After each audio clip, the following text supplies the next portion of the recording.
regions under Russia's command, and also enables disinformation via fake social media profiles. There's a surprise, eh? Then there's a training program for cyber operatives in the methods required to bring down rail, air, and sea infrastructure. Some of that might be going against them right now.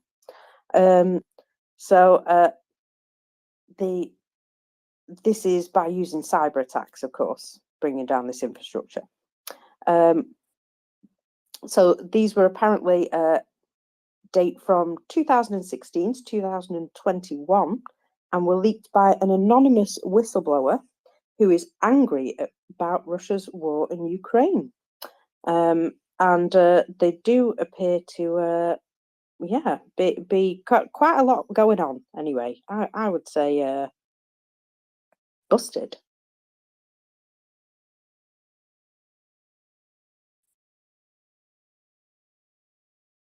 I'll pick up on that and say the following. Now, finally, there is a better realization of just how much of a security threat Russia is, because their motivations are now much clearer, even to those who like to keep their eyes wide shut. Okay? That's desperately important. For 15 years prior to the full-scale invasion of Ukraine, give or take, the Russian state security services, intelligence services, and somewhat private individuals at different levels of being private individuals and with different levels of direct and less direct cooperation with the state. But the general agreement was that they can do their things as long as they don't harm Russia, and when their services are called for by the state, they help the state. That's the simple version.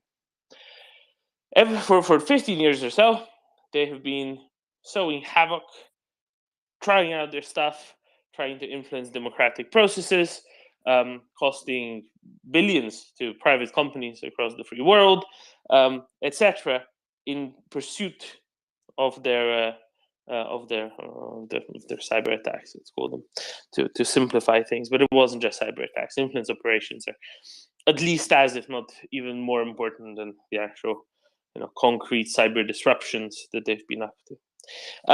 And since the start of the full-scale Russian invasion of Ukraine, bits more have been coming out, and they've been recognized as being more of a systemic threat, even by those who previously only considered them a pest.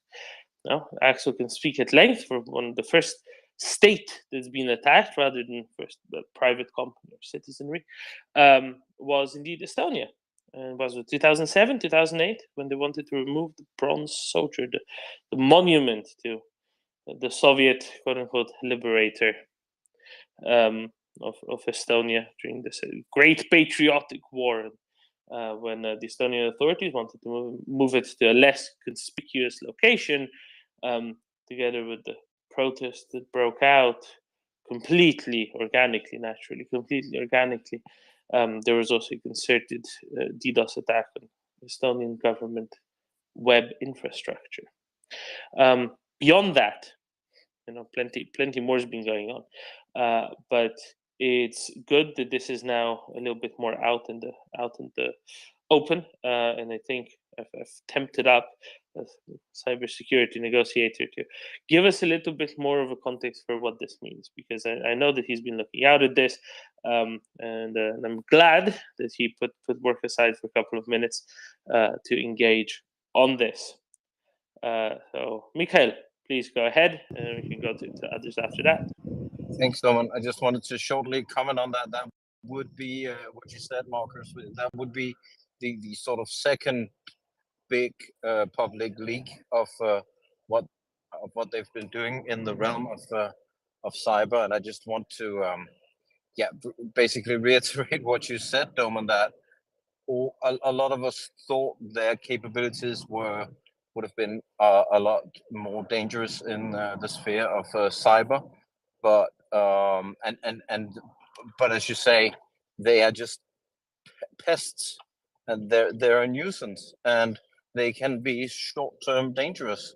But that's not what we were thinking about and frightened about coming up to the full scale invasion, most of those of us who worked within this realm of cybercrime and cyber attacks were actually really worried that they could shut down sort of the entire energy infrastructure of a country. But when you treat your employees, the Russians tend to treat them what you and pardon my French, and maybe I'll need to pay into the pocket. But if you put shit in, you get shit out. Yeah. So it's just more of the same in the cyber realm as well. And now everybody's parades are up. Everybody knows that we need to protect ourselves. We need to be proactive and look out for ourselves so as to protect our assets. And they just thought it onto themselves. They won't be able to. They'll continue being a pest, but we are getting so far ahead now. It's wonderful. It's always good when one of these things cracks wide open as well, right? For everyone to see exactly what they're up to, because sometimes, especially in days before the full-scale Russian invasion of Ukraine, Russia just wasn't considered enough of a threat by the general public either. There were too many fuzzy feelings, and it's always good when things like this come out. NriyaReport. I was going to say that maybe the Russians are cyber doing a DDoS attack against Michael there because his connectivity was awful. Dolman, No, they're just driving one of those jamming trucks next to him. Oh, probably the only surviving one because the Ukrainians are systematically taking those out anywhere near the battlefield. Finally, somebody wants to talk about this. Therefore, let's talk about this. Because I've been trying to get people to want to talk about this for like we get 2 into weeks. that, I have a question for you. With the attacks against the Estonians, because the Estonians came to Canada, like their government came to Canada and liaised with us, and I was at the conference where they showcased their basically their electronic infrastructure, and it is bloody amazing. It's fully integrated. It's a thing of beauty. I want to know, how did it fare after this cyber attack? I have no idea. Axel's the guy to ask about this. I really don't know. The attacks were all DDoS, I think, at the time. So it was really just the pest attack. But that wasn't yet at the time when it did everything. They really started doing that a couple of years later, if I remember correctly. Like the really do everything part. But really, Axel's the one to talk to about this anyway. Okay, EW capabilities. I'm trying to get Mikael back, but the jamming truck doesn't work. Doesn't let him. NriyaReport, they must have taken out what? 5, 6 jamming trucks at least, maybe more in the last week and a half. And a bunch of radars, counter battery radars. What are Ukrainians trying to do here, NriyaReport? How's this going to shape the battlefield? I dare say that it's funny because Chuck the other night mentioned that he really likes how the Finns and the Swedes operate. We don't find out what they've given to Ukraine till 3 weeks later. I think the Ukrainians got a supply of newish toys in the way of HARM missiles and mounts for their MiG-29s, and they're taking advantage of this. And they're paving the way. They're shaping the battlefield, as all you officers would say, for upcoming operations. All right, NriyaReport, I think it's time for Mockers and I to say goodbye.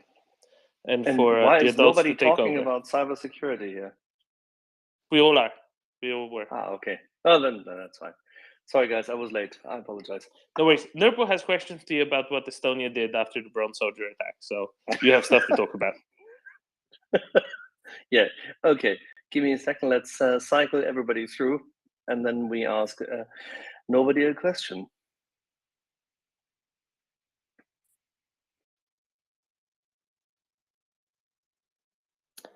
And in the meantime, I will say thank you, everybody, for listening today to the MriyaReport. As always, you can always go to our website and view all the things that MriyaReport are involved with. And you can always support via MriyaReport or MriyaAid. Thank you very much. And I will see you later. Go get some sleep. Go get some sleep. What's that? Nobody asks any questions anymore here. It's terrible, all you lot. Right. So nobody. What was your question? I changed my name stuff. because I wanted to hear Nobody asks Domin questions. say I know. Nurple. How about anybody or somebody? I suppose. Yeah. So we talked about this before when the Estonian liaisons to the cyber infrastructure. I was at that conference, and I sent you the link of the video that they presented to us like some time ago. And one of the concerns we had was the security in the back end of that. And I was wondering, how did they hold up after that? It's like Domin said, it was a DDoS attack, so it was like swatting a bunch of flies. But how did it hold up after that attack? Well, it's actually interesting, as always.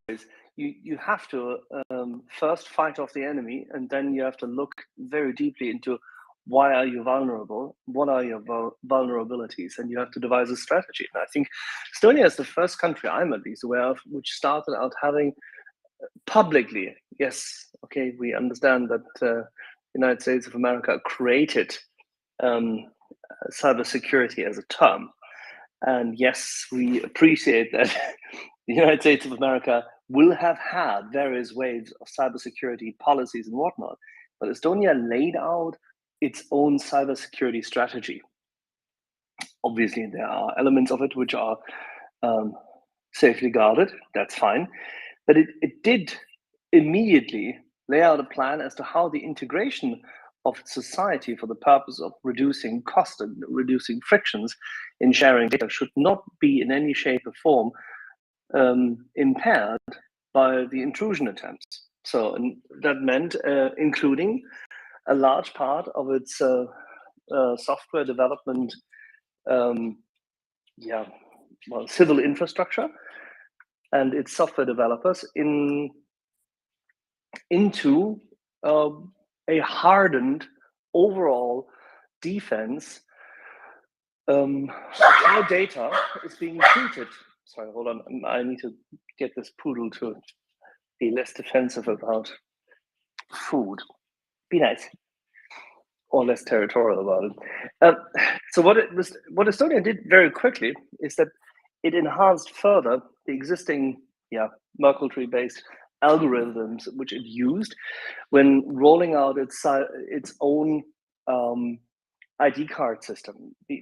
I know this may sound strange for people outside of Estonia, but especially in North America. Yes, you do have digital signatures and the likes, but Estonia at a very early stage pioneered the use of the digital ID in order to access data about yourself and therefore have access to data which the state stores about you and uses.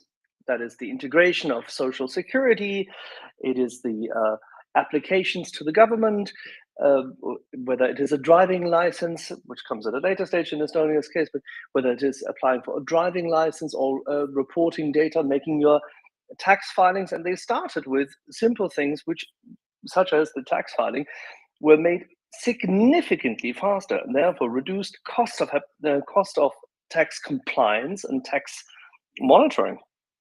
And by attacking those elements which are superbly bureaucratic and otherwise, if they are pursued with too many people within the government, lead to inefficiencies, they immediately created better acceptance within the population for what was necessary. And that is the rollout, very quick, successive rollout of better protocols as to how to safeguard your data.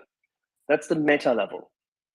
But that starts out by providing everybody who is a citizen, respectively, everybody who is participating in the program, because as a non-domiciled, non-resident person, you can participate in the program. Not if you're a barking poodle, of course. Hold on one second. Boys, be nice. That every citizen has every person within the system has a digital ID card which has been verified and updated, and the protocols and the algorithms are constantly being updated, so that you can roll out into what is the verification scheme between the individual who has a hardware dongle or an access means for which to, as you would have, for example, when you go with your car to your shopping for groceries and go to your store, where you typically utilize now what is your MasterCard, Visa, whatever, with a little chip card, with a chip on it, which verifies that you are the person who's identifying himself or herself with that card. Now, go back to 2008, and this did not exist in terms of its rollout all over Europe or the United States in that format. And the chips which were on these respective cards were not nearly as sophisticated, both in terms of design as well as the algorithms used in order to steer whatever kind of verification process was in there.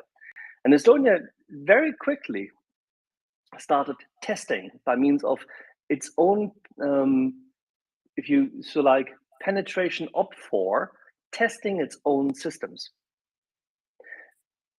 and did this radically. And that led to every single new rollout, every single new component of the state's interaction with the individual, or the individual interacting with the state, being security tested as to what would it mean in terms of adding risk layers, what would it provide for capacity, what would it give in terms of economic benefit to the respective counterparty, and at the same time, each and every time using these rollout of new services to test whether there is another security loop which can be created. How should I put this best? If you take the card system which you have in 2008, it's very basic. It only gives you the possibility that you do literally a handshake between yourself and the government, so that you have access at that point in time for a certain amount of data which you can correct, your basic data. You can probably at that time already start filing what was already a simplified tax process very quickly. But you can file it and identify yourself as the individual, and then the data behind what is beforehand, the consolidated input to tax, for example, from your employer's filing with the social security system, what amount of money has been paid into the social security system, for example, for the first 7 months of a year by one employer, and should you have changed your employer thereafter, whether the handover has been done appropriately, whether there was a gap and the likes. Meticulous little items, which typically in other countries lead to reconciliation efforts, which are massive, can be fed into this one data set more effectively. Now, feeding this into the data set means also that the government in itself needs to have protective circles and protective storage capabilities. These storage capabilities have to be decentralized. There will be a central mechanism, a center for how to verify keys, yes, and how to develop, but they have to be decentralized. And they have to be decentralized in the country, and by means of the country controlling how that decentralization of, how should I put this, key verification happens. Sorry, we're diving off into, nobody will be losing the audience, I think. Or I can't explain it better. No, that's very good. It's what the listeners may or may not know. It's Estonia has cyber social Skynet. And it's what you alluded to is everything's on their cloud.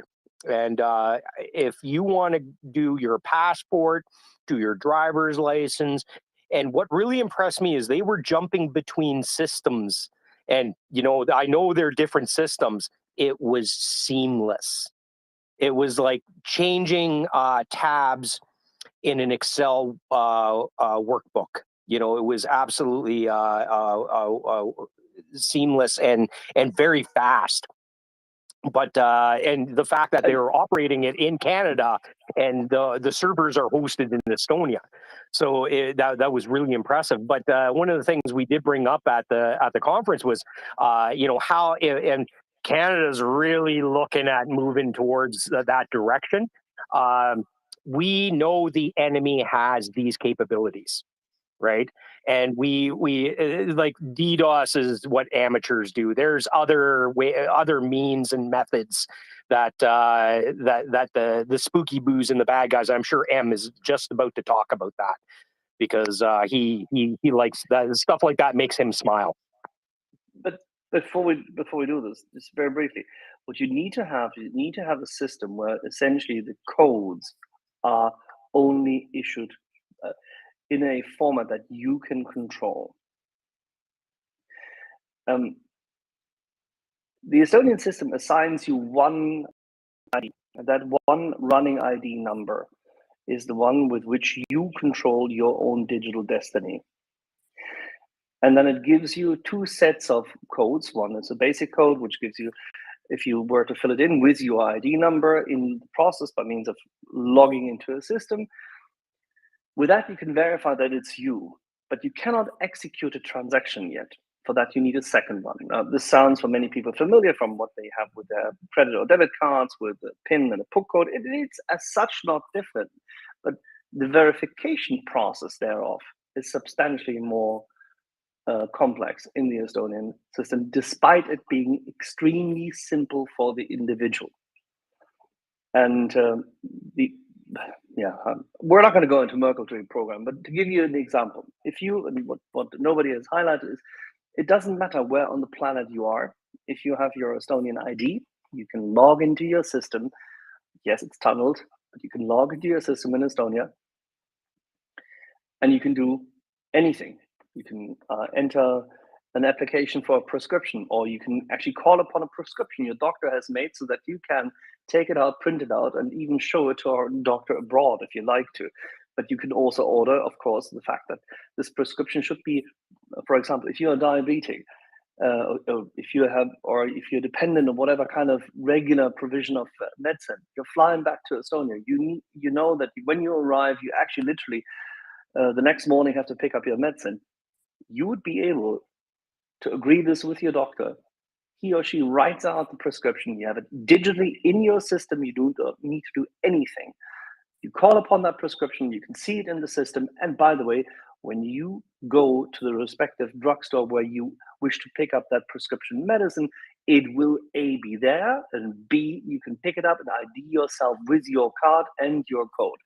And you can, if you like, make that simpler for you, even by having your code being connected to your mobile phone. That, however, requires a specific SIM card, which can only be issued to Estonian regulated mobile phones. You can do this the very same thing with pensions. So you can do it with any kind of data relating to your family. So, for example, you'd be able to see your children and their health data because they're affiliated with you.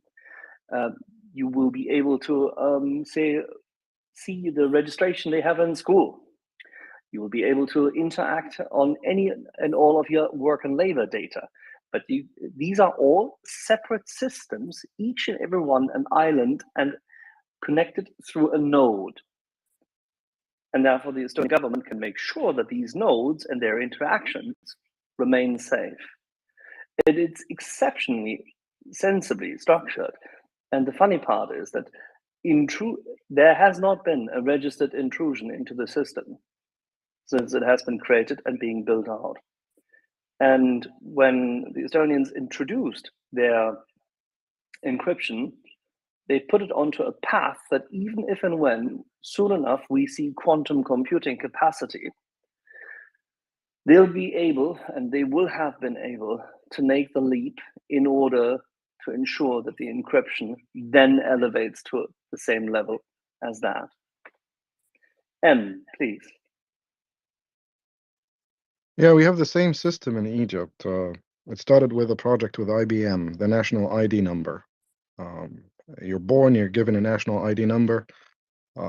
Before the existence of the project, national IDs were issued for anyone reaching the age of 16, and they were paper ID cards with your photo, your fingerprint, and your blood type with an ID number that is uh, more or less focused on the police station of the neighborhood where you were born, and then the city, and then the governorate or the province. When we moved on to the national ID number project, we started tying every single database to that. So first you started the national ID, moved everyone to the national ID, everyone issued national IDs, moving away from the paper IDs. And then using that national ID number, you can issue anything from your passport, your driver's license, and also it is mandatory for you to deliver a copy of your national ID to issue a SIM card in your name. So every single SIM card issued in Egypt or sold to a client via a mobile service provider has to be backed by a copy of your national ID or your passport, and your passport number is more or less tied to your national ID. And from there, everything that Axel had just explained is exactly the same case in Egypt. You can pay your taxes, you can pay your utility bills, you can uh, print out copies of your birth certificates or your college degrees or your criminal record or whatever piece of document you need to go through a documentation process, issuing a passport, getting a visa, starting a bank account. And then they tied the whole project to the cell phone network so that you get your 2FA message whenever you want to issue or access your data on your cell phone or the cell phone number registered with your account. From there, also was added to the credit card system and the debit card system. You get two-factor authentication or two-dimensional authentication and three-dimensional authentication in case of using a credit card. So you have your credit card number and credit card information, and then you have a three-digit number on the back of your credit card that functions as the first or the second dimension. And then the third dimension is upon issuing a transaction or requesting a transaction, you get a coded message or a message with a code to your cell phone number associated with the credit card, which is also associated with your national ID, in order for you to use the code, and that's the 3D authentication. And it's been a blessing because it reduces everything from the amount of paperwork, time wasted, uh, time in traffic, and therefore transportation, and therefore emissions, and reduces the cost of transporting from one province to another. If you're living outside of Cairo and you need to issue documents from the central government, you don't need to do that. In your governorate or in your province, through a secure computer connection, you can log on to the governmental portal, and request the issuance of any document you want. They tied it nicely also to Egypt Post, because Egypt Post was not making enough money to cover its own expenses, and via a modernization project that looked at insights, it realized a very important insight, that Egyptians trust Egypt Post more than any other institution when it comes to moving money.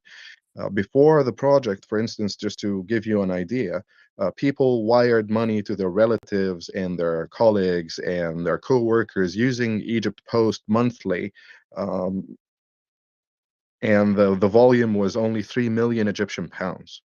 It took 21 days for the wire transaction to get there. After standing up the national ID project and then modernizing Egypt Post to be working according to that database, the number of transactions increased drastically that Egypt Post started processing 30 million Egyptian pounds in funds monthly during the first year instead of 3 million. So that's tenfold. And from there, the fee that you have to pay when you log on to the government portal to request a document for Egypt Post to deliver the document to your doorstep.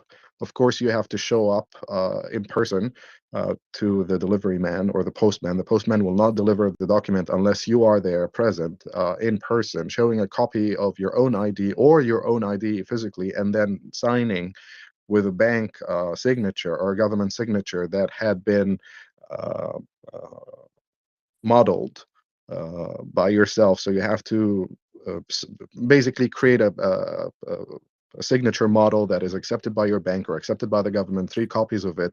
The usual process of recognizing or acknowledging a bank signature in order to deliver that, or in order to receive that document. And through those funds, they actually managed to continue to modernize Egypt Post and then move on to create a central digital certificate server where government services and different branches of government can share documents or send documents to one another and receive documents from one another without having to send out runners or print out documents and so on and so forth.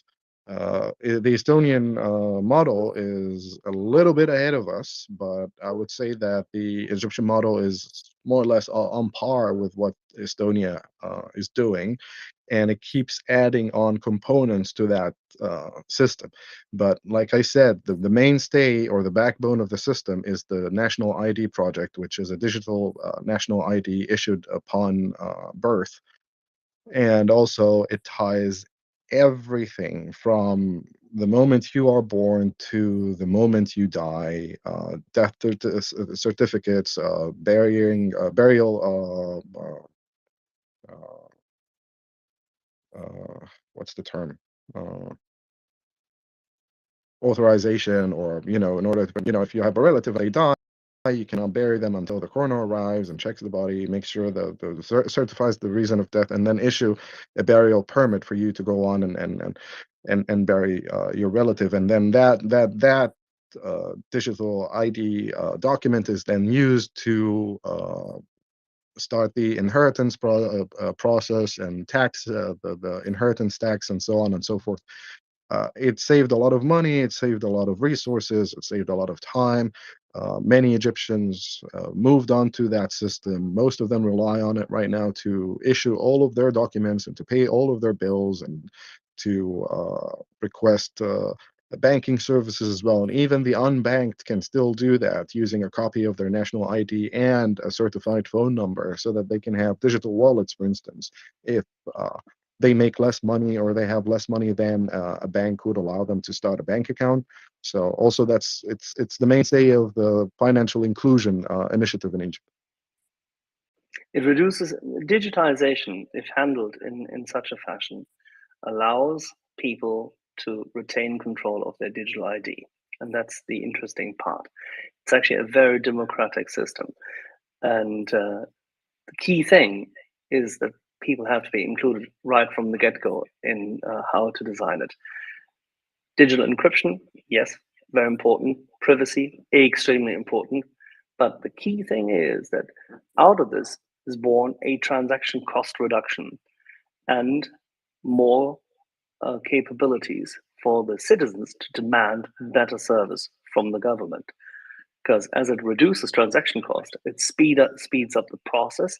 It clarifies what you are owed and what you can be given and who you are, and nobody can dispute that. It's a very interesting tool in terms of demanding better service from your government. Right, let's go to, we have hands up, Ben. I think we should go to, what's it, Redstone, and then we'll have Denjon. Well, I had a question on a different topic, so I could wait. No problem. Especially since Em was we've covered digitization triggered by nobody here. I think quite comprehensively. And the funny part, let me just round this off.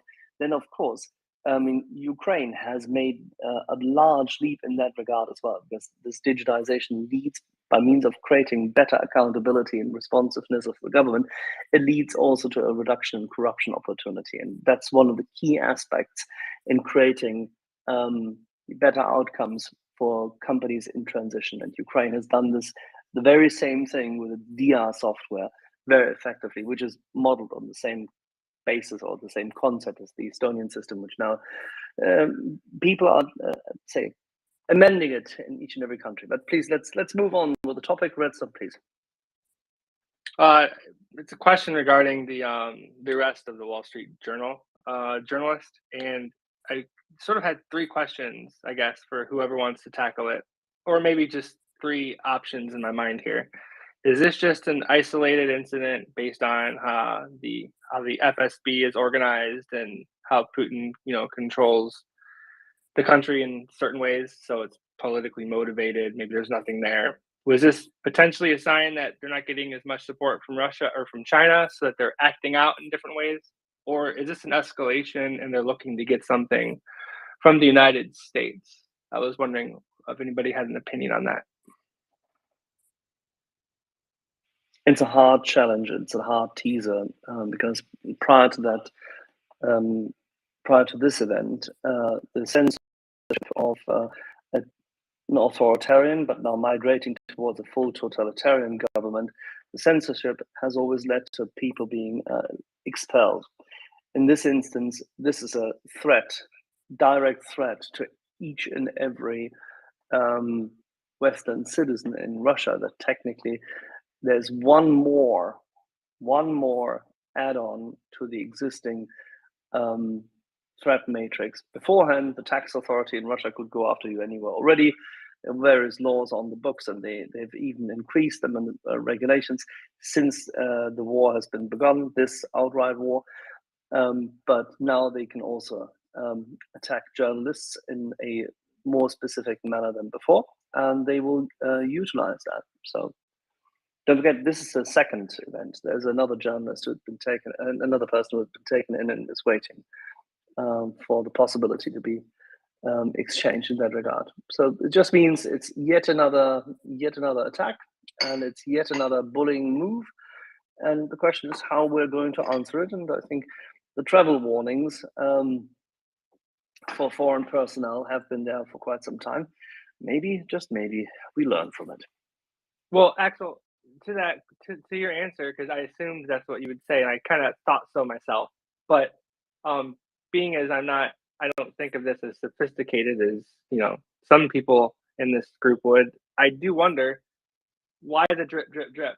I mean, they're not going out, on a limb just to carpet bomb the world with these insane acts.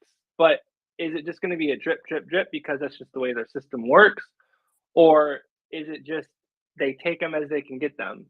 Because I'd assume they know every single journalist and every single, Western citizen who owns a company that's in Russia. I assume they keep. I'm just wondering, is this just they test us while they're doing it, or at some point they just go grab them all?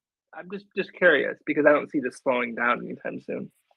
No, this is the model is the same model as in other totalitarian regimes, and if you were to look back in history, well, it's obviously there are different means at that time, but the fascist regime in Germany did act in the same way. They tightened the news. They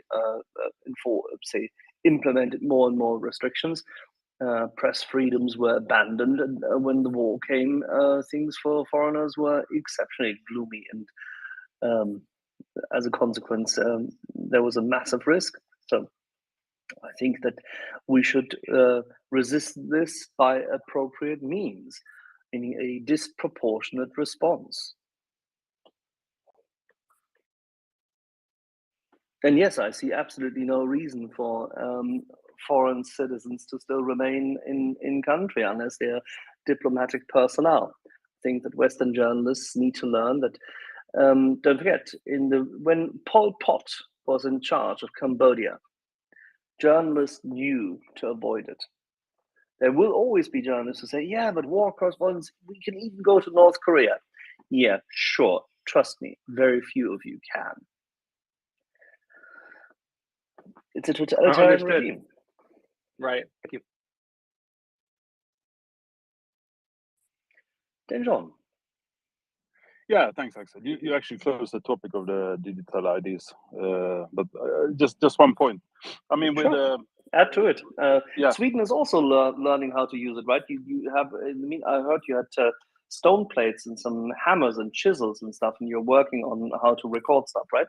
yes, but now we actually moved on to clay. It's a little bit easier to work. Oh, you bake them so you can yes, preserve them for a few. exactly. Oh, that's interesting. It's perfect. Great. Yeah, yeah. No, but yeah, Sweden is quite digitalized as well. I think all you said there applies here as well. What you can do, but that's not what I want to say. I mean, there's always, good and bad, and if there is anything bad with those system, is that the elderly normally are quite having a hard time to catch up. So, but I guess the positive things overweighs the negative things.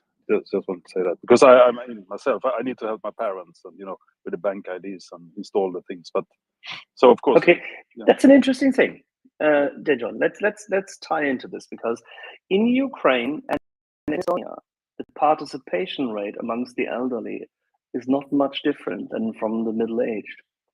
On the contrary, it is counterintuitive. I know that if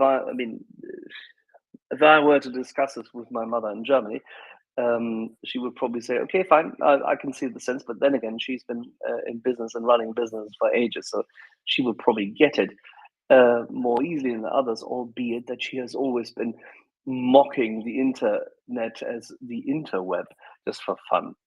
Nevertheless, yes, participation rates in modern technology and communication technology amongst the elderly have been limited in the West. The question should be asked whether this is a complacency thing and whether this is just a matter of communication. And I can definitely tell you that I don't know how the Swedish system works and how it is communicated, but that here in Estonia, people have made a great effort to explain these things right at the beginning in 2008 to 2012 to everyone in excruciating detail and simplicity and highlighting the benefits. And the government made a big effort to make sure that people have ease of access. And in Ukraine, out of sheer necessity, and because people understood the benefit very quickly that their pensions would be routed to them better if they could link up and validate themselves and then order things to be delivered by Ukroposhta, which in itself, yet again, benefits from digital registries, is quite simple. And that everybody can now do 14 validation schemes and documents on their mobile phone in Ukraine is quite exceptional. And I think this is what has helped save the country. It does require effort. That is certainly true. Yeah, and also, I mean, it's the same here. There's enough information for everyone to understand how it works, and most people get it. And also, the things you can do actually heavily outweighs the things that you would have to do instead if you haven't had the service. You would have to go to the bank. You would have to go to all the offices, and a lot of the elderly, they're not driving, so actually it would cause more problems for them as well. So yeah, all in all, good. Alrighty, let's take it away.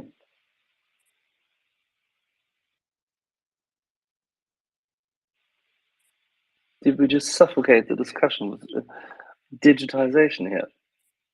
No, we didn't. We have a very interesting listener coming up. Roino Ascow. Let's see what you have to say.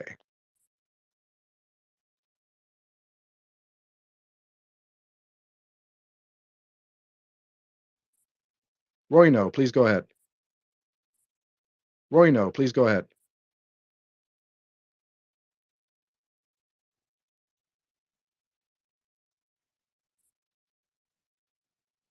Roino, you requested the mic. Please unmute yourself and go ahead.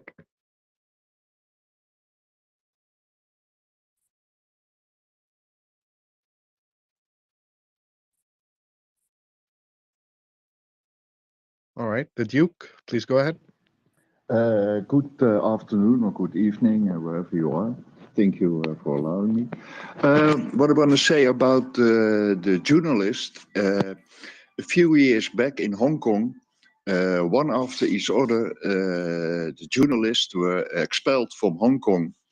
And of course, it's a way of totalitarian regimes to do so. So it's the oldest trick of the book.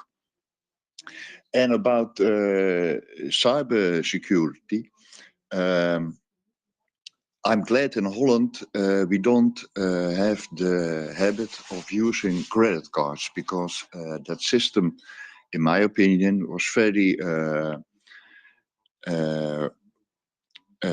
vulnerable for all kinds of fraud. And in Holland we also have a digital ID. And you have to log in and then confirm, or by scanning a QR code, or receiving a message with the code, and then you have to put it in, and then you have access. And then you can see your legal matters concerning your government. So I think that's rather safe. Ukrainians are very clever with cyber and internet for many years. I also have to say they had some hackers in Ukraine, but I've seen it slowly become less and less. And about the Russians, yeah, I don't know. I have about 100,000 hack attempts every month, and I still can keep them out. But yeah, they are easily to trace back, and it all leads to a few servers, and mostly in Moscow. So it's mostly state driven. But yeah, I think if I can find out where the server is, why can't some secret service not blow it out of the digital sky? It must be that hard, I think, but perhaps I'm not educated well enough. Thank you.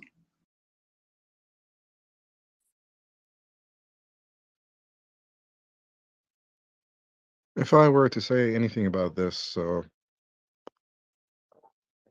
probably the journalist had a very important lead and took some risks, but he was doing his job and he wanted to report. And probably the Russians saw it was an opportunity to snatch another American so that they can negotiate the release of whomever they want to be released in the future.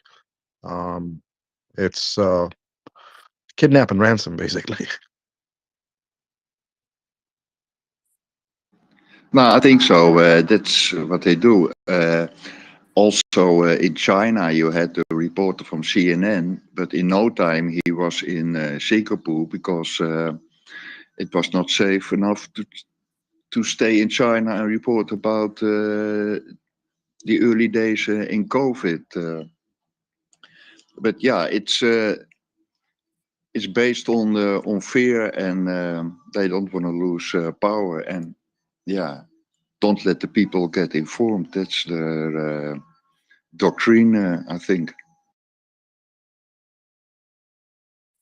When you create an intelligent state, eventually paranoia takes over. All academics are possible spies. All journalists are possible spies. Anyone who comes to the country is more or less a potential spy. It's yeah, it's just sad. Let's go to Denjon. Thanks. Welcome back. So, yeah, 2 points. First, yeah, obviously they want to grab people for future exchange. Maybe they want to have something to get Putin out of ICC. I don't know. It's a joke. But then the second point is that, I mean, why are we there? we as non-Russians, why are they reporting? I mean, the only thing that everything we need to know is happening in Ukraine. Everything we need to know about Russia is happening in Ukraine. I think that's where the reporting should be done from. Having journalists there, yes, of course, can cover something, but that's, what is it to cover? Most likely, the biggest beneficiary is Russia. I mean, they can get some propaganda out into our media. So my opinion is, don't go there. I mean, we're not have this guy now, but I don't see a point of having any journalists there. We don't want to know much about it. I still think he was a brave man, and I still think he was chasing after. Absolutely. Yeah, absolutely. And I think I believe he was chasing after a big lead regarding a certain company. We'll see. The Russians have two illegals that they have been wanting back for some time. Probably they will start negotiating for their release in exchange for releasing him, but it's reflective of the way they operate. It's reflective of the way they think. And again, they know that human life matters for Western governments, and therefore it's a vehicle for blackmail, and it's a vehicle for applying political pressure on those governments to release Russian assets that were caught in the act of espionage and exchanging them for innocent people. It also sends a message to journalists who want to travel to Russia to report on whatever is happening over there, not to come. So it's a scare tactic. It serves several goals. By design, it's a denial operation. And the secondary objective would be to see what they can get out of it. Dan, please go ahead. Yeah, I mean, and there's also a risk that they go full ISIS, right? I mean, stop delivering aid to Ukraine or else. You know what I mean? If things really get desperate there, that could probably happen. Yeah, potentially, yes. I would refrain from analogies just for the sake of pinning agency and responsibility on them. ISIS or ISIL or IS, Islamic State in Iraq and the Levant, or Islamic State in Iraq and Syria, was a completely different beast, or is a completely different beast, and it's a completely different organization. We're talking about an official government recognized by the international community to a certain point, and a nation state that supposedly runs a nation state level operation. So, I mean, have some decency, man. Just show some professionalism. At this point, again, it is nothing but a criminal syndicate operating, and they found a high value target and they went for it. I guess over the next few weeks, we'll see how this case develops, as the Wall Street Journal has announced that the White House has been in contact with them since the arrest. So I guess we'll see. All right, thank you, John. Let's go to Redstone. Hey, do you think that something like this would increase in time? Do you think that these are just isolated one-for-ones? They're just looking to get something from us, or do you think that this would potentially increase, especially if Russia is not able to get what they want from China? In other words, the more they lose, do you think these sort of actions occur more often? It's their MO, it's their modus operandi. So it wouldn't be a stretch to imagine that that kind of behavior will increase over time. What they are looking to get out of will definitely become more obvious as we go forward. But right now, as it stands, if you don't need to travel to Russia, just don't go. Doesn't take away from the bravery and the courage and the professionalism of the journalist who is now under arrest by Russian authorities. Correct, 100%. If we took Maslow's hierarchy of needs and flipped it upside down with, nuclear annihilation at the bottom, does this fit somewhere as a regime starts to lose control of their fight? these things just tend to happen more often then, right? Good question, but I wouldn't describe it that way. Again, by design, the regime or the Russian administration or the government of the federal Russian, whatever you want to call it, has always acted that way, right? It is an intelligent state. It is led by a former KGB officer, and he has surrounded himself with a lot of yes men. And he focuses on counterintelligence more than anything else to remain in power. And therefore, his men will be operating in the same way. And given the fact that they perceive the current crisis or the current conflict as an existential risk or existential crisis for them, and an existential threat to the Russian Federation, but it's not to the Russian Federation, it's to their own power. So as they go forward, they will try to find ways and means to strike at what they perceive as vulnerabilities that they can develop and then field against the Western nations supporting Ukraine in its fight. Interesting. So the fulcrum itself doesn't necessarily have to be like, ham-handed by Putin himself. This could be just the nature of how the FSB operates. Any one person in that organizational structure could be using these as tactics for their own purpose. It's true, and also let's not forget that the Fifth Directorate more or less suffered from an implosion during the beginning of the invasion after their failed efforts to deliver on their promises to Putin. So whoever is in charge right now is trying to look more professional or more accomplished or more successful at stopping foreign spies from infiltrating Russia, according to their perception. Understood. All right. Thank you very much.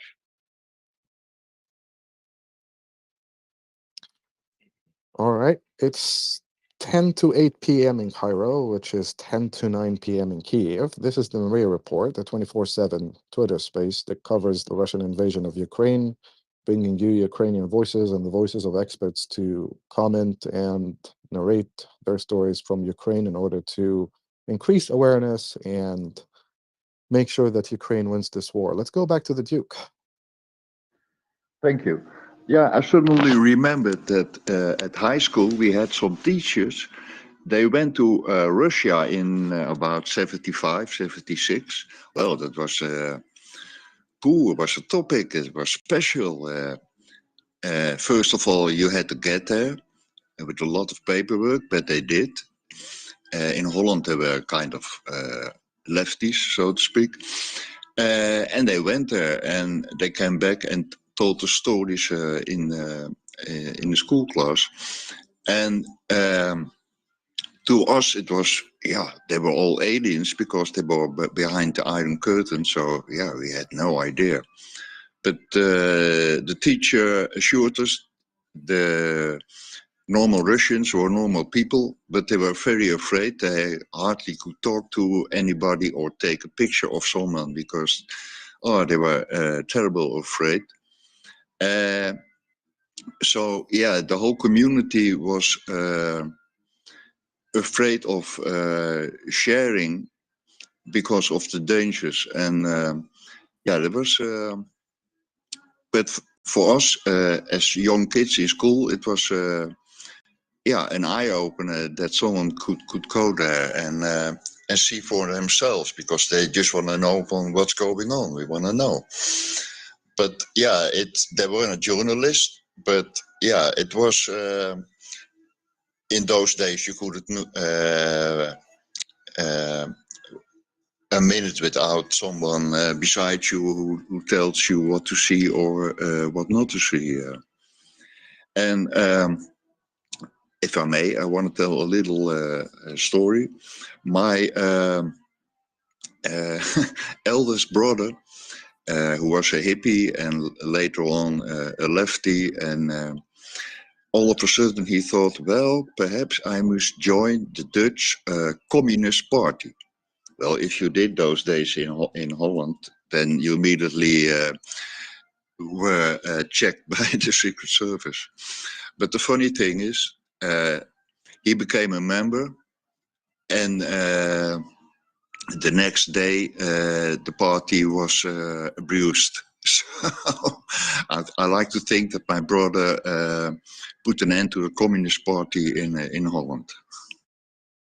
Well done, and thank you for that. And with that, let's just highlight that our traveling ranger is back on the panel. John.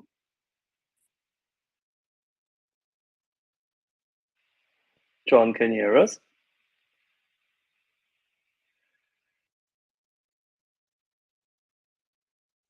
It seems he dropped back to listen, or is he? No, there you are. Actually, I wasn't. I never came up. I was trying to lurk and listen as I packed out, but it's great to hear you. You pull me in. Pull me in.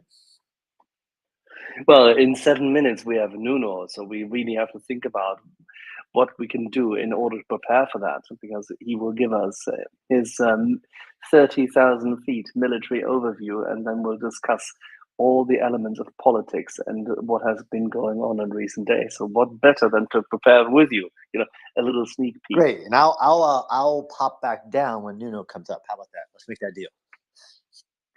Oh, no, I didn't want to shy you away. I'm quite sure that, you're not here to grade him. On the contrary, I think it will be fun if you have time to spare. I mean, we'll have a great session. We've done this now a couple of times with him from an undisclosed location, and I think it has helped and given the audience great pleasure.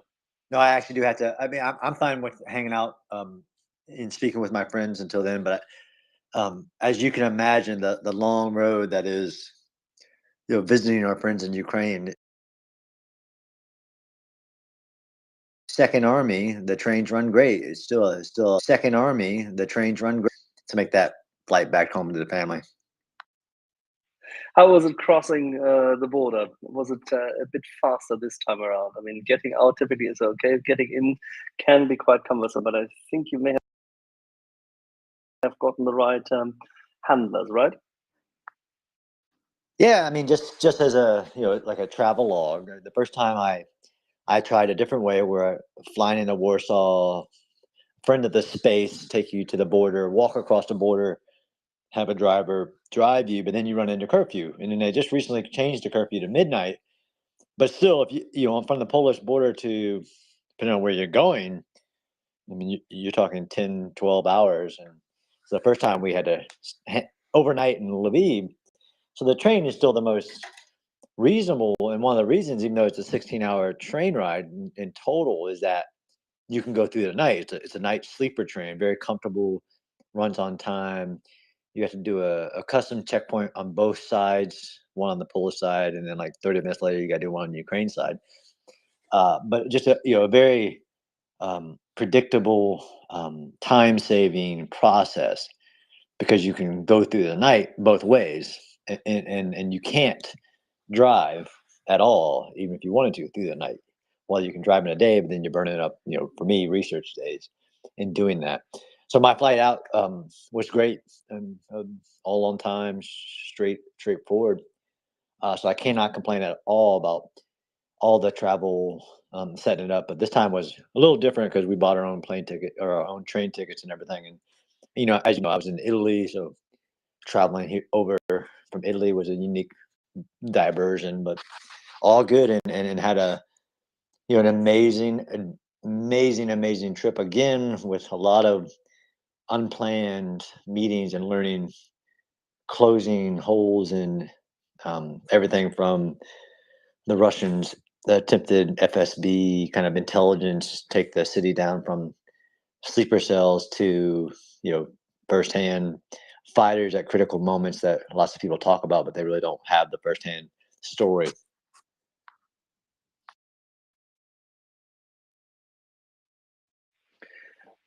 Now, how do people have to envisage how? Let's reel back to the conversation earlier on with Verlaine, maybe for just a little while, because for those people who have missed it, very briefly, when you assess the battlefield and when you take in data, as you just did during your visit this time, how do you then later on assemble it?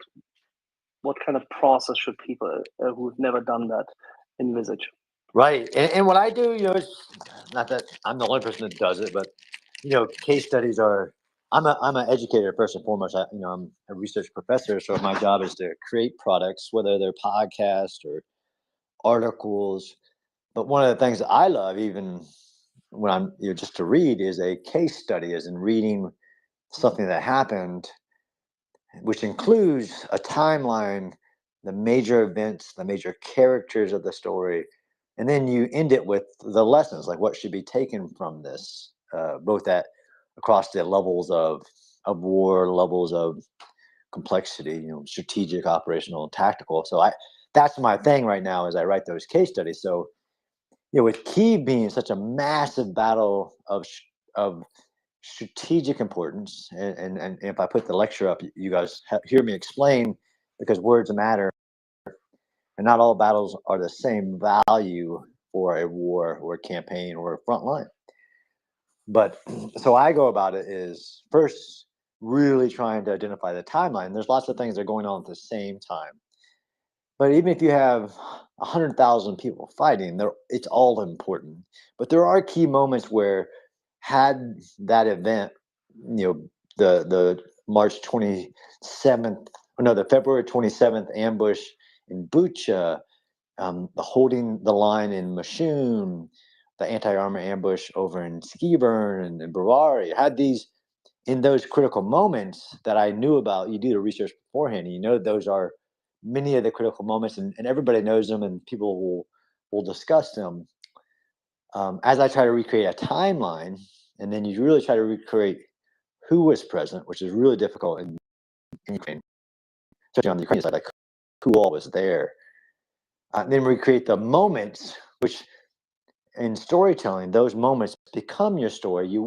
I weave in characters from the story.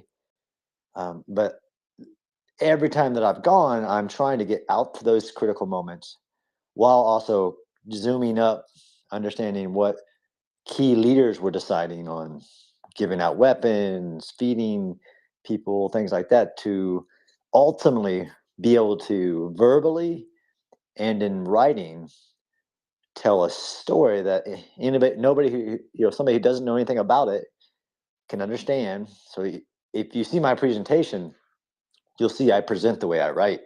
Try to explain the city, explain the timeline with the key events in the timeline, culminating with the Russian defeat and their withdrawal. That's how I write it. And then the biggest part of the ending of the writing is, so what? What does an expert in a certain field think is the most important thing to take? Whether you're teaching military strategy or military tactics, what are the most important things to take from this very unique battle, because they're all unique. So that's my process, and why I keep going back is keep finding the holes in my ability to tell the story, although I'll never be able to tell everything that happened, everybody who was important to the success. But you try to gather enough to create a story so the rest of the world can really understand the significance of it, but also really follow along. And I gave interviews while I was in Ukraine to journalists stationed in Ukraine, and even they said, like, the way you're telling me this, I've never heard it before. I never heard that how close it was.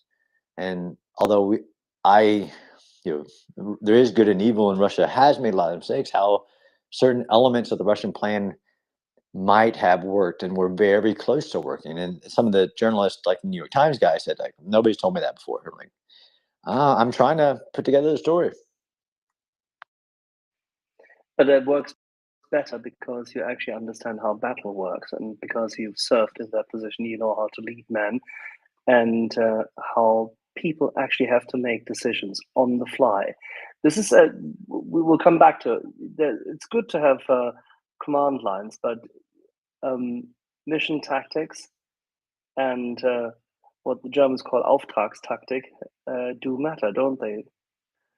Absolutely, yeah. I mean, and that is a big question of this battle. Was it so decentralized?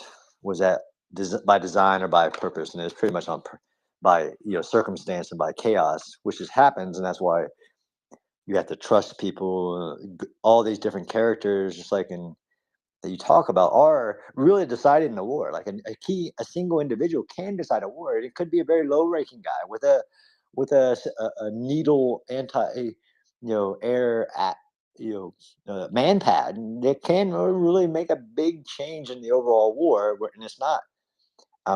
That's human nature, the enduring aspects of war, like you said, and I'm able to try to tie it back to the theory. Like, look, this shows that the numbers will factor in. There's a science and an art in the human factor. So that what we call mission command and that decentralized understanding the goals and all that stuff plays out a lot. But it's good to be able to remind people and sift through the chaff and all that to get to that mattered. This didn't matter. And sometimes it depends on who the storyteller is and the expertise, like you said. And I can understand like how something that seems very minuscule is that no, that's actually as an old as a former soldier, that's a big deal. What happened there?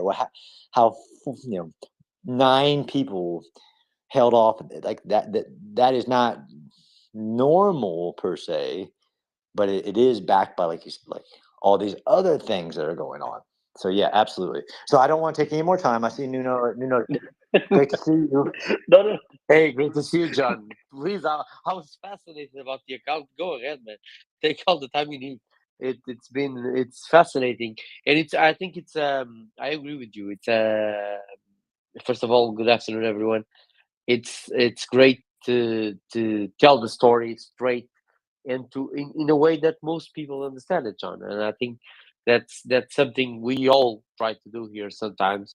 Is obviously you do it at an academic level, but it's important to try and tell the story correctly in the way people understand what happened. And sometimes, as you say, the guy with the ATGM and the guys with some drones that stopped the column and any individual soldier sometimes matters.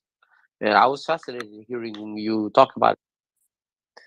Thanks, Nuno, and I really appreciate that. I really do try, on top of like just trying to remain a student of warfare, because warfare is always changing. I do try to work, and I have worked since, especially moving into education, being able to translate and not speak to a very small community of us, and try to translate and present and write in a way that hopefully anybody who picked it up can understand it. But keep the military foundation there. So I really appreciate that, and I agree with you. And I mean, as I learn things, some things you appreciate for different reasons. The human stories, but also the years of work that might have been done to create a intelligence gathering platform that becomes a really big deal. And how, and I say this, and I actually do want to leave you guys so I can get ready to fly out tomorrow. I say it with confidence, not with just blind, because I don't have blind, because there is good and evil in this, and there is geopolitical war of aggression, bad soldiers that aren't held accountable, all of this. But I can say it with extreme confidence that what Ukraine, as in Ukrainian, the city itself, the city of Kyiv, the civilians who stood up very not never happened before, but very uniquely and very very important to capture what the civilians did, and then the military. Nobody else. And I'm very really confident of this. The more I study it, could have done what the Ukrainians at Kyiv did to defeat, by military definition, defeat the second most powerful military in the world on paper. They've been tested, and we know that's not true anymore. But the Russians had a very strong chance, and they had one chance, they'll never get it again, to achieve their political goal in removing the political seat of power in Ukraine. I don't care if you would have dropped some of my brothers in arms, which I view as the most trained, most elite forces in the world, with all the partners that we bring to the fight, and that's one of the superpowers, could not have done it like the Ukrainians did with the chaos of battle and the amount of planning and all the other factors, we could not have saved Kyiv if we would have been assigned responsibility for some mythical story been dropped into that capital city of 3 million. We would not have been able to do it. I'm really trying to take that and alter, and you'll see even the brief I gave was weaving in some of the things I learned this trip with about how grandma called in a strike on a fuel convoy and things like that. But I'm going to really alter it to really emphasize to even to a NATO rapid reaction corps, everybody, like, you could not have done this.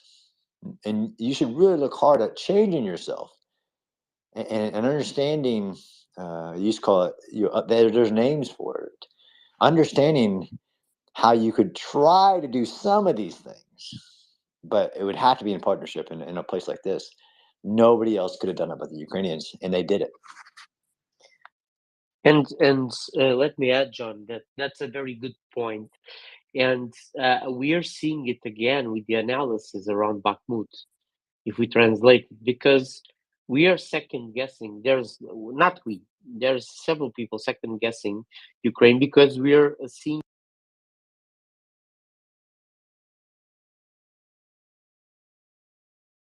head on, right? We would and we would not leverage locals. We would not leverage the knowledge the local population would have. We would have fought the Russians head on, force on force. We might have succeeded due to superior firepower, air power, whatever, but we would not have succeeded like the Ukrainians did. And that's a very good point, and it's an interesting point because Bakhmut is pretty much the same. We've forgotten some lessons about industrial war and civilian mobilization. That's my view. What do you think? No, I 100% agree with you, and I got a lot of actually interviews while I'm there to study Kyiv, and I always say yes. I'm fine with giving my analysis, and my analysis can always be wrong. But I got a lot of interviews from people from like Kyiv independent reporter Francis, which a great guy, about Bakhmut, and like, dude, you were just there. Why are you asking me?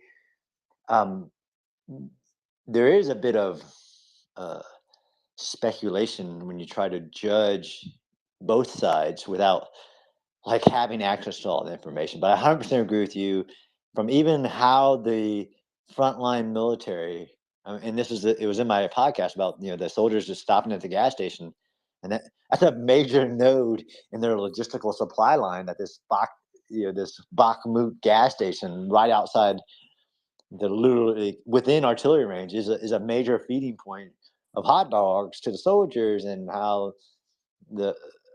there is no how they do this off of their land and fight for their land with their citizens backing them up from babushkas and everybody's the soup lines and all these challenges. We would have a whole different set of challenges, and I don't even like the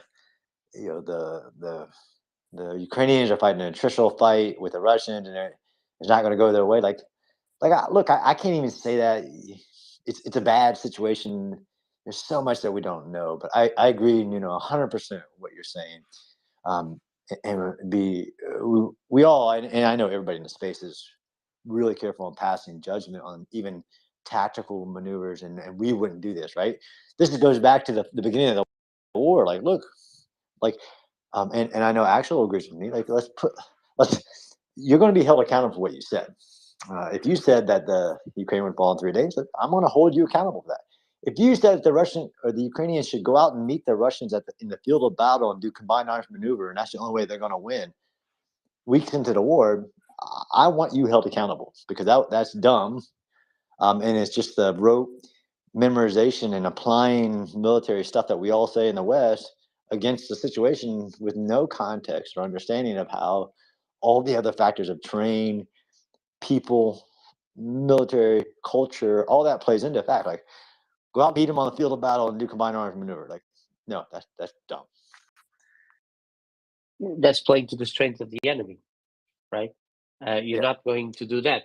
And regarding Bakhmut, I always find it interesting that somebody conquered X building, Y building. Well, I have news for people, and I believe you, as an expert in urban warfare, Ukrainian and Russian commands have difficulties knowing where all their people in Bakhmut are and what are exactly the lines in such an intense urban fight. It's the nature of the beast. I mean, Yeah, correct me if I'm 100%. wrong. Yeah, no, 100%. I got that question from even people that know better. Like, look, hey, you're an urban guy. This has gotten very close. So who has the advantage? I'm like, look, people want to be able to understand chaos. So we give them maxims of like, yeah, the urban has an advantage. The concrete does cause things. And if you knock down a building, it makes it more difficult to clear things out if you're trying to clear it. But you are 100% right. In that environment, it's extremely difficult, and why it is combat in hell to do simple things. And Clausewitz said that happens in all wars, and I agree with him that the simple becomes complicated, and uh, it is very hard in the urban terrain to understand to one building over who's in it and what's in it, the building to your front. We don't talk about friendly fire as much as we probably should, because that's the difficulty of the chaos of war, and you have to be able to operate in that.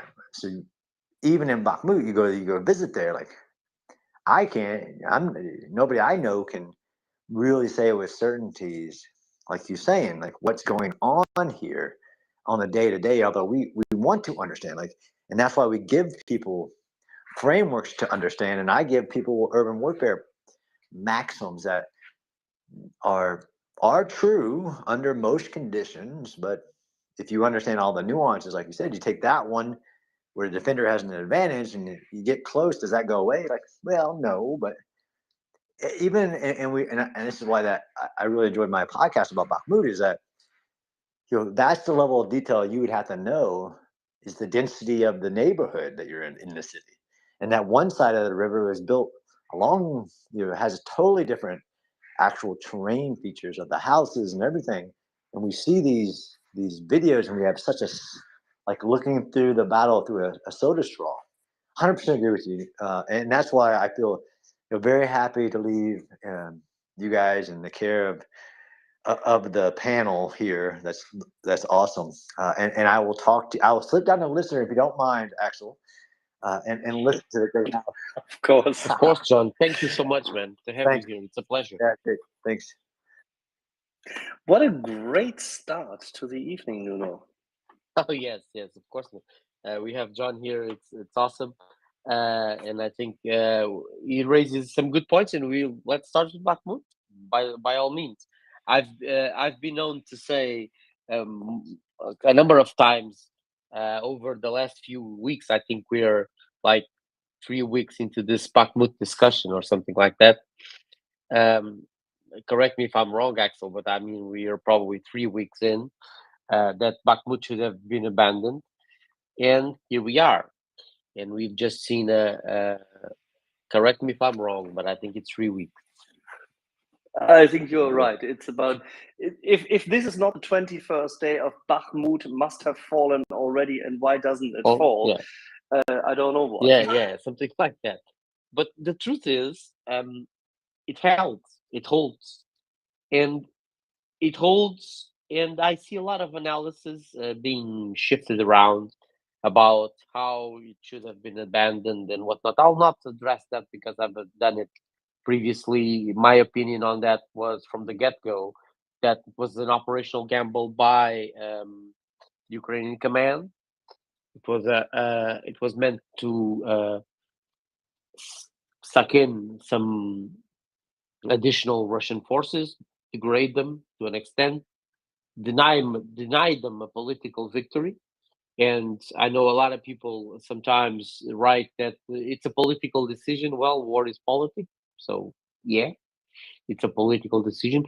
We had actually a very interesting interview by President Zelensky early on this week, that to Associated Press, where he said clearly that it was also a political decision not to abandon Bakhmut, which it's fine because it would deny Russia a victory. So there's not only a strategic decision by Ukrainian, what is National Command Authority, but there's also then an operational gamble by the Ukrainian command to hold the city.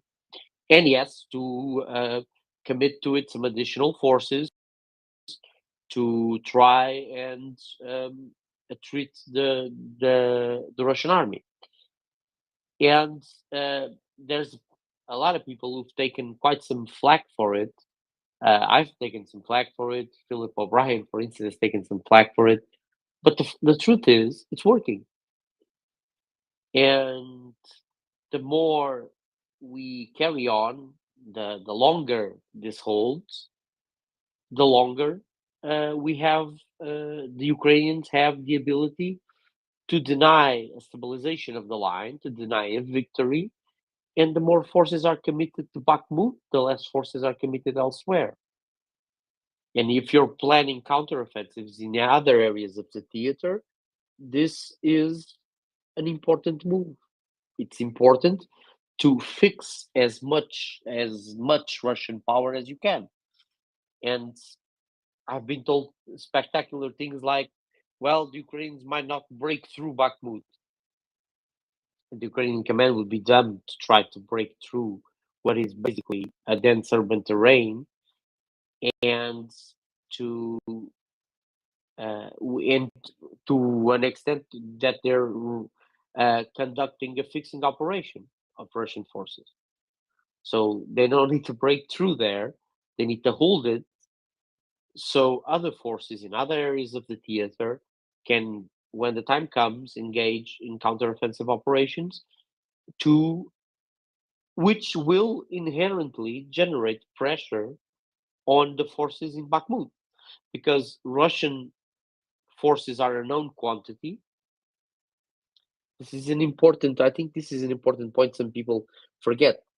With the level of intelligence, surveillance, and reconnaissance, and the level of intelligence overall that Ukraine has and is provided with by some countries and NATO partners and the coalition partners, let's call it that, they have pretty much a clear picture of what's the Russian order of battle. So in that sense, Russians are mostly accounted for. There's little room for surprise by Russia, and that gives Ukraine's an opportunity to stage and plan the necessary counteroffensive. So regarding this issue of Bakhmut, we remain where we were 3 weeks ago. Bakhmut holds. And I have trouble sometimes with people not being able to look at their analysis and say, well, we thought the Ukrainian military should leave Bakhmut. I said it here myself a month ago or something like that. If the situation is untenable, they should leave Bakhmut, because the city itself has no inherent strategic value. It had back last year. Right now it doesn't. But they made a choice. The moment they make a choice, I'm no one to second guess Ukrainian command. Their level of intelligence is significant. They know what they're doing. So it's an operational risk. And there's apparently a lot of us in the West that have trouble dealing with risk. And people should be able to say, well, I was wrong. This was a good call. Or let's see how this evolves. That's my view on Bakhmut, Axel. Taking a risk. It's taking a risk. That's what you have to do. It's taking a risk. It's a gamble. It's a way.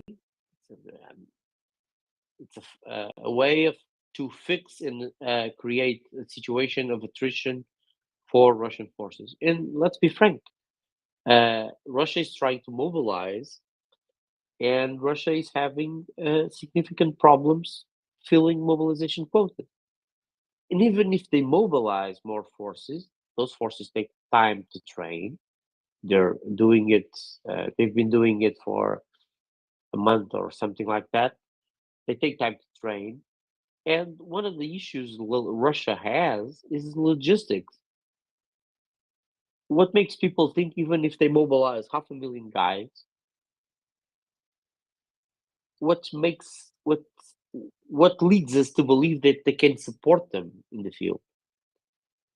Because if they're clearly struggling with the forces they have in theater, they're clearly having issues with supplying all forces in theater. What makes us believe that another 500,000 guys and more vehicles would make would not strain Russian logistics beyond what's possible?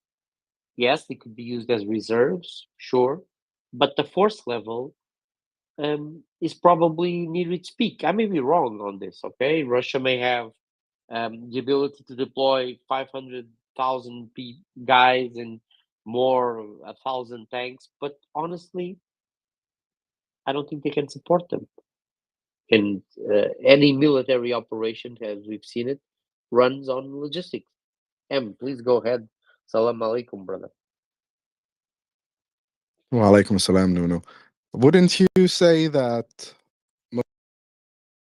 most, sadly, or no, let's not say most, some of the commentary on Mahmoud specifically stems from this weird concept of fast war?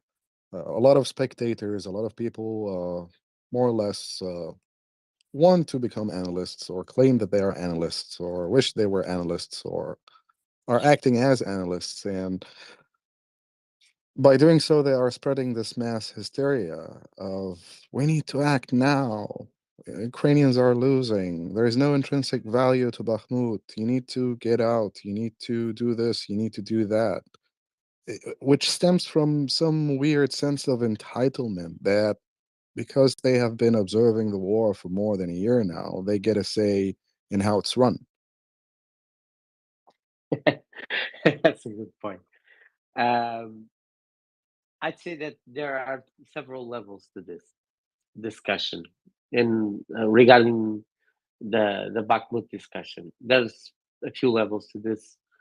There are some serious analysts that stake their reputations on Bakhmut will fall, Ukraine will fall, the Russian army XYZ, and sometimes this Ukrainians should abandon Bakhmut. We spoke with guys in Bakhmut and they told us the situation was pretty bad. I would be surprised if anyone fighting in Bakhmut would tell you that the situation is good or it's even mildly fine, right? You're fighting a major urban battle, one of the largest urban battles we've seen since World War II, at least at this level of force on force. And honestly, it's a hellish beast, no matter how you fight it.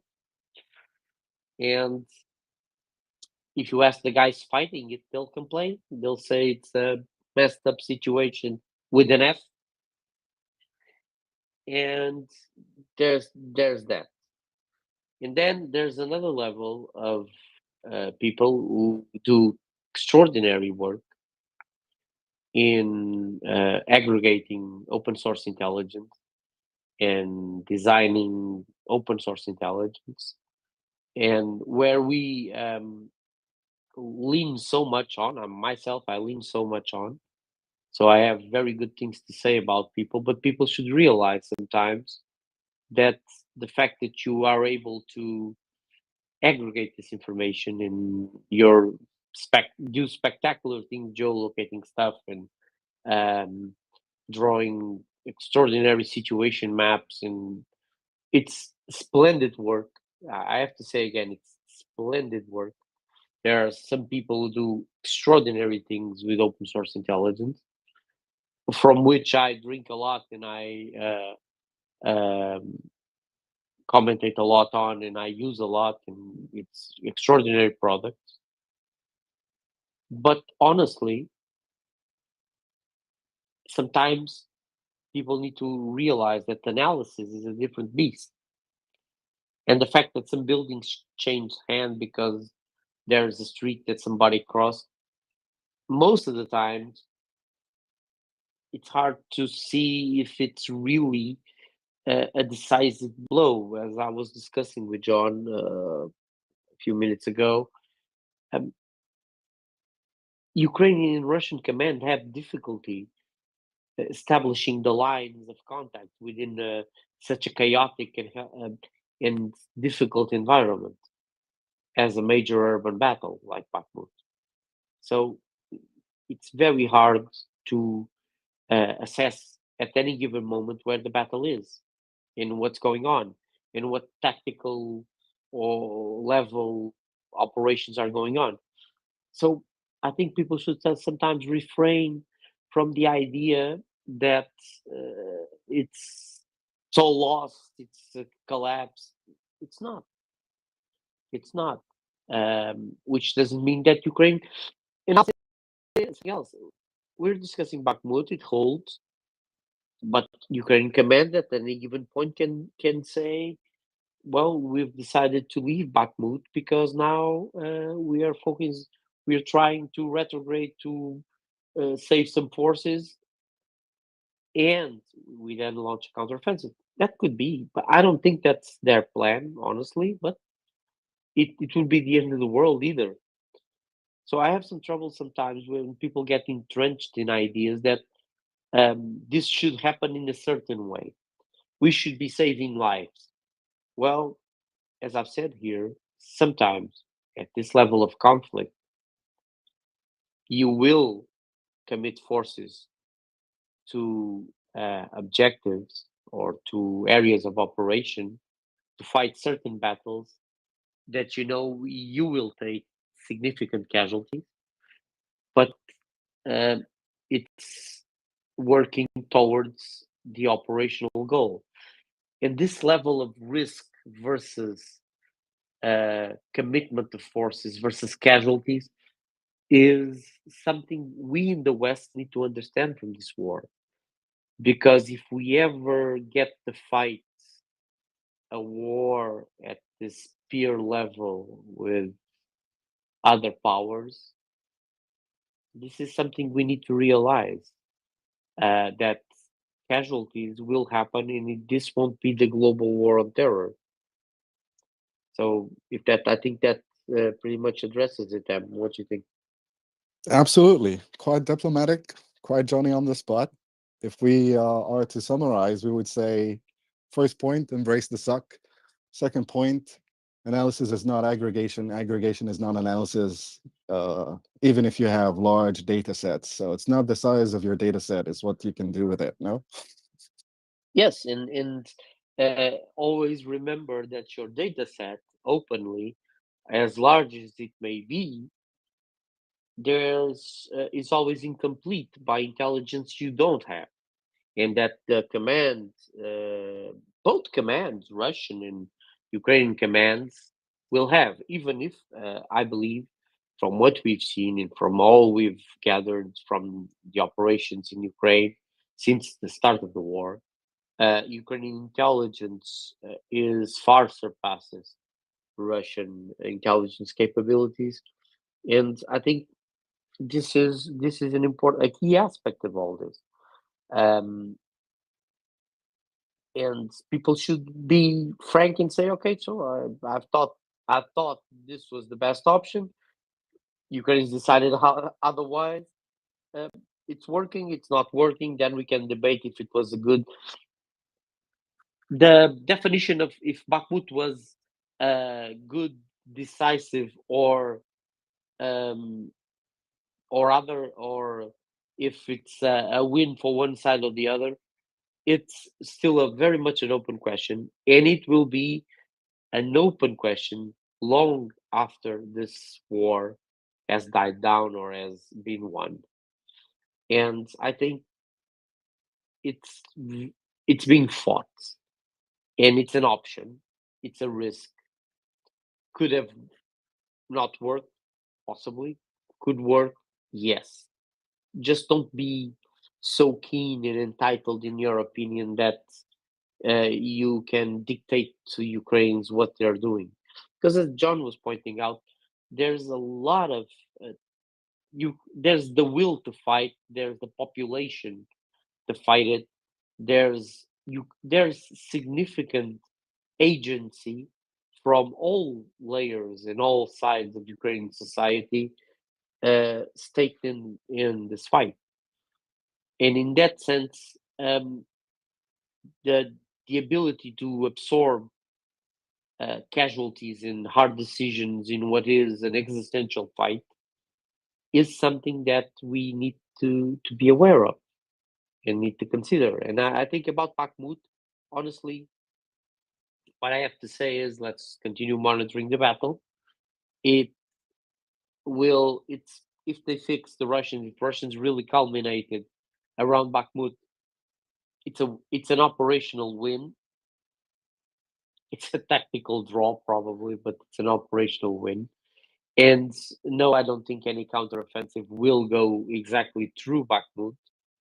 I think it will go through other sides, other places in theater, and other regions in theater. And eventually, the forces around Bakhmut will have to face a choice, which is, and I've shared the maps by Military Land Net here in the Space Nest.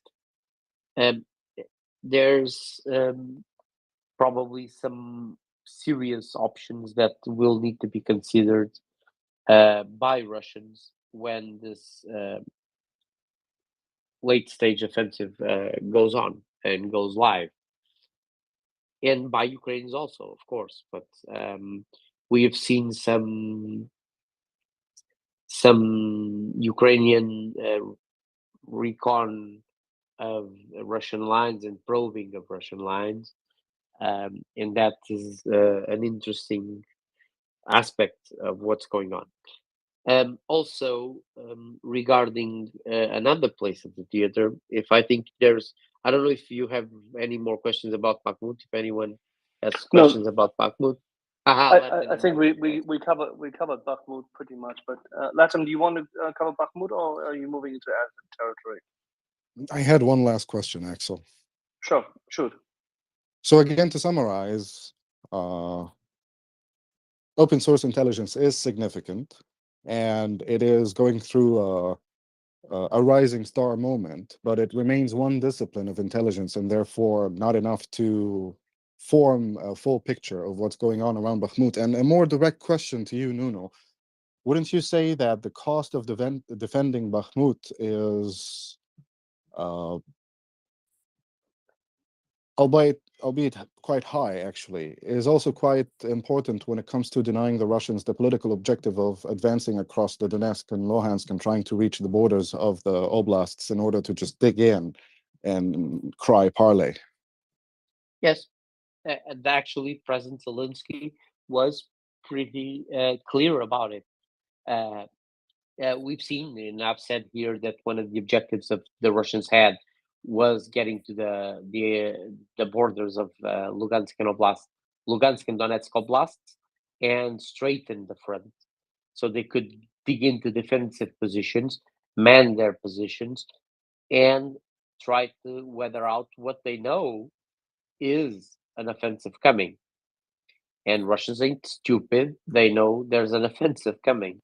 And that's one of the reasons I also argued many times that this is not Russia having the initiative. This is Russia basically fighting when they have the ability and when they can fight. So they're fighting in the only window that's available to them. And they're conducting offensive operations in the only window they have. So in that sense, I would say that yes, it's a political objective. Also, it's a strategic level objective, even a political level objective, not to deny them a victory, where they could reach some of their objectives, present as a victory, presented to all other actors as victory, to actors on their side as a victory, be it Iran, be it China, be it some other countries in what people now call the global south, which is a term I don't really appreciate that much. But it's a political objective, yes, and that's why the argument Ukraine's decided to fight over Bakhmut for political reasons is a stupid one, because a war at this level has several types of considerations: political, strategic, operational, tactical. So yeah, it goes from Zelensky to the squaddy shooting at Russian. So yeah, the other thing about intelligence, I completely agree.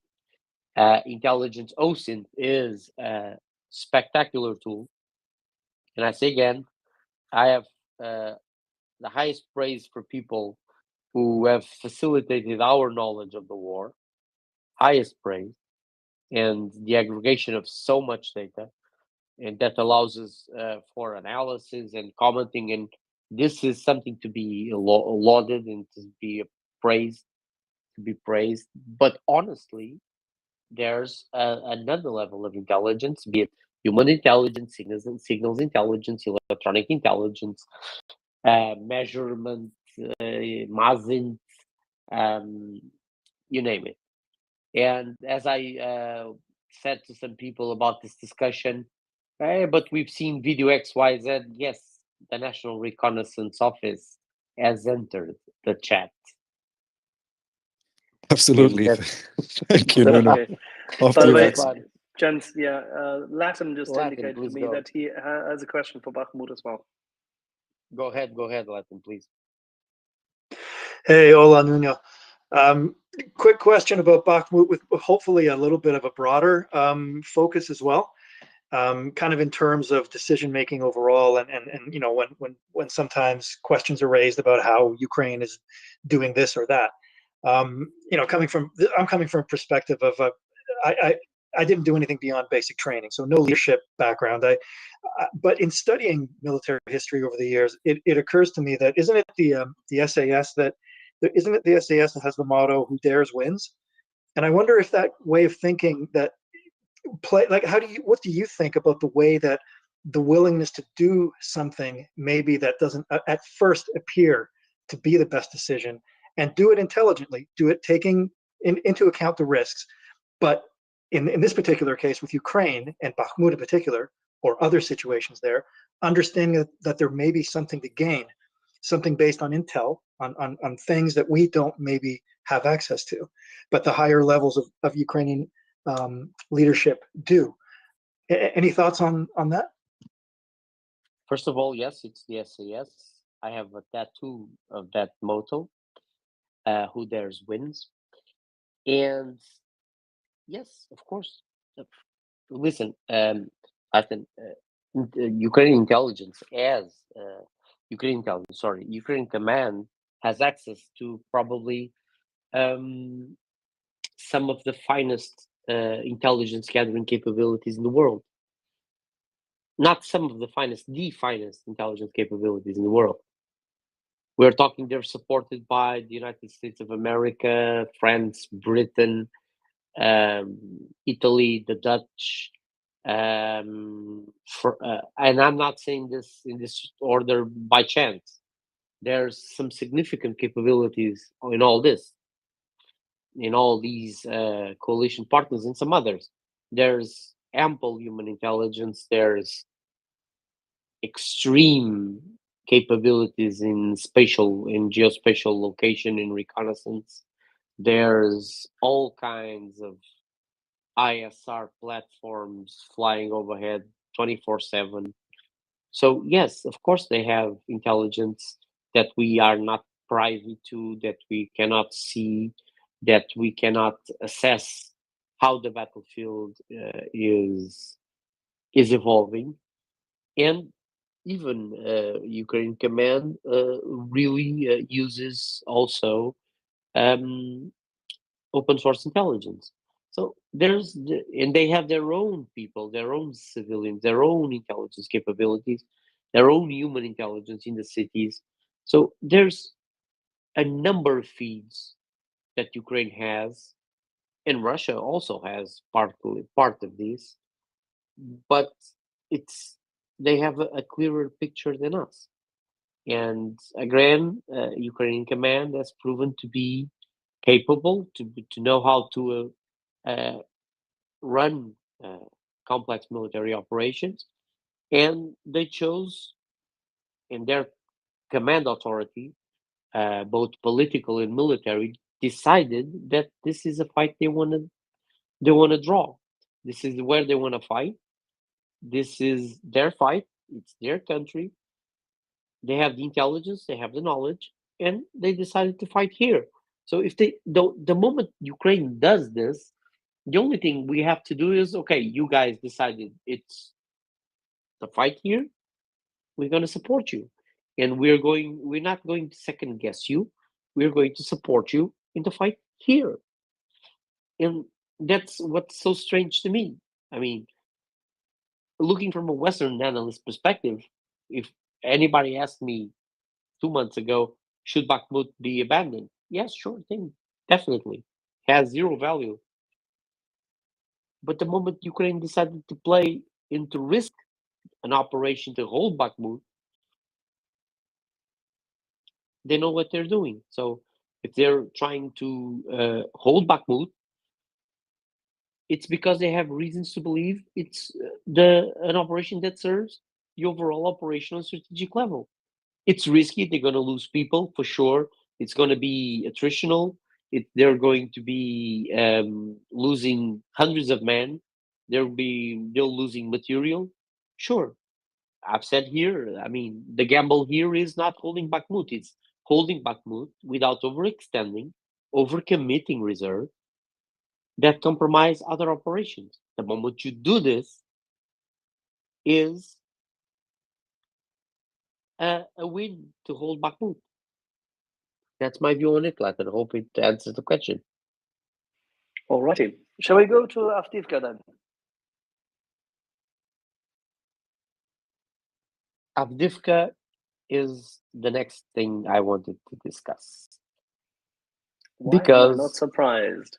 No, because last week I've mentioned that Avdiivka was shaping up to be a significant battle, right? So I wasn't very wrong about it. Russians have committed some serious forces to it, some very important forces. They've lost some very important forces in Avdiivka. Actually, they lost some of their reconstituted forces, like 10 tanks, and they've lost 200 separate mortar rifle brigade. And there's significant attrition in Bak regarding Avdiivka. They've been trying again and again to encircle Avdiivka, to move around it. They've even tried to cut the rail line in Stepov, because Avdiivka is a significant hub for Ukraine force, has been since 2014, and it's also a place where you can launch operations near Donetsk. It sits north of Donetsk city. So taking this is, I would even argue regarding Avdiivka, that it's more relevant for the Russians than Bakhmut, because Avdiivka sits north of Donetsk. It's near Donetsk city, and the thing is, if you don't seize Avdiivka And if Ukraine launches a counterattack in Avdiivka, from Avdiivka south, you may have problems with Donetsk city. You may lose Donetsk city. The moment Donetsk city is lost, this whole region, this whole occupied Donetsk Oblast, will face some significant problems. So yes, Russians are trying to encircle the city. They've made some progress, both north and south. They've been repelled a lot of their forces, a lot of their attacks been repelled. They've lost significant assets, and again, it's shaping up to be a very significant attritional fight on against Russia, by Russia, and they're throwing some of their remaining and some of their best units at this front. And Ukraine will face some issues with this, for sure, in keeping the city. But it's a very fortified position, has been for many years, and this is one of the places to watch. I'm more interested in what's going to be going on in Avdiivka than what's going to be going on in Bakhmut, because this is by far more important to Russia. I actually can't see why Russian command didn't decide to focus their forces in trying to seize Avdiivka. That would make a lot of sense. That's my view on Avdiivka.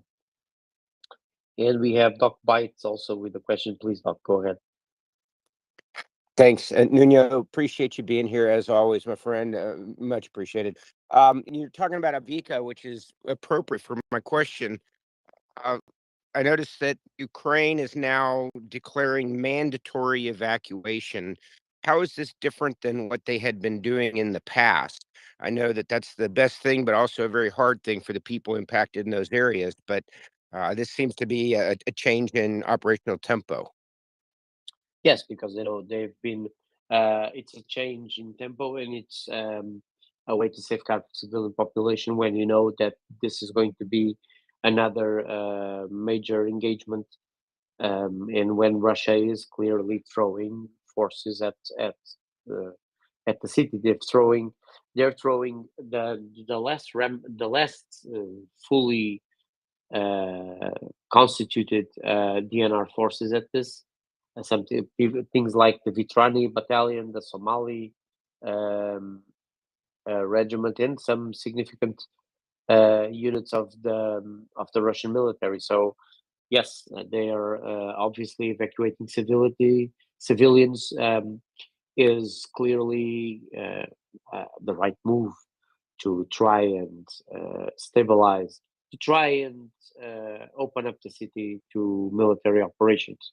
It also frees Ukrainian forces to an extent, because the moment you don't have to worry about civilian casualties in large numbers, you can fight, let's say, more loosely and freely around the city. And that's something that's always important. I remember I did some work on South Korea and North Korea in a possible conflict a few years ago. And one of the problems that arose in those analysis and war games was that South Korean forces would have to face a major city, like the evacuation of a large city, a huge metropolis like Seoul. So in that sense, that's a major problem, major hindrance to military operations. And this is the same, and always the same. The moment it shifts into a different tempo, obviously you remove civilians the best you can to get a more free battle space.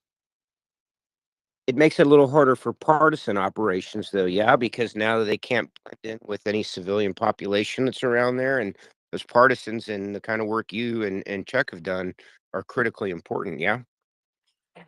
I don't think so. In this place, when you're talking, irregular forces are important when you're when you're operating in an occupied area.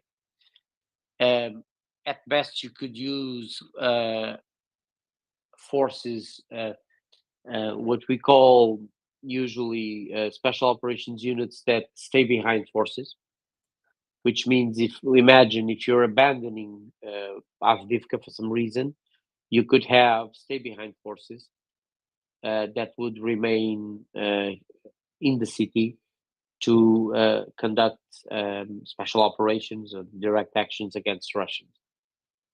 In this case, irregulars are not very important because you're fighting force on force to protect it, to keep the objective. And it's a military, it's a very robust defensive apparatus that Ukraine has in Avdiivka. So they're fighting force on force war. Irregulars are more important in occupied areas. If they would lose the city, would this be harder to conduct irregular activities in Avdiivka? Sure, yes, unless you leave some stay behind forces, because there's always different dimensions to this, right?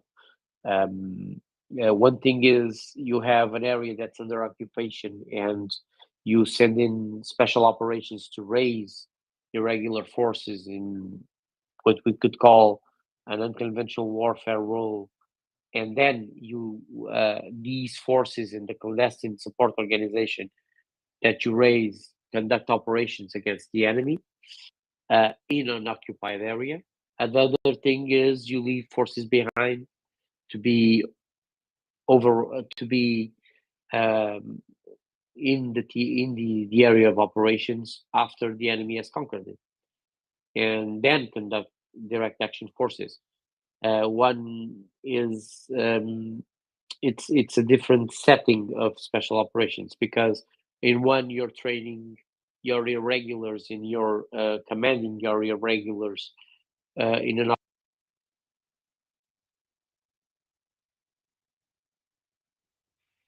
Nuno? Hello? We lost him. I think Nuno just received a call in between. No, you didn't. Can you hear me? You seem to be fading in and out. Can you hear me now? Now you're back. Okay, Live sorry. What part of Doc? What part of irregular forces didn't you hear? No, I was following along with you right where you were. So you were talking about the leave behind and then creating the Unconventional warfare forces. yes. The stay behind forces. Yes. Well, sorry for that. I think I've probably pressed the mic mute. But the thing is, I was saying, one different aspect is you have an area under enemy occupation where the population has remained, and you use special operations units to raise an unconventional warfare role, to raise irregular forces and the clandestine support organization to back them up logistically. And then you conduct these forces in a indirect role, conduct operations against the enemy. The other thing is you leave stay behind forces that are special operations units, and they're left in they may be civilian dressed and all that, and they're left there to conduct special operations against the enemy forces that press the line. And these are direct action units, and it's a direct action operation. It's the line between indirect action and direct action. So that's I hope that answers the question, Doc. Let me follow up on one thing there, Nuno. Avdiivka, now the line of contact has been pretty much hardened since it was established in 2015. Russian forces haven't gained much ground for a long time. Now there's a massive focus. The Ukrainians have given ground in two areas there. But have they given ground in order to lure the Russians forward? Or is it simply because of significant pressure? I think there's significant pressure, Axel. And the Russians also have some serious obstacles, both north of the city with large bodies of water, and they have also some obstacles in the south. Now, can they stretch this out, stretch the Russian forces out? Sure, but the Russians, don't forget, in Avdiivka, the Russians are fighting very near to Donetsk city. So this is the place to watch, in my opinion.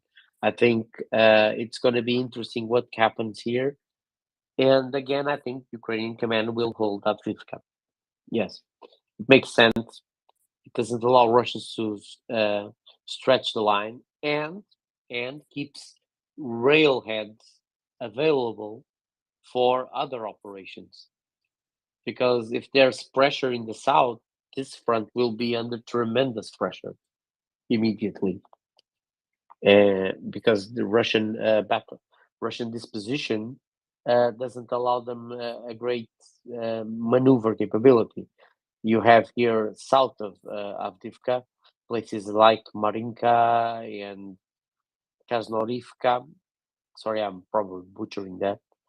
Which will be which approach the Zaporizhia Oblast area, and this I wouldn't be surprised that there's some action probably in the near future in this region.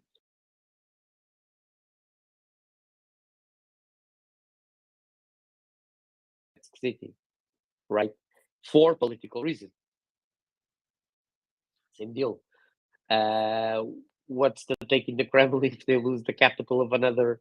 Is especially a city they've held since 2014, right? In 2015. So what happens there? So this is one key aspect of this fight over Avdiivka, in my opinion. And I don't know if there's any questions about Avdiivka from the audience.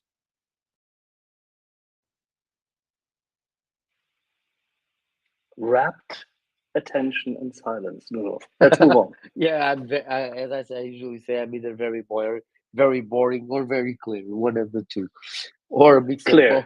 Clear, absolutely clear. So another thing I would like to ask, to talk about in military terms, is there was some recent Russian changes of command.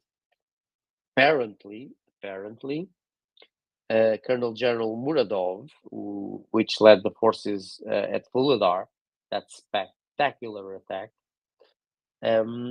has been changed. His command, he was dismissed from command and changed by a general named Sergei Kurmenko, which is the Armed Forces General Staff Academy chief, commanding general. This is a Major Colonel General Kurmenko here is an unknown quantity. He has no prior history, and so let's see what happens if this is truly confirmed, because this has been said. This has been put out by, in this case, the Institute of Study of War and a few other outlets. But let's see how this works. But don't expect extraordinary changes, because, well, they change it for the guy leading the institution that teaches Russian generals. So it's the guy who taught them to do this. So in that sense, it's not a very, I don't think it's a very worrying trend.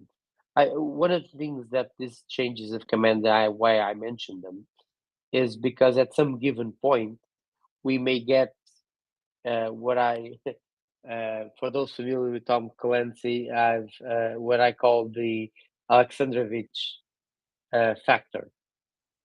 Alexandrovich was the commanding general of the Russian military in Red Storm Rising. Go read the book if you haven't. And I you cannot believe that there's anyone in this audience who hasn't read that book. It's and on our mandatory reading list, but don't worry. and I always mention this change of command because of that factor. Eventually, we may get a competent guy with some political backing, and that's something that always, at all times, worries me because I'm pretty fine and I'm pretty down with having the current Russian general staff doing their superb work as they've been doing. So let's move to a bit of Crimea, Axis, Svatov. What you say, Axel? Svatov. There's I would Svatov, go. Yeah, let's go from Crimea. the north to. Let's go a bit to the north. Well, Russians haven't taken Kupiansk. They're nowhere near taking Kupiansk. Their attacks in the northern part of Lugansk have been fairly mild. Now, where there's been some serious, significant action has been from Lysychansk in Crimea toward Yampil and Zarichne. And honestly, all of most of Russian attacks in this region have failed. That forest doesn't help. And there's been some significant action here, but with no great success. Again, same objective, trying to straighten the front, trying to push the front west, because eventually, as I've said many times here, the Starobilsk axis is a very critical part of this front. The moment if Ukraine stages a counterattack somewhere around here and seizes this northern approach and this axis, there's a massive problem for Russians. So always keep in mind that there's significant effort in this region of Crimea towards Liman and towards Sloviansk to again push the front westwards and to prevent any counteroffensive by Ukraine in this Svatov Starobilsk axis. There's no great advances, and also Russian forces in this region have significantly complained about the lack of armor. And we've seen some. I'm not bought on the idea that Russians are going to field T-55s. We've seen them on trains. I don't exactly know where to. But if they ever are dumb enough to field T-55s, they're in for a very bad, a very, very bad awakening, a very rude awakening, because basically you can send squadron of Leopard or Challengers, and as long as they're ammunition, they'll be killing T-55s like it's trucks. Because the T-55s and the T-54s operate, and their guns operate at a range that doesn't allow them to engage with the modern battle tanks, even the IFVs. To get a pack of Bradleys, they'll be doomed. But either way, I don't know if Russians are really trying to field that. I'd say if they're trying to field that, it's a very significant problem for them. But for me, it's fine. Go ahead, fill them all. Fill them with Russians. It's going to be it's going to be a fine week. Regarding the military situation, there's we're entering the phase where Ukraine will engage in some shaping operations of the battlefield, of the battle space, and Ukraine will start to probe Russian lines and has been amassing some forces to stage several counterattacks. I will not discuss right now where those counterattacks may be, or how many, or where, but I think we are going to see significant motion all across the theater, with an emphasis in the south, but all across the theater. And one of the things that I think people should be mindful is we are seeing a lot of engineering being moved by the West. Okay. And again, another point about this is not all Western military support has been accounted for, and some of it, and this is a done thing. This is from my own personal sources. Let's put it. There's more than meets the eye being stacked up in Ukraine. It's interesting that you highlight this, because this is like a little red ribbon going through all the undisclosed location segments which we've had thus far, is that the logistics capacity of the Russian forces has been attrited further and further, whilst the West is supplying more and more engineering vehicles and capacity and delivering it, both openly as well as rumored under the radar. Now, the region which you just described in the northeast has shown exactly that, because we were supposed to envisage three larger groupings. I don't know whether we can still call them battalion tactical groupings, or whether these are now regiments on the Russian side, but then again, who cares? I mean, as long as they get destroyed, of course. But three larger groupings were supposed to be in the area from Kupiansk down to Svatova Kremina, with significant in-depth allocation of forces and logistical backbone. But we only see and hear that the Ukrainians are attriting them, destroying them with HIMARS, with artillery, even, now it comes, with sorties by the Ukrainian Air Force. Whilst on the other hand, the Russians were supposed to be attacking in this sector, and everything which they've done thus far has been repelled. What does it say about the fragility and maybe the brittleness of their own force structure? That's a good point, because this region of Crimea towards Svatov, this part of the northern Lugansk front, let's call it this, has some of the most relevant constituted conventional units of the Russian military. Things like parts of Fort Guards Army, Fort Tank Army, sorry, Fort Tank Guards Army, Fort Guards Tank Division, sorry, I was missing their proper name. They have some VDV, they have some of the best motor rifle brigades, they have a lot of BARS units, they have some airborne parts of the 76 VDV. So supposedly, this would be a region. Okay, I'll give you that the terrain isn't spectacular, and you have a lot of water and a lot of forests. But either way, these units, because they're some of the best units on in the Russian conventional military, should have made some headway, and they haven't.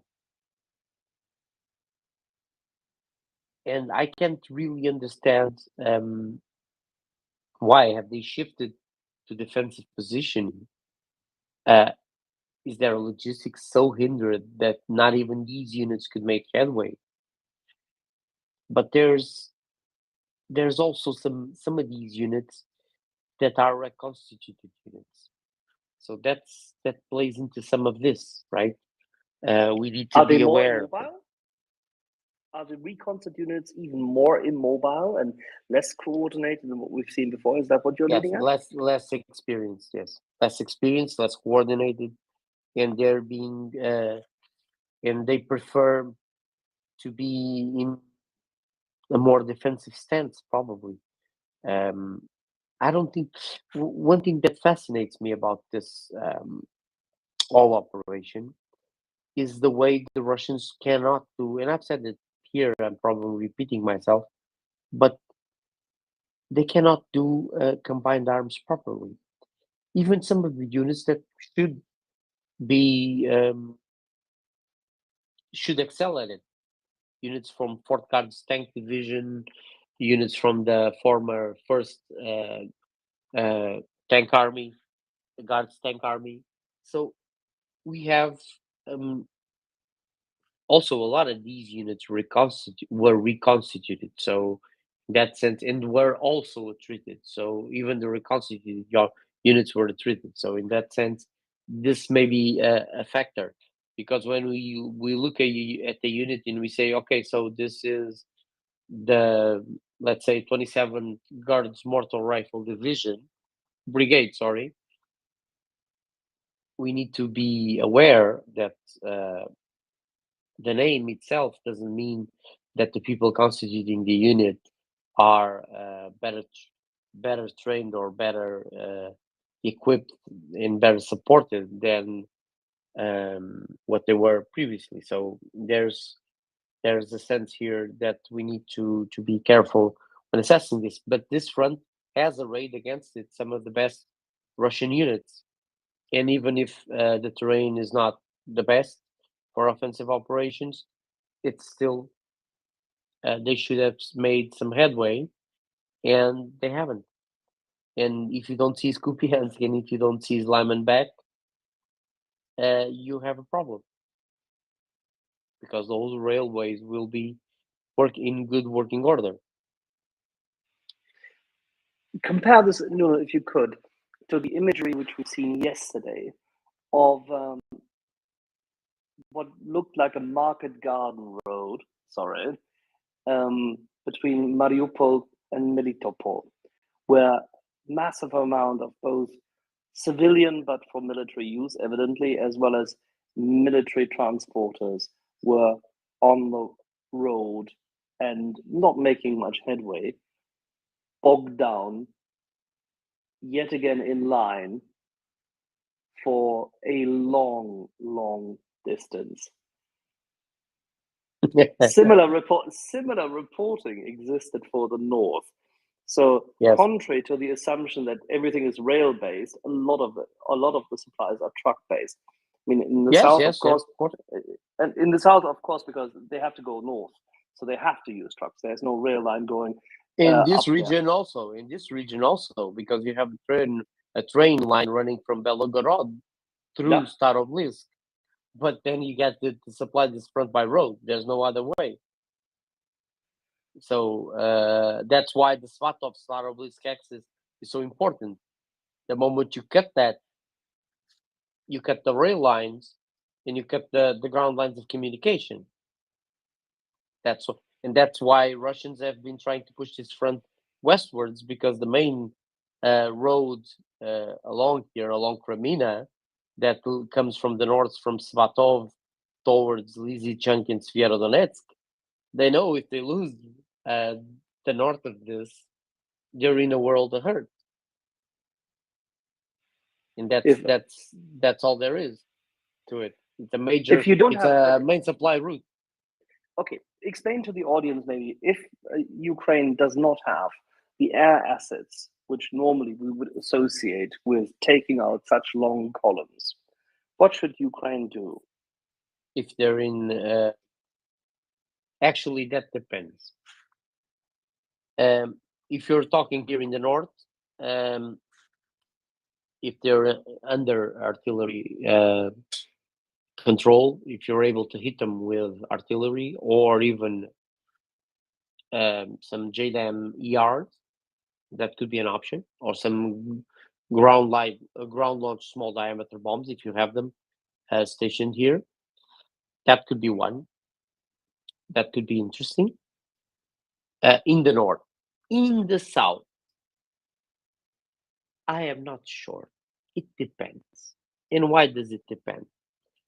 Because you see that Mariupol has become a hub for Russian logistics activities and for Russian forces.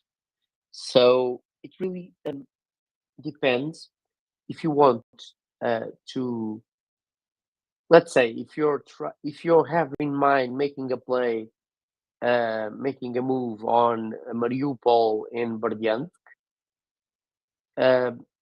on the way to Melitopol to avoid the fortifications around Melitopol, coming from the south of Melitopol, perhaps it would be interesting to let the Russians empty Mariupol the best they can.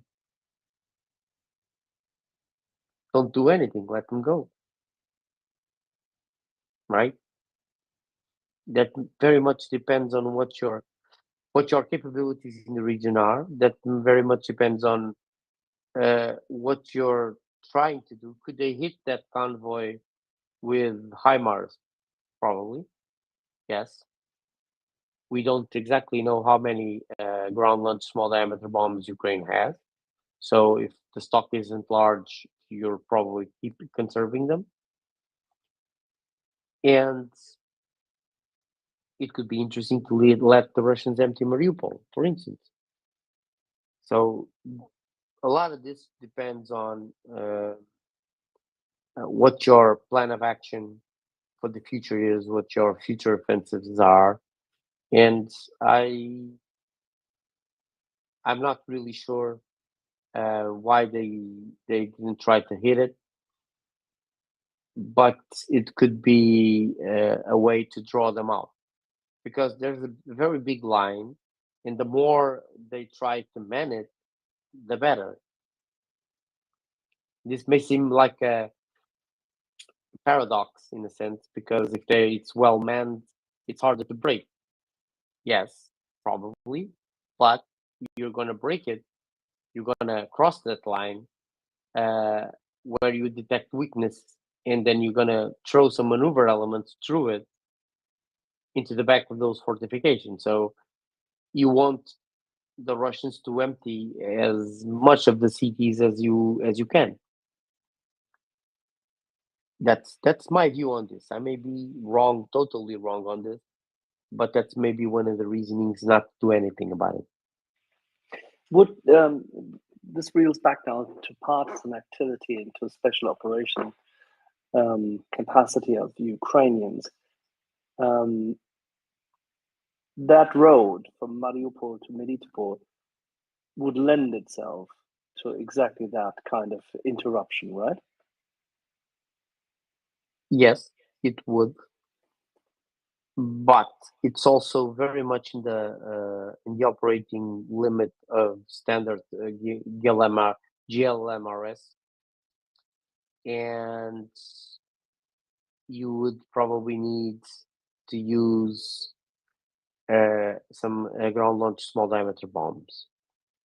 Regarding special operations units, if you have them inserted in this region, you may not want them to commit unless it's a very high value target. You may want them to be preparing the necessary supplies and the necessary reconnaissance to then, when the time comes, support an offensive. Because people sometimes think of special operations as always a vector of attack, but sometimes, most of the times actually, it's an intelligence and surveillance asset that you can use and support, and then to develop a good picture of enemy positioning and enemy forces and enemy movement. And then when the time comes, they'll shift into direct action operations in support of a conventional force. Because this is a different prospect here, right? Yeah. So what you're saying is essentially that with both General Alliance as well as whatever kind of air capacity is at hand, plus essentially fast-moving IFV's strikers and the likes, you could sickle cut such convoys. Yes, All right. but the thing is, you need these forces. If you have soft in this region, which Ukraine probably does, you need to. They'll be mobile, but they won't be equipped to handle a convoy like this because they'll be right now mostly in reconnaissance, in special reconnaissance mode, trying to trying to refine the picture that Ukraine has of Russian forces in this region. I believe that Spartan 205 had a question. Please go ahead, Spartan. No, I think he dropped. I You think may you may still have have dropped. you may still have him on your screen as a ghost speaker, as we call that. But Yeah, all I right. still do, but I think he dropped. Okay, so I don't know if there's any question from the audience for this military part. I think we'll wrap it up in the military end. Let's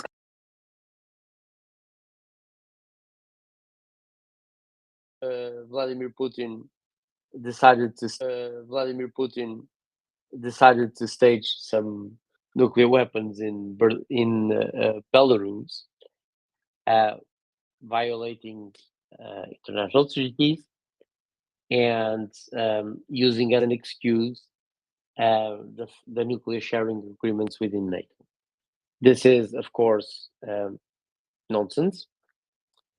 But the staging of tactical nuclear weapons in Belarus, eventually, I would posit that it's more of an informational move than anything else. Why do I say this? Because, well, it doesn't change a great deal in the battlefield. The tactical nuclear threat, whatever that is, remains the same, exactly the same level. And it's meant to scare off Western publics. It's meant as a propaganda tool to be repeated ad nauseum by all the pacifists and useful idiots Russia has in the West.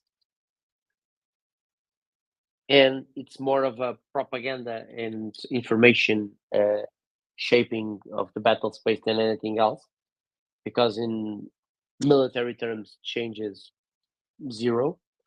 Because if Russia wanted to use tactical nuclear weapons, they could use it from Russia.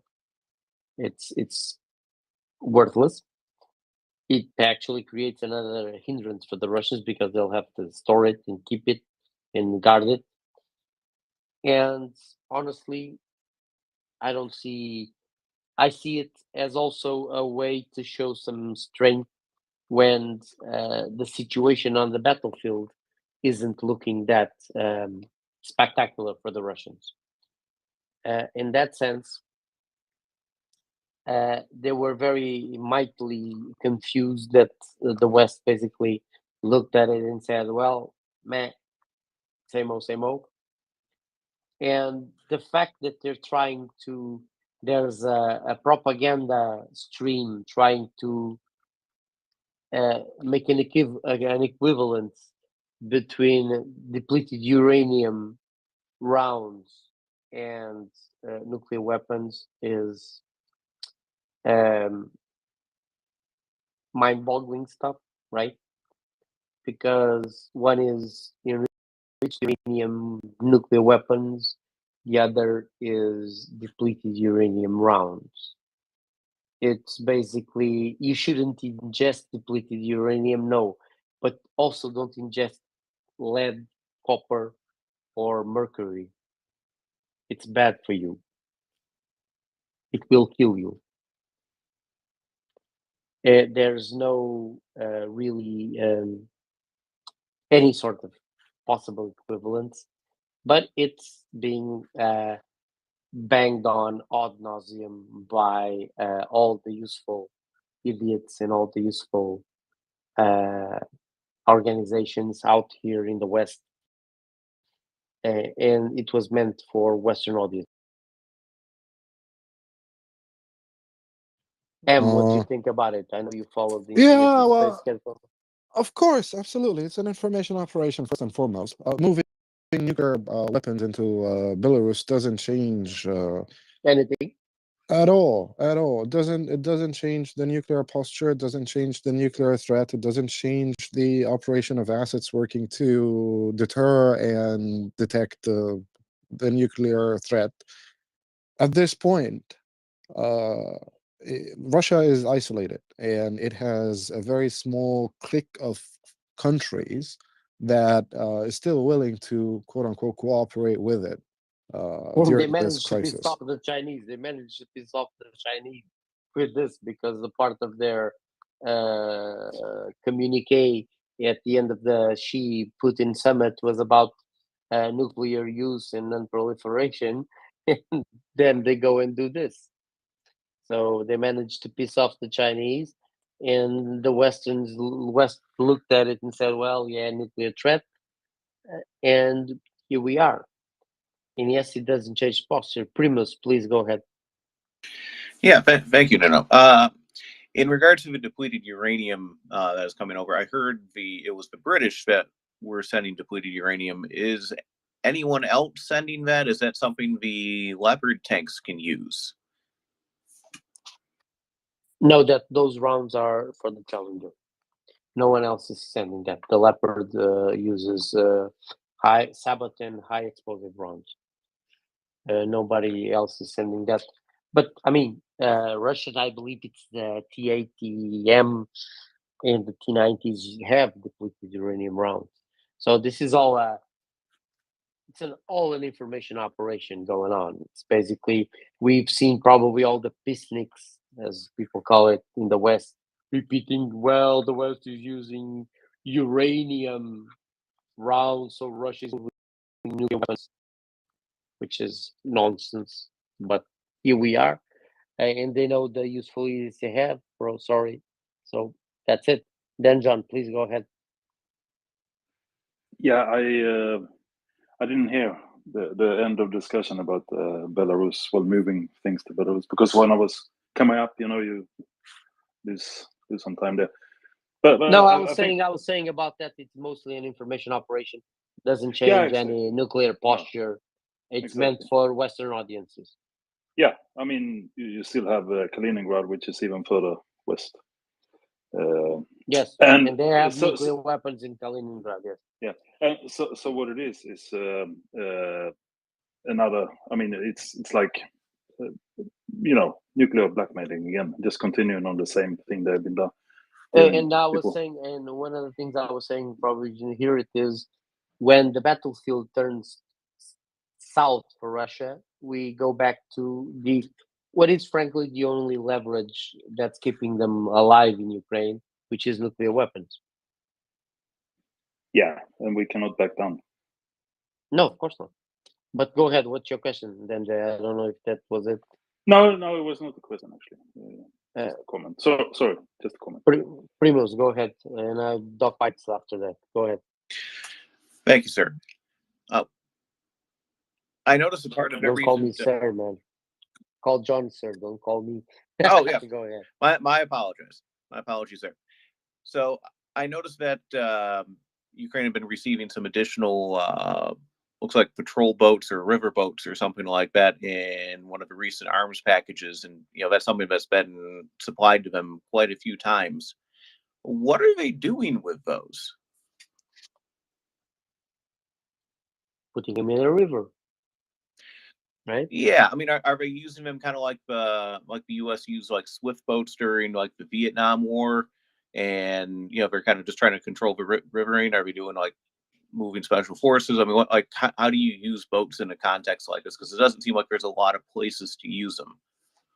Or they cross-border cross-river operations to insert and extract special operations. That's one of the uses. And the other use is if you stage a crossing unforced of one of the rivers, you'll need to set up some sort of security in the water, right? So that's one of the uses for those boats, right?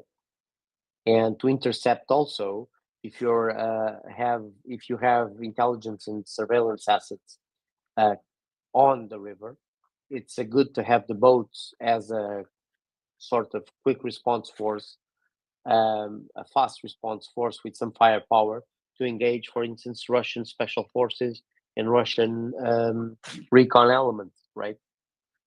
So that's an interesting capacity to have, and especially when you're operating in places like the Dnieper River, which is a fairly large river. I hope that answers the question, Primoz. I don't know if you have any follow-up on that. No, thank you very much. I appreciate the explanation. Doc, please go ahead. Thanks. Yeah, I would have thought they would have used those boats in bridging operations as well, because they kind of can be like you said, a security force and an MP of activity. To the Belarus question that came up, just a thought. Could part of it be that they want to put Russian equipment near where those nukes would be housed, trying to intimidate or get the Ukrainians to maybe not fire in that direction because there's nukes there? I mean, I know a gunshot can't set off a nuke, but just the whole idea of, hey, we have nukes here. We told you we're putting them here, and now you're firing at us over there. Well, nuclear weapons, modern nuclear weapons, are hard to trigger if you don't have the necessary permissive activation links. And so, in that sense, I don't think that's much of a. I think for them it's actually a hindrance because they'll have to guard it. They'll have to keep tabs on it. They'll have to man the security of it, and they'll have to expend some FSP forces to do it, probably. So, in that sense, it's probably more of a political move. And one thing about all this nuke discussion is Vladimir Putin announced it, but there's no nukes going anywhere yet. So take that with a grain of salt. Latin, please go ahead. Hey, Nuno, just wondering if, just on a slightly different subject than the nukes, if it's okay,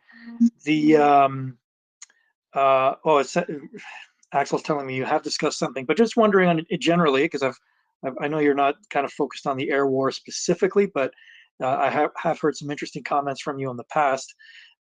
Anything in the last week as far as the air war that has gotten your attention that you think is interesting? Anything you've heard? Yes, beyond the MiGs that were supplied in this type, the next subject I would like to approach, beyond the MiGs that Slovakia supplied and Poland supplied,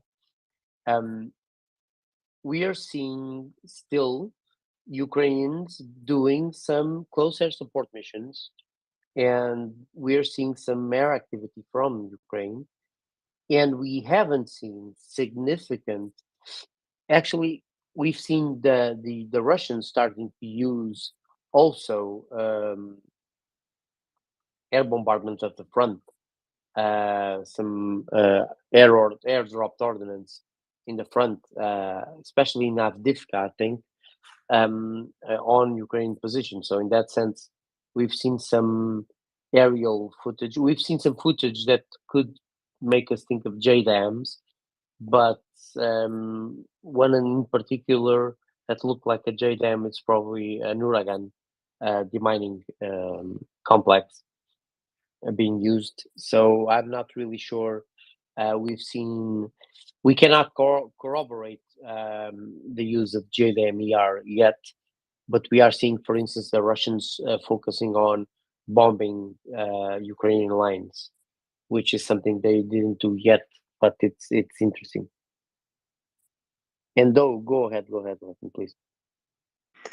Okay, let me just drill down a little more in one aspect of what you were talking about. Up until now, and then certainly beginning probably late last year, we had seen Russian tactical aviation, and I'm thinking particularly their fixed-wing Su-25s working along the front, where working at very low level. The kind of operations I'm talking about, and that seems to be ongoing. It seems to me, the sense I have is that those Russian units are probably among the Air Force, the ones that have experienced the highest losses from what I can tell, open source.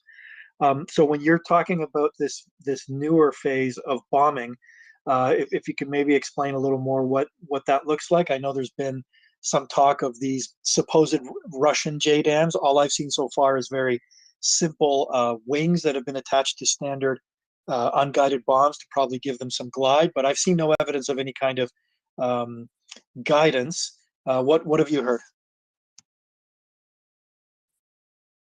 I just shared to the nest an article from Euromaidan where Russian aircraft started to use these 500 kilograms air-launched bombs on Ukrainian positions. And now I've heard from a few friends that there's some reports of this, and this is an interesting development because they're using it at the standoff ranges. So they're probably employing some of their precision guided munitions on the front lines, which is always worrying because they can still bring to bear some equipment on us. You have the article in the nest. Go ahead, Vlad. Yeah, thanks for putting that there. I just saw it. I'll read it in a moment, and that is interesting because if it is if there's something that's developing there, and if there's more use of a certain type of PGM like that, then that would indicate that they're moving some of their more, or at least beginning to use some of their more valuable, the frontal aviation regiments. yeah, like some of their more advanced fixed wing types that up until now they've really sat back, right? Yes. So I guess at some point we had to see that, right? Because they couldn't just sit back forever. Somebody in Moscow at some point was going to say, you got to do something. Yeah, I mean, Latin. That's is particularly as we move towards what is probably an Ukrainian offensive cycle. This is it's natural that the Russians draw on what assets they have, even if it's Su-35s, that kind of more advanced assets. There's no way around that. I mean, and Ukraine will obviously get bombed with some of these more advanced fighter types. I think that's something we'll be looking at. But that article is very interesting. But we have to highlight that capacity does not equal capability.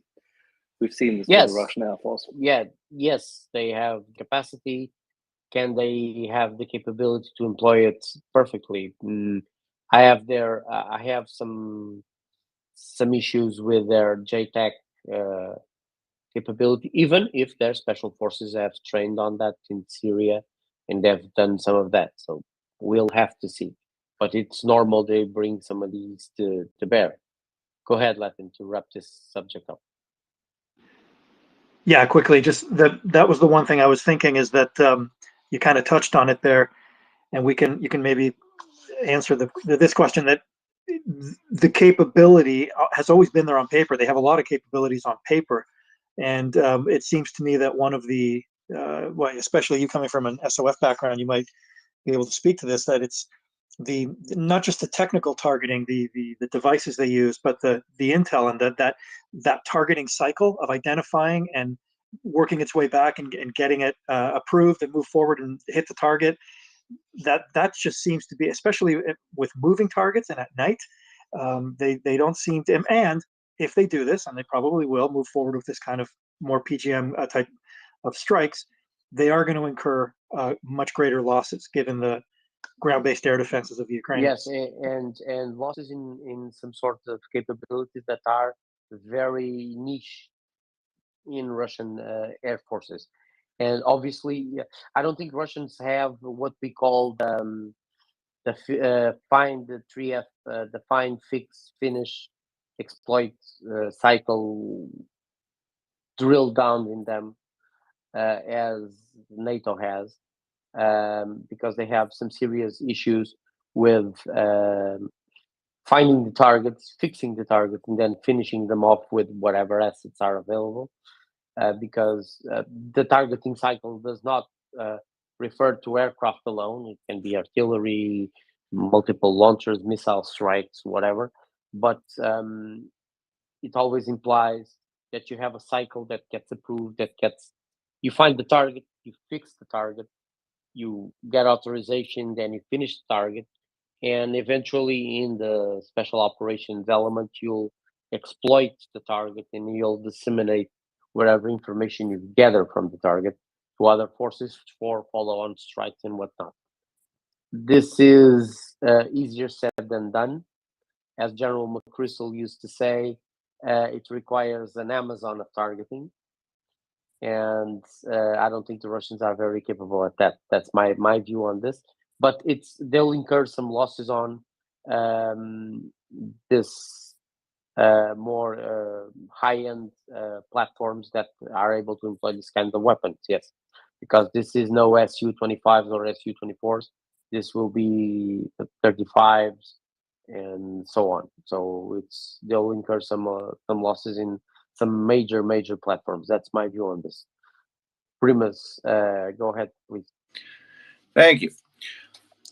So at this point in the war, especially with offensive coming up, do you think there's a possibility we're going to see any Ukrainian air assault, not airborne, like jumping out of planes? That would be not a good idea, but coming in with helicopters and trying to, outflank them or just be where they don't expect you to be, to create some sort of dilemma for them? Because it seems like they have a fair number of helicopters, but I haven't really seen any, helicopter operations.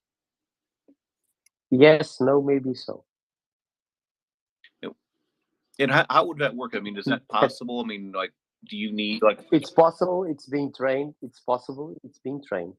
If you see, there's open imagery of Ukrainian forces in, I believe, in Germany, training in Grafenhoven.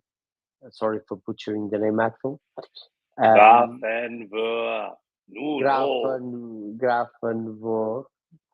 Goddamn. And in the German training area, there's some images of Ukraine's Ukrainian forces training operations, fast roping, rappelling, getting on and getting off helicopters. That sort of techniques to use as inserting an airborne force. I think there's going to be some very interesting surprises coming up, and we've been training them in the full spectrum of capabilities available. That's my view on this, Primus. I hope that answers the question, even if I'm absolutely dodging it. No, thank you. It's I had seen some of those same videos of them training, and I was kind of scratching my head. It's like, are they really planning like air assault operations? And kind of looking at the the Hinds are both attack helicopters and transport helicopters, and they have a lot of Mi-8. Mi-17s, Mi-8, Mi-17s. Yeah. And the Mi-17 is a very capable medium transport helicopter. It shakes a bit. Seems like it's going to fall apart, but it's a very decent helicopter. But I think I don't have any insight into their planning, of course. Even if I did, I wouldn't say it openly. But if you're training it, it's because some use it will have, right? Especially in a situation where you're training forces that will be engaged in combat. So in that sense, I think there's something interesting going on there. Axel, shall we move forward? Yeah, it shakes a lot, not just a bit. And question, personal. It shakes, but it doesn't stir. Yeah, it shakes. It shakes a lot. Yeah. It stirs. It shakes a lot, man. Just memories brought back traumas from 13 years ago. But yeah. A quick question, because there is precedent here: helicopter or rotary wing operations to Mariupol during the siege of Mariupol and defending Mariupol, and brave helicopter pilots too. Yeah, so there's a small precedent here for people who forgot.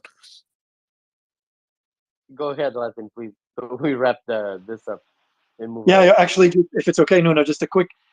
M piqued my interest there with his comment, but M, I'm picturing you and a squad of soldiers rattling around just above the sand of Sinai. Is that kind of maybe the scenario? And I've always heard that the They are tough as nails, though, those helicopters. No comment. Let's just say that I like them in computer games.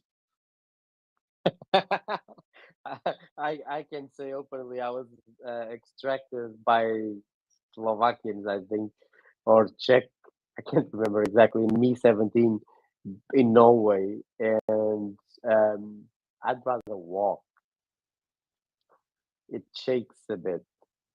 We have true traumatized men in my family. Me traumatized by the 17 and computer games, and my father traumatized by the C-130. But that's a different story. Axel, shall we move ahead? Go ahead. Yeah, Let's move to international support. I think it's one of the things we wanted to That's talk a good about. point. Yes. Well, we've seen all Leopards are in Leopard 1, Leopard 2, the Marders, the Bradleys, the MiGs. The Polish supplied one of their versions of the ZSU 23-4, which is a 30 millimeter self-propelled anti-air gun.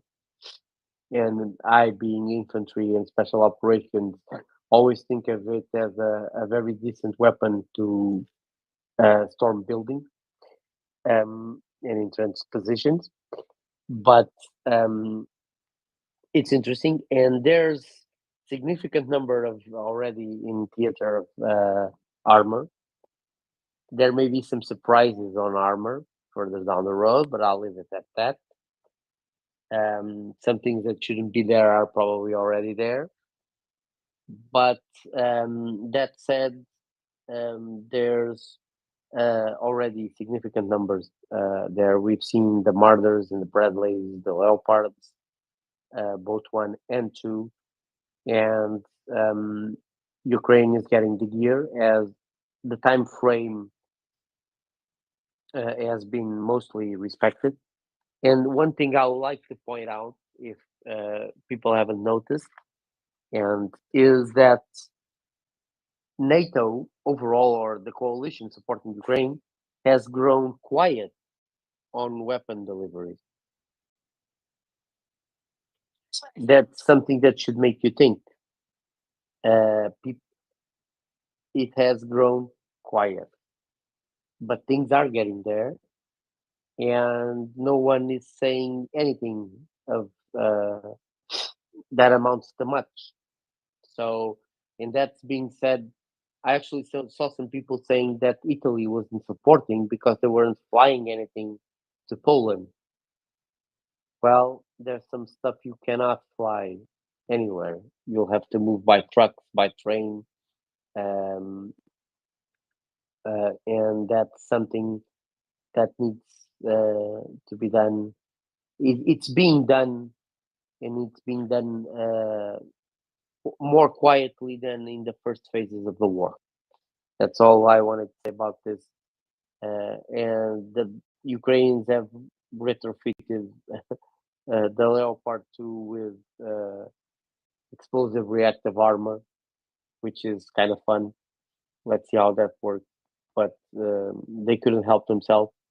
They had to strap on some ERA, some Contact 1 to whatever tanks they received.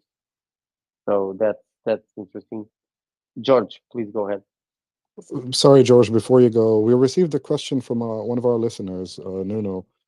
So the Russians using tear gas against the Ukrainians, and how does that fit in with the fact that it's considered a chemical weapon and the use of chemical weapons, and whether it's a war crime or not, and how does it bode with the international support for Ukraine, seeing that such weapons are being deployed against Ukraine? It's of no concern. It's not a chemical weapon. CS is technically referred as such, but I recommend everyone go see what Dan Kasetska always says about chemical weapons. And CS gas could be interesting if you're clearing a building, for instance. If you have the mask and if you're strapped on to fight in them, it's an interesting tool to have in urban combat. I see it as a way. I won't see nothing special on that. I think that's my opinion, at least.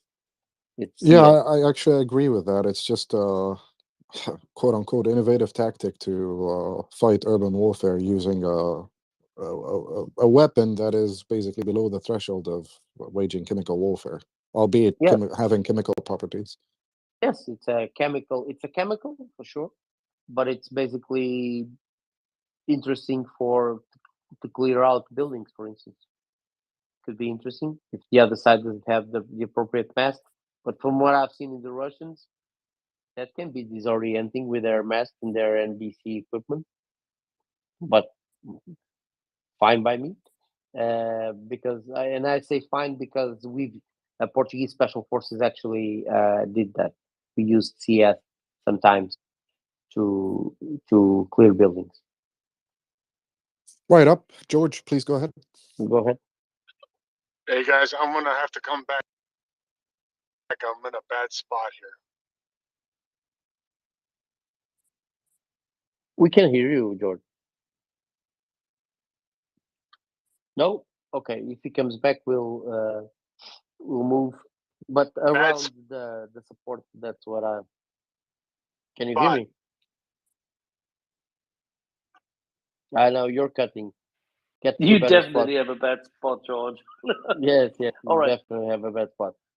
So Let's continue. Zelensky, we can hear you. We can hear you, but you're in a bad spot. Yes, try to move to a better location.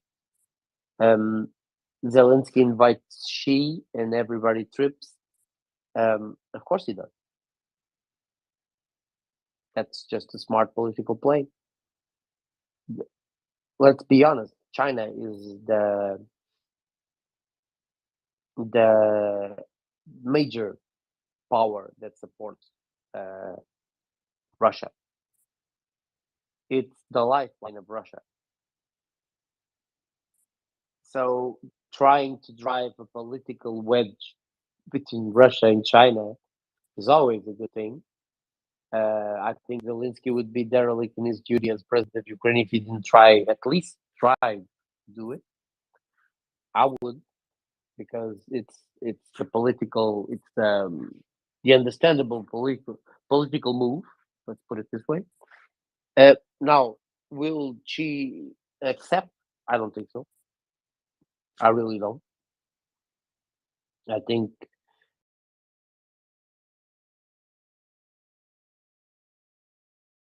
he profits from but he profits Russia winning and he profits from Russia losing defeated. I don't think the Chinese want Russians to win. And I know my opinion on this is not the same as many academics and many scholars, but if I'm thinking like the Chinese, if I was Chinese, I would say no. I like the Russians to lose. I like an isolated pariah state to Russia that is my vassal state, because that will allow me to buy the necessary hydrocarbons very on the cheap, that will allow me access to markets, that will allow me access to resources, and will grow my influence in Moscow. And lose in a way that they still feel obligated to be that vassal and feel comfortable being that vassal because China has at least supported them, right? Yes, and it's the only solution also, because one thing is Iran supports Russia and DPRK supports Russia. Well, DPRK is DPRK; they support themselves. And Iran doesn't have the ability to support much of anyone, especially a country such as Russia. So Russia has a need to get out of the vest that the Europeans and the Americans we put around it with sanctions, and the only way out in scale is China. The only economy that can keep them propel them up and keep them afloat is the Chinese. So for the Chinese, this is a win-win situation. If Russia had won, cool. Our ally has won is in a better position, fine. But if Russia is defeated, if even if Russia enters a period of political turmoil, it's a win for the Chinese. There was a funny fact: the Chinese renamed in the maps some cities in um, in the northern part of in the northern border with Russia from the Russian names to their Chinese names, and so there's something there. Key thing is, of course, that China knows that Ukraine is part of the necessary reshoring of manufacturing into Europe. Yeah. So for China, Ukraine really is not a good opportunity to work with at this point in time. Also knowing that the Chinese investments in Ukraine are not only under scrutiny, but will all be terminated given the corruption cases in regard to both the agricultural acquisitions, then the acquisitions of patents, licenses, and IT, and shall we say, dual use goods. And that's fine. That's completely fine. Blanking out China actually will work in favor of Ukraine. Yes, but Zelensky had to make the move. Had to make the move. Just to Absolutely, he needs to be seen doing this. I completely agree with you. One thing is that he knows, and if everyone noticed, I see a lot of uproar. He's now talking to the Chinese. Did anyone see Anthony Blinken or Borrell give 30 seconds of their time commenting on that? I didn't. And that's We had a self- yeah. Go ahead, Nuno. Sorry. and go ahead, but I didn't see anyone really in the places that matter very worried about it. So Absolutely. We had a very interesting question a couple of nights ago, my time at least. Hypothetically speaking, Chairman Xi decides to fly into Ukraine or travel to Ukraine. What are the odds of Russia trying to stage a provocation by shooting down his plane and try to pin it on the Ukrainians? never say that the Russians wouldn't try that, but I don't think so. I mean, it's a stretch even for them. Trying to bring China into the conflict by shooting down Xi, that would be that would They be have the Chinese army in Russia immediately. they'd probably lose all of that Far East in the blink of an eye, because the Russians have the numbers. I mean, so the Chinese have the numbers, and our good mates in Moscow emptied the Far East and sent it to fight in Ukraine. So yeah, that I don't think that's a very. It's an interesting proposition. It would make a nice novel. Somebody wants to write it, make an interesting proposition for a novel, but I don't think for a spy thriller. But I don't think it's a very. And honestly, what would the Chinese do? Send troops to fight in Ukraine, all the way from China, spooked as they are by the Americans? I don't think so. I don't think that's very viable. So I think we the have novel would have to be set in the 1980s, no, right? Because since yeah, then we have significantly better capacity to detect all this stuff. yeah, absolutely. Peter, please go ahead. Peter? Yeah, hi.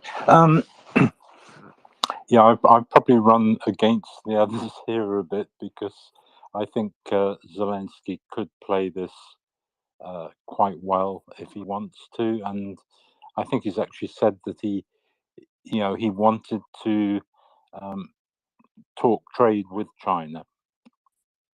An article I've got back here. Yes, but yes, I agree. yeah, I mean, China is in a very awkward position. I mean, I didn't know there's 1,000 Western colleges in China. Apparently, the Chinese like to send their kids to Western colleges. Um, there's China, as as I said, it's a tier one trading bloc. America is, and the EU are. So China is always going to have in the back of its head 50% of our trade is with the West. Do we blow that, or do we? And They can't. Sorry, They can't. they can blow it. They can't blow it. They can't. No. It would be the end of it. Would be the demise of the Chinese economy. We would suffer. But the thing with this, that's a good point, Peter. But go ahead. I know I'll make a good point. I'll make a point on that. That's a good point. Yeah. So I think China will pretend to be supporting Putin, but I really think China, if they actually did meet with Zelensky, and I don't think it'll happen, but I think if he did, they would be impressed with Zelensky more than Putin. And I think they would see a potential for trade in Ukraine in the future, as they do with the West. So I think it's interesting, but they won't do anything severe because they are trapped with the West. It's with the West, they're a little bit like one of these bad relationships where they're codependent relationships, and they fight each other like mad, but they need each other. And I think that will always hold China back. But we don't want to play Putin's angle, which is to try and make a divide to keep China on his side. We don't want to stick knives in China at the moment. We need to play it clever. That's what I've got to say. I think, in the sense, you're correct. In the sense that that's my view. Obviously, we're entering a new Cold War with China. That's a given. China wants a different international order. We want to keep the international order the West built. Period. That's a given. That's what will shape the 21st century. But that said, another thing that shapes the 21st century is the fact that, unlike the Cold War, the economies of the blocks in one side and the blocks in the other are very much interconnected, interdependent, and have extensive ties. So that's one of the reasons I believe that the only way we will probably see some reshoring in Europe, in the US, that will affect China and some countries in Southeast Asia. But we will also see, we are clearly seeing the international order being divided between what is, we could call the enlarged West, because we have Japan, South Korea, Australia, New Zealand, and an authoritarian bloc led by the Chinese, where the Russians are one part, but the Iranians and the Saudis and others are another part.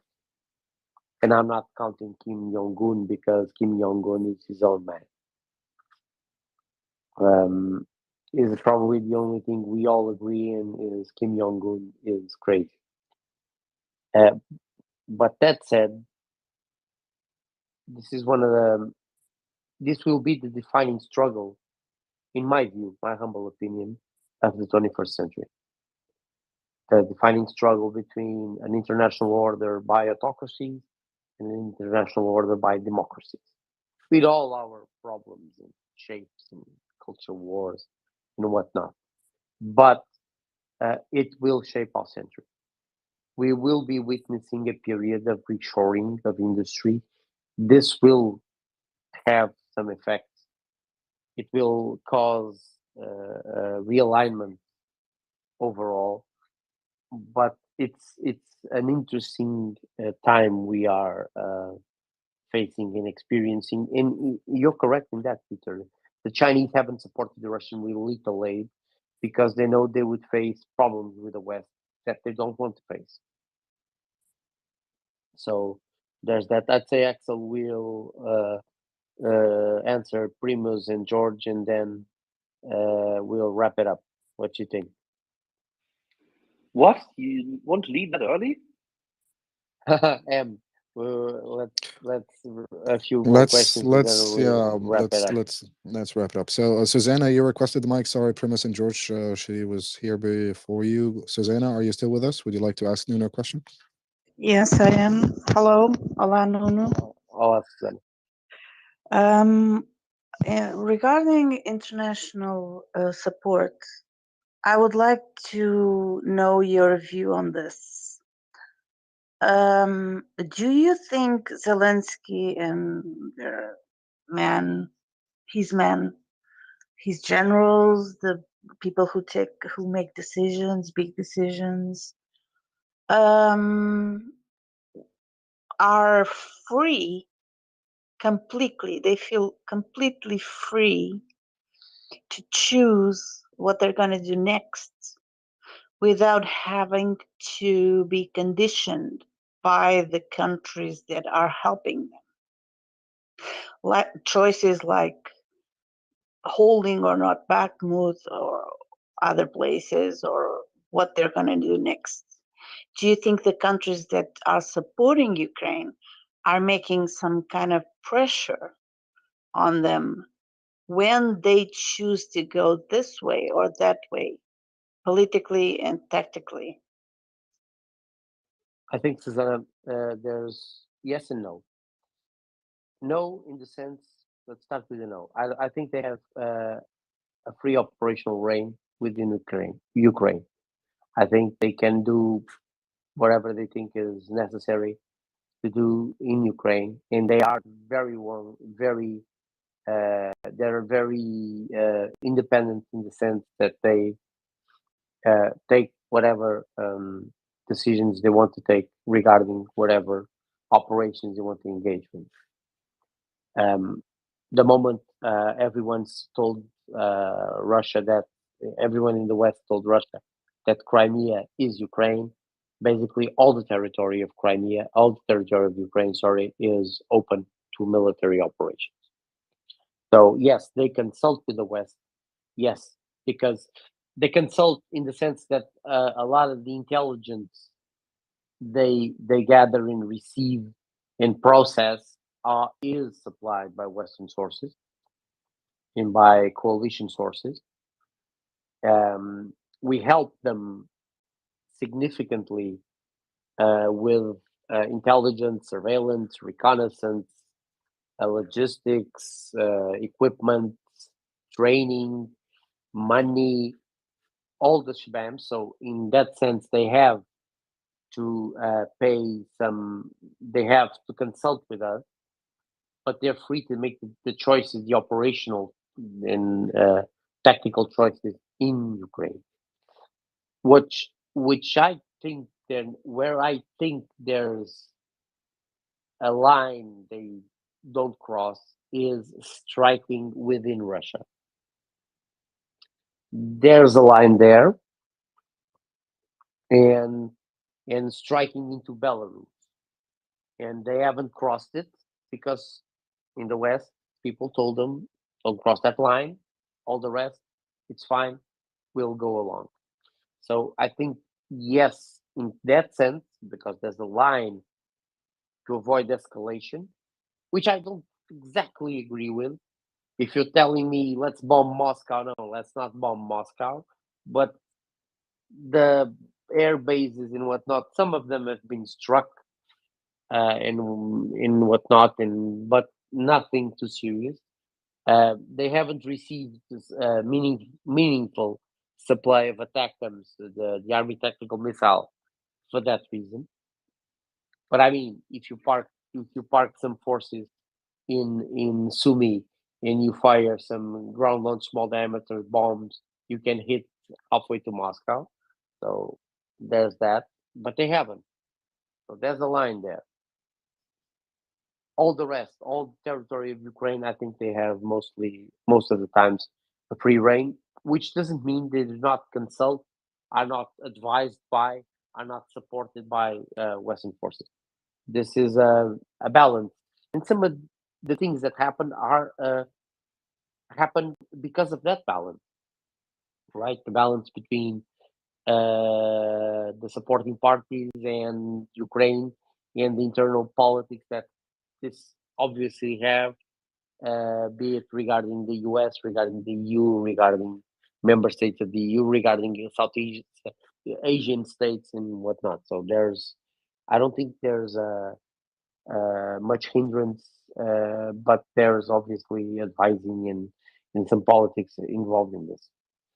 George, to wrap it up, let's go. Please go ahead. Yeah, I was gonna say, for that question you just answered, I think that there is no hindrance because let's face it, the gentleman that you're discussing here, the Ukrainian high command, along with their political leaders, they have good memories, and they look at it this way. We have to dissect this really quickly. In the beginning, most of the Western leaders had it wrong. Not that Russia was going to invade, but what was going to happen after they were going to invade. Right now, let's be honest here. The weapons that were given to Ukraine in the beginning, especially in the first few months of the war, even though they were crucial for the Ukrainians to defend their country, the people I'm pretty sure that were giving them saw them as something that's going to be used after Russia gains a certain foothold. Remember, everybody and their grandmother, except for maybe a handful of people, were talking about the Ukrainians fighting a guerrilla warfare, something like what the Russians had experienced in Afghanistan, that certain areas would be quickly occupied. So those people that were making those claims were also in the Pentagon, people that make decisions, and the Ukrainians have proved them wrong time and time again. So how much, do you listen to people, especially when it comes to your waging of the war inside your country and waging your defense inside your country? I would say the chances of you listening to them are slim and none. And Slim packed his bags about 6 months ago when the Ukrainians started proving everybody wrong what they could do with the weapons that everybody balked about giving Ukraine, starting with M777s and HIMARS and so on and so forth. But Nuno is exactly correct. There are limits into the way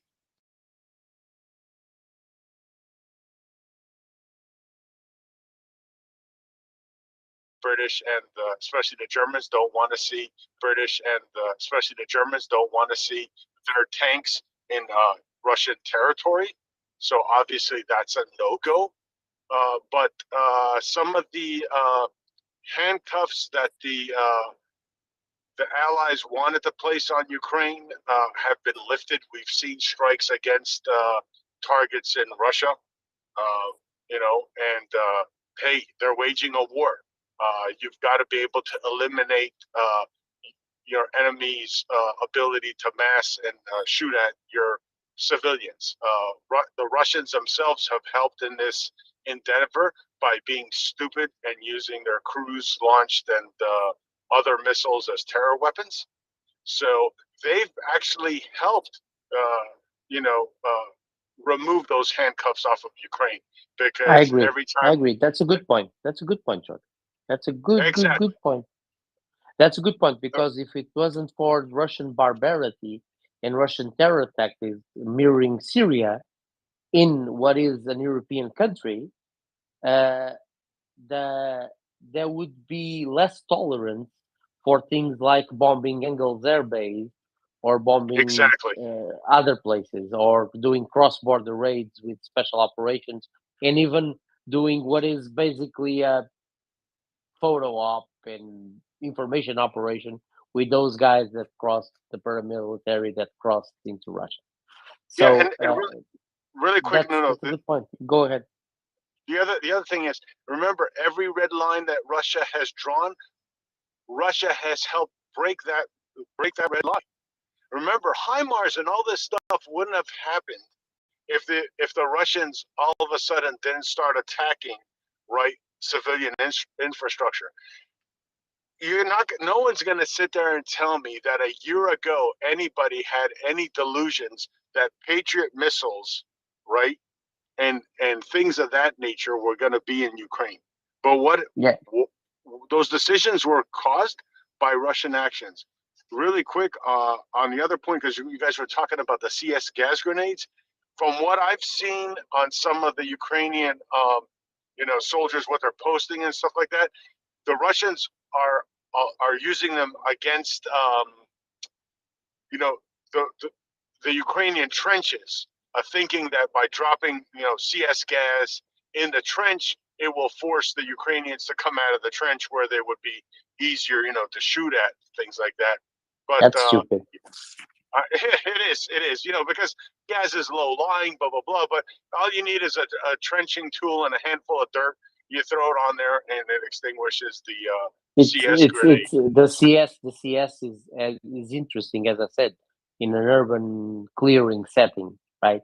You have a big building, and the other guy doesn't have a mask. You are masked up, and you just throw them in there. You'll cause enough disorientation and enough side effects to clear it out. But that's about it, because anywhere Yeah, you but can they're dropping throw them in trenches.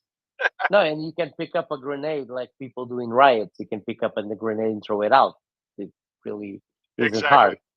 One thing is you're throwing it into a room where it's a confined space. Wherever you throw it, it's going to be pumping gas, right? Another thing is in the clear where you pick it up and throw it out of the trench. So it's kind of stupid. But the thing, George, that's a good point. I mean, obviously, none of us thought a year ago that we would be seeing basically army corps being designed in Ukraine around German battle tanks, German main battle tanks, and IFVs, and supported by air defense systems like Patriots and IRIS-T and SAM-PT and NASAMS and ground-launched small diameter bombs that only the U.S. has and not in great numbers because it's still getting out of the factory. None of us thought that, for instance, my biggest surprise in all this is the shift, and credit to the Germans on this, the shift in Germany. It took some dragging, it took some kicking and screaming and pressuring and doing X, Y, Z. But the truth is, it took 2 ministers of defense. But the truth is, we're going to see an armored spearhead of German armor crashing with German artillery crashing into the Russian army. And that's something that was a year ago or a few months ago. That's something that was completely out of the question. Yes, and it was out of the question. And remember, and I hate to steal. I have to trade, his trademark, but obviously there's a Twitter handle here called Darth Putin, and he, his famous catchphrase is, "I remain a master strategist." And That's true. Putin has just shot himself. I mean, he didn't shoot himself in one foot. He blew off all his toes lately because every move the Russians make, it just escalates, right? The amount of help that Ukraine is getting, and actually pushes forward some of the timetables of weapons getting in there. So No, you know, and the funny thing, George, about weapons is the moment the defense industrial base of both the U.S. and Europe, which is a significant industrial base too, and both are very tied in too. So that this idea that there's an American industrial base of defense and a European industrial base of defense, it's not exactly like that. It's very much not at tied all. in. Not at all. It's very much the same industrial military complex, but with some shades of some different shades. But it's basically very much a consortium. Let's put it this way. And But yeah, go I was ahead, gonna Phil. say, and you know, someone mentions she going to Ukraine. I can only imagine behind closed doors how absolutely livid the Chinese leadership is right now with Putin. Yeah, I mean, they have because to of the be. nuclear weapons. No. It's because take the nuclear weapons off the table. The fact that all these countries are now arming Rearming themselves to the teeth, including Taiwan, South Korea. I mean, it's just Japan, absolutely Australia, Japan. Exactly. Australia, Talk Europe. Talk about blowing up in your face. I mean, wow. They And have to be there's another thing. The moment I was going to say, the moment the defense industrial base in Europe, in the US, got into this action and started pushing governments to send the ground launched small diameter bomb exists in Boeing stocks and Saab stock. That's it. That's what happened. What existed. The kits to make the bomb, the small diameter bomb, because the kits. I'm meaning the kits because obviously the rockets and the GBUs exist in the US and Europe, but mostly the US. But the kits exist in Saab and mostly in Saab actually. The Swedish. But the thing is, we started forwarding some hardware that's not even operational with us. No. It's becoming a test bed. It's becoming a test bed. Then companies took it on their own initiative. This is the thing that people miss with the what Doman calls the daggers. The ground launch small diameter Small bombs. diameter bomb. Yes, the companies took it on their own initiative to get these things and put them together. Remember, the two companies that build the small GLSCB. diameter, yes, put it together and then ship them to Lockheed Martin, so Lockheed Martin could put them into the HIMARS container before they even had an order. I mean, that's crazy.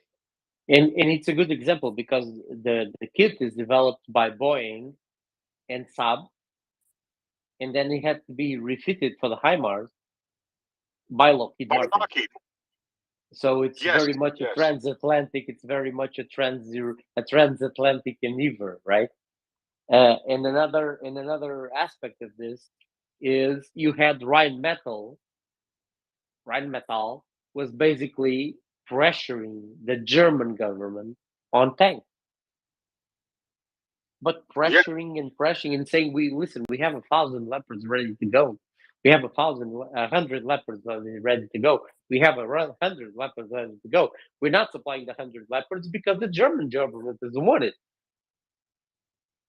And that's pressure. So the defense industrial base in this is irrelevant. And unlike what people think, the Russians cannot outperform both Europe and the US industrial base. They can't. It's impossible. It's impossible. And because it's impossible for anyone.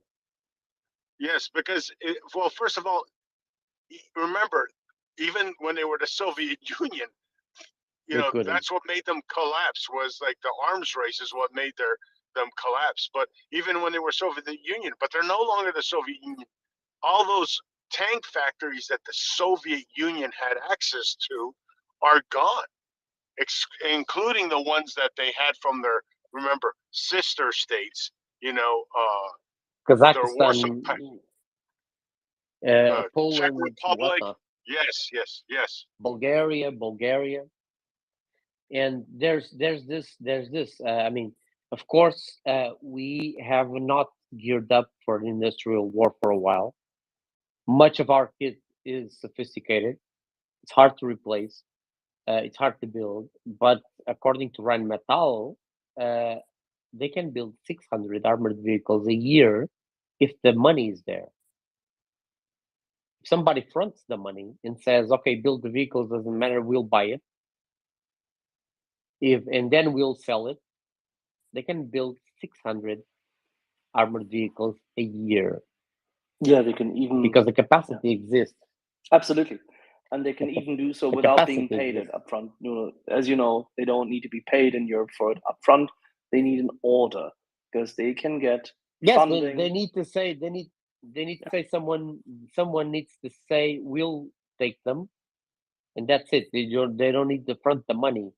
When I mean fronting the money, it's fronting the order. That's a good point, because banks will obviously, against a guarantee by European states, that they'll buy it. Actually, that's what's going to happen with the Leopard 2A7. Rheinmetall will receive a significant order of Leopard 2A7s by the Germans, but part of those tanks won't be for Germany alone. Will be for several European states, Portugal included. Absolutely. Therein lies the problem, because Rheinmetall should actually receive an order from the Germans and European nations for the KF-51, but let's not even go there for the moment. No, let's keep it there. Go ahead, Em. Go ahead. Let's wrap this up. Yeah, to wrap it up quickly and briefly, how would you describe what's going on between Azerbaijan and Iran right now? God, man. You have 60 minutes. Sorry, 60 seconds, Nuno. God. Just to highlight here, Azerbaijan, for our listeners, Azerbaijan was a Shia country.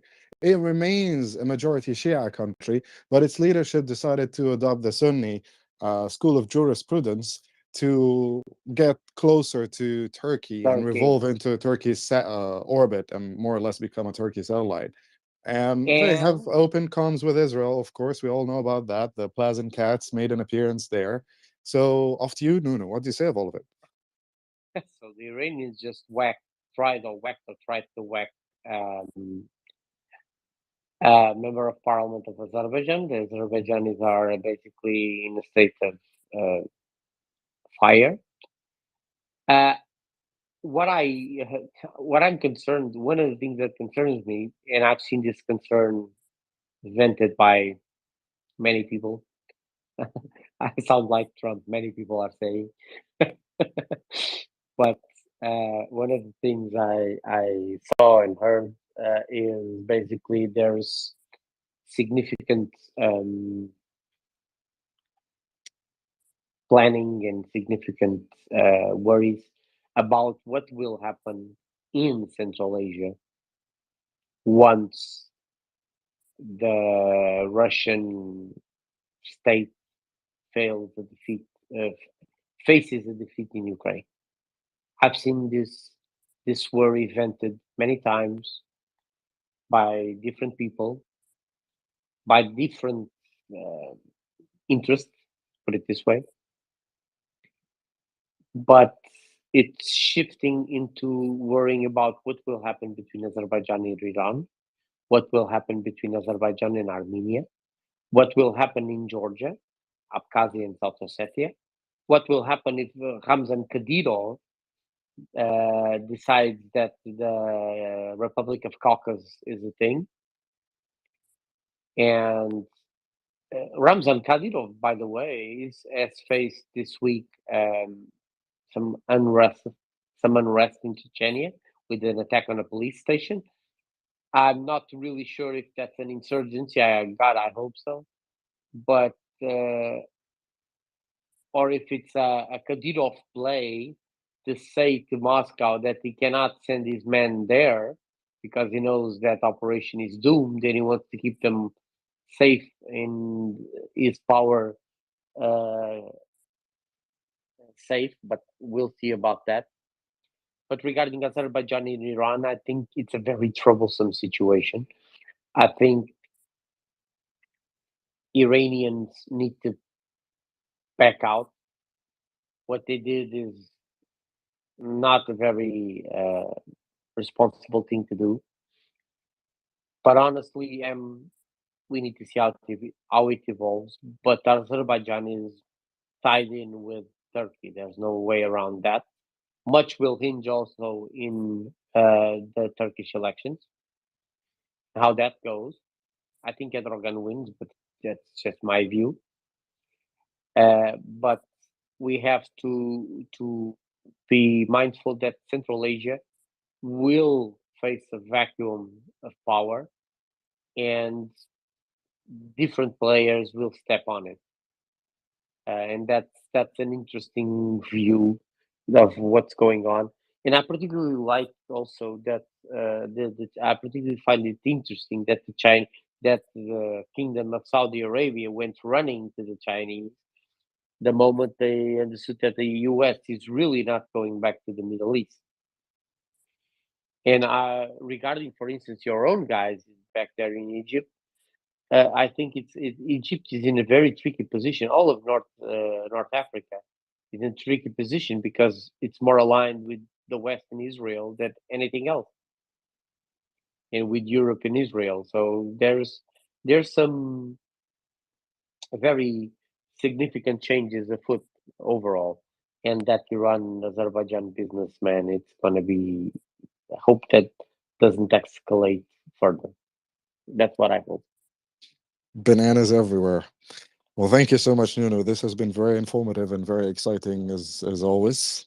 Thank And you, Axel. Thank you so much. With pleasure. if you have time for one last question, I believe Dennis One would last like. question. Yeah, Dennis, Dennis, please go. please. You've been waiting patiently.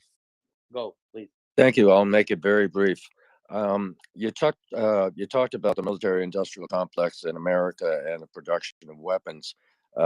We know, well, it seems that Russia tried to negotiate weapons from China, and they've been buying them from Iran, North Korea, and I guess Belarus. Basically, what I want to know is how much weaponry do they have access to, and do you think they will run out?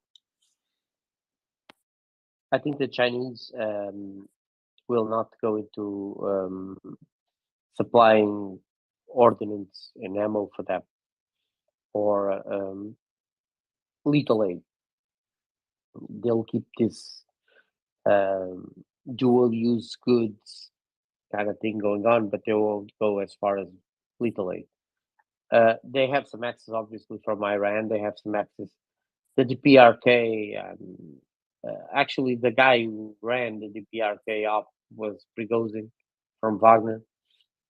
I don't think that DPRK is actually a very good supplier. Some of that stuff, it's dangerous just to move. It's so old, it's dangerous. But then there's obviously Russia has its own capacities, has a certain amount of capabilities that is relevant, and this is important.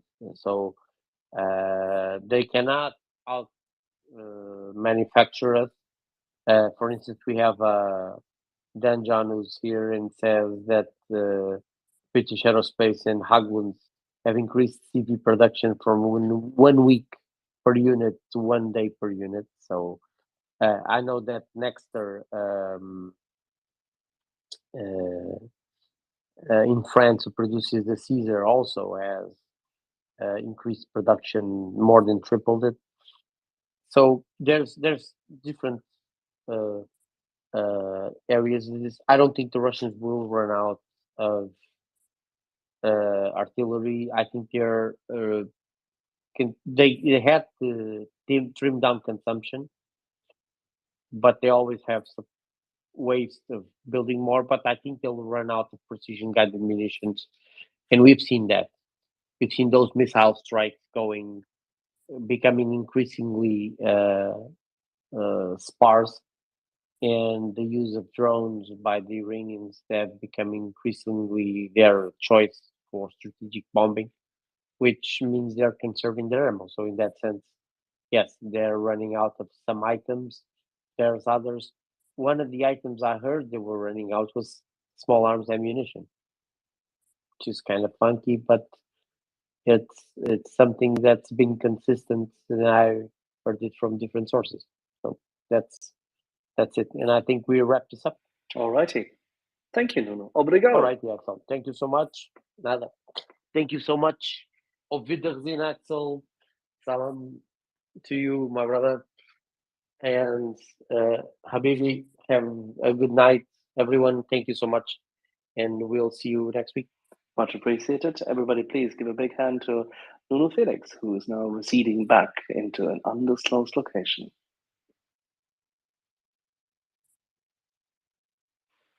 That was nice, huh?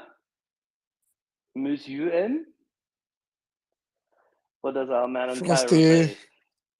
Frosty and on point as usual. Frosty and on point. Exactly.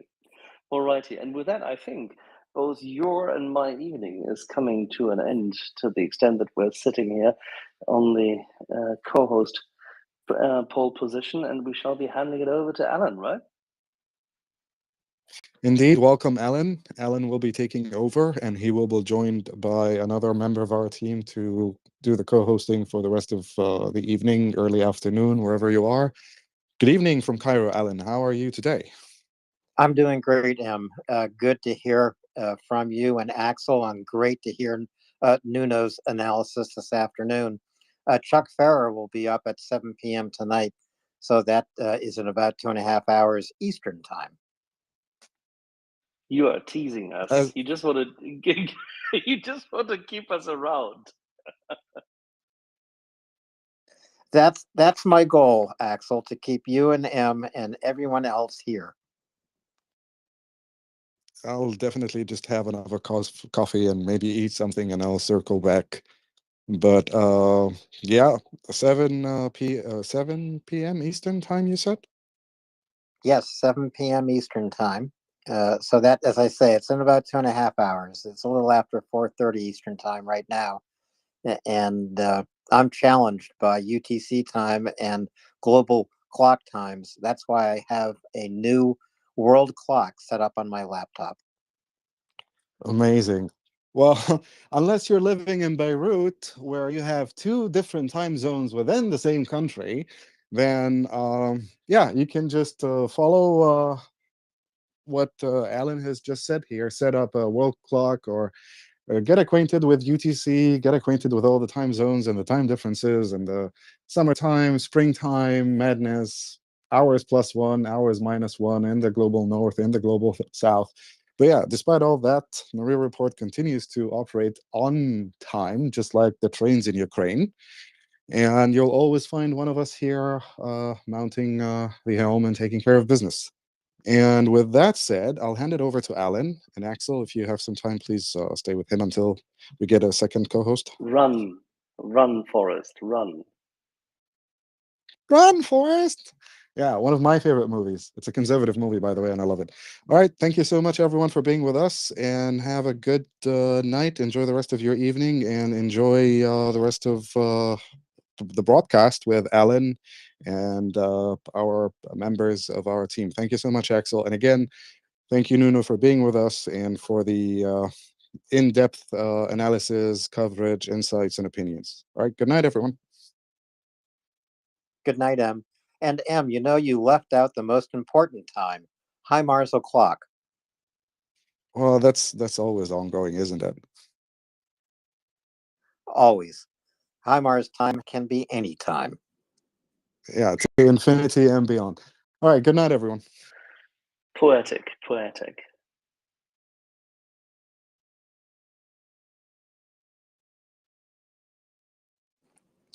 So Axel, I'll be coming up as a co-host shortly, and where would you like to go from here?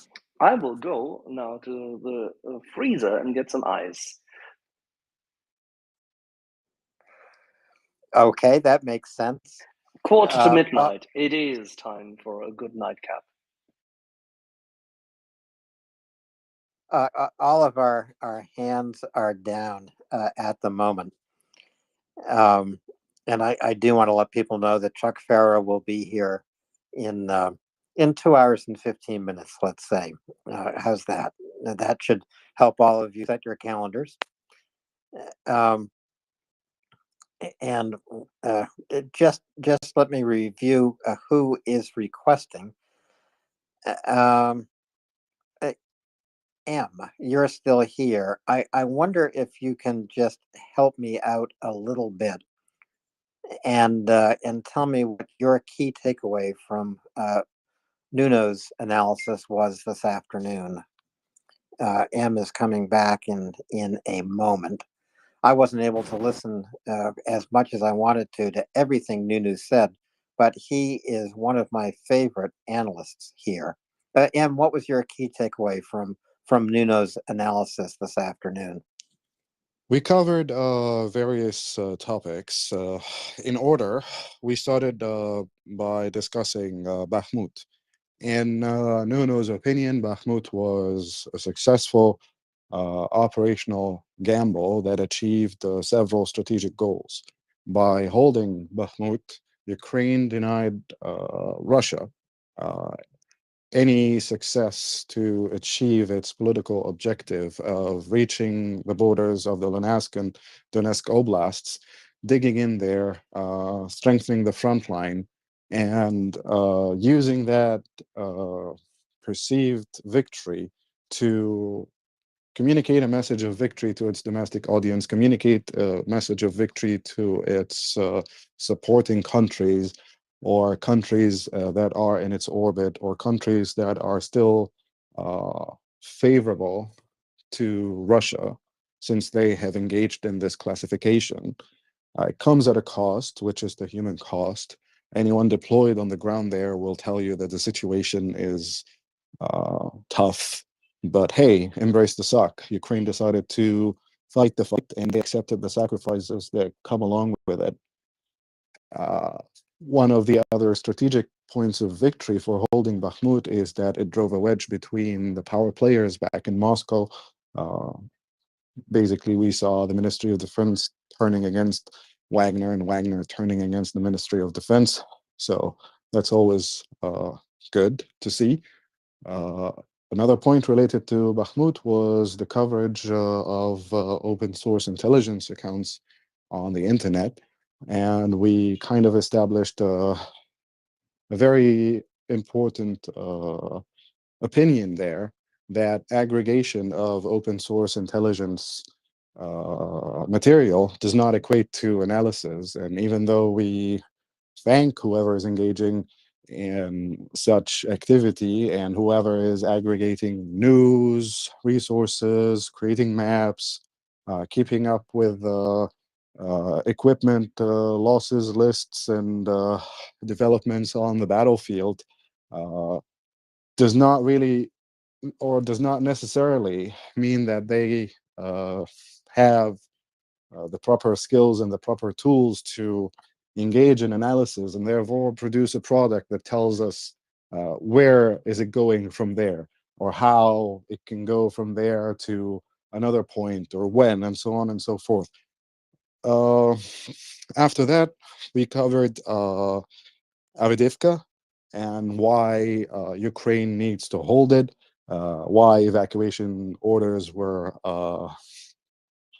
released to minimize civilian casualties, and also kind of free the hand of Ukrainian forces to operate there if they know that they don't have as big civilian population as it is right now. From there, we covered developments a little bit to the north, Luhansk. And after that, it was the Russian command changes, replacing one general for another.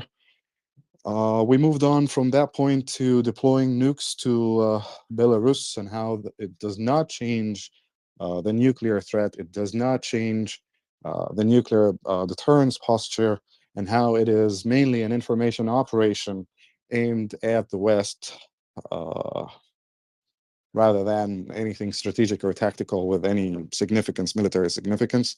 We moved on from that to the international support for Ukraine and how countries supporting Ukraine moved from the incremental approach of providing Ukraine with weapons and supplies to giving them everything that they need and that they request to win this war. From that, we moved on to discussing President Zelensky's invitation to Chairman Xi of China to visit Ukraine and how it was the right political move to make, and discussed another, again, a question that we had a couple of nights ago about the possibility of shooting down the plane taken by Chairman Xi to go to Ukraine by Russia and trying to pin it on Ukrainians, and how this is a very far-fetched possibility, almost impossible. I think afterwards we covered an amnesty report, I'm not sure. And we moved on from there finally to a brief highlight of the current developments between Azerbaijan and Iran. I guess the key takeaways from discussing all of those topics is that Ukraine is currently in a good position. The high cost of this war, this invasion, this conflict, this crisis remains Ukrainian blood and life. Support has not been shaken. Support is steady and going forward. Equipment are being delivered in a timely fashion. Some equipment appear without even announcing that they were sent. We also covered the industrial output in the West and how it fares compared to the military industrial output in Russia, and how Western countries and the international community is basically moving heaven and earth to make sure that Ukraine has all the economic and military and what's the term? Non-violent or all the humanitarian supplies. Yes, thank you, Ellen, so much. Humanitarian supplies to keep fighting this fight and winning it. And I think that's about it, really. That is a great summary. Thank you very much. As usual, Nuno and you and Axel circled the globe. And that is what is so great about listening to Nuno. His analysis is truly global. But so, one thing I was able to catch in Nuno's analysis is something that I'm interested in, and that is how badly deployed Russian troops are. He specifically talked about the danger points for Russia up in the north between Svatove and Kremena. If the Ukrainians were to cut off highways and railways there, Russian logistics would suffer a severe blow. Even Bakhmut is a weak point, and Avdiivka, Volodar, also weak points if Ukraine makes an advance. So I found that very, very interesting. Latin, welcome up. Please go ahead.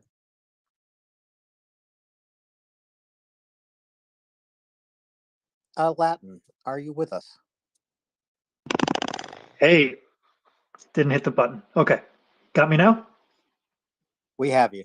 Okay, good summary by M. The one thing I would add would be that I thought was interesting from Nuno was, and I'm going to preface this by saying that it's just an impression that I have listening to Nuno over the last couple of months, is that I think he does have some pretty good sources on the European scene as far as especially when it comes to aid that's being given to Ukraine. And that's just an impression.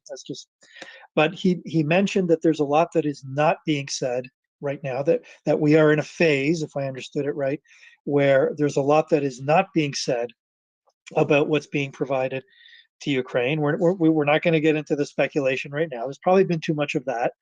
But I thought it was interesting that, there's a lot of things that we have to wait and see and get more official, more substantive news on. But I think it helped me to see, and again, based from a source that I think Nuno knows what he's talking about, that there are definitely things happening behind the scenes that will be very interesting and surprising in the next few months, if not weeks. Well, I feel as though the tempo of supplying Ukraine with military needs is really increasing, and that is a relief to see. It's not only from videos posted on Twitter and that kind of thing, but when you hear that North Macedonia, for example, is going to transfer attack helicopters, when you hear that Norway is sending a dozen diesel trains to keep the Ukrainian railway going, it's just a feeling I have.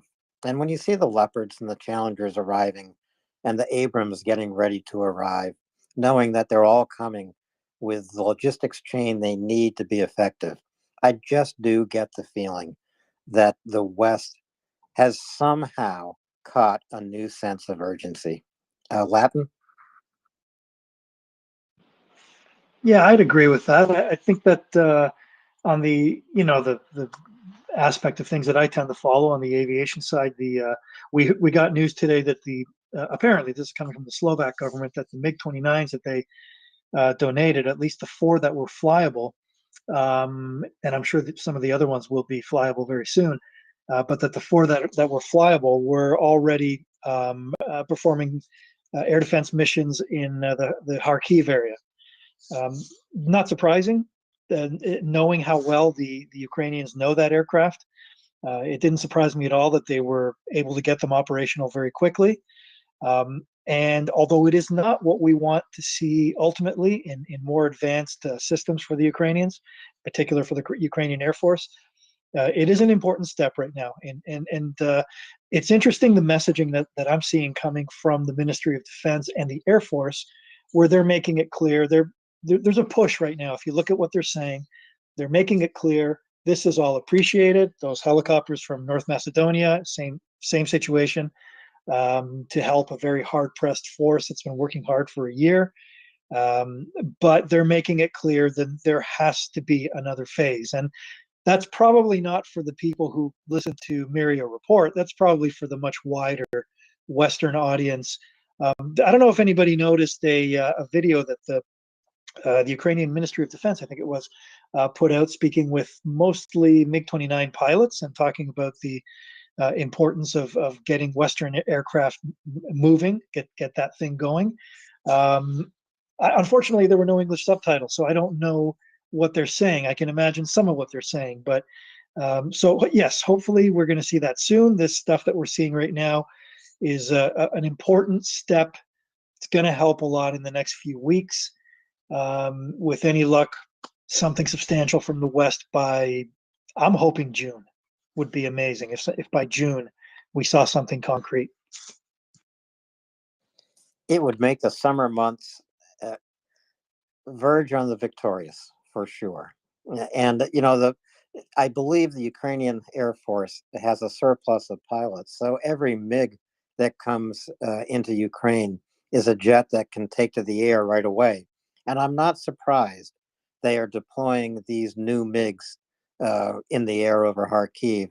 It is still a hard-pressed part of the battle line, Kharkiv, and air defense is needed there for sure. So that makes a lot of sense to me.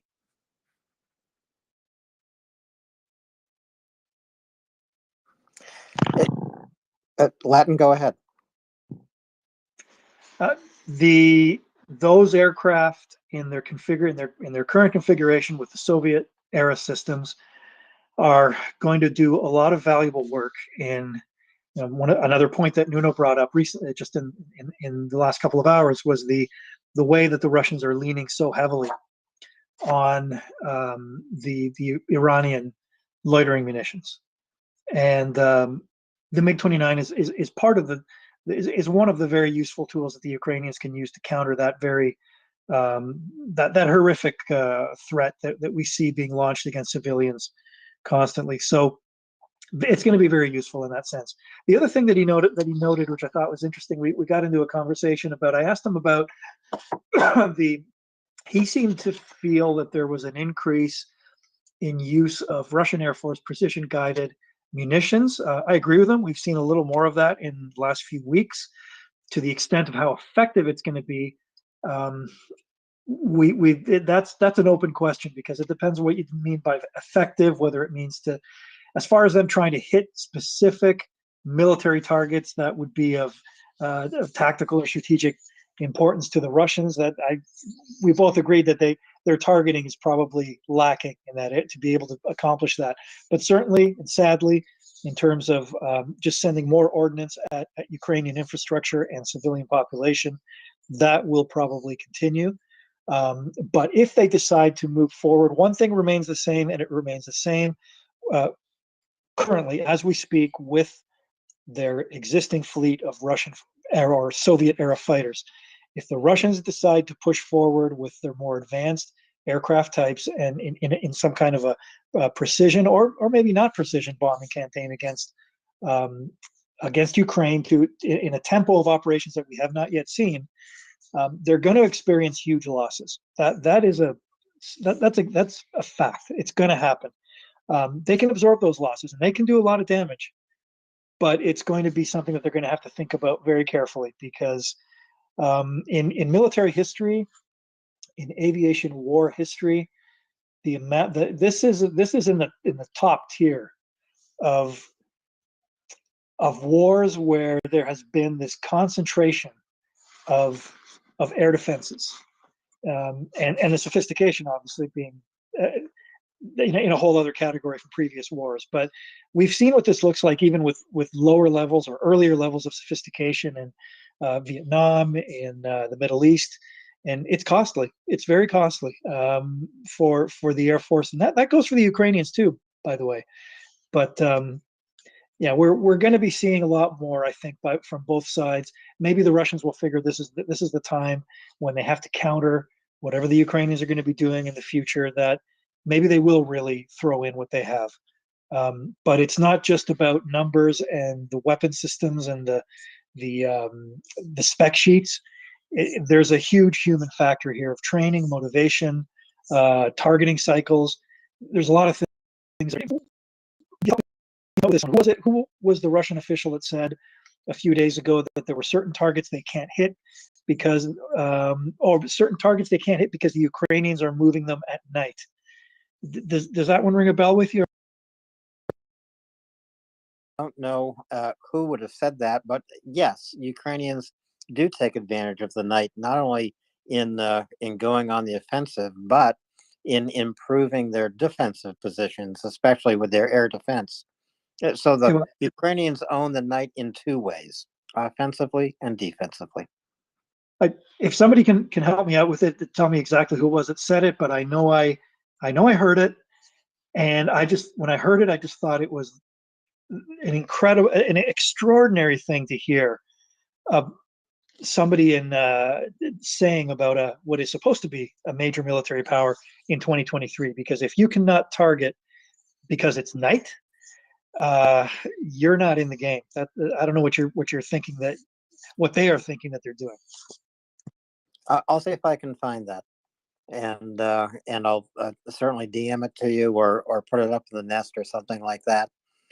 But it's also interesting, as you were pointing out, maybe the Russians do feel that over the next few weeks they have their next one and only chance. And if that's how they feel, and they do throw everything they have into this battle, especially air power, which has not really been successfully engaged in 400 days of war,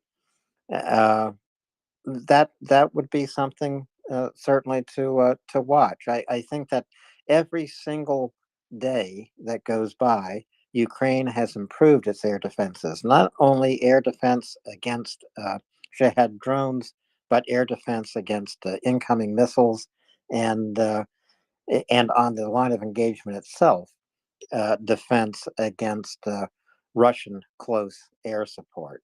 And they have lost a significant number of jet fighters on the line of engagement. I give the Ukrainians tremendous credit for prioritizing air defense as they did, and pushing for main battle tanks as they did, engaging in retraining and training of Ukrainian troops, which is ongoing.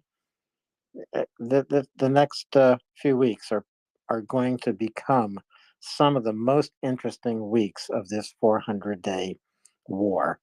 As someone put it, it's 400 more days in a 9-year war that Russia has launched against Ukraine. Yeah. By the way, Alan, I take. I want to mention, just to kind of touch again on Nuno's comment about what is not being said. But I mean, I know I have in my mind what I think the picture is that is coming.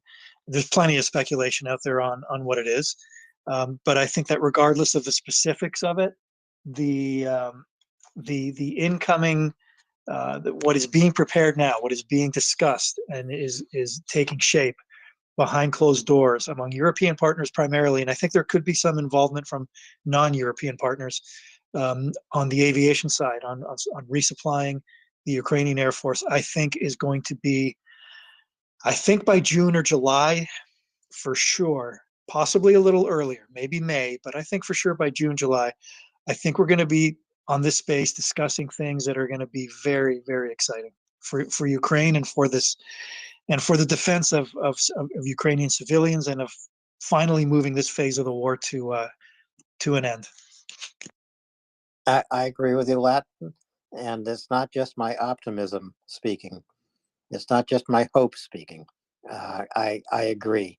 Things are shaping up well, I think, for the Ukrainians. So if we can just go to Carrie and then to Peter. Carrie, please go ahead. Yeah, I'd like to take the Jeopardy answer to the last question of who said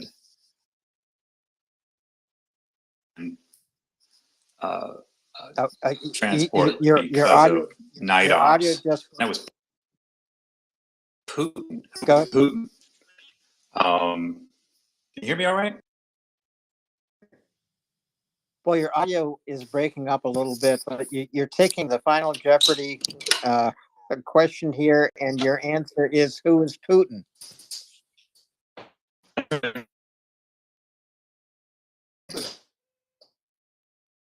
Asked a question. Journalist, I think. Well, your audio is not. You either need to get into a better place for your audio with a better connection, or you need to recycle, or if you're using Bluetooth, scrap the Bluetooth and just speak into your phone. That's the best way to do it. Okay, that might be right. I just was saying that it was a press question for Putin. It was a journalist who asked him a question about I can't remember what the question was, but his answer was it was too difficult to strike Ukrainians at night. Is that all right? You hear me okay? Yep, you're loud and clear now, Carrie. Thank you very much. M, were you at that press conference? No, I was not, but I have breaking news. Turkey has officially ratified Finland's application to join NATO. That is And great they had news. to do it, and they had to do it before midnight for various good reasons, right, Em? I'm sorry, say that again, Axel? They had to do it before midnight for various good reasons. Middle Eastern governments, like the Egyptian government, basically raised the interest rates 200 basis points a few hours ago as everyone was having iftar. Yeah, business as usual in the Middle East. Thank you very much. So in case you were wondering, good people, it is now 6 minutes past midnight Kiev time. And as a consequence, we still have 11:06 Central European time. And our Turkish friends really had to get going to get it done before. So Finland is in. This only leaves Sweden to be ratified. Is that right? Si, senor. One down, one to go. as they say. Latin, go ahead, please. That is fantastic news. Thanks, Em, for sharing that. I just want to say, as a citizen of a NATO nation and someone I've studied Finnish modern military history for years. It's been something I've been so interested in, and I just got to say it is amazing to have a nation like that in NATO, and even in recent years, the way that they've remained relatively focused compared to the rest of Europe on maintaining a credible defense. And part of that is their history and what they know can happen when you let that go. It's fantastic news. They will contribute to the alliance far in excess of their relative size. And now Russia has the longest border with NATO it has ever had in its history. That is significant. And I think we can say Putin accomplished this single-handedly.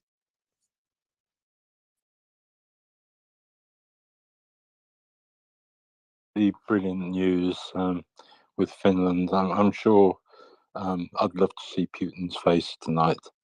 Yeah, it's great news. Yeah, this brings me on to probably some questions because I don't know, but maybe people here will, and I'm sure Axel will. But this, looking ahead, I mean, Putin a couple of days ago said this war will go forever.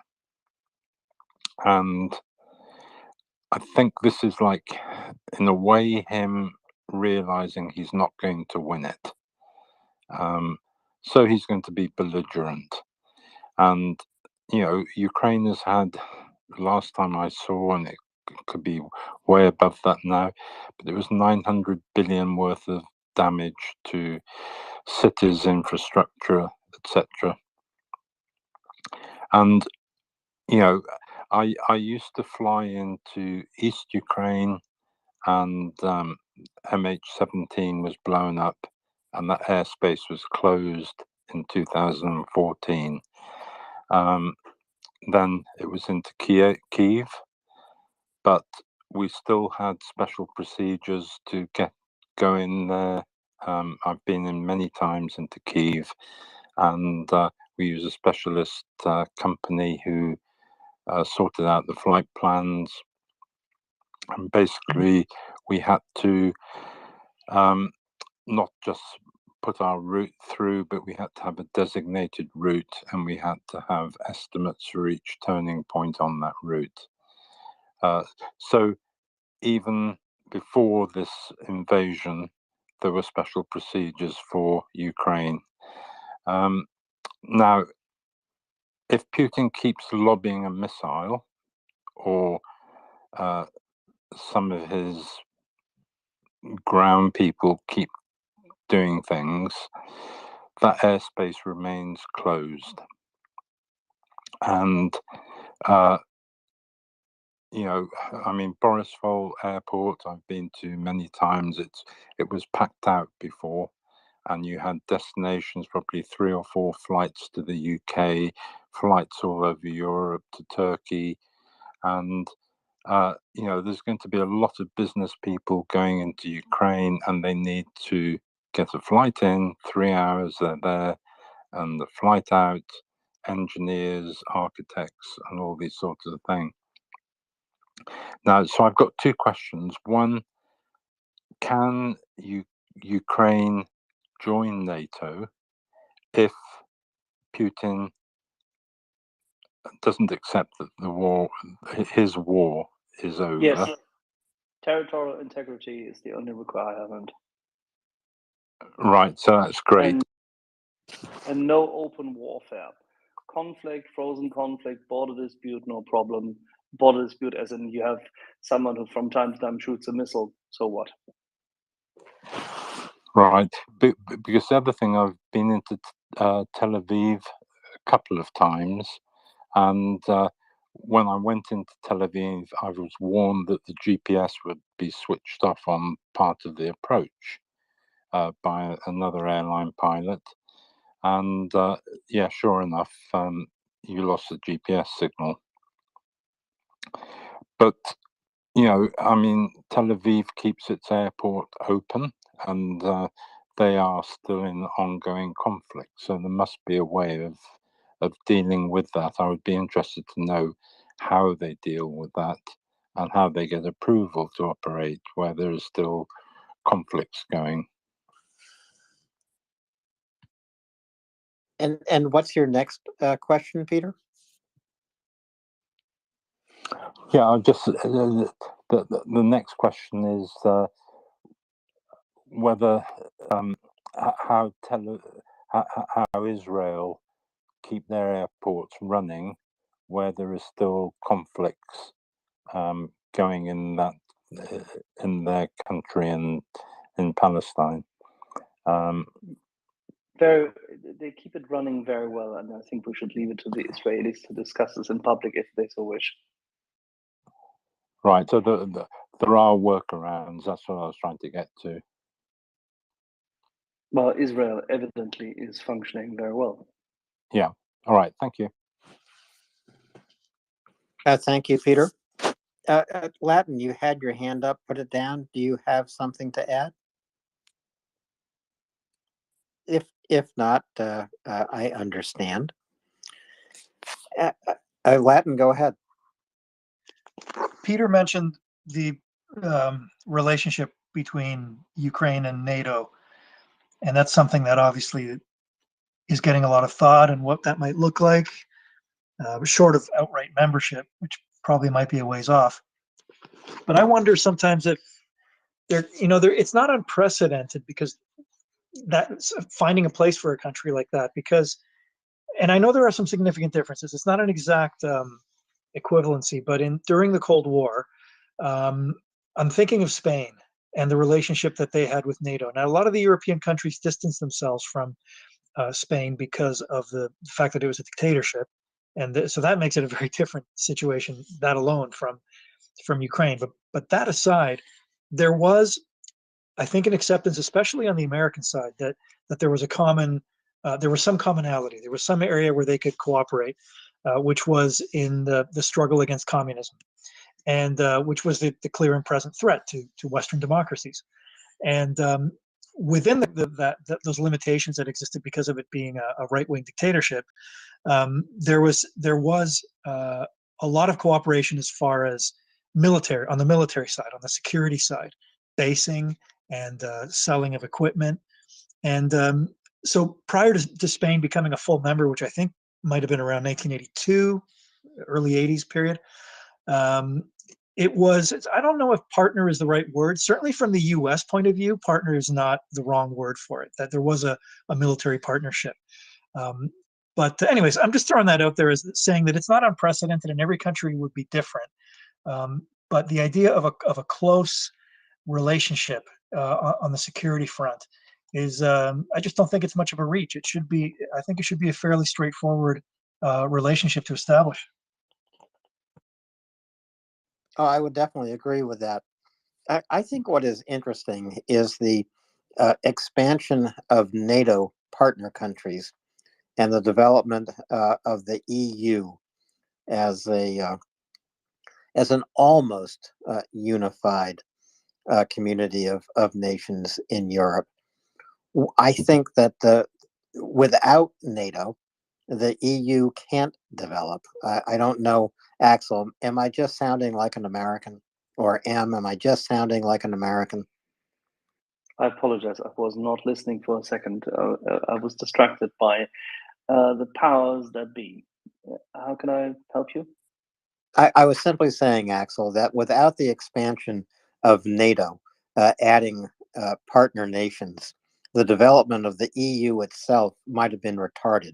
In other words, the development of the EU as a real community of nations, almost, it could not have happened without the expansion of NATO. Am I just speaking as a dumb American? No, I think that the change is the Montan Union to the common market, the European community, and then the EU with all its iterations and versions is definitely only thinkable and feasible, whilst Europe is protected.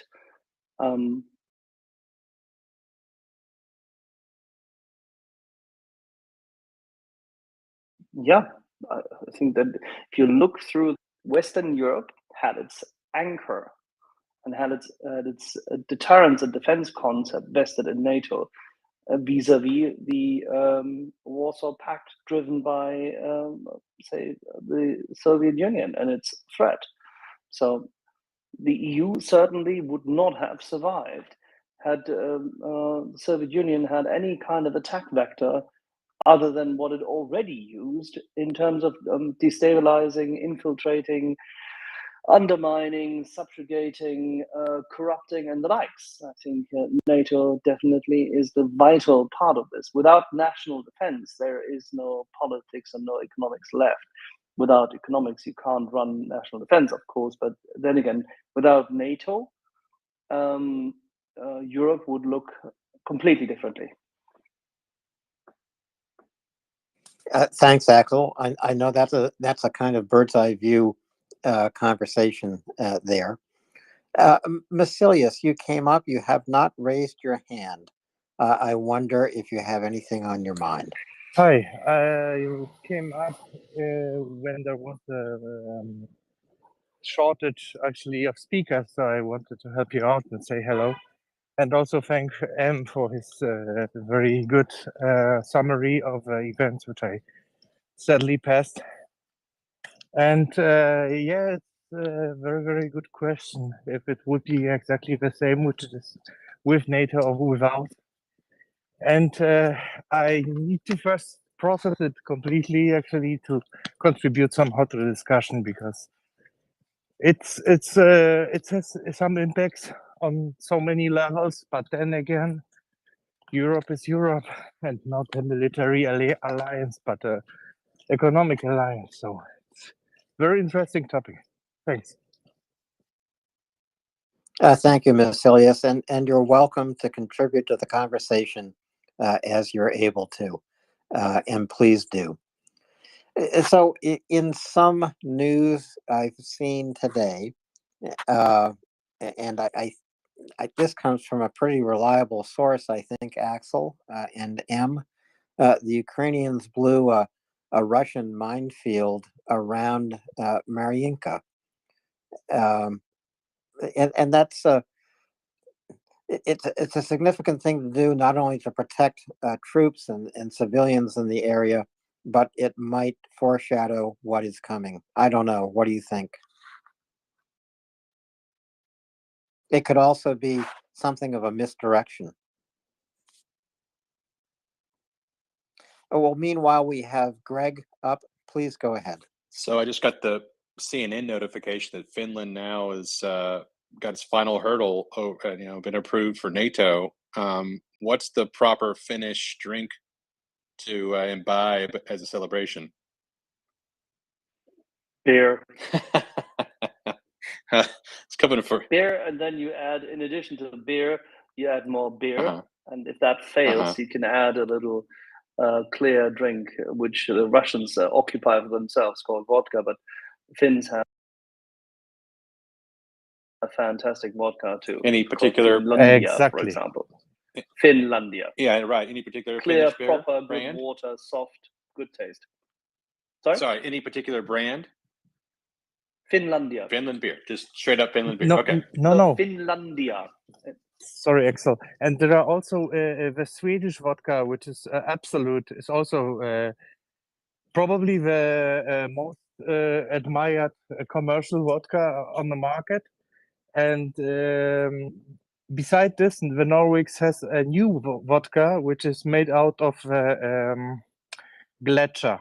You can probably translate it. Glacier water. Yes.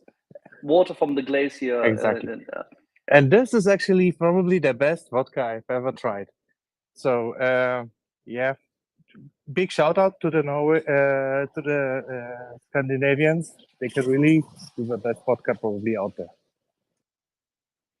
Please don't call the Finns Scandinavians. They will go Absolutely. Oh, sorry. ape You're shit right. I about it. forgot about it. You're right. So doesn't Finland have a some kind of herbal drink akin to aquavit?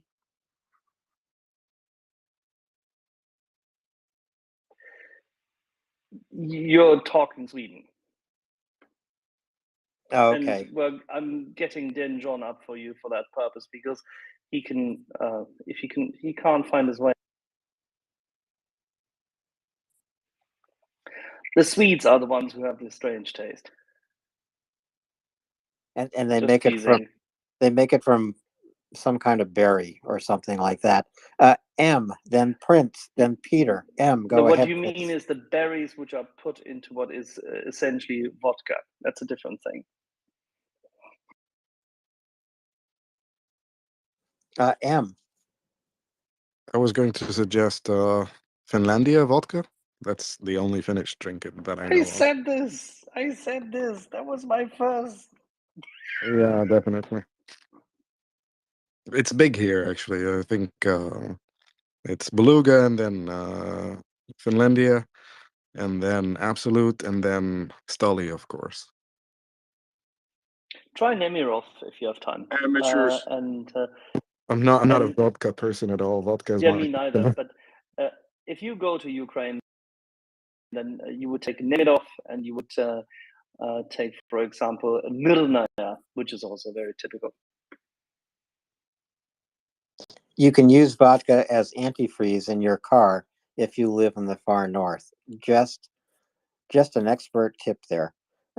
So Prince, then Peter, then George, then John. Prince. I just have a sort of procedural question.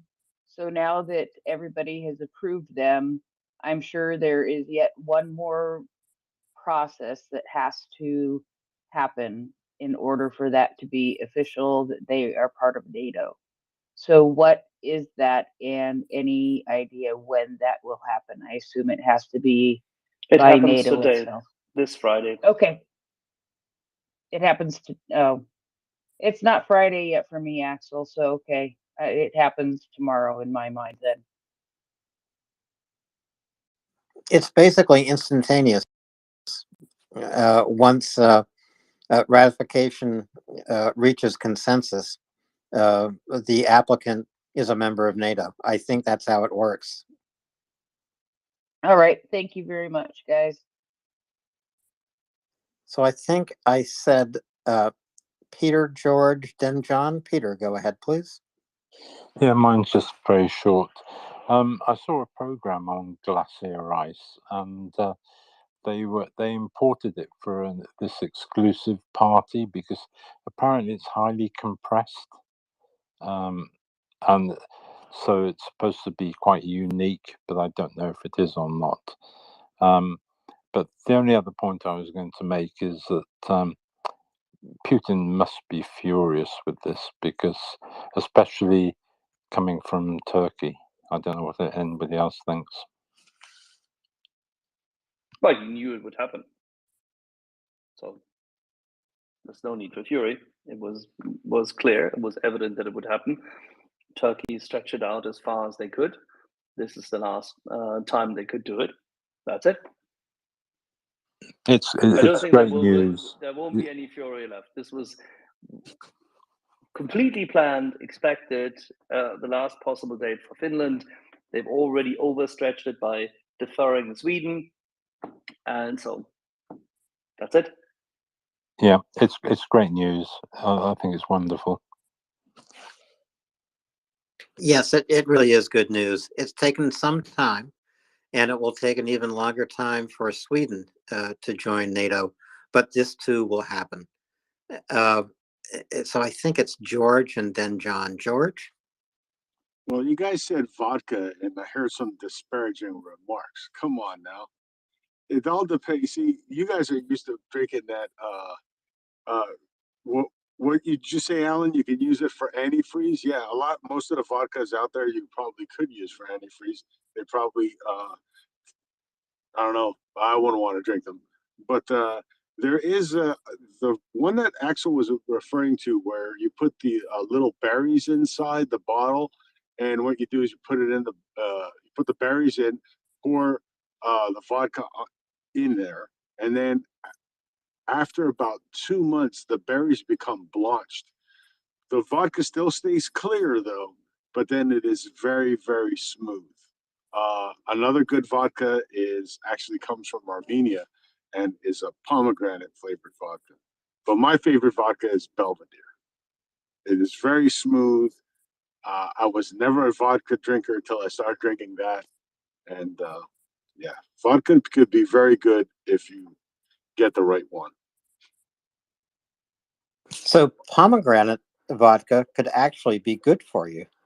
It's probably I don't know if it's good for you, Alan, but all I know is it's very, very smooth. And there's one company out of Armenia that makes it, and theirs is it's exquisite. It's very, very smooth. Doesn't have that alcoholic rubbing alcohol taste. Obviously, that's gone. It's a very smooth vodka. It only comes in a 500 ml bottle, unfortunately. And every time I would go to Ukraine, my uncle had a friend of his who's Armenian. They were actually in the Soviet military together back in the day. Can you imagine that? A Ukrainian and an Armenian in the same unit. And yeah, they've remained friends ever since. And every time that man goes to Armenia, he brings him over like a case of 6 bottles. And my uncle's nice enough to give me one I bring back to the States. That's that story. A 500 milliliter bottle of vodka would last me until I lived to be 130. Then John, and then Massilius, please. Then John. Yeah, thanks, Alan. So you're missing the point here. So there's one beer and one vodka you should drink tonight. And I put the beer in the nest. That's the Olaf beer, the NATO beer, actually, Otan beer. Might be hard to get outside Finland, but yeah, if you can, go for it. And then when it comes to vodka, you can use any vodka. But you need to spice it up a bit. So you have to put one lingonberry or one blueberry, but only one. Otherwise, it becomes too sweet. You have to be very careful not to make it too sweet. And that's what you should drink. I'll remember that. And again, one blueberry in a bottle of vodka would make it good for you. Be careful, Alan. Not too much. Don't leave the blueberry too long because it becomes too sweet. Well, I'm going to use a very small, concentrated wild blueberry, not one of these beach ball blueberries that they grow in New Jersey. Massilius, and then Dennis, please. I just wanted to point out that I put it the Glacier vodka in the nest, and it's the producer is obviously not a Scandinavian or Swede as Norwegian one, but it's from, I think somewhere from Poland. But anyway, I just wanted to add one topic on vodka because it's very interesting and not very familiar. Also, if you are not from a Slavic country, that vodka is actually an alcohol which you never should drink alone. So it does not taste when you just want to spare some time, like with whiskey or wine, have some comfort time and enjoy it. But you can enjoy it if you drink it together in a shot, as shots, and with a good meal. That's what it's meant for. And this way, actually, this is how all the Slavs are spending their Eastern and Christmas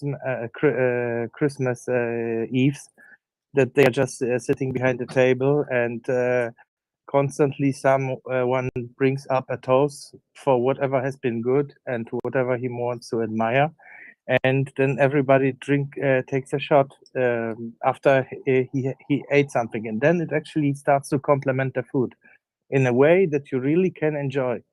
but this is something you need to get into to really enjoy it. And this vodka which I put into the nest is we enjoyed it this Christmas with my whole family, and it was really very, very good. Thanks. I'll take your word for it, Miss Elias.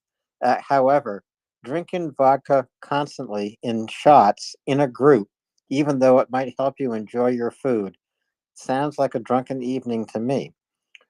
Uh, but we are talking about vodka. We're talking about, I believe it's Olaf beer, because we are celebrating Finland's accession into NATO.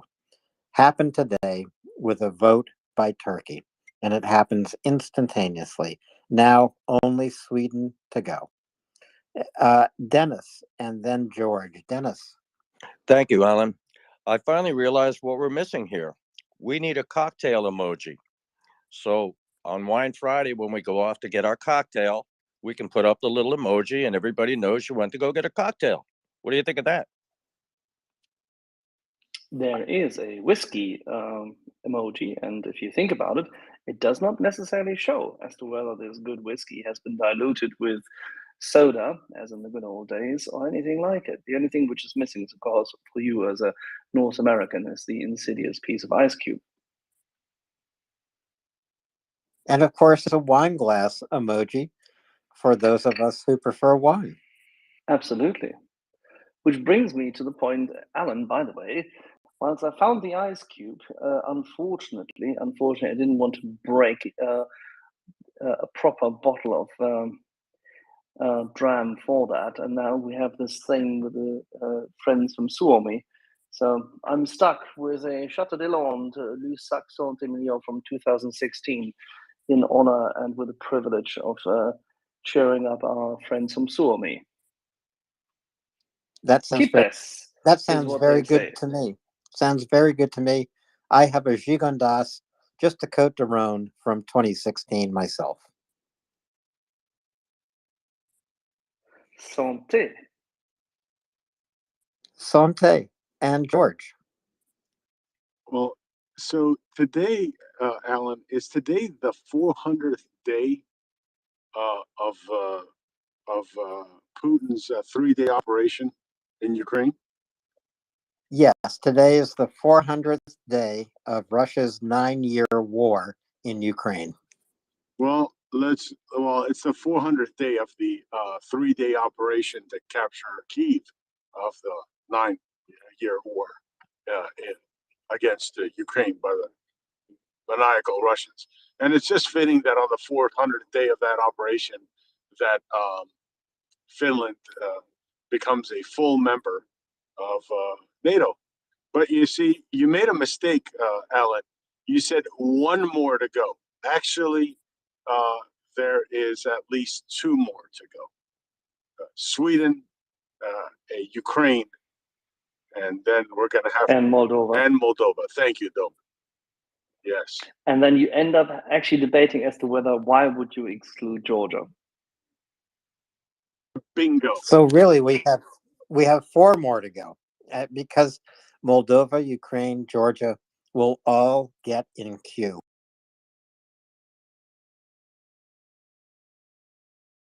Has the great Twitterologist, Darth Putin says, Putin remains a master strategist.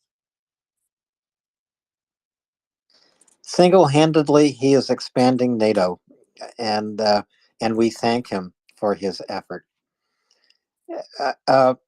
Folks, please do retweet this space. It's MriyaReport.org. We're celebrating Finland's membership in NATO effective today. And in 90 minutes' time, Chuck Farrer will be with us for the Thursday night edition of Bullet Points and walk us through developments on the battlefield. And it's going to be a really interesting discussion tonight for sure.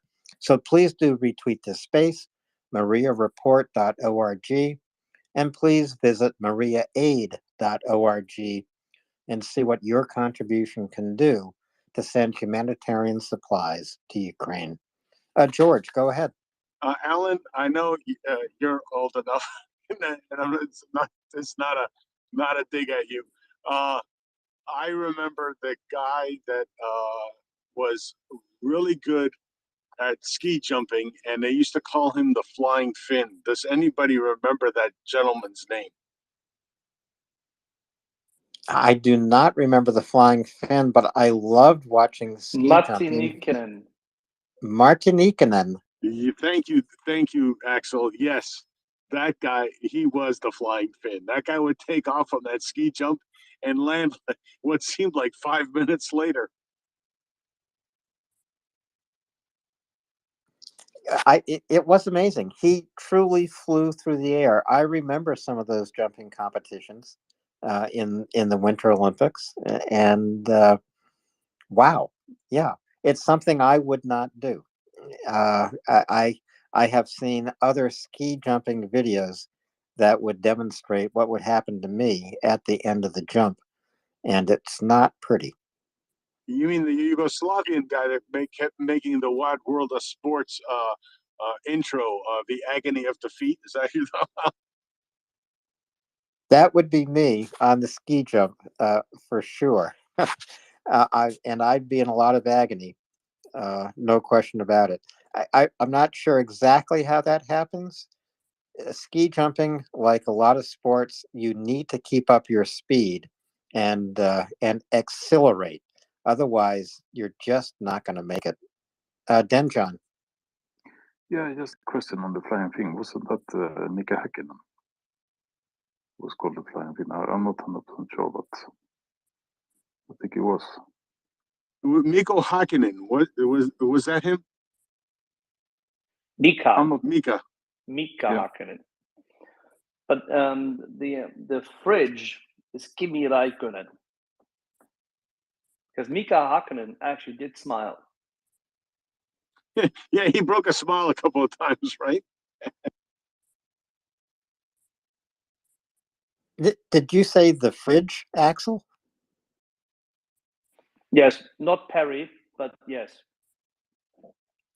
So not the player for the Chicago Bears. Exactly, not William Perry. Exactly. They call him the fridge or the freezer because Kimi Räikkönen was really, how should I put this? Frosty. He is far too cool, far too smart to communicate, and I'm absolutely certain that he has somewhere an area in his cellar where he goes if and when he wants to smile.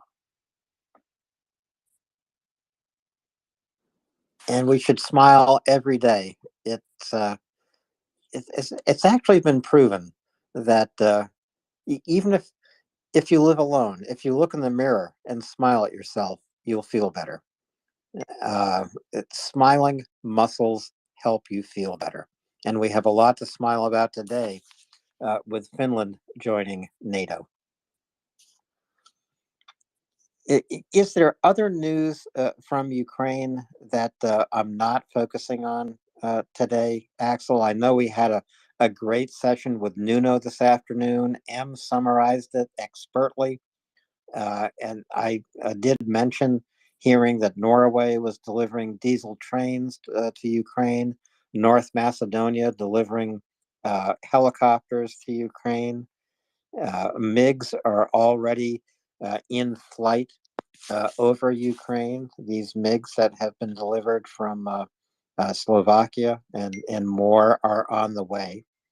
And I don't know, Axel, if you heard my sense that the tempo of delivery of needed war goods to Ukraine, to me, seems to be picking up. It's not just the delivery of main battle tanks, of MiGs, of all kinds of things, ammunition, etc. I just think that that the West has finally caught a sense of urgency in this. I beg to differ.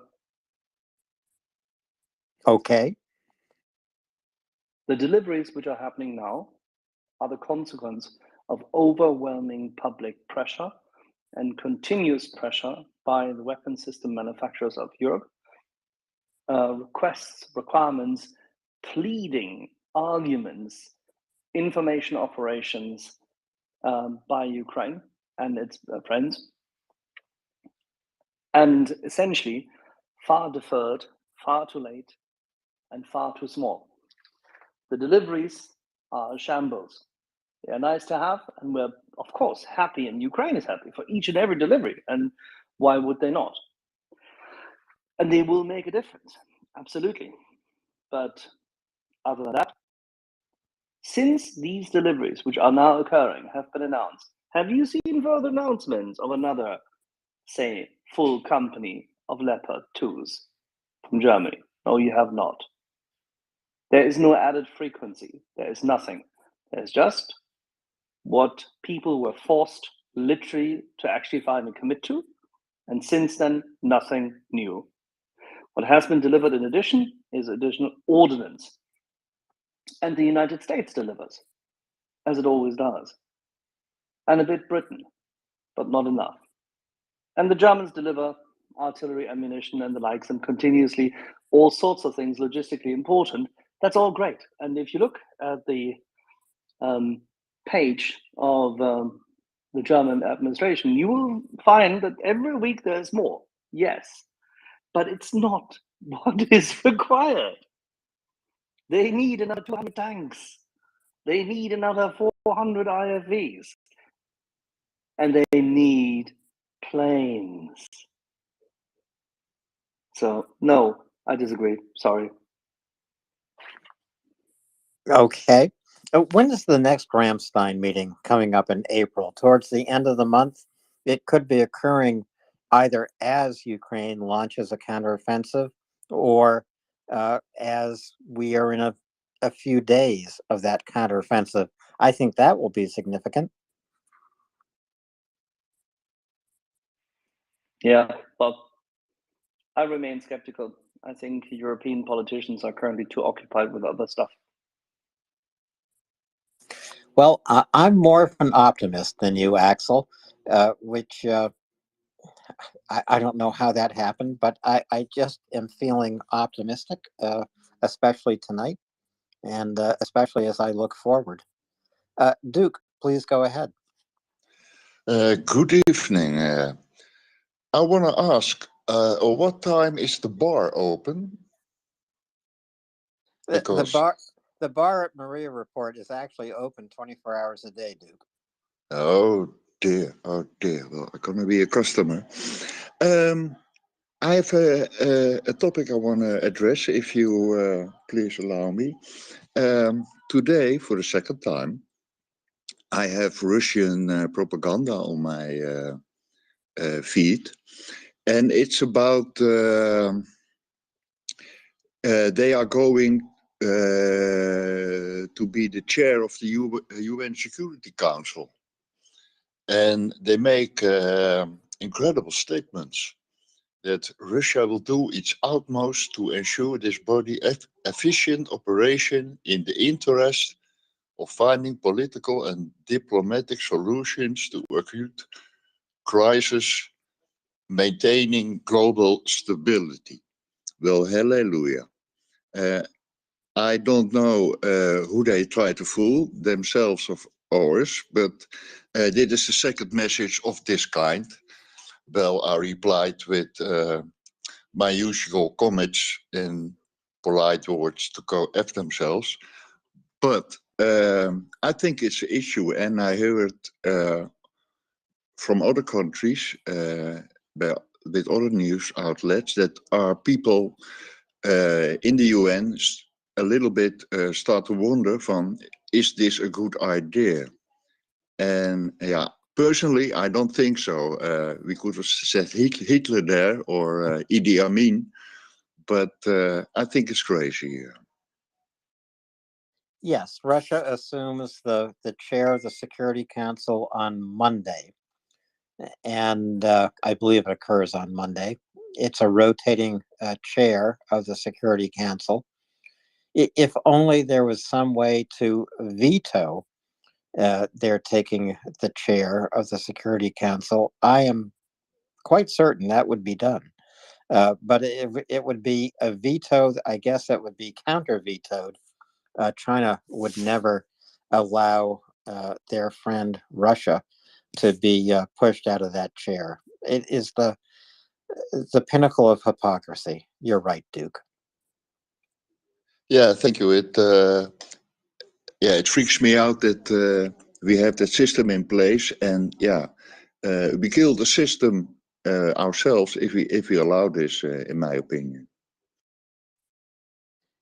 Well, the system will struggle on through the next month of Russia chairing the Security Council in the UN, and it will struggle on beyond that as well. George, go ahead, please.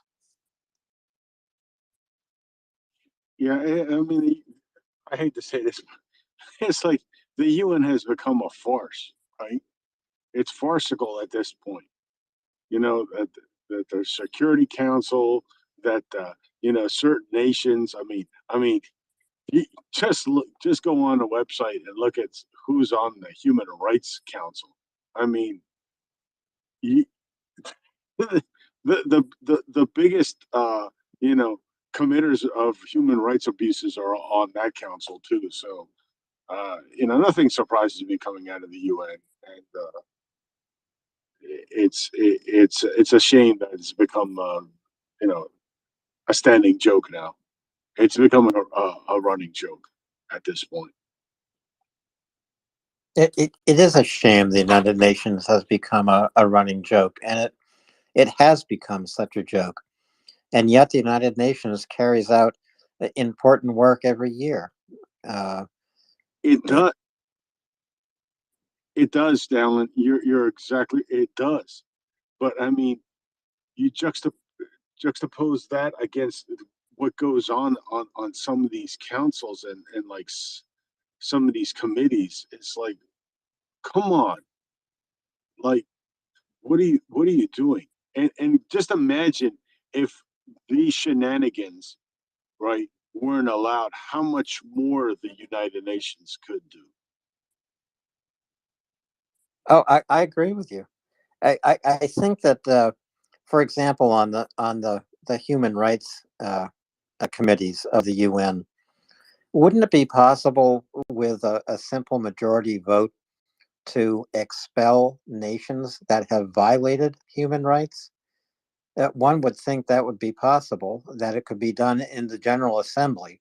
It wouldn't have to be done in the Security Council. The General Assembly has, in fact, voted consistently in support of Ukraine, and I think it will continue to. And support has grown in the General Assembly in support of Ukraine. So yes, we can laugh at the United Nations, at the hypocrisy that occurs there every single day. But they do important work every year, and I still think there is hope for the United Nations. I really do.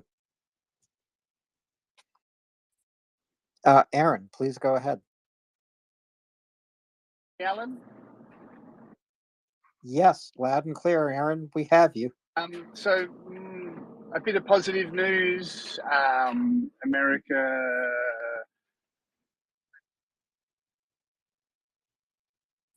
that's just cash to pay for pension. Aaron, you're breaking up a little bit. The last thing I heard you say, a little positive news, America. I would agree with that. Can try again.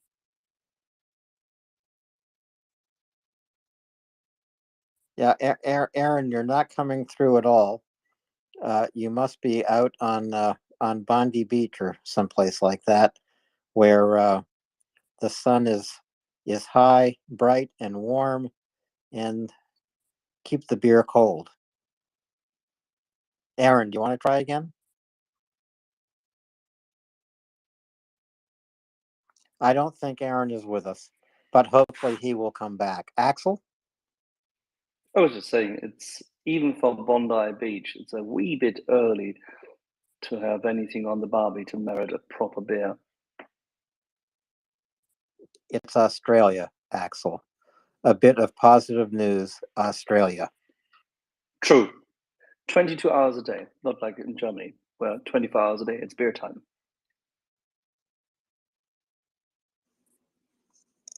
Peter, go ahead, please. Just on your side of the pond, I see Trump has been indicted.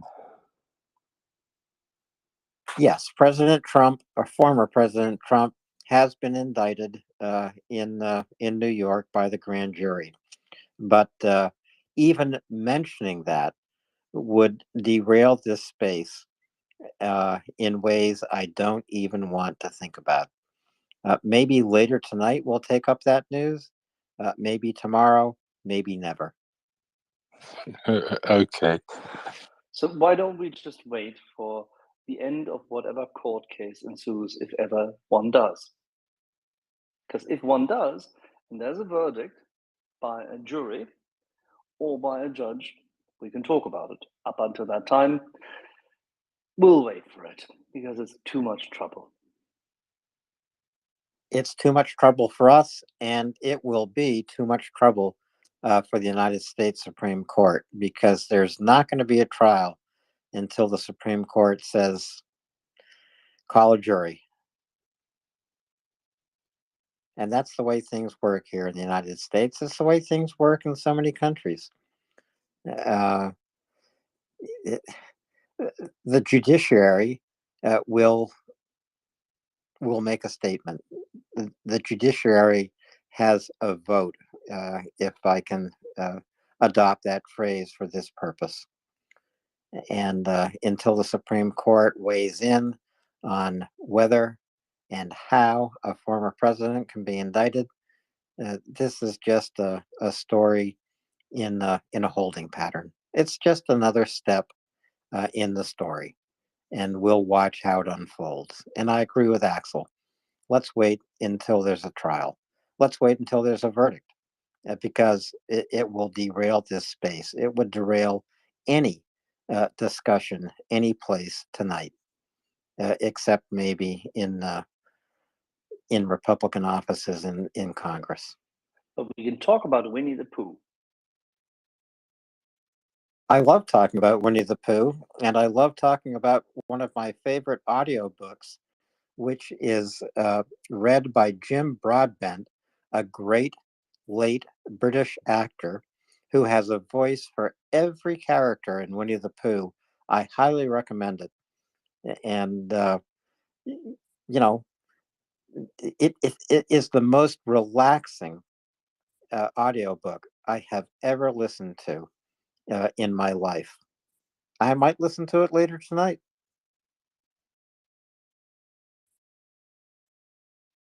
Well, you never know where we're going to go on MriyaReport, but I can tell you in 1 hour, we will be going to Bullet Points with Chuck Farrer.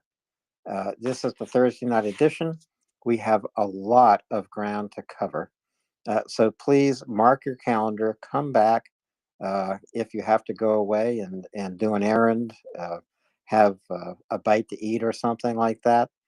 But retweet this space. Let people know Chuck Farrer will be here in 1 hour for Thursday night Bullet Points, talking about Bakhmut, Avdiivka, Kreminna, covering a lot of the same ground that Nuno covered this afternoon, but in a slightly different way. Although when Nuno and Chuck are together, what a fascinating conversation that is. Masilius, go ahead, please. Thanks. I just wanted to say good night, and it said that I also processed the original question of whether or not the EU would look the same without NATO. And I came to the conclusion, at least for my part, that it probably would, because the curtain, Iron Curtain, has fallen first in Hungary.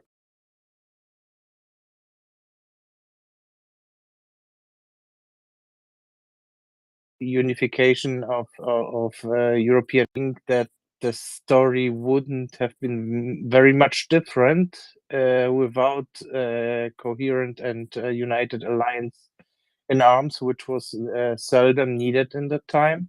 But right now, of course, things would look completely different. But before the invasion, or at least before 2008, where Russia started to be aggressive back again, I think it had very little impact. So good night, and I think those is at least my impression as someone who lived in Poland, in Germany, and in Europe.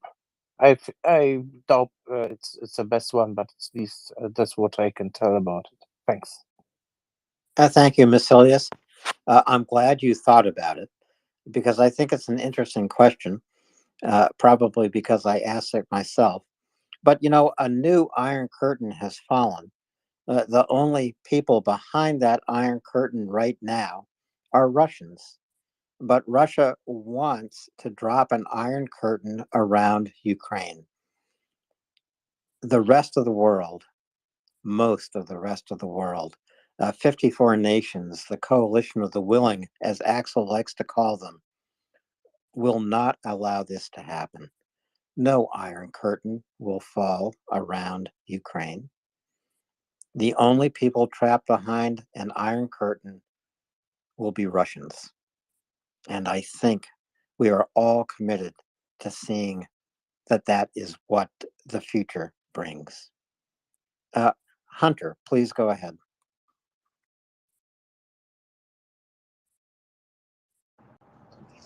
Yes, cycling back to the favorite audiobook topic, I would have to say, in recent memory, it was Seal Target Geronimo by a friend of ours. I cycled through that book many, many, many times, riveted by the details of the writing and also by the narrator. So I don't know if any of you guys have listened to it, but it is a darn good book. How about Warrior Soul? Because it's narrated by the author. I'll have to have a listen and get that on my listen list. And I surely will do that because sounds like I think a good the narrator there, you're right. I agree with the other one too. But you know, when the author reads something which is very personal, that's actually very convincing. And I like this sonoric voice I've been falling asleep to from time to time. Indeed. I've actually listened to a number of books where the author has been the narrator, and I happen to know that person as well, and have met them and talked to them. So it's even more riveting when you actually know the person as well. Absolutely, 100%. I will get it on my list and get after it in my morning travels to and from work. That sonorous voice of Chuck Farrow will be with us in 1 hour. 1 hour's time. Martin and then Dustoff. Martin, please go ahead. Slava Ukraini, and your comments, Alan, are bang on. Thank you, Axel. Your comments about Finland joining NATO, getting the go-ahead finally from Turkey, and about the Iron Curtain that will encircle Russia after they are thoroughly defeated in Ukraine, which they will be. And Axel, as you always say, enough. We have had enough in whatever incarnation they are in. And this will be the time after the defeat when we will put them back inside their cage. Anyways, I don't want to pontificate about that. Alan, I just wanted to bring some historical information about Winnie the Pooh. Winnie the Pooh was based on a real bear that was at the London Zoo, and that bear was given to the zoo by Lieutenant Harry Colburn, who was from here, Winnipeg, Manitoba, where I'm from, during the First World War. He was with the, I believe it was the 2nd Canadian Infantry Unit. And of course, they needed veterinarians because horses were still used, at least early on in the First World War. And his train that was taking the soldiers to Halifax, Nova Scotia, in which they could catch their ship that would transport them to England before they went over to Europe, stopped in White River, Ontario. And there, long story short, he saw a bear cub being used as sort of a roadside amusement. I guess it was an orphan cub because, of course, in northwestern Ontario, that's part of the boreal forest, lots of wild animals and black bears. And Harry bought the bear cub from the fellow who owned it and was mistreating it, and raised it as much as he could, took it with him. It became like the mascot for his unit. And long story short, the bear was eventually given by Harry to Lieutenant Colburn to the London Zoo. And of course it was called Winnie because because Harry Colburn was from Winnipeg. Ergo, therefore, Winnie. So I just wanted to bring that bit of historical information to the delightful story, Winnie the Pooh, which you referenced earlier.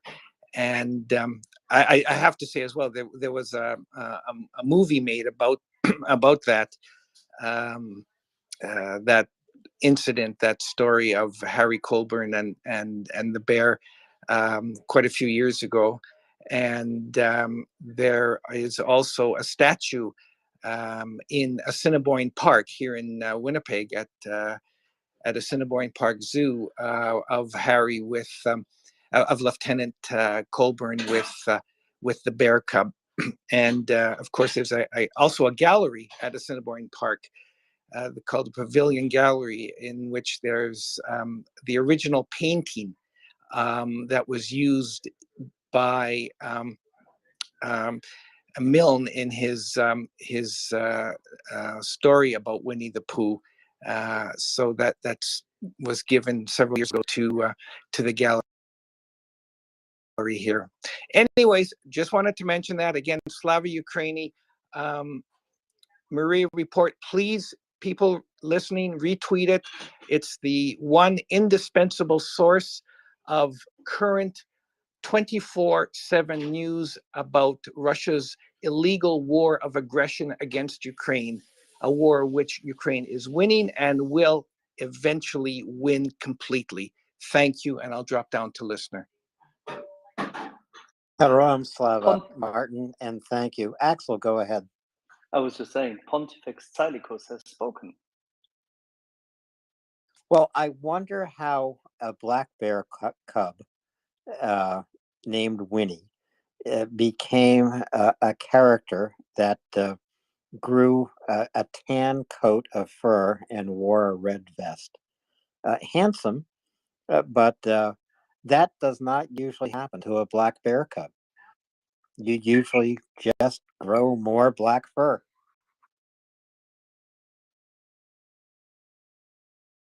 Martin, did you have some thoughts about that? No, Martin has gone.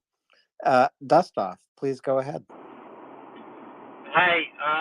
First, I just want to welcome our Finnish brethren to NATO. Big day. And then I have a quick question to Alex, since I'm not going to be able to hang around for the bullet points. I haven't heard much about the small diameter bombs lately, and I'm just wondering, do you think Ukraine is saving them for the counteroffensive, and maybe that and a couple other surprises we might have in store?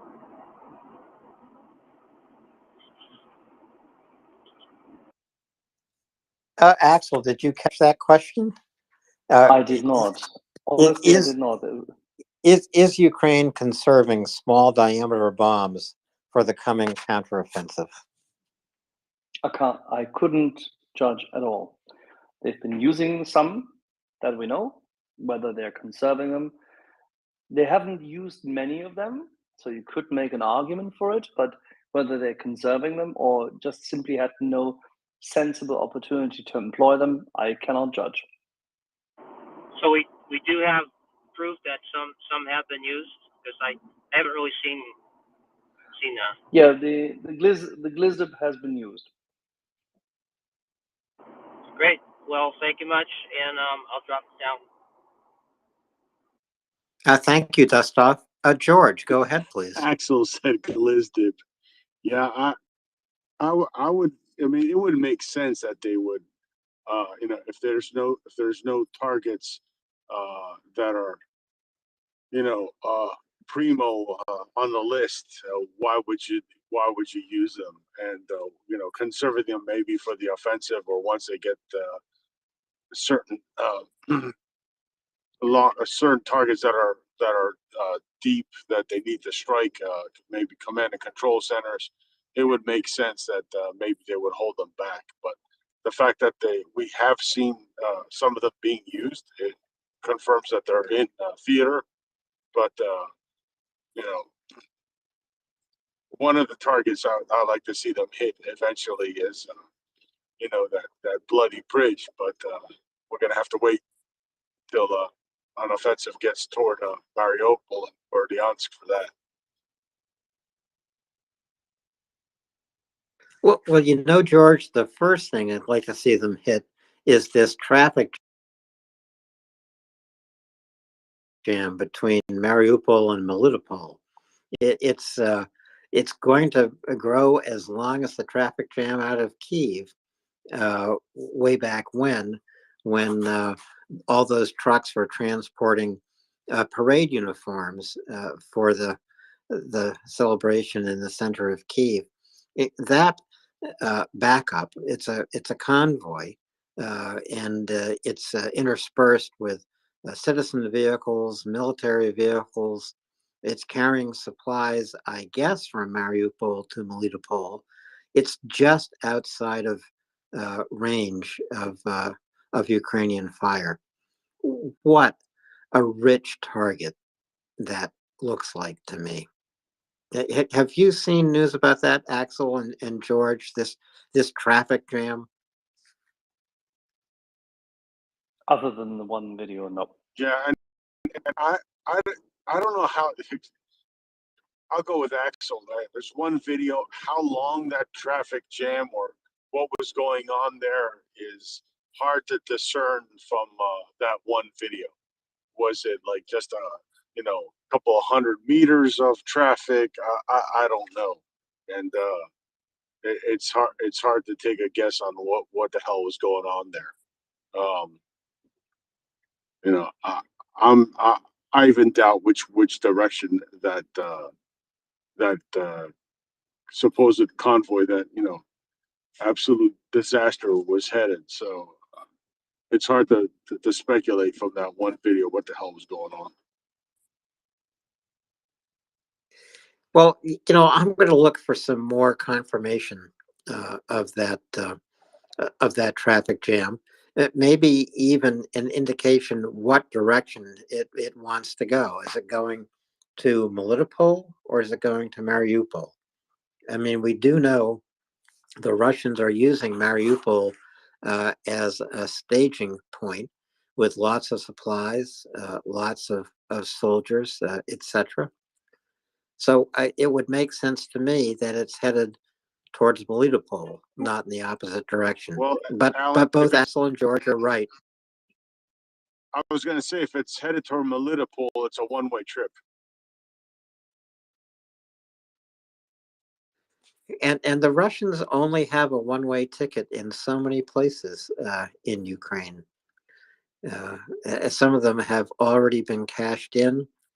Many more are waiting to be cashed in. Fly one way. That's all the Russians can do. We don't have any hands at the moment.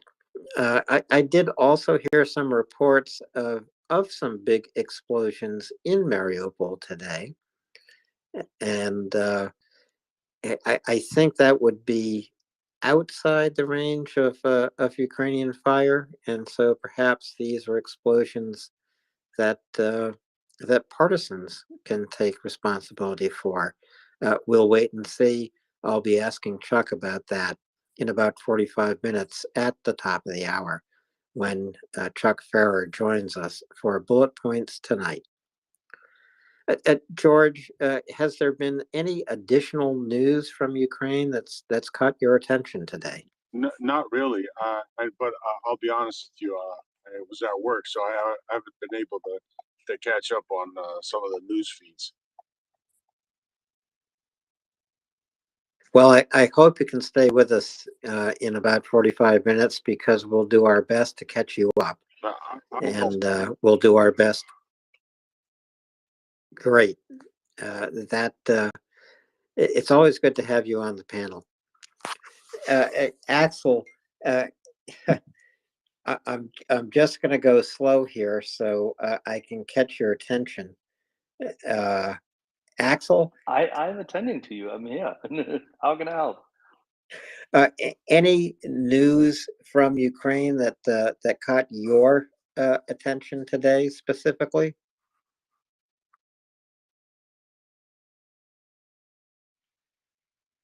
I think it's more the absence of news, because all the trickle, all the data which has appeared today is essentially consumption of previous actions or in the news. I think it's the absence of major reporting indicating changes on the battlefield. That in itself just means that they are keeping it reasonably quiet. Hello, can you hear me? Yeah, Aaron, we can hear you. I'm glad you're back. You still have to raise your hand, but go ahead. You're on. I'm glad you have a connection, so please go ahead. The good bit of news was America donating, I think it was 1.25 billion for pensions and to keep the Ukraine economy ticking over. So it was an announcement, I think, today, and that's positive news.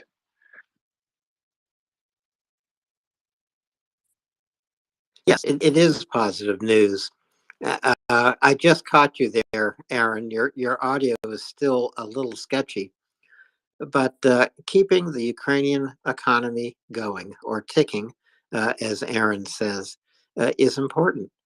And with the combination of the United States, Western nations, the International Monetary Fund, and others, Ukraine should have all the support it needs to at least swim in place until they win this war and can then rebuild their nation. Duke, please go ahead. Hi, I was able to look a little in some news today and some reporting from the front, and the only thing I saw today, there was the use of an American type of missile, and there was a stretch of trees just outside Bakhmut where all kind of tanks were hiding, and they took them out with a big blast. But if I look further on the net, nothing to be found. No updates, day old or very average news, and yeah, it's silent. Dus niks Neues in West of in Osten at the moment. But I had a question. It's bothering me for a while. We all fear what can Russia do as a counter-strike to Ukraine or the world. But I can remember that after the curtain fell, in the Black Sea, we had on our televisions in Holland reports of all kinds of old submarines that were leaking halfway underwater, and it was a mess. It was completely disbanded. So I wondered, did they build so many back, or is this perhaps a myth, or in between? I don't know. A last thing to Axel, you spoke a while about the F-15, and friends of mine and family worked for Soesterberg, and I lived close there, and yeah, it's a workhorse, and I surely love it, especially the design and how it sounds, and the rest. Well, thank you. Thank you, Duke. I don't know about the Black Sea uh, uh, incident that you're describing. I can't answer that question, and Axel can get in on this, but I'm pretty sure F-15s are not probably in the mix. Axel, are they? Unfortunately,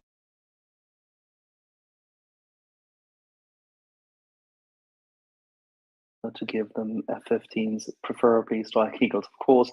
But if we were to give them F-15s, trust me, I'll be spraying champagne here.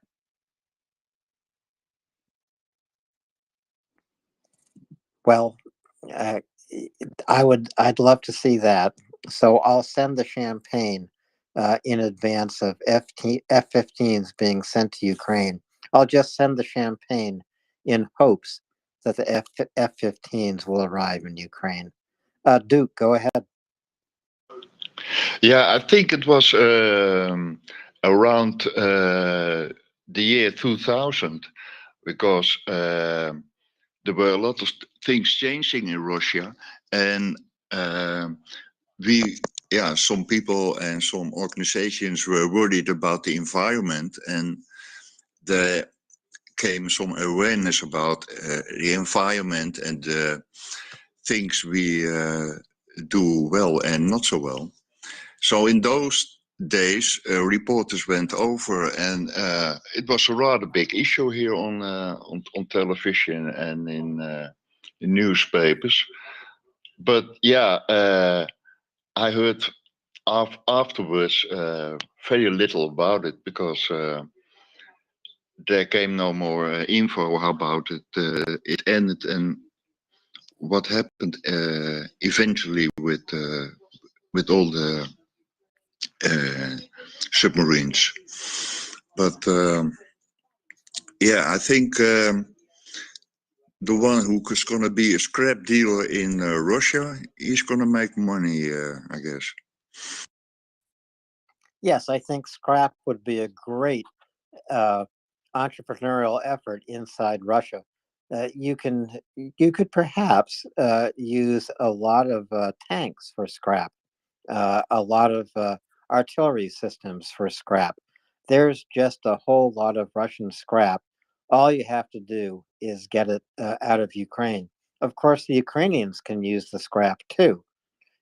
What would be better is any Russian vehicle that still has gasoline and tires and has a few miles left in its life. If those vehicles would only head back toward Russia, we'd all be happy. When they arrive in Russia, there'll be just more scrap. I agree with you, Duke. That's a good way to look at it.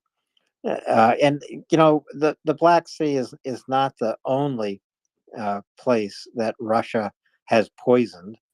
They've poisoned seas in the Arctic. They've poisoned the Black Sea.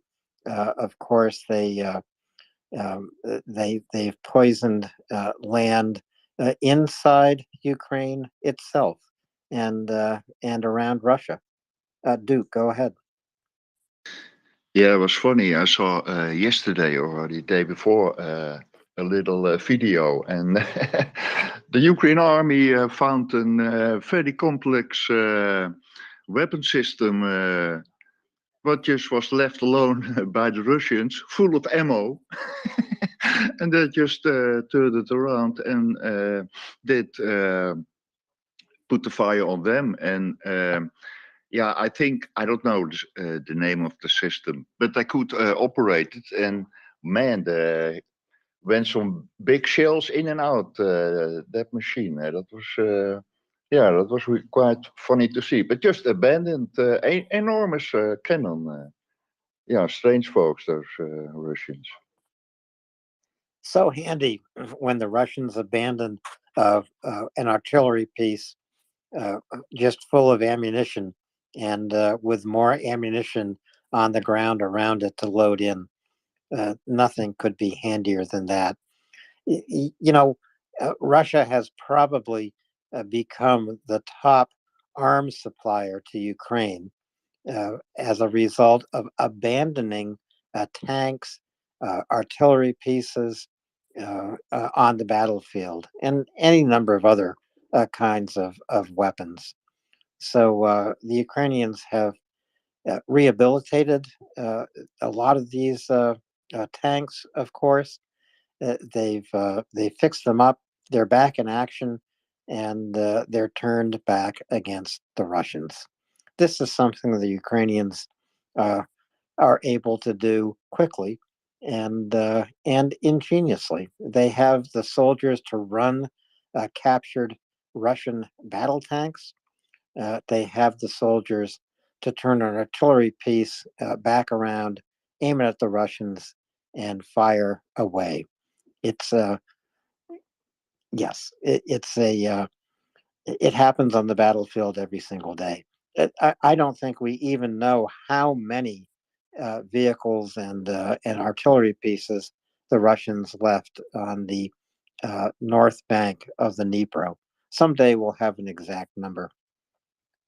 Duke, go ahead. Well, I was today I read an enormous article about a scheme the Ukrainian army tried, and they partly succeeded. They are busy, were busy with fighter pilots to persuade them from fly to us, and we pay you a big lump of sum of money for your plane, and off you go. And it was in an enormous article, but as I understood, there is at least one plane that came over. They had to make a plan, of course, so he could would go high over his own troops, then go low in, and would be escorted by 2 Ukrainian planes, and because otherwise he could perhaps be shot down. But that was a scheme that succeeded. But it took about a year preparing for a stunt like this. And I read it on from a link, and it was an article to Yahoo News, and it looked genuine to me. This sounds like something the Ukrainians would get up to, making an offer to Russian pilots, fly your plane to us, land it safely, and we'll pay you some money for the plane, and let you go. You can go back to Russia from whatever airport you land that Russian fighter jet at. Probably not many Russian pilots have taken them up on the offer, but as I say, it's something that I can imagine the Ukrainians getting up to. I haven't seen the report, Duke. I don't know about it, but go ahead. They succeeded one time, and of course, that was the whole trick. Some of the pilots had family, so at a certain moment in time, they couldn't find a way to get their family safe. And there was one pilot who was single, and but they, from the Ukrainian side, they were trying to get all kind of measures to get their family safe out of Russia into Ukraine, and then they could go everywhere they want. So, thank you. Thank you, Duke. Milena, I don't recognize you, but welcome. Do you have a question or a comment?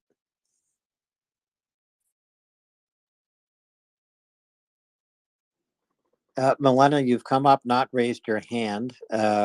Nevertheless, I called on you in case you had something to add. If you want to unmute your mic, go ahead.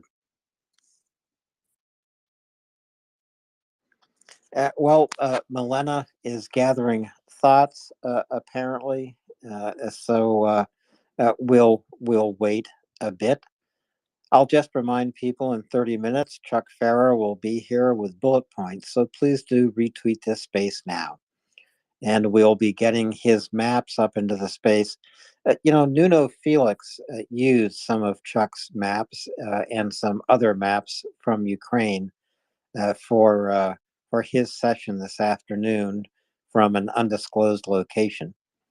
And it is fascinating to listen to Nuno as it is to listen to Chuck or to John Spencer, many other military experts who visit MriyaReport to help us understand exactly what is happening on the battlefield.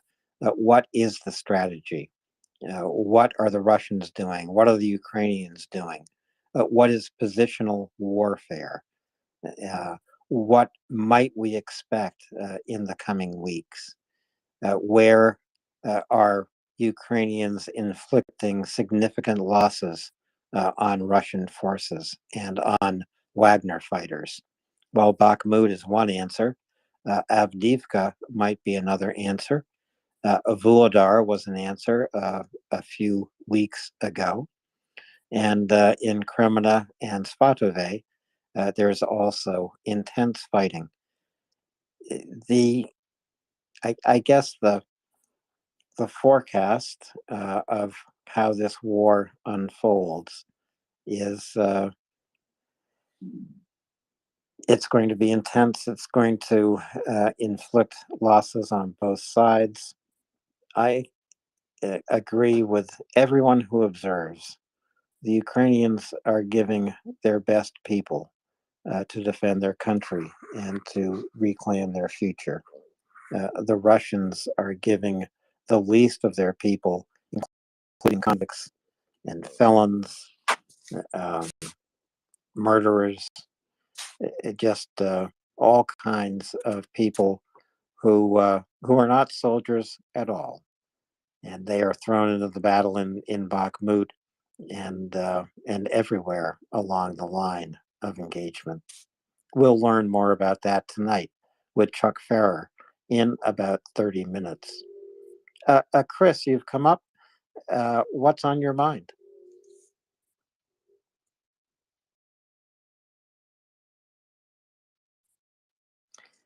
Not sure Chris can hear me. When he has an audio connection, I'm sure he'll raise his hand. Chris, go ahead. Hi, Alan. How are you? Very, very, very good. Once again, late to the microphone because just like a Navy guy, right? No, I don't know I don't know what you guys are like. I try and get there as fast as my fat fingers allow. So, yeah. I've been trying to listen, but obviously I've been out with Michael Fabricant. I don't know if you know who that is. Do you, Alan? So I don't know exactly who Michael Fabricant is, but I saw that wonderful photo you sent. Tell me about Michael Fabricant. He's been banned from Russia, from what I know. Yeah. So Michael Fabricant is the Conservative MP for the Lichfield area of Staffordshire, so that means that he's my MP in the UK. And so basically what we were trying to do, Alan, when were we trying to do this? 6 months ago or something like that. We were of course writing to our MPs and our senators and our congressmen. Is that right? I think that's right for you guys, isn't it, over there? And so I wrote to Michael basically to ask him to free the challengers, Alan. Obviously, he had no control over the leopards that I was aware of, but he had control over the challengers. So I wrote to him basically appealing that he should help release the challengers. He passed on my email, in fact, to the Ministry of Defence, and the Ministry of Defence actually replied to me, Alan. So that was rather nice. And they said, "Yes, Chris, we're looking at releasing the challengers and a whole load of other stuff as well." So that was good. And then and so there was a couple more communications, and one of the important factors, Alan, was that I was basically, taking information from the space and particularly Doman to basically feed to the Ministry of Defence via Michael, right? So Michael himself was very, very supportive of that, and we tried to put a business case to the Ministry of Defence. So I'm not going to claim that that's what got the challengers released or anything like that. But we did our bit. So we when the news came out of the challengers being released, I sent him another email and I said, right, let's go out for a beer then, Michael, and celebrate. Which is what we've done. We finally got that this evening. So yeah, it was really interesting. If anybody's interested, they will find like a Wikipedia about Michael Fabricant. He is actually of Jewish descent, and his but they're obviously his family and that's settled in the UK. And the story about him getting chucked out of Russia, right? Well, I had to make sure that I was actually allowed to say this, right? But I'm glad to say that he did give me his permission. By the way, Alan, I wanted to try and get him up onto the space if possible after Nuno finished, right? But he has never heard of Twitter Spaces. He is on Twitter, as you can obviously see, because I copied him, tagged him, but he never heard of Twitter Spaces, right? So I basically showed him how it was done, how you actually got onto Twitter Spaces, right? Which he was pretty amazed about. Yeah, and so we did. We did. Bear in mind that we were in a rather busy bar, but we did actually listen to Nuno for a bit, so at least he heard what happened. But he was quite, I don't know how to put it, Alan. He was being careful for a start, right? So I'm like saying, look, when Nuno finishes, right, we'll go up, all right. I don't actually know whether that would have been possible, Alan, because it was a very noisy bar and it was raining outside. But anyway, but I was like trying to encourage him, but he was reluctant. He'd never done that before, never heard of it before, and I think he was being careful as well, because I'm sure. He has to be careful not to get himself into trouble, so he, so anyway, I didn't manage to get him up, but he did listen to the space and he was quite fascinated with it, right? So that there's that bit of the story. And then, so yes, we basically exchanged stories. So he wanted to know about, my background, about me joining the Navy and my journey through the Navy and all the rest of it. So I did that. And then he then started to talk about himself. So in the 80s, I don't know exactly what his role was, right? But let's put it like this. He did a Royal Marines course to learn how to protect himself.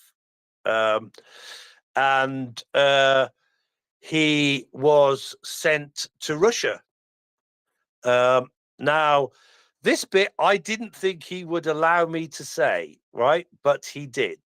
He said that in the 80s, he had actually been sent there to turn and bring out a KGB agent.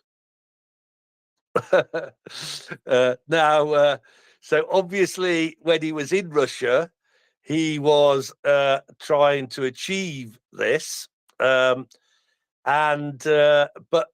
obviously something, the news of that came out, and he was descended upon. Obviously, he had some form of diplomatic immunity. He was descended upon, and he was frog marched to the airport and thrown out of Russia. Yeah. So Chris, this is a fascinating afternoon you've had.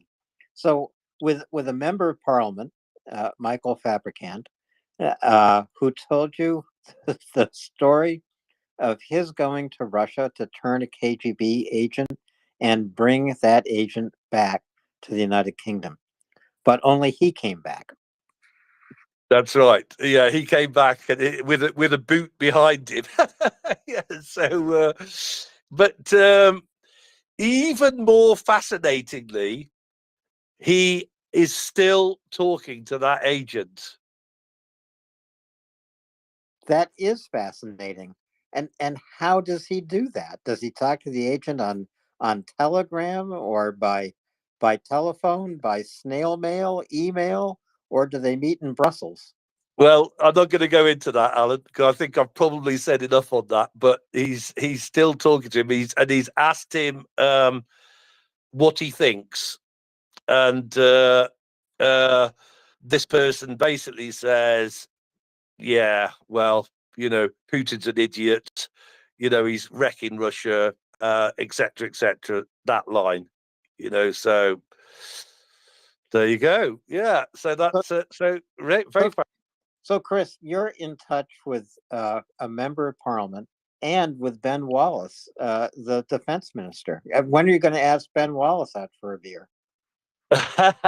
well, I'm not quite. I'm not quite in touch with Ben Wallace, but I did. One of the things that somebody in the space, forget who off the top of my head, somebody in the space asked me to ask Michael. Well, they basically said to me, please ask Michael to listen to Ben.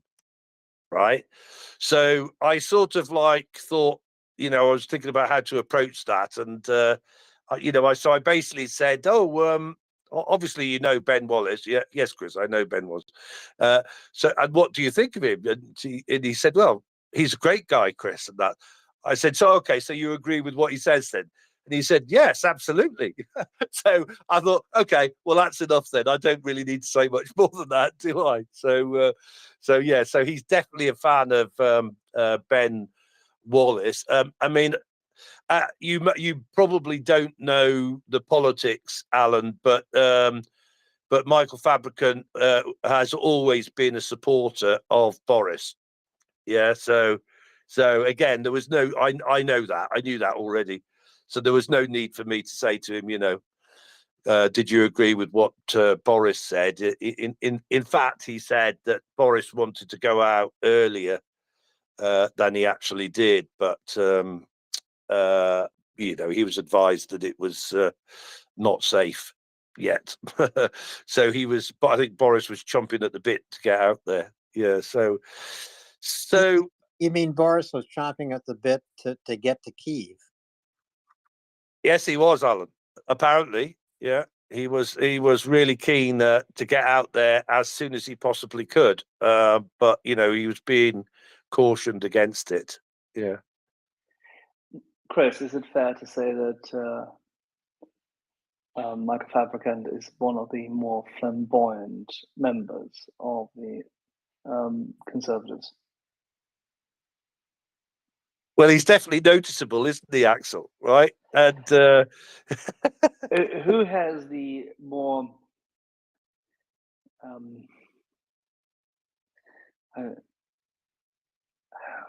difficult to say? He has a shock of blonde hair, does he not? yes, he does, Axel. Yeah. Right. And I didn't try and tug it, Axel. I think that's what you're getting at, isn't it? Yeah. I would never even indicate any such insidious attempt, because it would certainly not be proffered by myself or anyone close to me. Having heard it now from you, I would say that, would it be fair to say that Boris's shock of blonde hair is a bit more, is a bit lighter?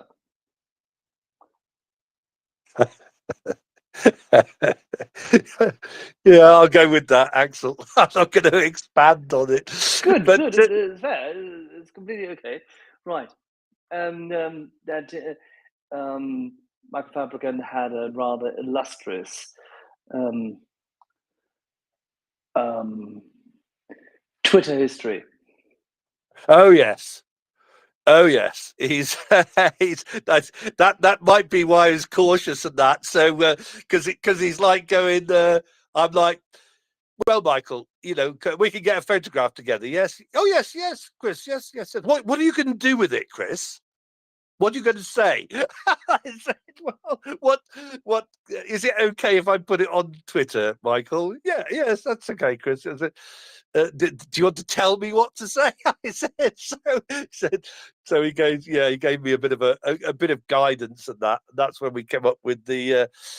So obviously he didn't tell me all the detail, but was trying to think. Well, what role would he have? What particular bit of the service might he be in there to turn a KGB agent?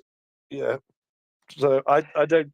He was what, director of an electronics company during those years? Yes. Now, Axel, he was involved in. I mean, obviously, it was an electronics company.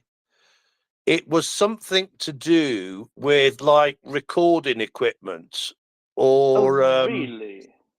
Yeah. Recording equipment and audio equipment. So how yeah. fitting. Yeah. And what use do we have for recording equipment inside Russia? Let me think. Yeah, exactly. Yeah. And I think that the agent that he was trying to turn was in a similar area himself. I think this is obviously during a period of time prior to him assuming public office, if I'm quite mistaken, right? I think that's right, Axel. I haven't, I haven't got his exact timeline in my head, right? But I think that's definitely the I case. may remember that a very young man named Haig, at that point in time in that year, was presenting himself at a Conservative Party conference. Well, I'm sure you would remember, Axel. Yeah. Old as we all are. I think the bottom line here with Boris and with Michael Fabricant, both with shocks of blonde hair, is just another way of saying blondes have more fun, don't they? That's a good one. That's a good one. Yeah. So I'm not going to guarantee that we'll get him up on the space. I shall keep working on him in those regards. We can right? provide a guest account into which he can log in to then do that, whatever he wants to do. Yeah. Okay. He was, very, very reticent, Axel. Right. But we'll see. We'll see. Anyway, I mean, the thing is, we're going to be communicating.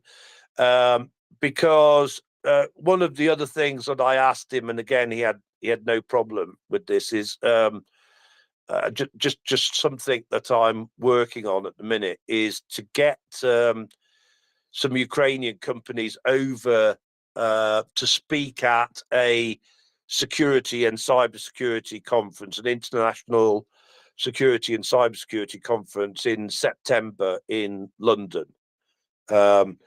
So I was basically, asking for his support on that, because what I want to do, Axel, is I want to create a Ukraine area in the exhibition, and then there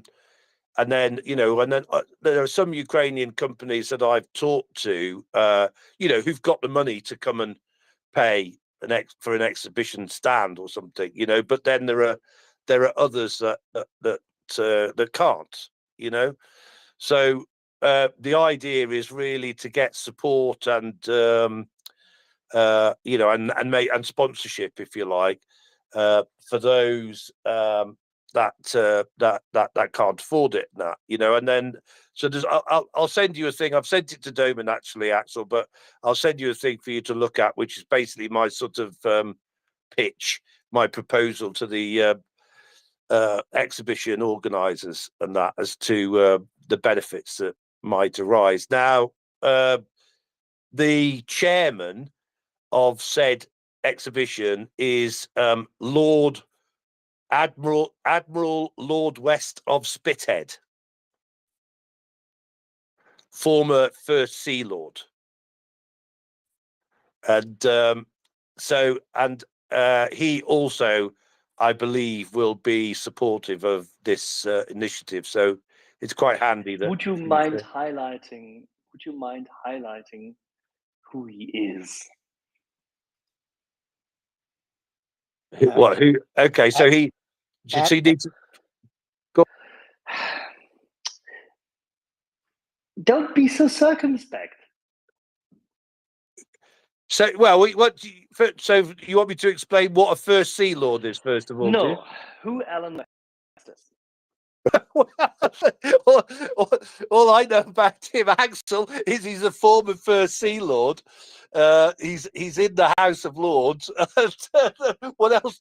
I don't know what else to say about him. He was Sing Fleet NATO. So yes. Okay. As a yes. He was fully integrated and read into what occurred in the run-up to 9/11. He was in every single operation NATO supported, carried out, oversaw in the 1990s. He has an impeccable reputation. Yes. One thing I do know is that he was basically CNC of the Falklands operation. Am I not right? I think I'm right. Wait one, CNC?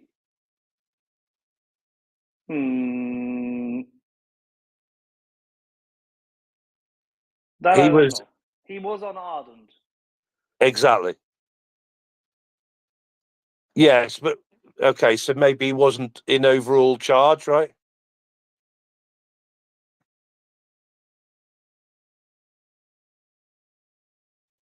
Well, one thing before we get to for your purposes over there over the pond, in the colonies, there in the estranged colonies, reticent 13. For you over there, this is a very sensible man. Alan West, former First Lord of the Admiralty, or First Sea Lord, Commander-in-Chief of NATO naval forces 40 years ago. Yeah. Can you see a bit about the Falklands, Alan, or not? Whatever you're reading. Well, I remember the Falklands War. I haven't. I don't have time to look it up tonight, Chris. But you know, it was interesting. Got everyone's attention. Exocet missiles were No, the deployed. question was who was the rear admiral? Who was the guy who was in charge of the task force? I bloody well can't remember for the moment. Was it Gunny? Sandy? Gunny should Sandy know. something? Axel? Was it Sandy something? Fucking hell. Well, just until we get to the Falklands War, Chris, how many pints will it take to get Michael Fabricant on our space here tonight? Or not tonight, but sometime soon. I feel like a bloody sales director here, giving my forecast. Well, depending on how many pints depending on how many pints it will take, Chris, we can have a fundraiser. We can get you and Michael all the pints you need to get him on this space, and maybe Michael Fabricant, you and Ben Wallace all at the same time. That would probably take about 100 pints. You don't want much, do you, Alan? Eh? My goodness me. All I can promise you at this stage, right, is that I'll keep working on it. That sounds good to me. Okay. And thank you for giving me the time to explain the day. And it was. I just checked. It was definitely Fieldhouse, and Sandy Woodward was the officer who commanded the task force. But Commander in Chief of Fleet was Fieldhouse, and then Sandy Woodward. You're right, John Foster, Sandy Woodward. There you go then. So basically, at that time, Alan West was captain of the Ardent, and that was it, basically, right? Yes. Admiral Fieldhouse was in the overall commander. John Foster, Sandy Woodward served under him, and what's his face? Jesus, Axel was his. Alan West was in charge of Ardent. Okay, yeah, and I read something. Of course, the Ardent went down, and he was last to leave, as is tradition. If Gunny were here, he could tell us all the stories about it. Yes, he could. Well, Chris, you've had a fascinating afternoon. I'm glad you came up and told us all about it, and tweeted that photo of you and Michael Fabricant having a pint. Our goal now is to get you and Michael Fabricant here on the space together, however many pints it takes. And after that, it will be you, Michael Fabricant, and Ben Wallace, however many pints it takes. Okay, Alan. Well, I love a challenge. I promise you I'll keep working on it. Sounds good to me. Thank you very much, Chris. Thank you. So we're about 5 minutes away from bullet points with Chuck Farrer. Please retweet this space. We'll get some maps up in the nest, and hopefully some comparative maps tonight and Tuesday night, maybe going back to next week, so we can see just how the lines of engagement have changed in Bakhmut, in Avdiivka, maybe in Kremina, etc. So just about 5 minutes away from bullet points tonight. Please retweet this space. It's MriyaReport.org. We're here 24 hours a day, 7 days a week, bringing you news from Ukraine. War news, news about what is happening in the cities, news about Ukrainian residents, how they're doing, what they're saying, news from Ukrainians like Roman, the fire chief of a fire station in Kharkiv, a first responder, like the former head of the Ukrainian railway, who is now in charge of integrating Ukraine into the European Union. News from Ukraine Post, delivering pensions, issuing stamps that we all wish we could have in our collections. Hello. There's a Chuck. There's a Chuck and John. If you have a question, just mute your mic and then raise your hand while I welcome Chuck. Chuck. Hey, I don't know how's the audio there, Alan? Absolutely splendid. The audio sounds very, very good, Chuck. Oh, congratulations! I cannot believe that. Incredible. You know, this is the perfect handover, Chuck, because now I can finally actually relinquish my seat and just go to listener. Well, I'm always glad to know you're listening because you are the perennial set of historical footnotes to our process here, and I always enjoy it. And for example, the German landings on Crimea, that was something that a lot of people had forgotten. Well, if you need, I can provide you some maps, but nevertheless, we won't do it again, won't we? I was glad to hear that. It was like seeing Bigfoot. I thought I was the only guy who knew that. All righty, Chuck, please give us how much time you have. I don't know, 2 hours. The next 2 hours of your sonoric voice, great analysis, wonderful maps, and clarity on this matter. We already had a good show with Nuno, and getting now more granular and more incisive will be absolutely great. Thank you. Thank you, Alan. How are you doing tonight? I think Doc is out there somewhere too, probably. Doc will be coming right up when Axel drops down to listener. I'm doing well. Hope you're doing well. And I know we have a lot to discuss tonight. I was saying earlier tonight, Chuck, and some people disagreed with me, but my impression is that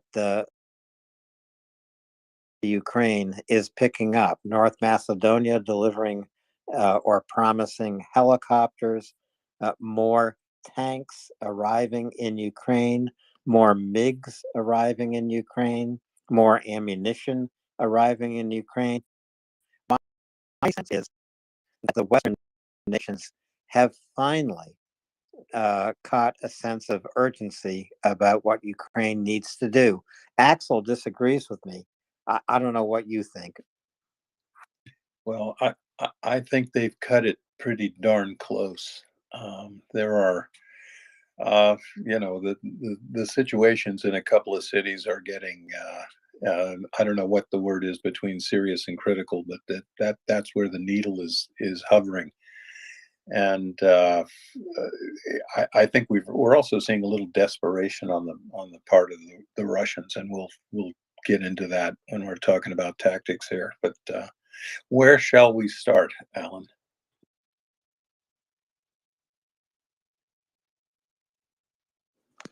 I'm just changing the title card for us, Chuck. Good. I think we should begin in Bakhmut, but we're going to begin with Doc and you in Bakhmut, and then I'm also going to get the maps up into the nest. So just give me one moment. Doc, Chuck, go ahead. Wow, ready for this. So, how are you, shipmate? I'm doing good. I had a travel day today, so I literally came into this desk on two wheels just about an hour ago, and I didn't even have time to put up our cards.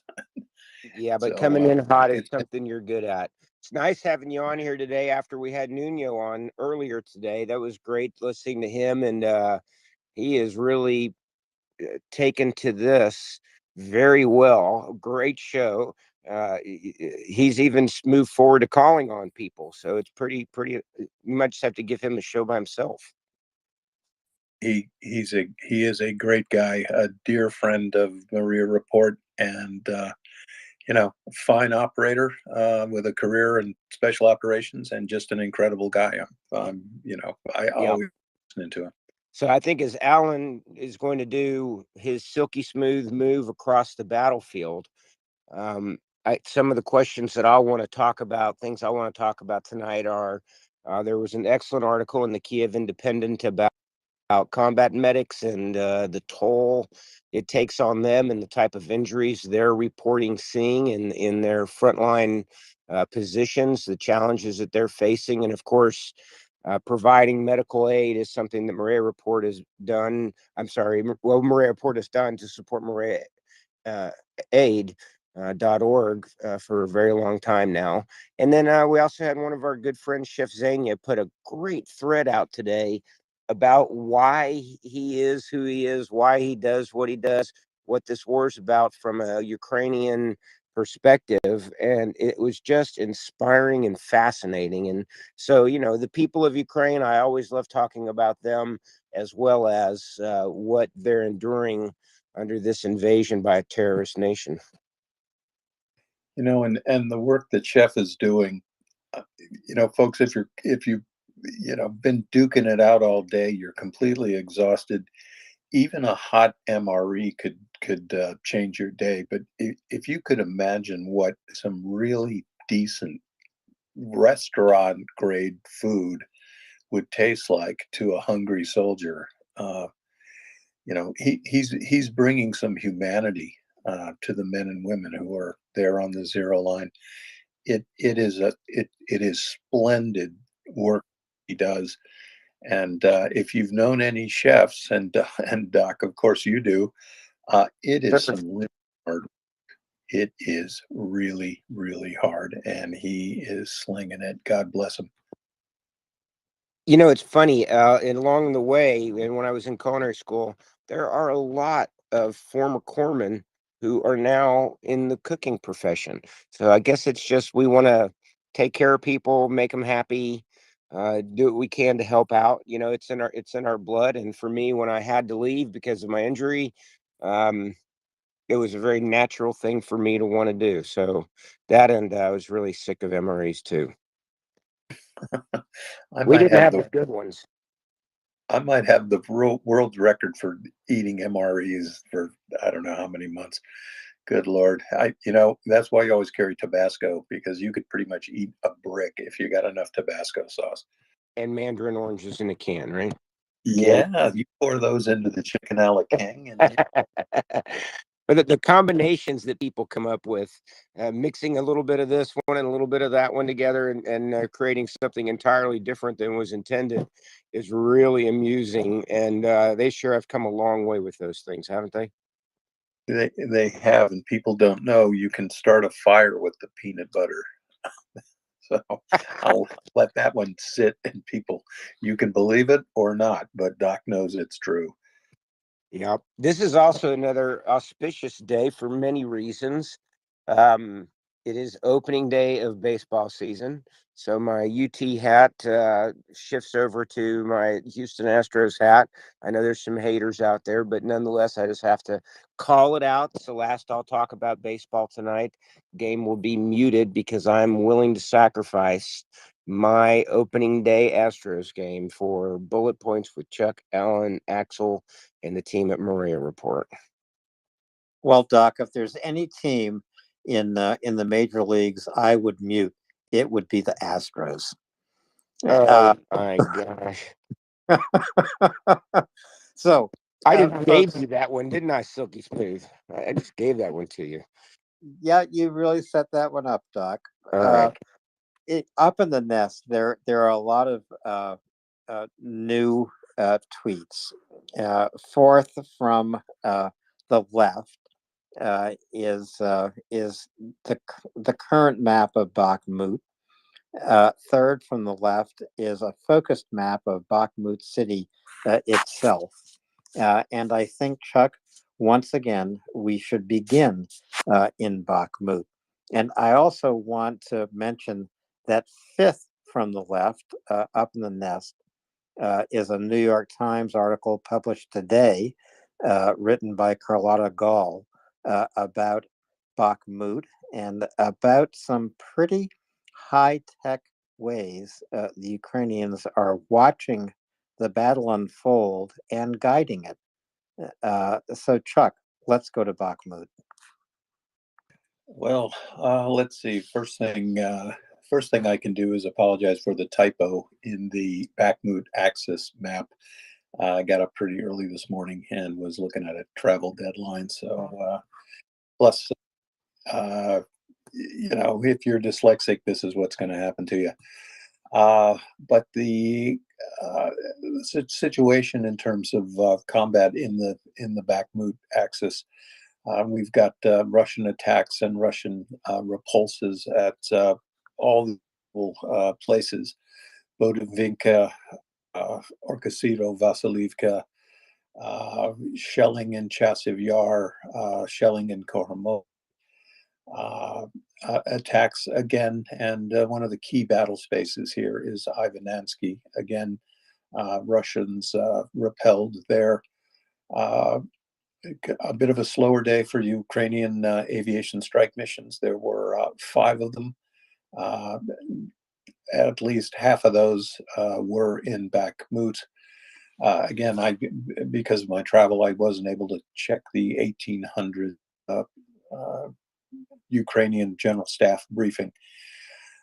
But the thing that Ukraine has acknowledged, the Russians are putting a lot of pressure on the urban battle space, and especially in the northern urban battle space. And I got to click a map here. What we're looking at again is Korsun-Gogo Street and the Russian wedge that is pointed into the center of the city. Also attacks across the Bakhmutka River, and the line of contact being a critical zone along the TO 513 highway going into town, where the Russians have actually pushed a lodgement down between the rail line and the TO 513. Their goal, of course, is to get south to the H32 highway and to bring that salient on Korsun-Gogo Street, also to get that into the junction of the T1302 and the H32. Ukraine's lines of communication and supply, they are holding. That means that Ukraine is going to be able to support its fighters in the urban battle space. But again, one area to the north of the H32, and unfortunately you have to watch it to the south of the H32 as well. But tough fighting going on, but the Russians are paying for it, and especially at Ivanansky. Is the toughest fighting going on through the center of the city of Bakhmut?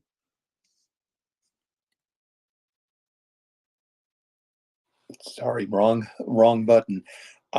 I'd say in the key area right now is the northern portion of the city. The Russians cannot seem to coordinate actions against Ivanansky, and simultaneously, well, this is what appears to me. They can't maintain major pressure on Ivanansky and major pressure in the south part of the city. I'm not giving the Russians any suggestions. Again, 16-year-old cadet at Stanton Military Academy could tell them this. If they could coordinate those two attacks, it might force Ukraine to take some extreme measures. But again, coordinating these attacks, it doesn't seem to be anything that Russia can do. And I'd also suggest this: doing what I just suggested will be extremely costly for the Russians. They are paying for every doorknob in Bakhmut right now.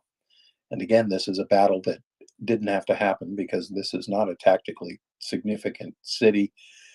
It didn't have to happen because the way you take cities is to maneuver around them and converge behind them. and Russia has not been able to do either of those things. Both Wagner troops and regular Russian forces are still engaged in Bakhmut. Which of these forces is fighting better, making more advances? Boy, that is hard to say. Wagner definitely gets the best effort award. They have they've got unlimited bodies, and unfortunately, that's the end product as well. They are pushing very hard south of the M03, but they're not getting anywhere. One of the reasons is there again is and most people have know this by heart right now. There is a water course that allows the M03, starting in the northwest and going to the southeast. That is about where Wagner has stalled, because they have attacked down those hills, and to go any farther, they've got to go up the hills. That's one of the reasons why Herdokovika has held, and Borodinvika is also holding. But these are places that the Russians attack almost every day. They're beaten back here, so. As you've pointed out before, Chuck, the Russians attack the same objectives every day. They might reach them, but they cannot hold them. Is this a failure of command? Do they have insufficient forces, or is it a tribute to Ukrainian defense? It's all of those things. But one thing I'd point out about these Wagner troops, you got a convict and you hand him a rifle. All you can do is feed this guy into the fight. If you've got a group of 100 convicts, they're not a rifle company. They don't know what the hell they're doing. They don't even, they don't have any fire discipline. They don't know how to fight in fire teams or in rifle squads. So you can't just round these guys up and say, look, we're going to do Alpha Company is gonna lay down a base of fire, and Bravo Company is going to maneuver on the right and envelop. I mean, it's like trying to explain quantum physics to a sow. They're not going to get it. So all they can do is be pushed forward and pressurize the Ukrainian positions. But trained forces, paratroopers and motor rifle troops, straight leg Russian army units, some of them guards units, they're not doing much better. And they do know what they're supposed to be doing. But they have been banging their head against Ivanansky for 8 months. And they have actually crossed the highway a couple of times. But there is the example. They reach the objective. They cannot hold it. And in the case of Ivanansky, they haven't set foot in that village for weeks now. But they are losing tanks and armored personnel carriers every day. So the map in Bakhmut actually looks a lot better over the last 12 hours or so. And I know there'll be new maps tomorrow. But the mitten is being forced apart by the Ukrainians. And is that your assessment, that the Ukrainians are not only holding Bakhmut, but improving their positions in Bakhmut? I don't know if their positions have actually improved. They are tenacious in their defense. They have given a little ground in the city, but they're making the Russians pay for it. And as odd as this might sound, fighting in a city in some ways can be like fighting in a really dense forest. And there's lots of differences, but one thing that makes me put forward that simile is that it comes down in that sort of fighting, it comes down to how well an individual infantry squad, anywhere from 10 to 13 guys, something in that, how well they fight together, how well they cover, uh, how well they're trained in things, for example, like close quarters battle. You train how do you know how do you clear a building? You definitely want to clear it from the top down. How do you maneuver in a city? Well, you want to blow holes through walls. You know, wherever possible, you don't want to use, of course, the sidewalk. It's much better to blow through a wall on the third floor, control the stairwells, and move down. And you're looking for buildings that have, that have a commanding view of other streets, etc. And that's why at about north of the H32, uh, basically, I don't know the delineation point, but north of the H32, you've got Wagner guys. They are not going to be skilled in doing this stuff. They're not. The other forces, the VDV and the motor rifle units, are fixated on Ivanansky to the south. So, in terms of fighting a battle for Ukraine's own purposes, Ukraine, they've got it. This is an attritional fight. They're here to kill as many Russians as possible.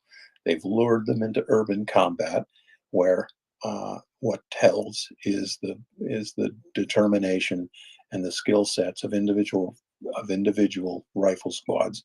Check mark to Ukraine. They're fighting them there, and to the south, a combination of determined and wily Ukrainian defense and some really good defensive terrain, which the Russians incredibly just keep banging their heads against it. And if you look at the Bakhmut city map, which was the 1245 UTC, looking north of Ivanansky, every little one of those brown lines that you see, that means that you've got a steepening hill sets. In some cases, they are almost like cliffs. This is not the place where you want to lead an attack. Going up those, I used to look at those contour lines when I was a young officer, and I used to think you pay for every one of those contour lines. You pay for them. Whether or not you're fighting up them, which you never really want to do, or humping a pack and moving your forces. Terrain, even a small variation in terrain, really affects ground combat. Ditto the urban terrain. You are fighting door to door. There are nobody busts loose a big move in urban terrain. And as long as Ukraine has two-way lines of communication and supply into the city, they're going to determine how long they're going to fight in Bakhmut. And I don't see any big changes compelling a Ukrainian withdrawal. I don't see that in the near future. It is not impossible, but I think it's unlikely. So, Chuck, speaking of gaining a view of the battlefield, either from a high building that's still standing in Bakhmut, so you can look at how the battle is developing, or I would direct your attention. I don't know if you've had a chance to take a look at Carlotta Gall's reporting in the New York Times today. A bunker far afield of Bakhmut that looks like a NASA control center. These are banks of video screens, clearly in contact with reconnaissance drones over the battlefield. The Ukrainians have learned or are perfecting a high-tech lesson here in Bakhmut, watching the battle as it unfolds in a distant computerized bunker and directing the battle from there. Is this something that we would expect to see Ukrainian forces use as they prepare for a counteroffensive? Yeah, that she got to look inside the TOC, right? The Tactical Operations Center. And this is one of the skills that was imparted to the Ukrainian forces. And again, it was Canada that took the lead in bringing Ukraine's command structure and its tactics into the 21st century. So what we got to look at there is the sort of NATO standard tactical operations center, and it's corny, right? But knowledge is power, and you get on this 21st century battlefield, you're getting real-time video from both soldiers and drones coming right into the tactical operations center, where battlefield commanders can see in real time what's going on. And that is something that has only happened really in the last 20 years or so. And it sort of started at the top. That's sort of war room big picture. It sort of used to be only, in the basement of the Pentagon. And then as the equipment and the communications equipment and the knowledge of how to use a tactical operations center, and they tend, believe it or not, to be set up in a very standard way. There are desks, they're all generally in the same place. So you can come in and find the guy you need to talk to. I've been in a lot of them where there are little signs that hang from the ceiling over your desk that says, operations, whatever. Often liaisons from the units that are fighting. You'll have a captain or a lieutenant or a major from that unit sitting there in the TOC, and he can answer questions of the commanding general, right down to who did you put on that street corner? Well, it's Charlie Company, Third Squad. What have they got? What did they go out with? Well, they've got 2 javelins and and 19 law rockets. Whatever they've got. So all of that information, which you often hear as the fire hose coming into the TOC, but it's landing on a lot of brains, right? You've got a lot of people there.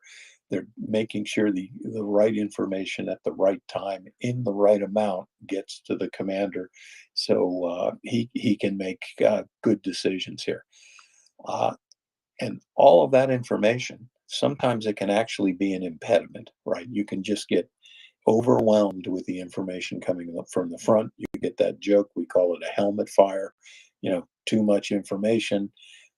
So what you want to do is support your boss and make sure the boss stays in his comfort zone, that he's getting clear, concise, timely, and in this case, real-time information from the front. And no matter how super high speed that TOC is, what the boss wants to know every day, hour by hour, he wants to know, are my supply lines into Bakhmut? Are they secure? So that means guys are watching the Bodenvika battles. They're watching Haronovika. They're watching Chasiv Yar. They're watching the battle in Ivanansky. So if the boss knows that those 3 locations are secure, then he can concentrate on the urban fight.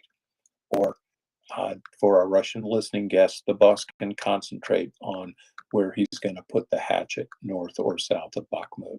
But he wants to make sure that everybody he's got west of the TO-513 and south of the H-32, he wants to know that they can be supplied with all the bullets and band-aids and everything else they need.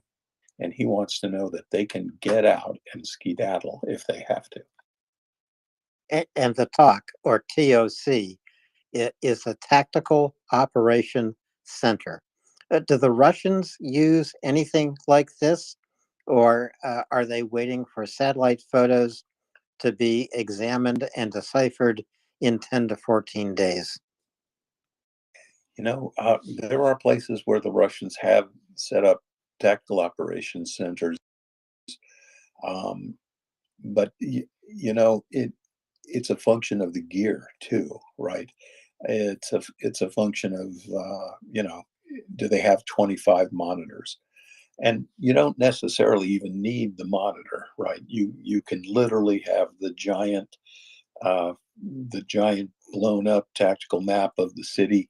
Uh, you know, saran wrap and grease pencils. That still works off a laminated map.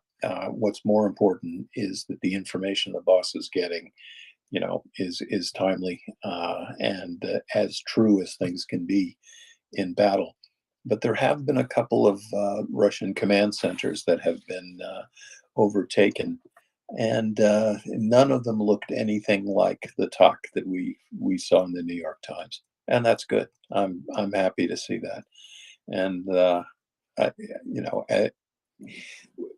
for the things the Russians are doing, for to continue wake up and hit the same target again and again every day. I don't know if they need a talk to do that. Um, you know, what they need is some new commanders with some new ideas, but they're not going to get those either. So, in Bakhmut, is the battle drawing to a close after 8 long months? Lots of losses on the Ukrainian side, many, many, many more losses on the Russian side. Is this battle going to come to a close in the next week to 10 days? I'd like to think that, but I don't. I think this battle will go on. Uh, I don't see the Russians stopping in their effort, in their junkie like desire, need, hunger to take Bakhmut. Uh, I, I see them they're just going to keep pushing it. Ukraine is going to just keep killing Russians in this area. But the Battle of Bakhmut will end when one side or the other maneuvers to the north or south of Bakhmut and converges either to the east behind Bakhmut or to the west in front of Bakhmut. I don't think the Russians are capable of that sort of maneuver warfare, but I do think that the Ukrainians are capable of doing that. Again, Ukraine's got to do two things now. It's got to fight in Bakhmut, it's got to fight in Avdiivka, and it's got to divert some of the incoming materiel, ammunition, supplies. They've got to be diverted, not fed into the front, but they've got to be held to equip and fuel this offensive that's coming. And I don't know where that's going to strike, but knowing that the Russians are stressed and some of their units are culminating around Bakhmut. Bakhmut could be one of the places we see the hatchet fall. But again, we'll have to see.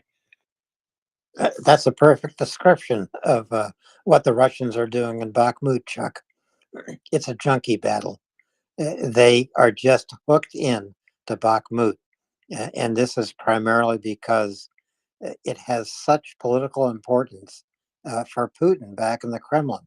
Yes, it has political importance for President Zelensky. He visited Bakhmut. Putin has been nowhere close to the front lines. Zelensky has visited the front lines time and time again. And so many battles become symbolic, but many battles become definitive as well. Maybe we're seeing that in Bakhmut. I don't know. It's as you say, a week, 10 days, longer and longer. We'll wait and see this battle unfold. What other lessons has Ukraine learned in defending Bakhmut? Well, I think I think they have learned how completely predictable the Russian army can be. Um, I think they have a thorough understanding where the orders are coming uh, from Russian command. Uh, National Command Authority is what we call it in the West. That means a lot of things, but generally, the President of the United States, the Secretary of Defense, the Joint Chiefs of Staff. That's National Command Authority. Uh, were this an American battle, you wouldn't have the President of the United States, or very rarely would you have the president dictating to the local field commanders what they should do. Um, Bakhmut is just not that important a place. That this is not the keystone of Ukraine's eastern defenses. Neither is Avdiivka. But Putin needs to take a city. He needs to take a city. And frankly, it's foolish what the Russians are doing. It's foolish to kill 30,000, somewhere between 20 and 40,000 troops to take this town that is essentially the crossroads of two highways that are perpendicular to each other. They you get the M03 or you get the H32. You can't have both, and you're fighting over this place that is now rubble. Soon it will be. Uh, the their Ukrainian adversaries are making them pay for every inch that they take, and they have taken some place. But looking at the topographical map, you can see it's essentially rope-a-dope, right? You you you have been given terrain south of the M03, but there are two more water courses and two more sets of hills before you begin to impinge on what's really important here, and that's Ukraine's lines of communication and supply into Bakhmut. And again, to show you how irrelevant this battle is and how wasted are all of these Russian lives, materiel, ammunition, tanks, everything else they're losing here. We're Bakhmut to fall right now while I'm talking to you. The Russians would still be looking at Chasiv Yar, which is more of a fortress than Bakhmut. And they still wouldn't be able to use the M03 or the H32. They will have gained nothing, precisely nothing. And there are sufficient reinforcements, Ukrainian reinforcements now in the Bakhmut area, that the Russians really have to worry about the security of their own flanks. They have to worry about their own units that are battle weary, that are attrited. Many of them have culminated, meaning that's it, they've shot their bolt. They are literally out of vehicles, they are out of men.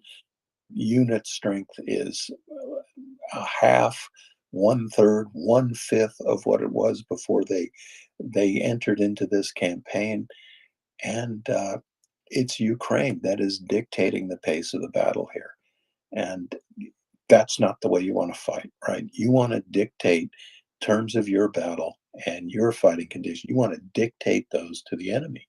You don't want the enemy to dictate those to you. And again, what is the fascination with Bakhmut? Truly, if you're willing to lose 40,000 men, why didn't you lose them trying to break out from Soledar, get around and cut the M03 10 or 15 miles away from Bakhmut? Why don't they do that? Because you know what? I don't think they're capable of doing anything like that anymore in this war. And Russian troops are badly deployed. They're just simply badly deployed. Doc, before we go to Avdiivka, I wonder if you have questions for Chuck about Bakhmut. No, I don't, but I do see that we have some hands up. Well, let's go to Steve and then move on. Steve, go ahead, please. Hi, Chuck. Great to have you again. Thank you. Quick question. The southern section of Bakhmut, kind of between the railway and the Bakhmutka River, every other map I've seen, including what Nuno posted, it's in the nest still, shows that Russian forces have taken the southern section of the city, except yours. I was wondering your thoughts on that. If it's in dispute, or if you believe that Ukrainians still hold the south. Well, you know what? I was on the road all day today. I will definitely look at that, and of course, I'll have a map up tomorrow. Let me check a recent source. This is you should never listen to a guy who's checking his sources while he's talking to you on the radio. That's not something you've ever had to do before, has it? I normally don't. You know what? Well, I tell you what. Since I posted this morning, there's a little more progress than I thought. But I'm still putting the line of contact between Ivangrad and there's the limit of a park that is there by the CO5 0303. Yeah, so I've got that contact line. Yeah, I'll stand by where I've got it. But I'll have to read into the 0600 brief. I think that line's going to be changing on my map tomorrow. Yeah, you can peek at Nuno's map too. It's in the nest still. Great, thank you. And Nuno is, of course, my brother from another mother. His information is also extremely reliable. Not that mine is, I mean his is. Well, one thing, Steve, the fighting in Bakhmut is constantly back and forth. As Chuck points out, the Russians attempt the same attacks every single day towards the same objectives. They don't achieve them. Why don't they? Insufficient forces, failure of Russian command, or a tenacious Ukrainian defense. As Chuck said, probably all three. That's exactly what I was going to say. No or in there. It's all three. Actually, Chuck, if you aim at an objective on the battlefield, let's choose an objective around Bakhmut. What do you need to enter it, take it, and hold it? Is it all about sufficient forces, or is it partly also about positional warfare entering that space? Well, it's really hard to fight it out in a city. It isn't just a two-dimensional battle, right? We often describe a three-dimensional battle space. You might advance or think you're advancing, and you've taken all the first floor structures on a street, but your enemy holds the second, third, and fourth floors. You can say, well, we've advanced to this road, but the guys that you put on the first floor who are hand grenades keep bouncing down the stairwells. So it's very hard to push the needle. But the Russians are doing it, especially between the highway and the railway in the northern part of the city. They are, by dint of hard fighting, they're pushing south. But there's only one reason that Ukraine continues to fight here. It's not to hold Bakhmut. It just isn't, because it doesn't matter if Bakhmut falls. They're fighting here to attrite the Russian enemy, because every one of those 40,000 guys, 20 to 40,000 guys who've been killed in Bakhmut, those are people who aren't around, and their equipment isn't around. They're not going to be around to deal with the Ukrainian offensives that are coming within a matter of weeks. So, there's a reason you fight a battle, and John Spencer has led us through that. You take a battle for a strategic piece of ground or a strategic city. You take a piece of ground to push the enemy back from one of your strategic locations. And some battles you fight simply to beat up the enemy. And what do you need for an attritional battle, right?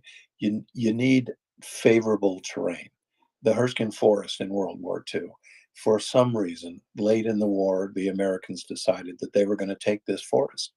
And the Nazis were there waiting, praying that the Americans would attack there. And they did. You don't read about it very much in the history books because it was an egregious defeat. The Americans got their clocks cleaned because the Germans had lured them into fighting over this patch of ground that favored exactly what we're talking about. Small units, dedicated small units working together, and the Americans got clocked. Bakhmut, almost a perfect place for an attritional battle. First of all, it doesn't matter if Bakhmut falls. We've talked about that. The M03 and the H-32, it doesn't matter if the Russians take Bakhmut. But this is the perfect place because the enemy is compelled to come to you because Moscow keeps telling them to attack here in places where they're not doing well, in places like Ivanansky, which is overlooked by these massive hills and even cliffs, and street to street in Bakhmut, right? This war will be ended by large-scale combined arms maneuver warfare. It's not going to be ended by street fighting.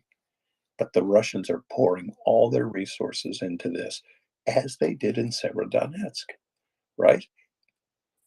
Again, the Russians won a blasted city, but Ukraine had punished them for it. And that's what we've got going in Bakhmut. So, and again, Ukraine's going to fight here as long as it can kill Russia.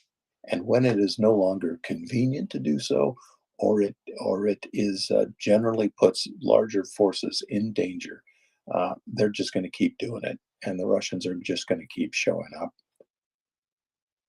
Well, the Russians have what they want, a blasted city. The Ukrainians have what they want. Russian forces completely worn down. It's a bloody battle. There are losses on both sides. If we move to Avdiivka, as you said, Chuck, the Russians tried to do the same thing time and time again. Almost everywhere on the battlefield, there is another mitten around Avdiivka. What is happening in Avdiivka? It is a much more strategic place. It's from Avdiivka that the Ukrainians shell Donetsk city, and there are major highways, railways that converge in Avdiivka in a much more strategic way. What's happening in Avdiivka? Well, there has been some Russian progress. They've attacked north of Vesely.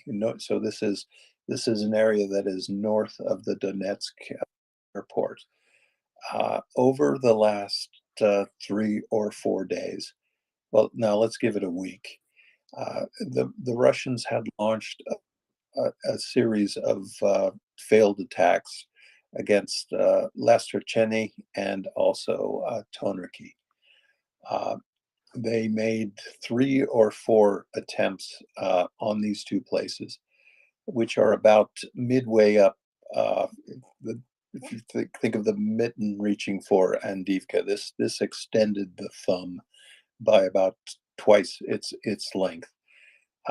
In Turkey, they reached that objective several times, but they were driven back. Unfortunately, about 3 or 4 days ago, the Russians started using tear gas on a larger scale, particularly in the fight against Lastrocheniki. It had an effect on the battlefield. Ukraine lost those 2 positions. If they didn't lose those villages, technically the Russians reached them. They are to the outskirts of both of those places. The Russians also used tear gas to the north, but the positions there held. The thumb has gotten bigger, and Drivka, which is actually sort of less of a city, although it is a city, the rail yard is almost as occupies as much territory as the living space itself. Donetsk itself, a very large city right there, and Drivka is a bit of the industrial suburb. The fight isn't going particularly well here. The Russians are turning up the volume, and although this is a more important strategic location because it is a transportation hub, the loss of Avdiivka, again, this is not a key city for Eastern Ukraine. The Ukrainians will keep fighting this position. Again, exactly the circumstances in Bakhmut. As long as they've got a round trip operation in and out of Avdiivka, bullets and band-aids in, and troops in and out, food and supplies, etc. As long as those units are not in danger of encirclement, meaning the fingers and the thumb of that mitten do not come together, Ukraine will keep fighting there. Right now, I think we're looking at the distance between the fingers and the thumb, anywhere from 6 to 10 kilometers. That's not a really big distance, so we got to watch this. And there was fighting on the thumb today and on the tips of the mitten. So I'll be looking at the 0600 brief, and this bears watching absolutely. Yehuda, welcome. How you doing? Please go ahead. Thanks, Alan. Yeah, Chuck, I heard that Avdiivka is the gateway to Avdiivka. Once the Russians get Avdiivka, they've got Avdiivka. What's the population there? 7? What is it? There's, you know what? If you were counting railroad, there are definitely more railroad ties in Avdiivka than people. And it's good to hear you, brother. How are you doing? I'm well. Thank you so much for asking, and thanks. I've been missing your segments, but I've been catching up on it. I do appreciate it. Alan, we got a couple questions about the fundraiser yesterday about the PayPal. Do you mind? Peter asked me to pass on some points. Go right ahead. So because well, thank you, I guess, from everyone at the MriyaReport and Veterans Affairs Ukraine. The Veterans Affairs wanted MriyaReport to sponsor them for some great work they're doing in Washington, D.C. to promote Ukraine. And there's an impromptu, ad hoc almost fundraiser. Now, from what I heard from Peter, the team that was making the PayPal and all that stuff on the site, it was a lot of work because it's they had to upload all these documents. So apparently everything is good to go, but there were concerns. Some people who did donate money, it's still saying held or pending. Some of it went through. I guess maybe it's a new account. So basically the PayPal got set up quickly. As everyone who doesn't know, MriyaReport became an NGO under Peter Doran's leadership in December. shortly thereafter, it received its 501(c) designation. The EIN number, employee identification number, from the IRS is available. Nothing. I don't know if Peter has decided what to put up on the website. That's up to him. I'm not sure. I'm just a helper, like everyone else. So there were some questions that, oh, my donation's pending. Maybe is there something wrong with the PayPal? It's not. It's because there were like over 100 or something, like all these attempted transactions to a brand new PayPal. So I guess it's just kind of like a normal security thing. They're still there. So for those who sent in messages to various co-hosts and people, got it. Yeah, Peter Doran is tracking it. He's reaching out to PayPal. A lot of people also sent funds to the bank account directly, and that's very kind of them. And I think I want to, on behalf of all of the hosts and the moderators and volunteers, and Peter Doran, because he asked me to relay the message, because he's a little occupied right now. It was a great night of fundraising. The money going to Veterans Affairs. Some donors earmarked money for MriyaReport to help cover costs of phones and whatnot for people who are on all the time. And Alan, do we say a number that was collected to date? Is that gauche, or should we tell people what the listeners at MriyaReport were able to do for Veterans Affairs? Oh, we should tell them. And but then, Yehuda, I want your expertise on the battlefield after we tell our listeners just what we were able to raise for the Ukrainian Veterans Fund. Right. Go ahead. Fair enough. So definitely expert. You got one here. His name's Chuck Fair. I'm just I'm a fly on the wall in a room with smarter people, standing on the shoulders of giants, if you will. And Chuck's not a small guy, so that makes sense. Not horizontally. He's a big man. Don't mess with Chuck. So combined with other donations that came in, the total. So this is the first time MriyaReport did it, right? So the PayPal team, or like those that do that stuff, all the computer experts, they set it up in one day. I think they were trying to set up for a while, but one of the board members is in Ukraine, so he had spotty connection. So they set it up. It was quite a Herculean task because it is a non-profit 501(c)(3) tax exempt organization. I guess there's extra scrutiny. So they uploaded all the documents. They made it in one day. Veterans Affairs says, we're coming on today. We want to talk to the audience. And who says no to the government of Ukraine, right? That's not nice. So Peter got it going. So I'm telling you this is there's no lead time. No one knew about it. So few people knew about it. One of them was named Alan and Mockers, the whole team. It's I blame Peter. No, we he didn't. We weren't sure. I guess he wasn't sure when they were coming. God bless him. He pulled the trigger, and then off we went to the races. And that was all set up. So there was no lead time. No one knew they were coming. Really, the audience didn't. And after a few hours of what was it, 2 hours maybe? I don't know. Alan, wasn't that long? Were they there between Katerina and Natalia? How long do you think it was?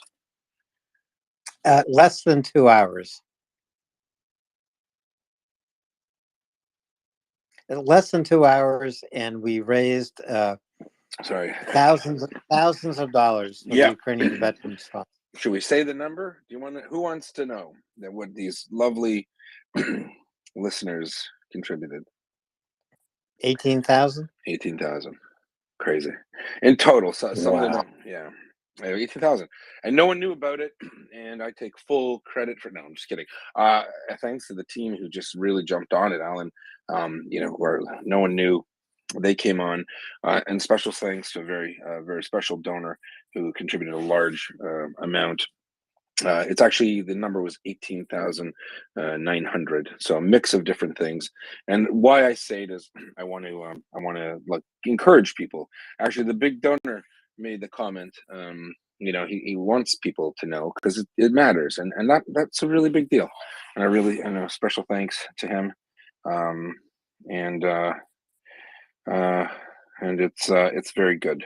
So I will step back and let Chuck continue. And Alan, thanks so much. Thanks, Yehuda. Yehuda is just bringing to our attention one thing that MriyaReport does. It connects people. It connects people who care about Ukraine. And now MriyaReport can connect people in a brand new way. MriyaReport.org is a qualified 501c3, a nonprofit organization in the United States. We'll be having more fundraisers in the future. Uh, and you can also simply give money to MriyaReport.org. This will go to benefit all kinds of organizations in Ukraine. Veterans organizations, as we did last night, other organizations. Chef Zhenya, maybe even, Alan, right? Maybe even Chef Zhenya. Will bring That would be awesome. We'll bring all these organizations to your attention, and we will give you advance notice about why we're raising money. What is the need? What does Ukraine need now? You will hear all this on MriyaReport.org. So please do retweet this space. And that is some great news, and such generous, kind listeners who helped out. And folks, there's something in it for you too. These are tax deductible contributions that you make. And 501c3, it means you know where your money's going. So does the IRS. They know where we're sending the money. So thank you. I like I said again, I was on the road today. I don't even know where I am right now, actually. But Are you on the road again, Chuck? no, I stopped. So You missed it. crazy day. On the road again. Just kidding. But that is I'm wow, that is really exciting. 2 hours. That is very generous and wonderful. Yeah. That's great. Yeah, no, we really appreciate it. So, we've stepped up, and and several people have reached out to say, the team has evolved, and it's professionalized, and the impact that we have and we can make as a group is really incredible. Peter Doran, as you know, not just the executive director, he has his own segment. He's working all sorts of channels in different places to obtain funding, to make the ability for us to communicate with you better, and also to be able to support. So the mission statement at MriyaReport. And you can find it. Maybe we can post the mission statement. It's public knowledge. The state of Delaware, MriyaReport. You can go and Google it. It's not fake. Someone said, "Hey, it's not real." It's on their website. You can literally see it.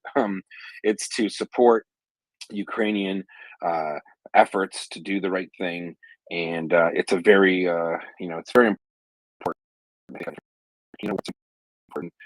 Do you think I should read it, Alan, just so people know what's the purpose, right? What's the mission statement? Primary objective.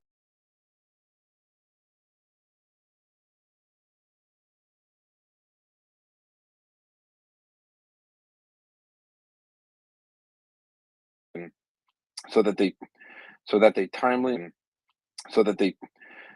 timely and consequentially support and aid the defense.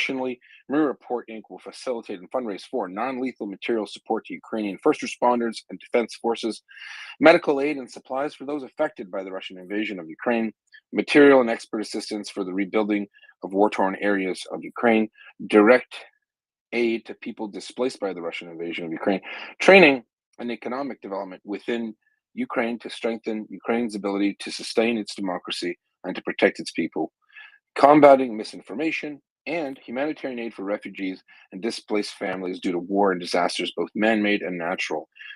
That's the meat and potatoes of MriyaReport's mission statement. I think it's beautiful. I think it makes sense, and I think it kind of succinctly encapsulates everything that all the volunteers here do at MriyaReport. So I want to thank again the great team. and Alan and Mockers for being the team leads for all the co-hosts. Give them a hand. They're great. They have to put up with a lot of stuff. Luckily, not me, but they do put up with a lot of stuff. So we really thank them. Alan, it's for those who are looking to donate to MriyaReport, you can like if you're an organization or a fund, a large, there were funds, people donated funds for, or pledged funds from large organizations or charities. Feel free to just reach out to the MriyaReport team. You can speak to Peter Doran. You can get all of the legal, whatever, all that stuff you need, copies of the IRS certificate and copies of the, all that good stuff. So total transparency. I'm not sure it's going on the webpage. I did ask Peter. I'm not, I said, hey, like, should we do that? He goes, nope, we don't put all that information on, it can be obtained directly if you're a company, a big company, or any company, medium company, small company, and you want that information, just reach out to Peter Doran. He'll provide it for you, and you can do it that way. And just reach a host if you're shy, and we'll take care of that. But I do want to thank everyone for all the contributions. And there are also contributions on PayPal that didn't even go through because I guess so many came in a short period of time on a brand new account. That makes sense. So don't fret. Just be patient. I'm sure it'll work itself out in short order. And on that note, over to you, Mr. Brewer. Yehuda, please stay with us as we go through Avdiivka. Chuck, Yehuda, I'm really wondering about supply lines into Avdiivka for Ukrainian troops. Are they open? How does Ukraine keep them open? The mitten in Avdiivka looks a lot tighter than the mitten in Bakhmut ever looked. I think we need some big army commentation from one of my favorite big army guys, Yehuda. Small army.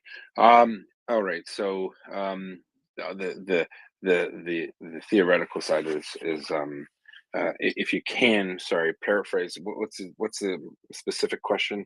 Let me see if I can get my doctrine right. So the specific question is supply lines into Avdiivka for Ukrainian troops, because the Russian mitten around Avdiivka looks a lot tighter than the Russian mitten around Bakhmut ever looked to me. No, fair enough. So look, there are many ways to resupply. Obviously, ground is the most effective way. If people are thinking, I would argue that Ukrainians probably have abilities and other ways to deliver aid and resupply, sustainment. Also, we don't know what their stores are in Avdiivka. They could have enough.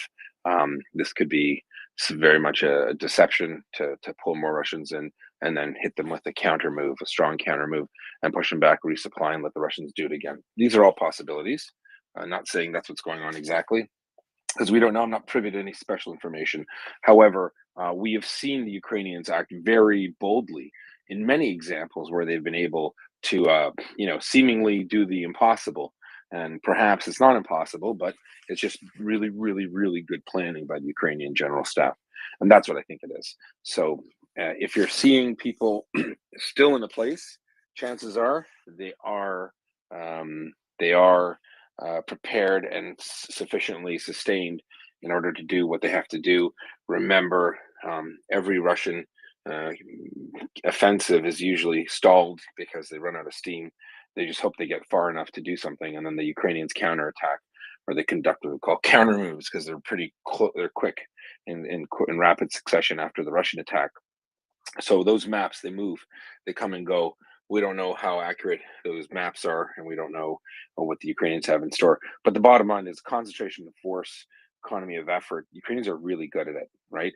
And as the Russians are, under more and more pressure, they act a little more hastily and irresponsibly. The Ukrainians, on the other hand, have an enormous concentration of force in that area. They have, I would say, rapid reaction brigades and quick reaction forces that can go into something and do something really quick when they need to. That's why they call it rapid. So I don't really lose sleep at night when I see that. Obviously, it's the human toll is still bad for for every even if for every one Ukrainian, 8 Russian soldiers are killed. If it's 800 Russian soldiers, that's 100 Ukrainian. That's a lot, right? But the the to sound very Machiavellian and almost seems inappropriate, the ability to destroy that many Russian soldiers to demobilize them effectively is vital to Ukraine's success in the counteroffensive. So I suspect that the Ukrainians will attrit the Russians in all of those areas for as long as the Russians are dumb enough to keep doing what they're doing, and that's the reality, Alan. You know, Alan, I was thinking we hit it when you were saying that the one thing that we're not trading in greater numbers is Russia is killing Ukrainian civilians en masse, and Ukraine is not killing Russian civilians. Well, that's true, Doc. Because we've talked about what is we're coming into Vika. There, Ukraine is now saying, and I brought this up with Nuno earlier. These are mandatory evacuations now. No more people like Chef Zania running food to you, helping you stay there. You need to get out. And I understand how hard that is, right? Having my family, my Sudetic family, that encountered similar problems, they had to leave. We'd been on the same piece of land for 400 years, my family, different rulers, different bosses, but we were the same tenants all over that time and time before. and so these people, they're not doing anybody, Ukraine themselves, their children, their families, any good by staying in those areas. So this is kind of, I think, a newer approach for Ukraine, whereas before they didn't do that. It limited their use of artillery in urban areas because they didn't want to kill Ukrainian civilians because they're not monsters like the Russians are. They cared about their people. They wanted to protect them. And with having them out of the way, we can change operations, right? We can move through that urban environment a little bit differently. We can utilize those obstacles a little bit differently because we're not worried about trying to go in there. So I think this change, and I imagine it's going to go for more, right? And Chuck, you may have the answer to that part. Is Ukraine done with trying to protect the remnants of its cities? And then be selective with their artillery versus going forward saying, you know what, the only way we're going to get them out of there is get our civilians out and mow through those people. No, I think in both cases here, in Avdiivka and also in Bakhmut, these are battles that Ukraine has chosen to fight, and they are attritional. They are. It sounds crude, but if you take away the war college terminology, Avdiivka and Bakhmut are great places to go. A lot of Russians, because this is where the Russians are going to show up, and we've talked about this a lot on a battlefield. If you know what your enemy is going to do, either because he's been compelled to do it by you, or compelled to do it for rational tactical reasons. And in this case, it's Putin telling them to go there, and the Ukrainians know what they're going to do. Yehuda brought up a good point. In Avdiivka, look, the fingers and the thumb and the mitten, they're getting closer together. But the fact that Ukraine is still fighting it in the city, in its southern limits, in its western suburbs, and in its northern suburbs, that tells me that Ukraine is getting what it needs to the troops that are in Avdiivka. And it's Ukraine again. That's right? Yeah, absolutely. Some people said the Russians should be moving more methodically, more slowly in their advance to consolidate their gains. Do you know why they can't move, or they're not moving more slowly? Do I sense an incoming dad joke?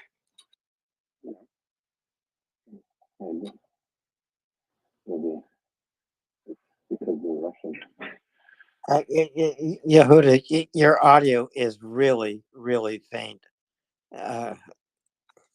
You totally he's blew not. that bad joke as a bad audio. Is it better now? It's better Yes, now. sir. Okay, so the Russians can't move methodically and slowly because they're Russian. Get it? Oh God. Uh, Oh. oh. Ow. They just can't go. It's, When we take over the world, we're going to make you minister of culture, though, Yehuda. Humor, I think. Bad jokes and poutine, huh? That's right. I'll subject the world to it, just like the owl that came home from work and asked his wife, who let the dogs out.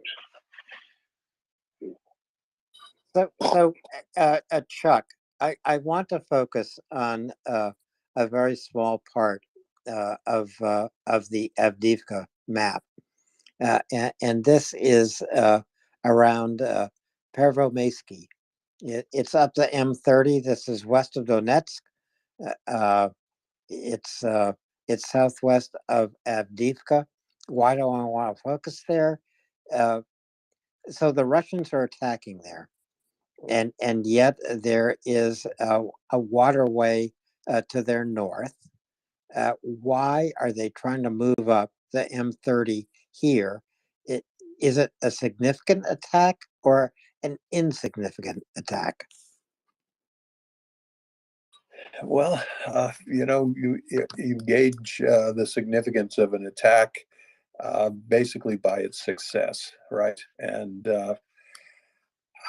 there are places that the Russians are pressing that I don't understand why they're doing it.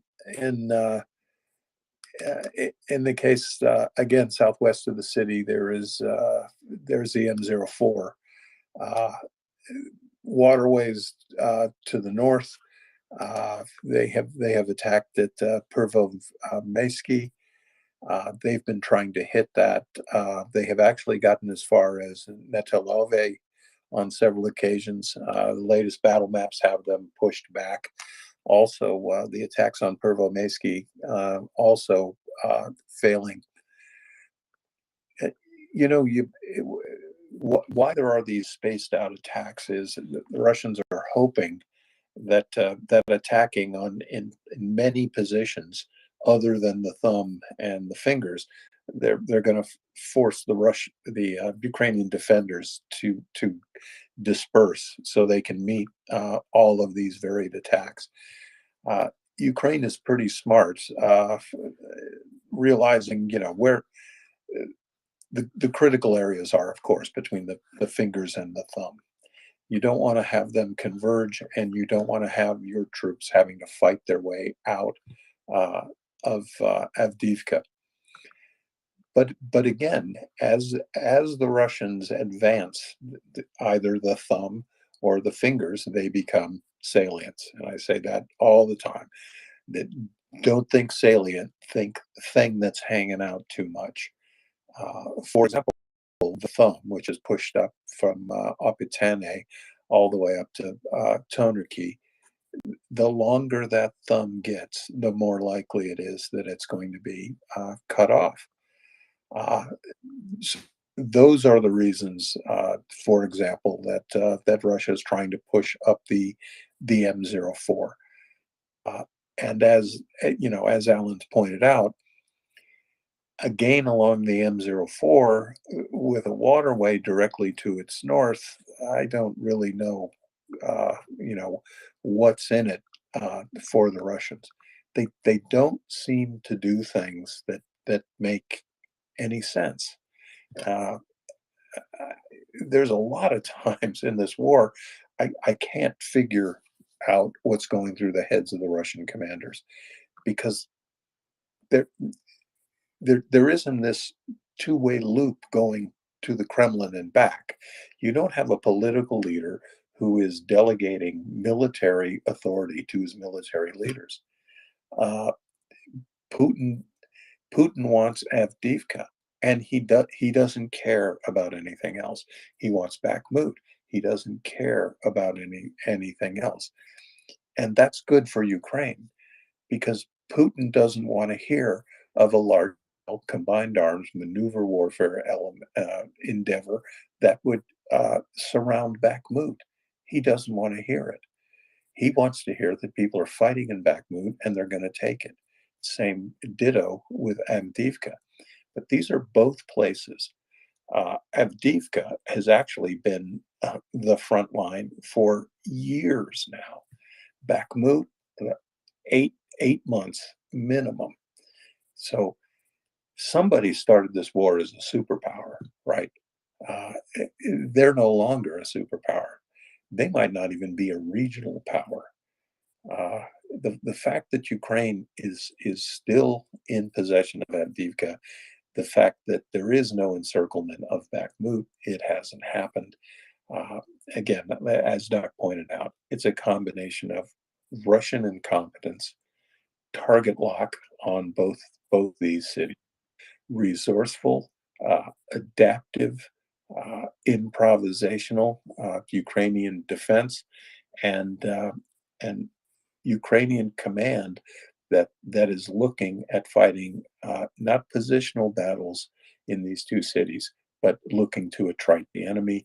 The long-term goal of weakening Russia for when this spring offensive is going to happen, and we are just away.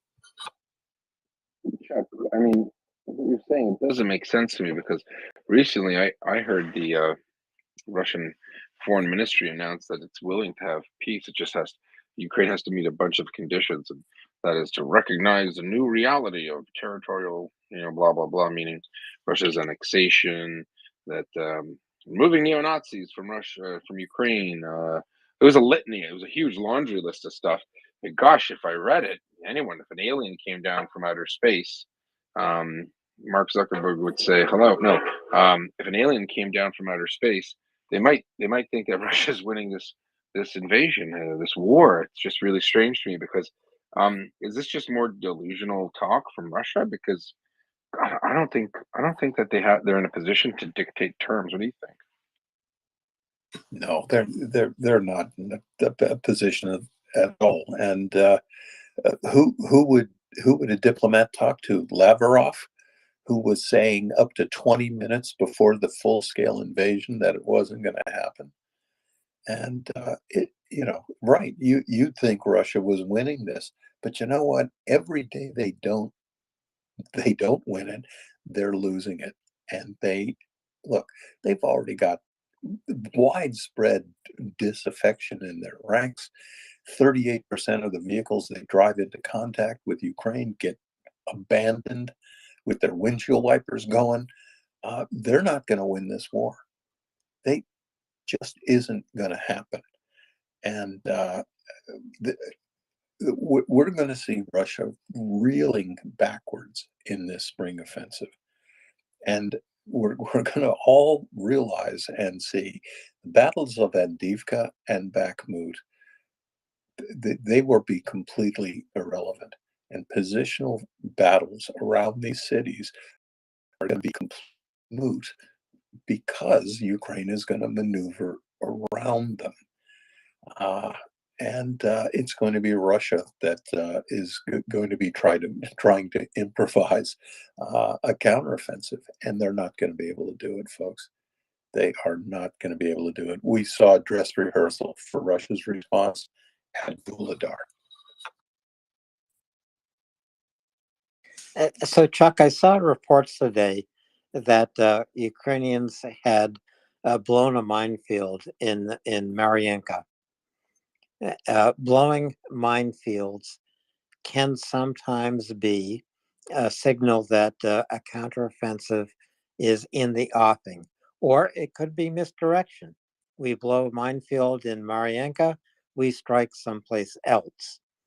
What will we see in advance of a Ukrainian counteroffensive? How will the tempo of battle change?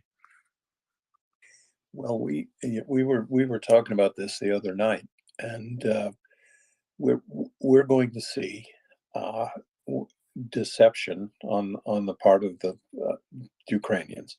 They're going to do everything they possibly can to not just divert Russian attention away from the scene of these counterstrokes, but they're going to maneuver forces that are going to require Russia to mirror their moves. We've already seen it around Kherson. Ukraine has made no secret of the fact that there are troops assembling around Kherson. The Ukrainians have made no secret that those troops are equipped with bridging materials, pontoons, the things that combat engineers need to repair bridges and launch a cross river assault there in the Dnipro.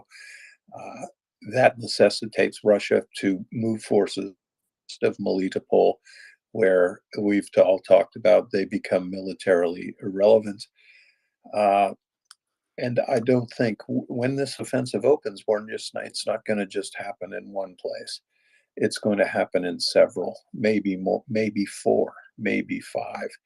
And the Russian commanders are going to have to figure out which is the primary axis of attack. Which one of these 5 places do the Ukrainians where are their logistics concentrated? Where are the Ukrainians? What is their design? Where do they intend to push the hardest? Complicating the Russian general's dilemma is that Ukrainian forces are trained, and Ukraine, because it has interior lines of communication and supply, it may think it's going to, the primary attack is going to fall around Bakhmut. But if it succeeds somewhere else, Kremenna, for example, they'll be able to press that attack home. So whatever succeeds will be the primary axis of advance. And again, we talk about this all the time. Ukraine is on the inside of that circle. So Ukraine can rush its troops, reinforcements, artillery. They're moving inside the circle. Russia has to move outside the circle. Is that really a big deal?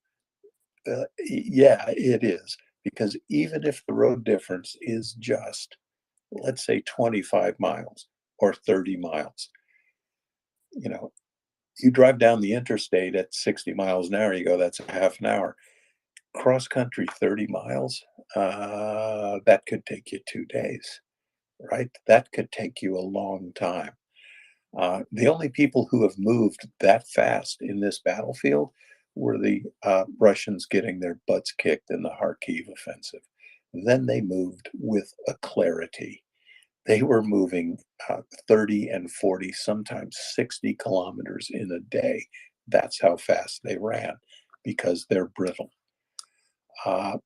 And one of the reasons the Kharkiv offensive succeeded is the Russians had no idea it was coming. The Russians know that there's going to be a spring offensive. They know, they don't know where, and they don't know how many prongs. And I think we're going to see we're going to see how well it works. We're going to see all the training that these guys have gone through. We're going to see how that works in combined arms warfare, and we're going to see just what kind of a difference Leopards, M1 Abrams, and Bradleys, and C-90s, and all of this other good gear, we're going to see that come together. And artillery is the king of battle, right? We're going to see more HIMARS. We're going to see more long-range precision strikes.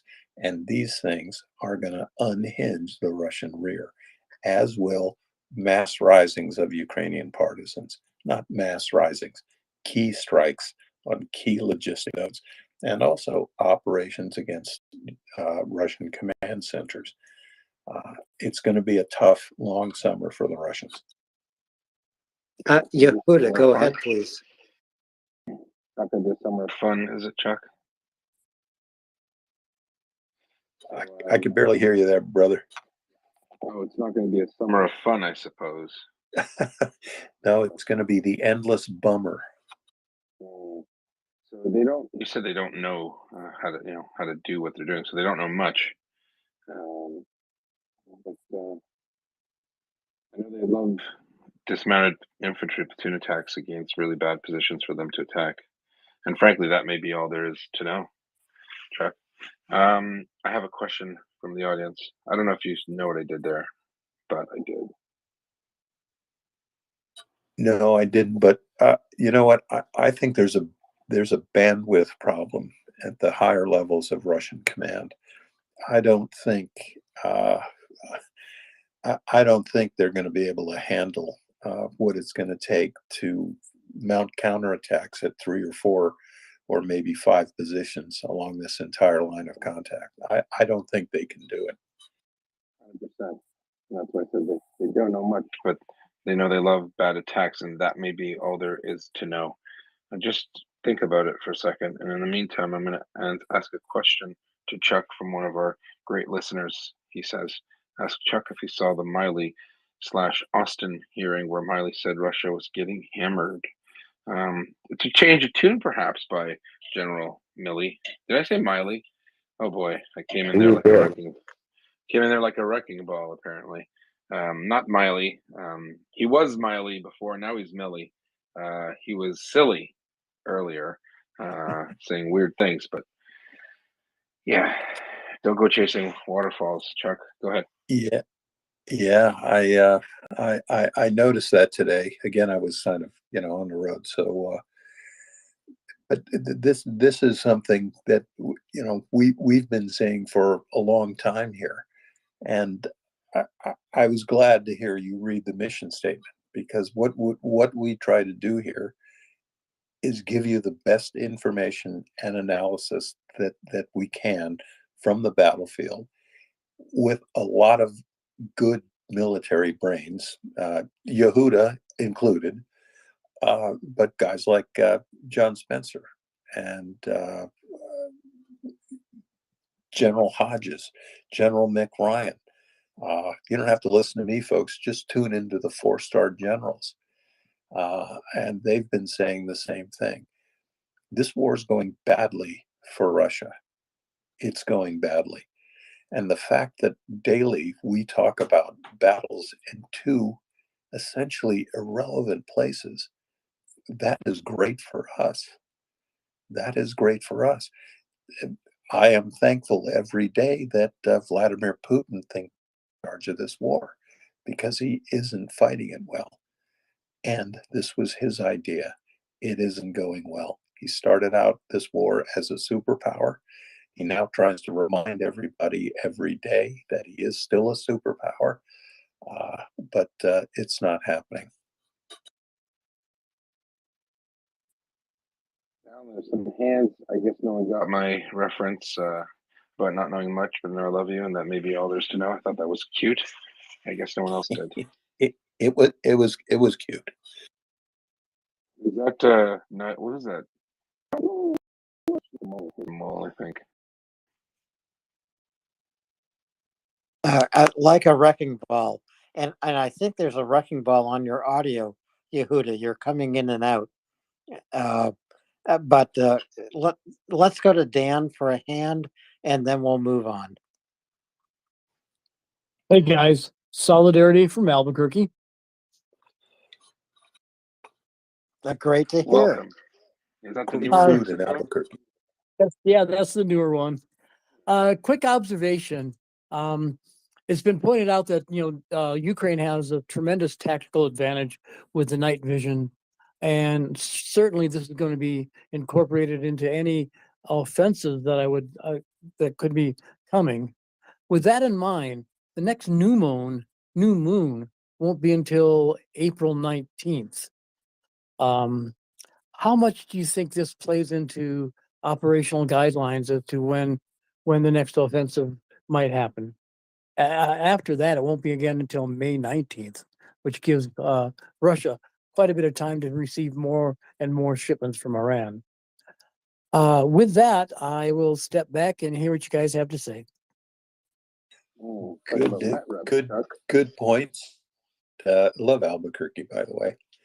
Um, I, in my old job, the phase of the moon was everything, right? The darker the night, the better. And in many cases, for us, the worse the weather, the better. I know that Russia has that those days circled on their calendar, but I think you know a dark night obviously is going to favor the people with the thermal and with the better night vision. Uh, those are dates I pay attention to, but I don't think it drive completely drive Ukraine's determination of when to strike. I think mostly that's going to be how dry it's getting, and I don't know what the long-term weather forecast is for April, but I'll get on that tomorrow. But very good points, and the phase of the moon has a lot to do with offensive operations.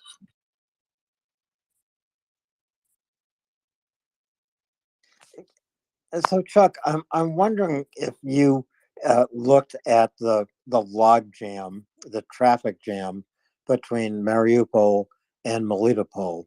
This is a long convoy of Russian logistical trucks interspersed with civilian vehicles. I don't know if it's moving north. I assume it is, but it's just outside the range of Ukrainian fire. What does this new traffic jam, reminiscent of the traffic jam outside Kyiv 400 days ago, what does this suggest to you about Russian logistics? What's happening? Well, I think it's Russia that detects a threat, and they they're convinced that something's either going to happen out of Zaporizhzhia, something may happen across the Dnipro in the Kherson battle space, but in terms of what keeps Russian generals up at night. It's the idea that Ukrainian forces are going to reach the Sea of Azov. That keeps them up at night. That is going to be. There will be a battle of Melitopol. Absolutely. Whether that is on the, whether that battle is imminent, or whether Ukraine is going to undertake some shaping operations elsewhere in the battle space, we'll have to see. But there are a couple things that might accelerate the time frame for a Melitopol fight.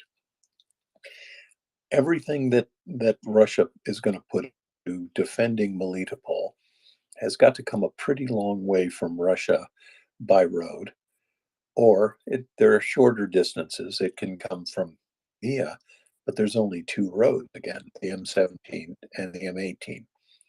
And anything that's coming up from Crimea has to come across the Kerch Bridge, or it has to come in one of those ad hoc ferries that are running across the Kerch Straits right now.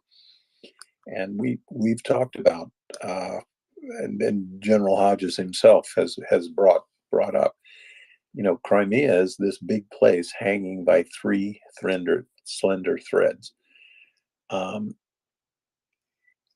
Those threads are also, there's only two places that two road junctures, two railways that connect Crimea to the north. So if things start going south for the Russians in Melitopol, pun intended, it's going to be harder for them to get reinforcements there in a timely manner. So given that Ukraine is going to launch an offensive and it wants the first couple of blows to really count, Melitopol could be on the short list. And the fact that we know Russia is trying to get more troops south of the Dnipro for exactly that reason. Maybe Melitopol is going to be first, but there is a lot riding on that, because getting to the Sea of Azov, it will cut the Russian forces in two, and some of the weapons that Ukraine can bring to bear, namely the shore-based Harpoon anti-ship missile systems, the Neptune anti-ship missiles, which of course sunk the Moskva. Ukraine can prevent Russia from using the Sea of Azov to transfer materiel and supplies. Also, they get to the shore of the Sea of Azov, they're going to close the Kerch. That's going to place everything west of Melitopol in jeopardy, and that's going to be a bad day for Russia, who has pledged that these areas are henceforth and forever part of Russia. They're going to be returning to their rightful owner, Ukraine.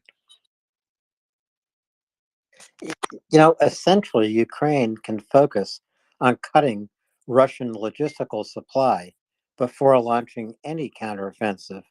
And as they cut this supply, their advantage will grow and grow. They can cut the supply in Kremna and Svatove. They can cut the supply in Kherson and Zaporizhia oblasts. Is this what you would focus on as a Ukrainian war planner? Ukraine is going to have available to it tools that Russia can only dream about. Russia has expended almost 2/3 of its air-launched cruise missiles, and they've expended them on Ukrainian civilians.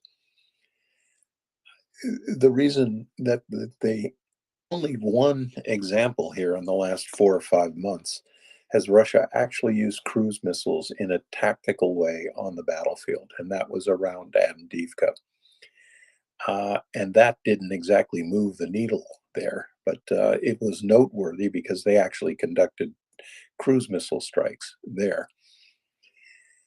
Ukraine is stockpiling its HIMARS and longer range precision strike munitions right now. So when this offensive opens, they are going to smother and obliterate Russian logistics, and every known Russian command center in the vicinity of any one of these they're going to be leveled. We've seen Ukraine do it before. They hit a meeting of the army group in Melitopol. They took it out. They knew where the meeting was going to be, and more importantly, when it was going to be, and they decapitated the command structure there. And that was one of those long-range sniper shots, because Ukraine just can't afford to address every target with a HIMARS solution. They've got to husband the number of those missiles. But now, and in support of this offensive, they're going to turn these things loose.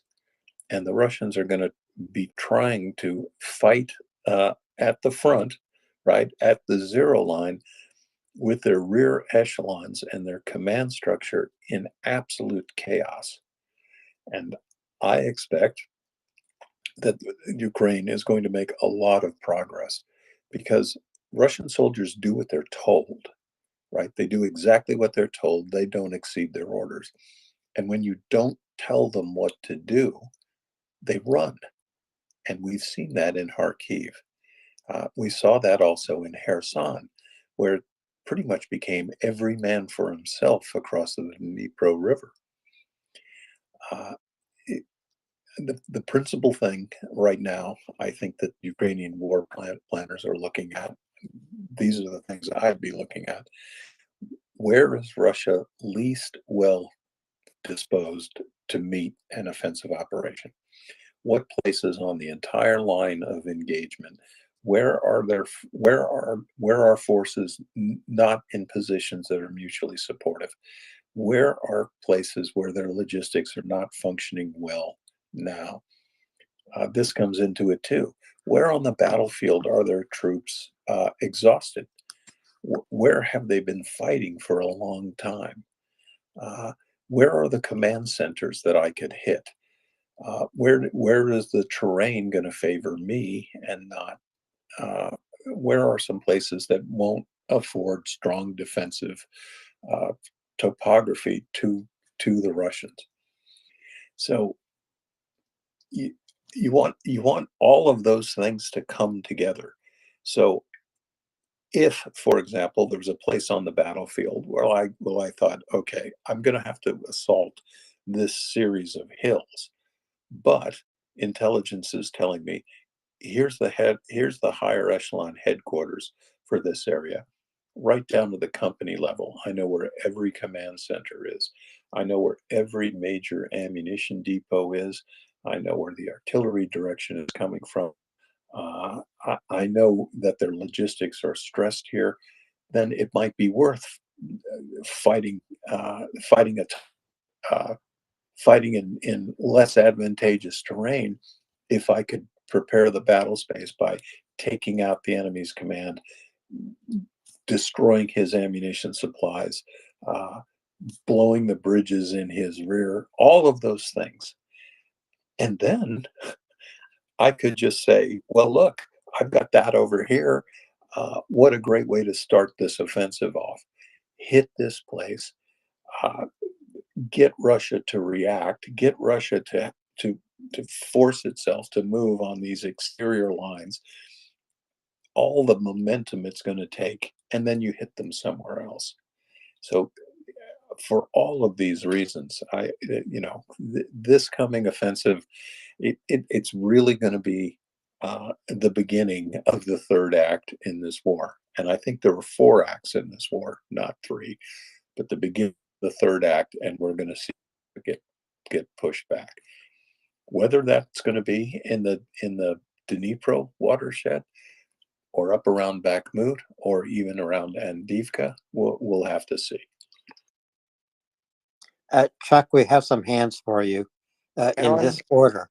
Oh, Doc, go ahead. Yeah, thanks. Sorry about that. Um, a friend asked me a question the other day, and I was trying to explain it to him a little bit. They were concerned that when we put more people and more kit on the battlefield, that they were going to increase the likelihood of friendly fire.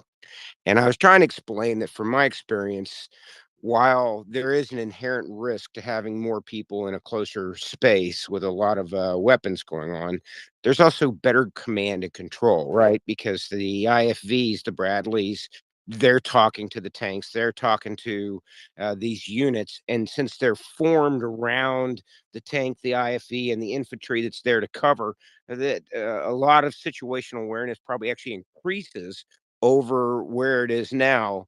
And what do you think about that? Yeah, I think that if there is going to be friendly fire incidents, it's going to be Russian units shooting at each other. Uh, They've got the thing, friendly and unfriendly, right? friendly and unfriendly. Yeah, you want to avoid blue on blue contact, but you want to encourage red on red contact. And one of the things that makes the Bradleys the sort of war winners here, better sensors and better informational resources that Bradley has. It can receive updated information, and it can transmit updated information. And I'm sort of glad we got to look inside the talk there in the vicinity of Bakhmut. Uh, that's how you win battles. That's the place that battles are won. And without anything like a talk, you can't win a battle. Or, you know, you could win a battle with completely motivated troops who are in it and are executing on commander's intent. But there is no Russian troop in the last 300 years who has executed commander's intent. They do what you tell them. And if you don't tell them anything, folks, they run.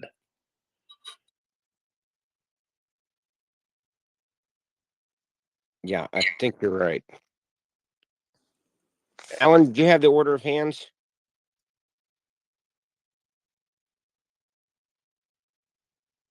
We may have a problem with the host phone, or it may be me. Chuck, can you hear me? I can hear you, brother, but that doesn't mean that anyone else can hear us. So it's a good time to tell you that I love you, man.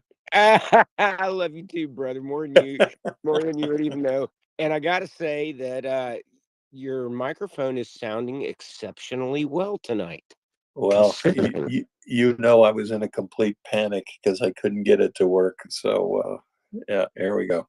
Well, unlike when you had to go down to Nicaragua and you were worried that Sandinistas had the same radios that you had, we're pretty sure everybody here has one or two or three of the same phones that everybody else has, but it's not the same issue, is it? And Doc, I was never officially in Nicaragua. I said nothing. I said nothing. Yeah. Chuck was vacationing in Belize, and so we will go with the following order of hands: Oyvind, Mark, Intels, and Jimmy. Oyvind, go ahead, please. Good evening, Chuck, or I would say good night. It's night in Norway now, 2:47. Hi, Oyvind. How are you, friend? I'm very well. I can't miss this. I have a question. If you're very familiar with the map of Ukraine, so if you follow the Oski River up north, it comes from Russia. It's one of the few things that goods come from goods that comes from Russia into the Kharkiv Oblast. West of that, all the way to Belarus, there's a pretty long border that recently have not seen much fighting. I've recognized a lot of shelling into Sumy Oblast, but it's looked like that is not much ground fighting. And I would imagine that there was a lot of natural barriers, but I can't see that on the map. So what can you say about that sector? Why are there no ground fight there?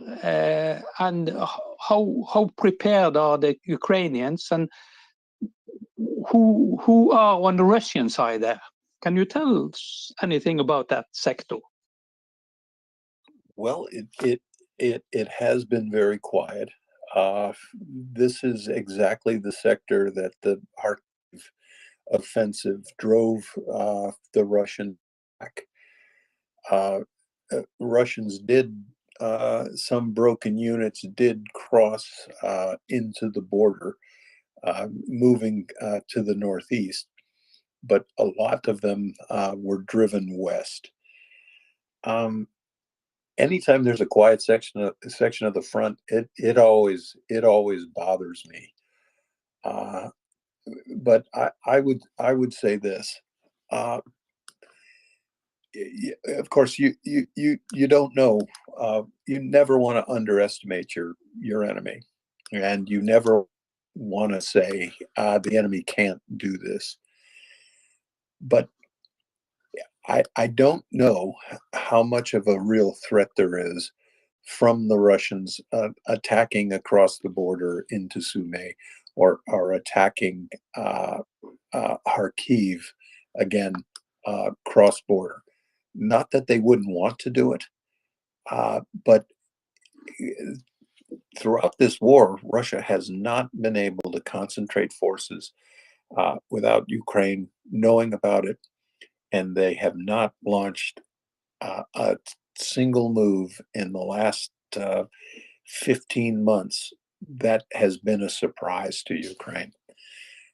So I think this is a sector of the front that is probably going to remain quiet.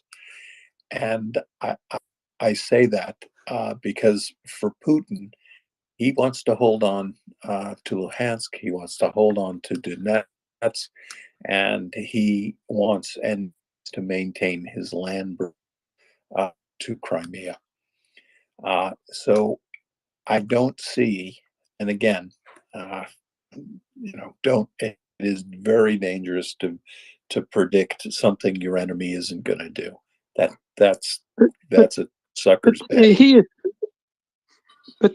He's attacking Ukraine's Maginot line because they have been fighting there since 2014 in the Donetsk.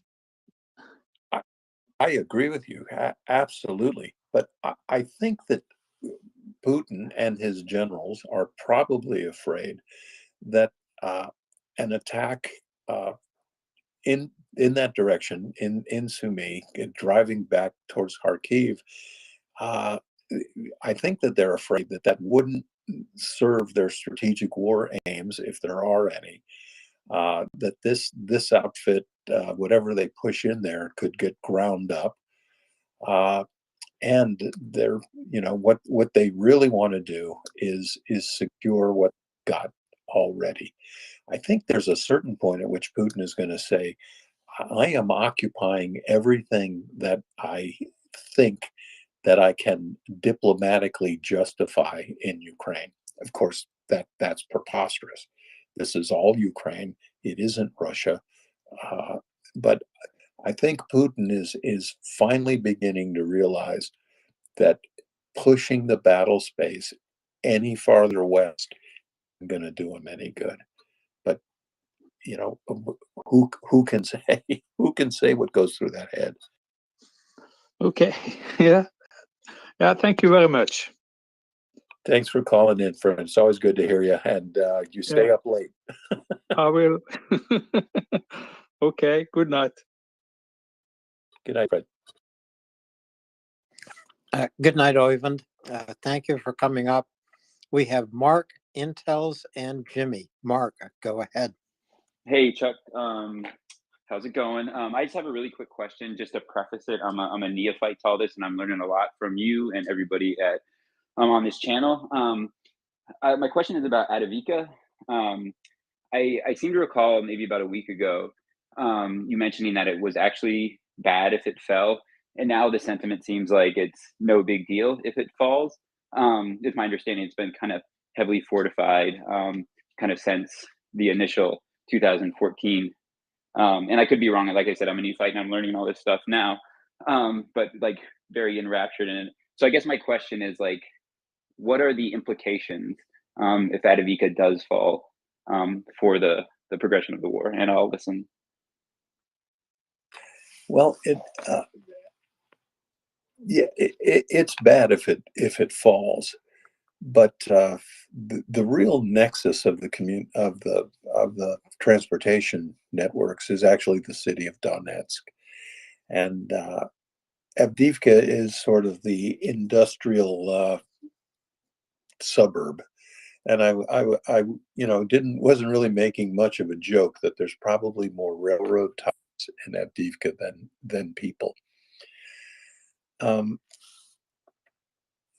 It is a more strategic location given the numbers of highways there, and the proximity to Donetsk itself.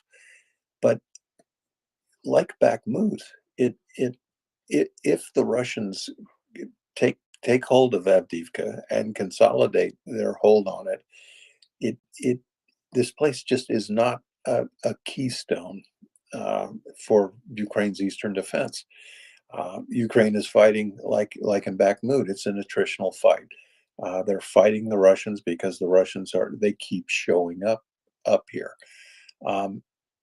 I'd watch the fingers and the thumb of that mitten tomorrow. When they get closer, as in Bakhmut, Ukraine will have to make a decision. Do you pull your people out of Avdiivka? That mitten looks like it's getting pretty close to me.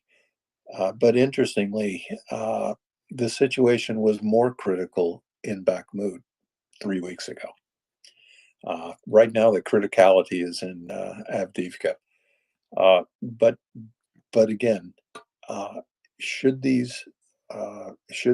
either or both of these places fall, positionally, it isn't going to affect Ukraine that much. Both of these fights are attritional fights, and I point out by beating the Russians up in this area, let's say you let them take both these places, let's say 2 weeks from now, Russia, Divka, and Bakhmut, they will have culminated their forces, and arguably Russia will be weakest in the two places it just won, air quotes, this victory.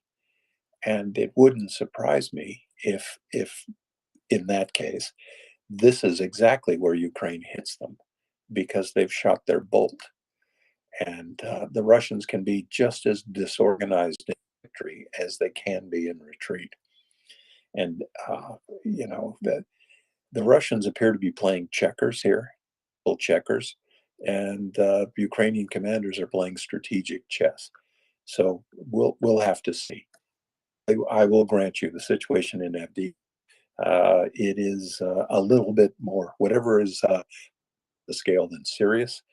It's not critical now, but things are not going Ukraine's way. Thank you for the response. I look forward to Tuesdays and Thursdays. All right, have a good day. Bye. Thank you, Mark, and join us again every Tuesday and Thursday. Thank you for being here. Intels and then Jimmy. Intels. Thank you. Yeah, I wanted to add to the rail conversation. I've been tracking the Russian rail situation for a while, and this storm is going to ground the entire rail network to a complete halt. There's only, depending on how you define crossing into Ukraine, there's 8, but realistically there's 6 because 2 of them just kind of straddle the border and don't actually go further into Ukraine. So there's realistically 6 rail crossings along the entire front line that Russia has under their control. And I made a thread, if it's all right, I can put it in the nest, showing the general vicinity of each rail crossing in relation to the weather report of snowfall.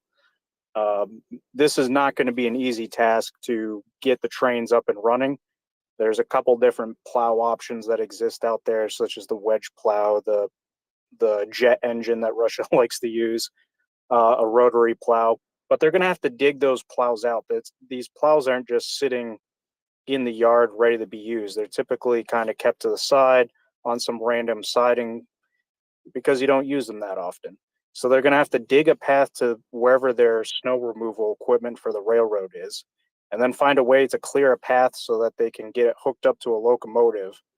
And then they can start snow removal along the tracks, and the trains can't go that quick during these operations, especially with the amount of snow that's being reported. Some places it's over 40 centimeters of snow.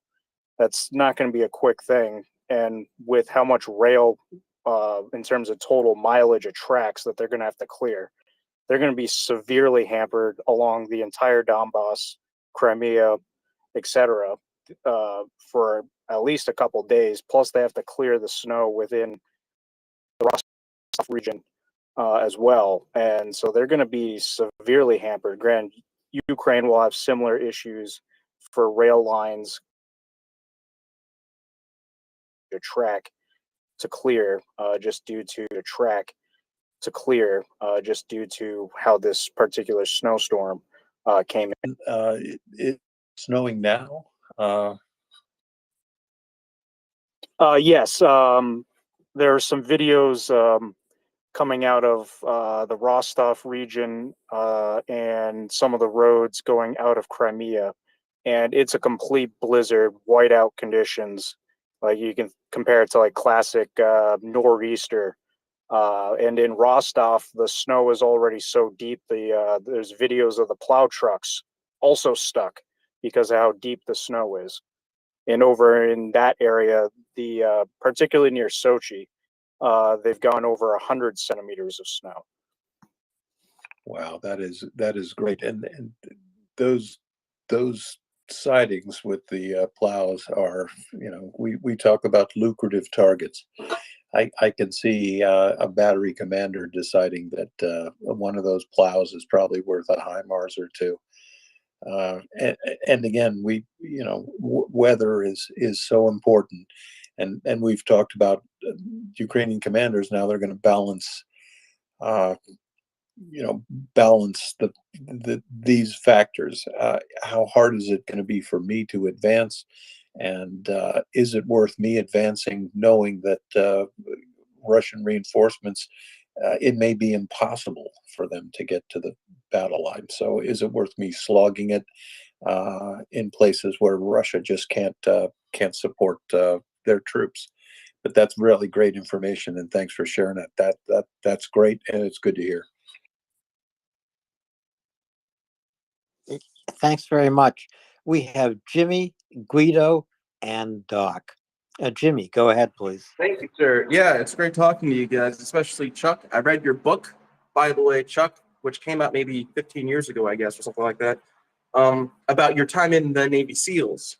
Now, my experiences with this Ukrainian conflict, the Russians have a lot of people, but one question I have to ask about, using your experience, Chuck, in this kind of analysis of the conflict currently, is I get it that it's definitely not out-of-date analysis, but Navy SEALs get a lot of fame because they write books. What about Navy Otters? We have been fighting many wars. We never get the acclaim Navy SEALs do. We have been a part of special operations, us Otters, but now we are been put into aquariums. No one writes books about us. What do we do about that? Can you come out here and support the Otters? We have worked in Ukraine. We have done a lot for Ukraine, but you never mention us. And I just feel like you guys think that Navy SEALs are better than Navy Otters, when in fact, Otters are equally as smart and as tenacious as SEALs. And otters generally eat better than seals too, because otters pretty much eat abalone. And if you've ever ordered abalone for dinner, you'll know it's pretty expensive. So I agree with you. I'll have to narrow the gap here on the otters, and can't argue with that. You had me there. Jimmy, otters are just lazy. They take in the sun on the rocks, and they float belly up off the couch. You're thinking about seals, sir.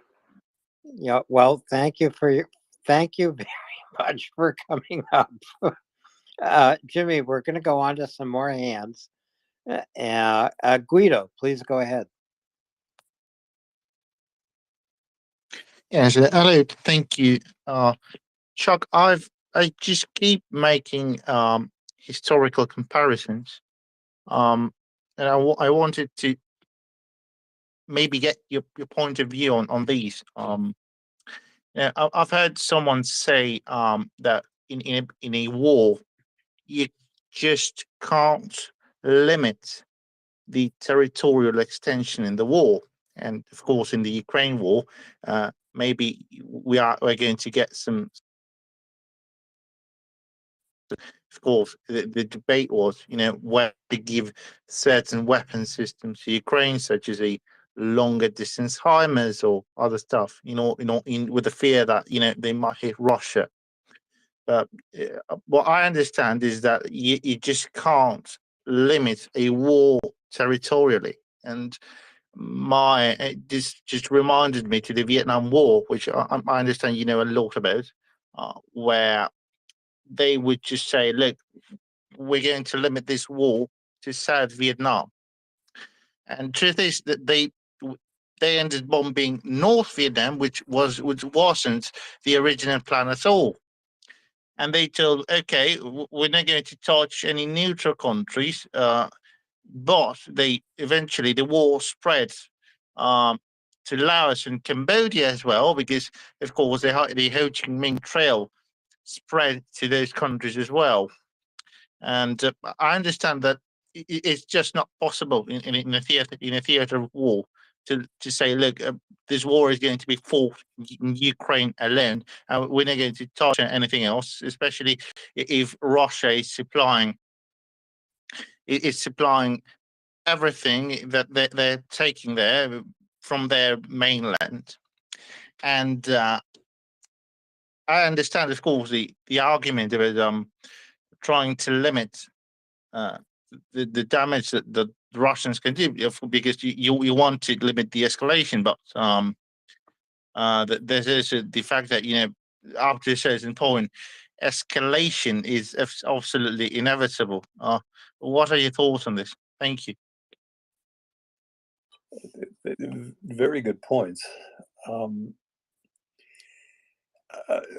I'll avoid taking the bait on Vietnam. It's something my father knows a lot more about than I do. But of course, it was in terms of an informational struggle. It used to be said, well, what do people who were against the war, and a lot of people were, surprisingly, my father among them.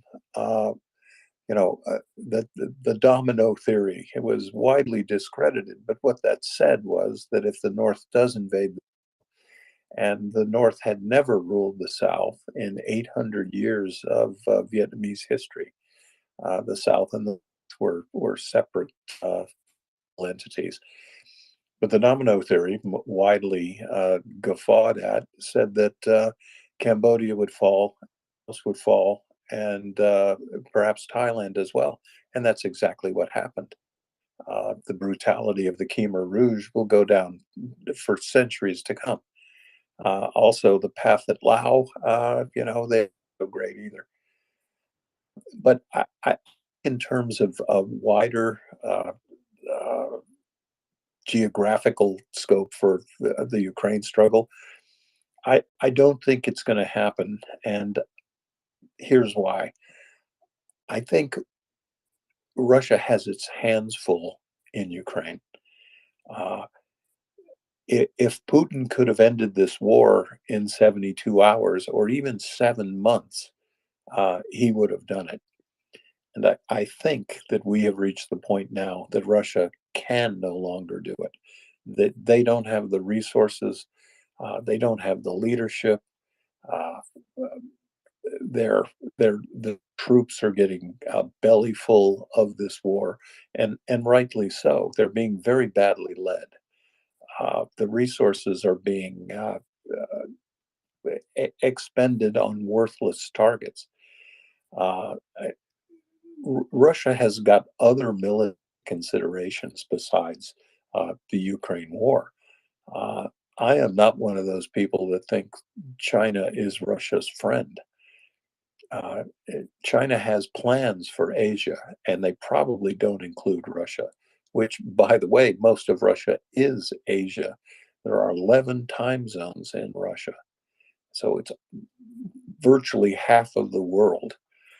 But I don't think, Russia would love for people to think that they're going to expand the war, but I just don't see them being able to do it. I truly don't.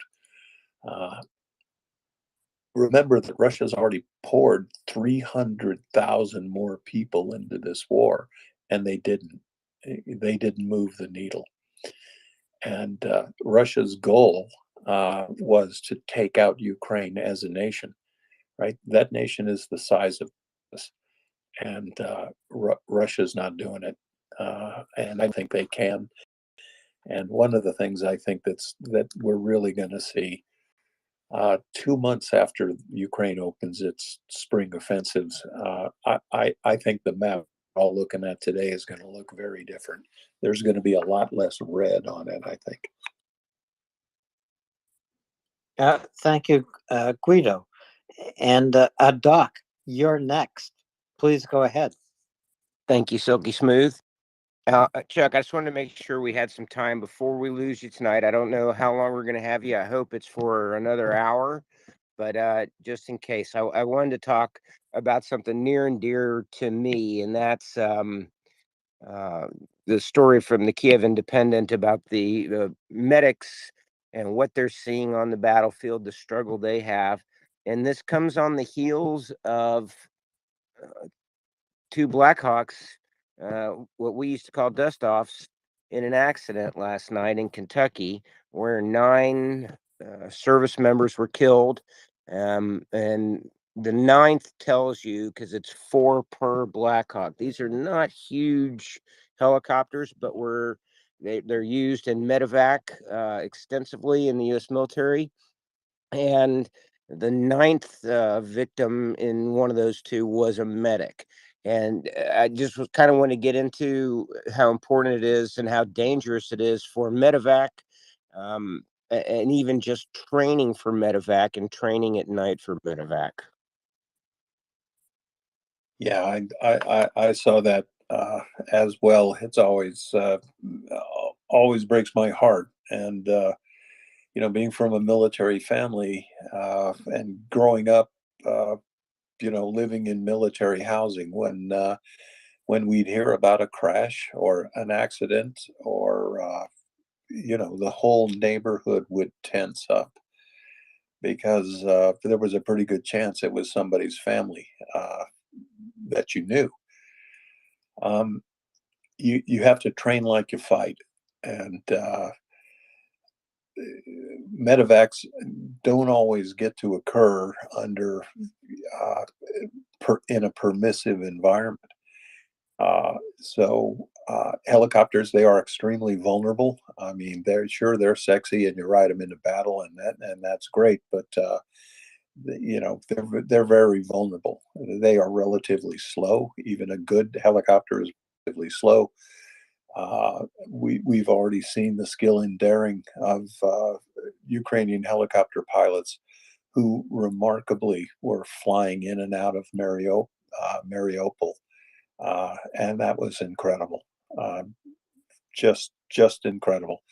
And they were literally flying at 10 and 15 feet off the deck. And last night, what happened in Kentucky, as far as I understand the accident, now these are aircraft being operated, blacked out, pilots on night vision goggles, two bird formation, and somehow, apparently, they collided. We don't know how that collision occurred, whether it was a mechanical malfunction in one or two aircraft that caused them to come together, but very sad. Well, and Chuck, And we get that question a lot, right? About why aren't helicopters being used in medevac in Ukraine? Look at how inherently dangerous that is in practice. yeah, the other thing is, anything that's flying in Ukraine, if it wants to stay alive, it's flying at less than 100 feet. Uh, Russian frontal aviation has been blunted, but Russia still has, they're the ones with a superior air force, right? They've got air superiority over almost all the territory that they control. Ukraine can put forward tested air defense environments in certain places over the battlefield. We just saw that they shot down an Su-24 just 48 hours ago. I've got conflicting reports on that. First, it was supposedly a ground kill, but later, interestingly, the Ukrainian General Staff said that the Ukrainian Air Force had brought down that Su-24. So that could have been an Air Force air defense unit, or maybe that was an air-to-air kill. We don't know. But helicopters operating in this battle space are very vulnerable. The other thing that Ukraine needs, and some of these Bradleys are configured as ambulances. Not the fastest way off the battlefield, but a Bradley is a pretty safe vehicle to be in. And right now, unfortunately, Ukrainian wounded are being evacuated from the zero line, and they're being thrown in the back of pickup trucks, sedans, whatever can move. Well, and they're taken to a stabilization hospital first. Stabilization hospital is within a kilometer of the front line, right? And they're working very hard to keep those as clandestine as possible, because where we are accustomed in the U.S. military to having air superiority in the battle space, Chuck, not so much you, right? Small ops and in danger close. But generally, where I operated, we had a reasonable assurance most times of cover that we could operate in and move around. These guys are first, they have to be reached by a corpsman or a medic. They have to be stabilized, have to stop that bleeding, and then you have to get them to a position, if you can get to get them to a stabilization point, and then move on from there. And when they're reporting, 90% of their injuries are shrapnel. And boy, let me tell you, that is a hard thing to treat when you're looking at somebody that potentially has wounds to their body in 5, 6, 7 different places, right? Hot pieces of metal that have uh, pierced their skin and bone and bleeding profusely. A lot is involved. This is another good reason to give to MriyaReport.org, because we do support non-lethal aid and those medical people that are up there, and we really need to keep that up. And I can't stress enough that while we have the best hopes, dreams, and wishes for our Ukrainian brethren in the coming counteroffensives, there's going to be an even greater need for these medical necessities on the front line. Tourniquets, stop bleeding packs, blankets to keep them warm and keep them moving. This is going to, like everything else big, it's going to get worse before it gets better, right? And there's one other place in another piece in play here, Doc. Those close stabilization points, they have to be kept clandestine because the Russians shoot at hospitals deliberately. And that's a legit target for a Russian battery commander. In the United States military, Doc, that would be a war crime. I don't even think you'd make it, I don't think you'd get a second shot off before somebody would place you under arrest. Yeah, no way. That's exactly right. That's exactly right. So one of the things that was interesting was when they were talking, only 4% of the injuries they're seeing are bullets. I mean, that's a pretty crazy number when you talk about what's going on and how they're fighting. That pretty much tells you what's going on. And the other big injury is concussions. And this is another point that we've brought up a few times in the last few days, talking about supporting veterans. And we had a guest on the other day that was supporting Ukrainian veterans. There's going to be a big need for this love and support and care to continue on for quite some time after this is over. Uh, this is something that's going to consume an entire generation of people, shape not just their behavior and their actions and their view of the world, but also caring for those that were willing to put their lives on the line to support their country. And there will be a lot to do. Of course, the reconstruction of Ukraine is something that's going to be a decades-long process, but caring for those veterans, the wounded, and Doc, well. I mean, it's not always the people who have a bone broken or a bullet hole or shrapnel wounds. War takes a big toll on the men and women that fight it, and they're going to need a lot of care, and that's going to require a lot of money. Even the United States, as it is, there have been serious shortfalls in what it is that the American Veterans Administration can provide for its veterans. And this is a very rich country, and arguably, the United States takes care of its veterans better than any other country, but there's still a shortfall. And as someone who fought a long battle with the Veterans Administration, I can tell you, they don't give that care away. They do not, Chuck, and you know that I know that as well. I know you do. That's and it shouldn't be that way, but it is. It shouldn't. But it's good that we're talking about this. This is not everybody's favorite topic, but it's an important one, and it's a lesson that we've learned through generations of war from countries that care about the people that are doing the work to provide freedom and security for everybody else, right? This is a long learned lesson, something we need to get better at. Every country needs to get better at. And, Frontline Kitchen, we had them on the show the other day. And Richard and his team down there, they're an amazing group of volunteers, also providing meals for the front line. And this is Richard's first experience. He's not a military guy.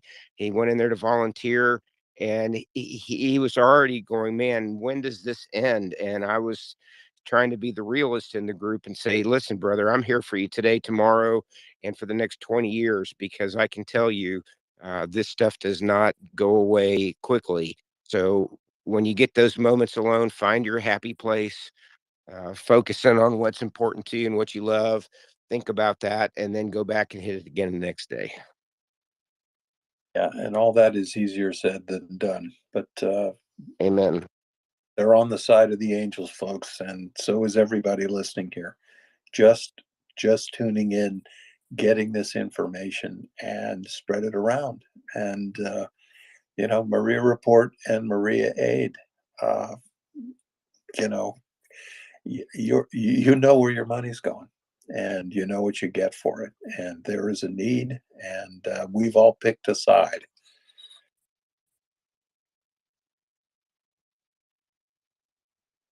For sure. So, Skykiss, go ahead.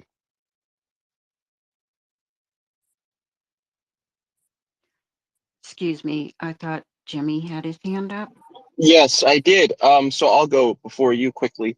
Hey, Referring Jimmy, to dust offs, Hey, Jimmy, I'm sorry. Before you go, I just want to make sure, because I know you're a fun guy and you like to have fun, but we're talking about some serious stuff here, and I want to make sure. Yeah, I'm here to have a serious conversation. Okay, go right ahead. So, the dust offs began in 1944, 45. There's an American helicopter that landed in the Philippines that picked the first person off the ground. It was an amazing innovation. But since then, I think the main reason why is that, for the most part, Ukraine, if you go there, is a very large country, and the helicopter bases that Ukraine has are pretty far away from. They just don't have enough helicopters, to be honest, to cover the distances where people are actually getting wounded. And obviously, they're very vulnerable, right? I mean, the way that the Turks, for example, cover their dust offs is they have 2 escort helicopters, usually 2 Cobras, and that is something the Ukrainians don't have. I think those dust offs are actually going out on their own without any escort. So it becomes very tough for them to have these kind of medevac missions.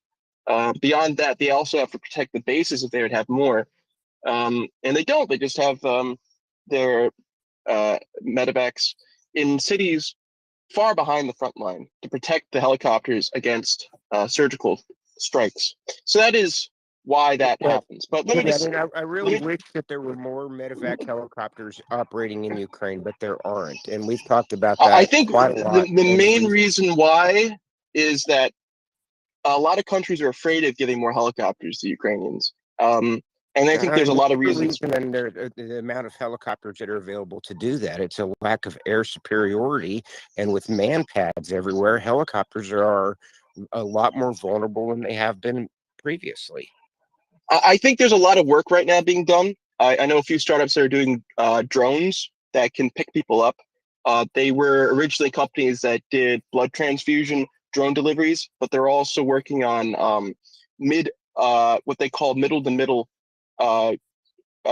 logistics delivery. So they've now switched and had an additional product that offers, instead of the middle where they pick up packages, they pick up people, and it's fully autonomous. It is a drone. It goes from A to B. And this would reduce, obviously, the cost of having a helicopter pilot and training him. But more importantly, you can swarm areas with these drones so that you can pick up people. And if some of the drones get hit along the way, that's just what happens. So if you want to check that out, check out some of those companies that do middle to middle that are now offering this product and are building it. It'll probably have some product release next year, and they'll start sending it over to Ukraine. Of course, you can But let me just say something else, which is also very important. Otters. We are an aquatic animal like seals. I just asked that Chuck talk about us a bit more and write his next book about partnerships between otters and seals. Thank you. You can't argue. Thanks for respecting our wishes to keep this serious tonight. I appreciate that. Skykis, go ahead. Yes, well, thank you. Several of my concerns have been answered, and I've learned that we've got some possibilities. This Bradley turned, was it Bradley turned medevac? And that sounds good, because as we're discussing the amount of helicopters and knowing how vulnerable they are is a problem. So all those smaller vehicles that can be brought to bear to take out the wounded, and I didn't know that what you said, Doc, about the it was a small percentage of bullet wounds, and most of it is other kinds of wounds, and they're very, very serious and hard to treat. I have watched war, I guess, on television. I was a kid during Vietnam and watched the evening news with my mom. And she wasn't overt about being anti-war, but I could tell from the looks on her face as we watched the news. And I, glance over at my mother. And my my parents were divorced. My father was in the army, but he was stationed in Germany and safely in, he was well into his professional endeavors there. So they weren't like going to take my father and drop him into Vietnam. So, I had a lot of concerns because I had older male friends who I was scared to death were going to be drafted. So, there's a lot of stress. But I get heartened by hearing, I know when I hear you guys talk, sometimes it's a hard reality and hard truth, but it helps me to understand more about what's happening. I know a lot of those helicopter pilots who flew into Mariupol to do the rescues didn't make it out. And just knowing that was distressing. But I think we're also very heartened to know that we need to get more IFACs into the theater more and more, because every single kit that is supplied to the medics in every single armored vehicle that can go and do the rescues and bring them out to, as you say, the first line hospital to stabilize them. Every single thing that can be brought to bear, we need to encourage our elected officials to get them in there, and like Maria Aid, getting that non-lethal aid into theater is so terribly important. So again, Thank I you. don't want to Okay. take any more time. No, Thank God your for your being here, and your thank voice you is for always valuable, and we appreciate that very much. You're right. It's very important, and we appreciate you being here. George, go ahead. thank you. Yeah, guys, head trauma is very difficult to treat in the field, and and moving somebody that's had one is a difficult scenario. So that's probably one of the main issues. And plus, you've got all these concussion issues. A lot of shrapnel is it's not a bullet wound when you got shrapnel and you've got guys that have multiple openings. This is what makes things difficult, and that golden hour is crucial. And right now, and as someone was talking about helicopters, the problem is that Ukraine doesn't have the helicopters it needs for that type of mission. Uh, the helicopters it needs to do other stuff, getting things to the front, using it for air support.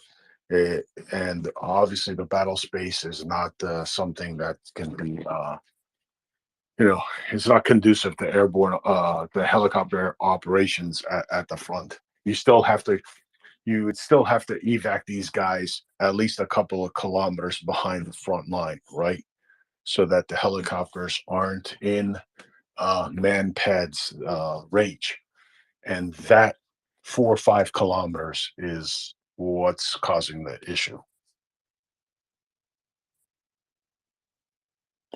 Yeah, and it was telling, Doc, to hear you say 4% bullet wounds, but it explains a lot about how Russia's fighting this war, and especially in Bakhmut. And we know in the northern sectors they are literally pushing people forward who encroach on Ukrainian positions until they to be engaged.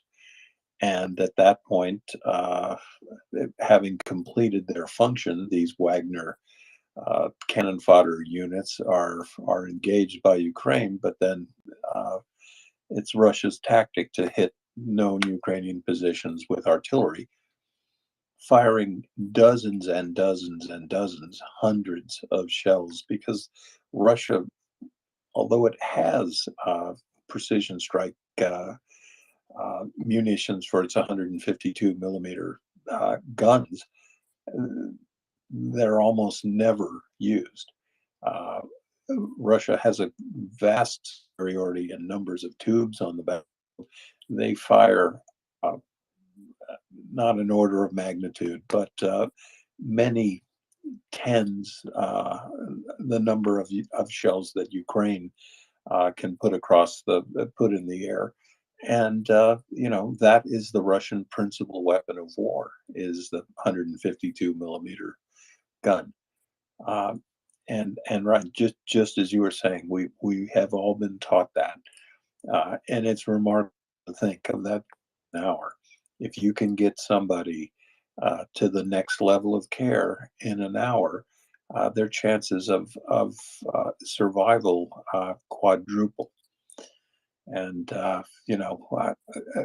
some of us have been there. It's a pretty hard thing when you are running out of that hour and you're doing everything you can to get a comrade into a higher level of care. And I can tell you, with artillery, it's a lot less than an hour, right? I mean, you're talking minutes that you need to stop some of those wounds. You're right, and it's a great deal of my own training, and I know every veteran listening to this. I mean, we had a lot of training in first aid, casualty care, self care. That was something that everybody learned, and of course, we had our, and every one of them went through years of training, Doc, as you did.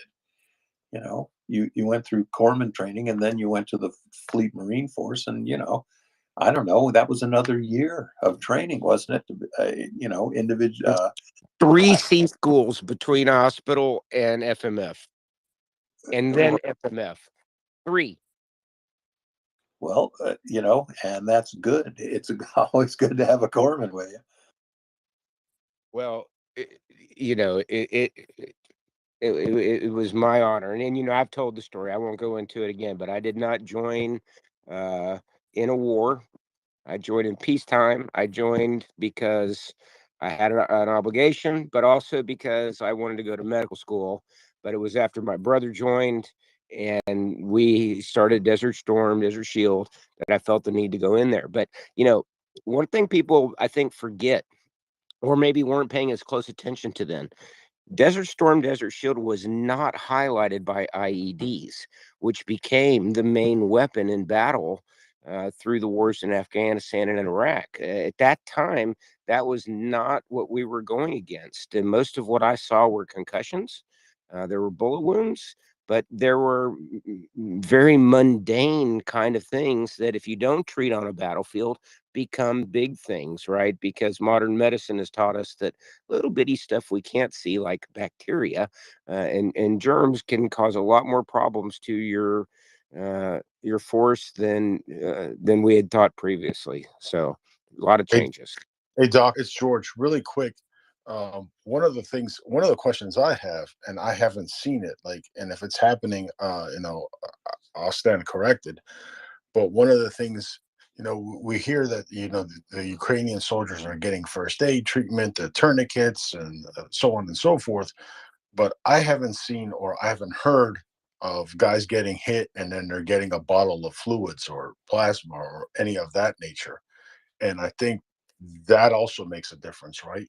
Because you can have somebody that's been hit and you can stop the bleeding, but now you got an issue because their volume depleted. So how do you like replenish that? And does Ukraine have those capabilities? Do they have the guys and gals with the training to do that at the front? And that's a question that I haven't had an answer to yet. George, that's a great question, and it is a great point. And you've given me a homework assignment, because looking into available plasma that they have and other solutions, because there are other things available today to help replenish blood. So there's some different products that have been created to help with that. But you're right, it's not something that I have asked enough questions about. Fluids, of course, because right now, and this is the horror of trench warfare and what's going on in Bakhmut in these areas, is that you have to get there, right? I mean, you have to get to where they are. And the thing that these medics and doctors are talking about that hurt them the most are the people that, if they could have reached them, would have been able to be saved, but simply because they can't get there, they're dying of blood loss. Chuck, you have thoughts on that? Yeah, Doc, really quick. Yeah, go ahead, George. Because yeah, you could slow down the bleeding. You're not gonna, and everybody's like, stop the bleeding. If you've got internal injuries, you've got bleeding internally. But if you can stop the major blood loss, that's good. But you're still, you're at a deficit, right? You started a deficit, so then you have an issue because you've got to replenish that deficit. And if you can't replenish that deficit and that deficit continues, even though slowly, that first hour becomes even more crucial. But if you have something that you can replenish that fluid, you can replenish that volume, that buys you more time, right? That bottle, that 500 ml bottle buys you some time. Absolutely, you're 100% right. Chuck, you have thoughts on that? Well, we in the teams, our corpsmen operate with the team, and down to the platoon level. There's a corpsman in every SEAL platoon, and that's that like 15 guys, and they have made the difference. That kind of care has made the difference at more times than I can count. But also having your buddy know what to do, especially if it's a bleeding issue, knowing how to use a pair of hemis. I think we were lucky that a lot of time was given to us, individual medical training for us. And of course, it didn't hold a candle to what our corpsmen can do. But, Chuck, you brought up another great point right there. I mean, when I went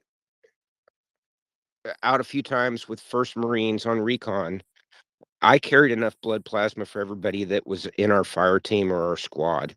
But when you're talking about a battle line that's this long, contiguous area, You're not prepared for that. There's a big difference between what I had operationally in a small unit versus trying to go and get to the person who needs you the most across a line, right? Big difference. Yeah, but in a swirling, dynamic battle space, it's some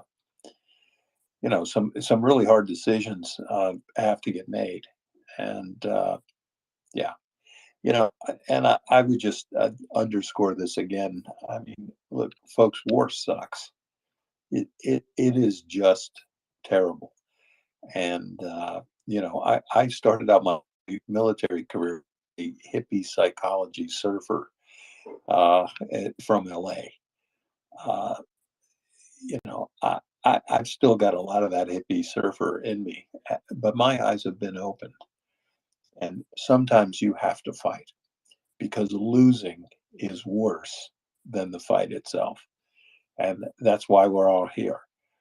And amen to that. Ukraine needs more of everything from band-aids to bullets, tourniquets, things we took for granted, Doc. And, we would routinely carry, we'd carry bags in our packs. Almost every operator carried that with them. Yeah, so did First Marines when we were on recon. We did the same thing. Hey, Chuck, we have a couple hands that are still here, but I wanted to say goodnight to our good friend Silky Smooth Allen. He had to suddenly go, had something come up, and Prince has joined us to co-host. And Prince, before I go to these hands, did you have anything you wanted to ask of Chuck tonight? No, actually, I've just been sitting here doing some work on refining my research process for co-hosting. So I just, when Alan said, "Can you help me out?" I said, "Okay, I can cover for you for half an hour." And so here Are you I am. saying co-hosting is more than just sitting up here blathering on? I spend probably 7 or 8 hours a day preparing to co-host when I co-host. So yeah. Yeah. Yeah, and I've learned a lot from the material that you share with the rest of the team because MriyaReport, everybody that's a volunteer, amplifying audio, working on getting our donations set up properly so that people that are wanting to help Ukrainians work. It's a lot of work that goes into this, and I always just want to give it up to everybody on the team for doing that, and more importantly to all of the listeners and participants that are here tonight, because what we do would be meaningless if you weren't here supporting us. MriyaReport would not exist without you, and I'm personally grateful. All right, so with that, I'm going to go to Bruce. I wasn't keeping all the hands, so I'm just going to go in the way that I saw it. And if you're really mad at me, please email Chuck. He's 6'3". I'm 5'10". Hey guys, good evening, and thank you as always. I'm calling about something slightly different. It's a little bit of a call to action, but in a way it dovetails right with what you're saying. It's a little bit political.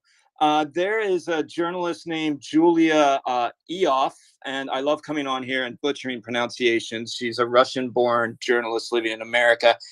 She put out a story in a magazine called Puck, where basically she's been polling people in the White House and the national security community in DC, the quote unquote foreign policy establishment. The article is called Biden's secret fall deadline. And the basic gist of it is, there's a lot of support for Ukraine. There's a lot of support for what Biden's done, but there's also a lot of, as you guys can imagine, hand wringing. Like we say, we're in this for as long as it takes, but then people are, when the microphone's off, are like, gee, how long is this going to take? And I think a lot of these people are just quietly thinking, we'll see how Ukraine does this summer. This is probably going to end up in a stalemate. I think that's a word that we probably all hate on this forum. And we're going to have to get to the negotiation table sooner or later. And I think, as Chuck pointed out, this probably isn't going to be over this year. There probably is still going to be fighting in 2024, and we're running into an election season. And There's some candidates out there who are saying things like it's not our business. So I think what I want to say is that the people on this forum are far more informed than a lot of folks in the media just by listening to Chuck, and are far more informed than maybe some of the people who are working on the Hill. And I would just say that this is a very good time for the Americans who are on this forum. This is a good time to get to know your congressperson. And I would urge people to contact your congressperson. If you know that they've supported funding in the past, start by thanking them. Let them know, hey, this is important to me. And let's get some intestinal fortitude back into this. And let's say, look, we're in this for the long haul. And, even just listening to the conversation that you guys were having, you guys have combat experience, just talking about the need for even the most basic stuff, like the medical supplies that you were just talking about. I think a lot of times, and I'll try and wrap this up, a lot of times on this forum, we talk about, well, it should be F-16s or maybe it's AWACS or whatever. But I think that support in this country is still strong for Ukraine, but it's beginning to fray around the edges. Putin may or may not have an accurate assessment of how he's doing on the battlefield, but he is very aware that we're heading into an election season. Russia will try to exploit doubts. They'll try to feed those doubts. These Congress people are hearing from folks saying, like, why the hell are we sending money over there? You guys are all passionate about this, and I know you do so much work. It is really worth a phone call or a short letter to your congressman just to say, again, hey, I support this. This is why this is important to me. These people need money. I want to see us funding them in 24 and 25 as well. The last thing I'll say about this for real this time is the money that we're giving them now, like when we all hear, and I know we know this, but not everybody knows this, when we hear, well, we just gave them another $195 million in this, or we gave them an $85 million package in that. Most people don't realize that that's money that we've kind of already spent. Congress has given the administration that pot of money and they're doling it out. So people just think, oh my God, we're just giving them more and more money. So I'll leave it at that. Thank you guys very much. It really, these decision makers need to hear from people like us who care about this and understand how important it is. And I'll just listen. Hey, Bruce in Brooklyn, this is a former Green Pointer. So I'm always glad to see another band from Brooklyn come up on the stage. Graham Avenue, reach baby. out. Graham Avenue. Okay. Little inside the city jokes, humor here. But anyway, you bring up a excellent point. One thing is, it's always election season in this country, in the United States, where I am, right? It's always election season. People are always going to try to use that to their advantage or the disadvantage. And I, for one, agree 100% with you. I'm in Texas, so I have an uphill battle trying to get my congressional and Senate representatives to echo what I believe in firmly. I'm not going to go into all of the rigmarole and nonsense around that, but you're right, and we do need to make sure that we keep bringing that point up repeatedly. So thank you very much for coming up with that. Jim, go ahead. Hi, I'm a lurker, but I love listening to you guys, and I don't know if you brought this. I have 2 points and then a quick question. I'll move on. But I don't know. War is political, and I don't know if you've brought this up. But 2 things happened today. One, truly remarkable for historians, that will show that Russia is so stupid that they can't win this war. One is Finland was approved today to join NATO, which 12, 14 months ago would have been unthinkable. And they'll be in NATO by next week. I mean, it's just amazing. And the other point is how stupid Russia is. They arrested a Wall Street Journal reporter today. I mean, they're just morons. They can't win this war. They're just too stupid to win this war. My question is,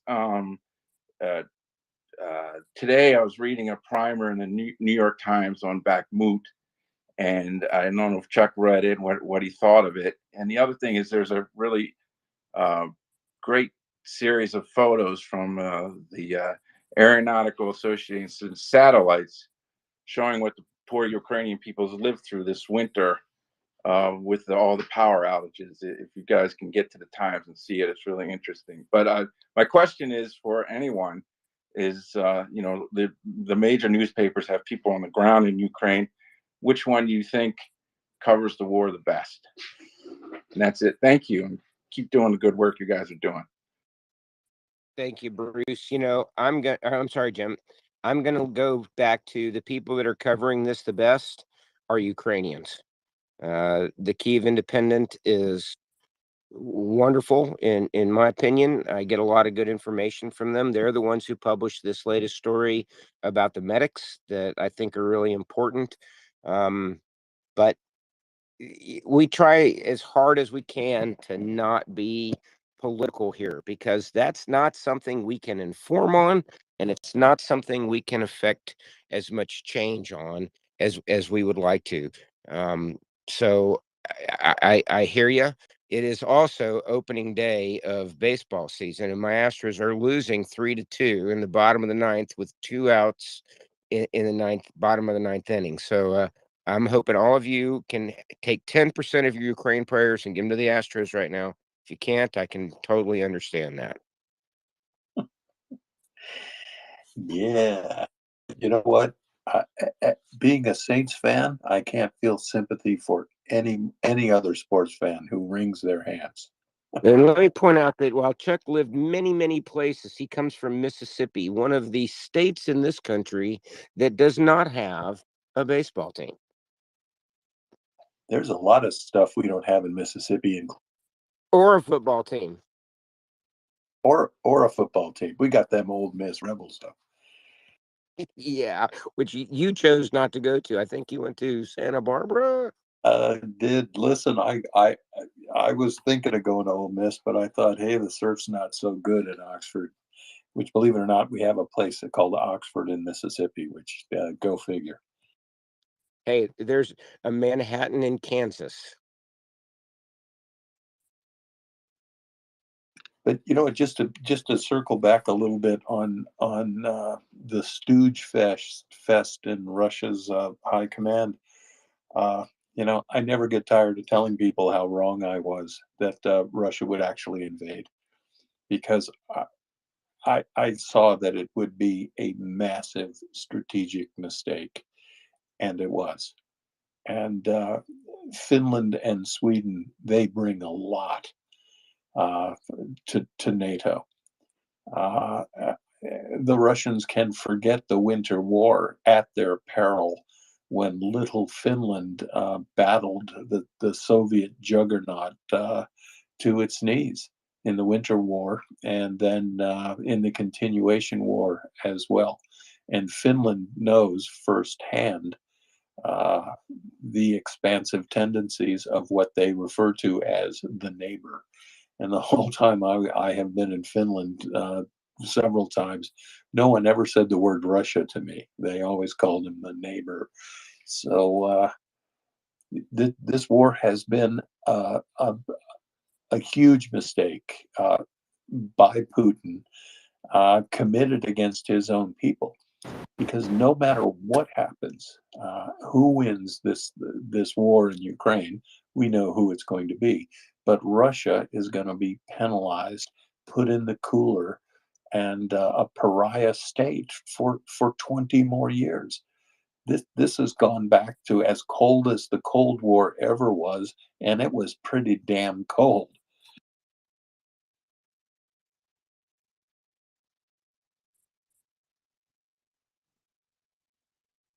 It's going to get very Somebody- cold, I'm afraid. And well, not really afraid. I guess I'm expecting it.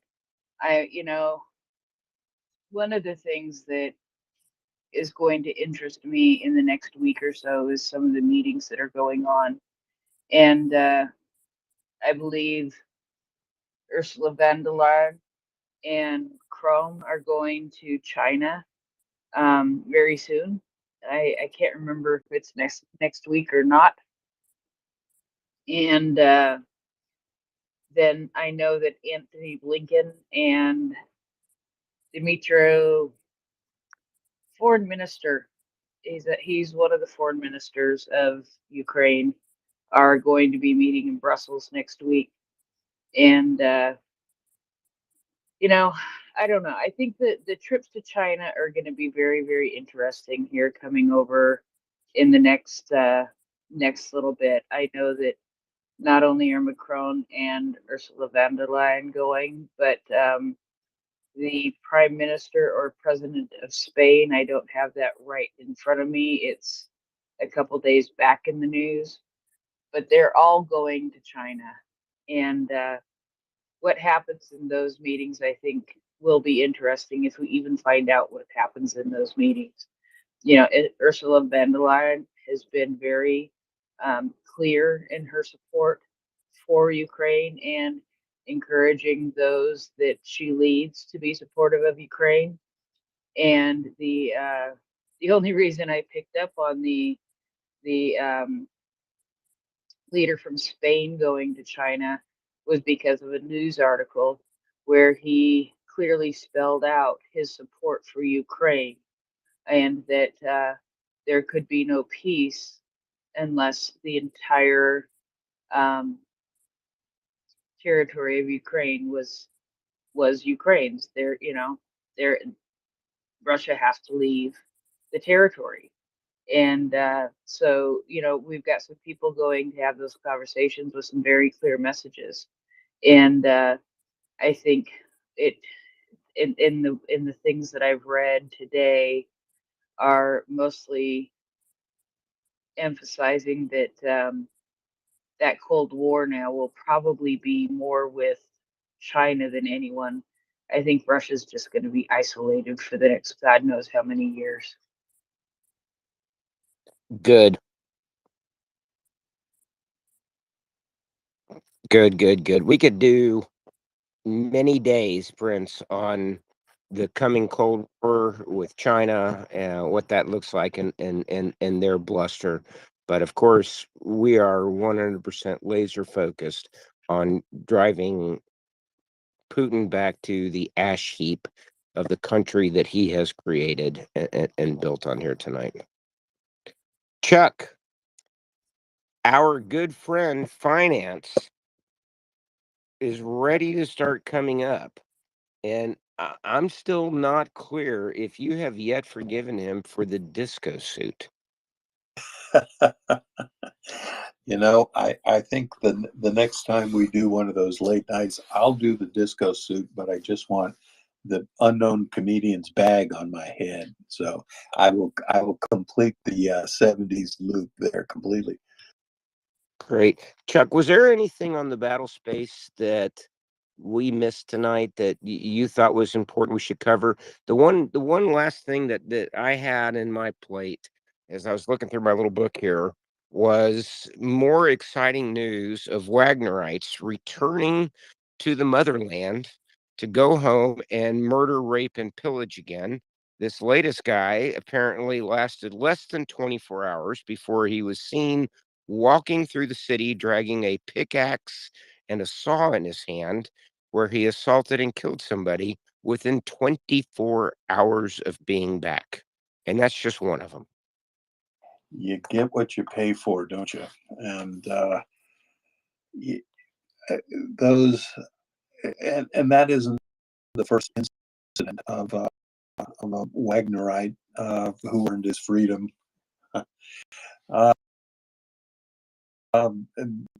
by serving Wagner.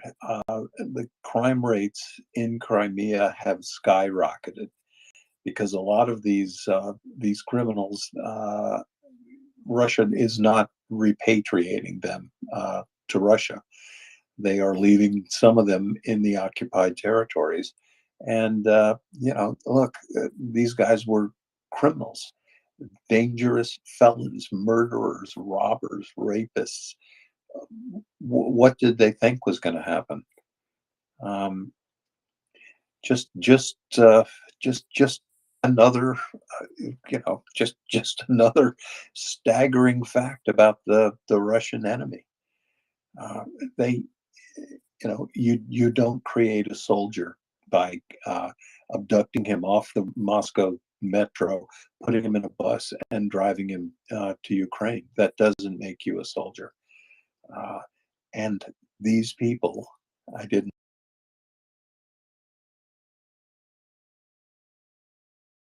They're going to go to pieces. Remember, I said, but that battle will be won by the sweat and blood and valor of your troops. And these are not valorous individuals. We have all seen them scatter. They leave their buddies on the battlefield. They leave their buddies hit. We've all seen it. These guys are not going to stand up to the coming blow, Doc. And it's going to be fun to watch. Oh, it certainly is. Again, I have to always say this.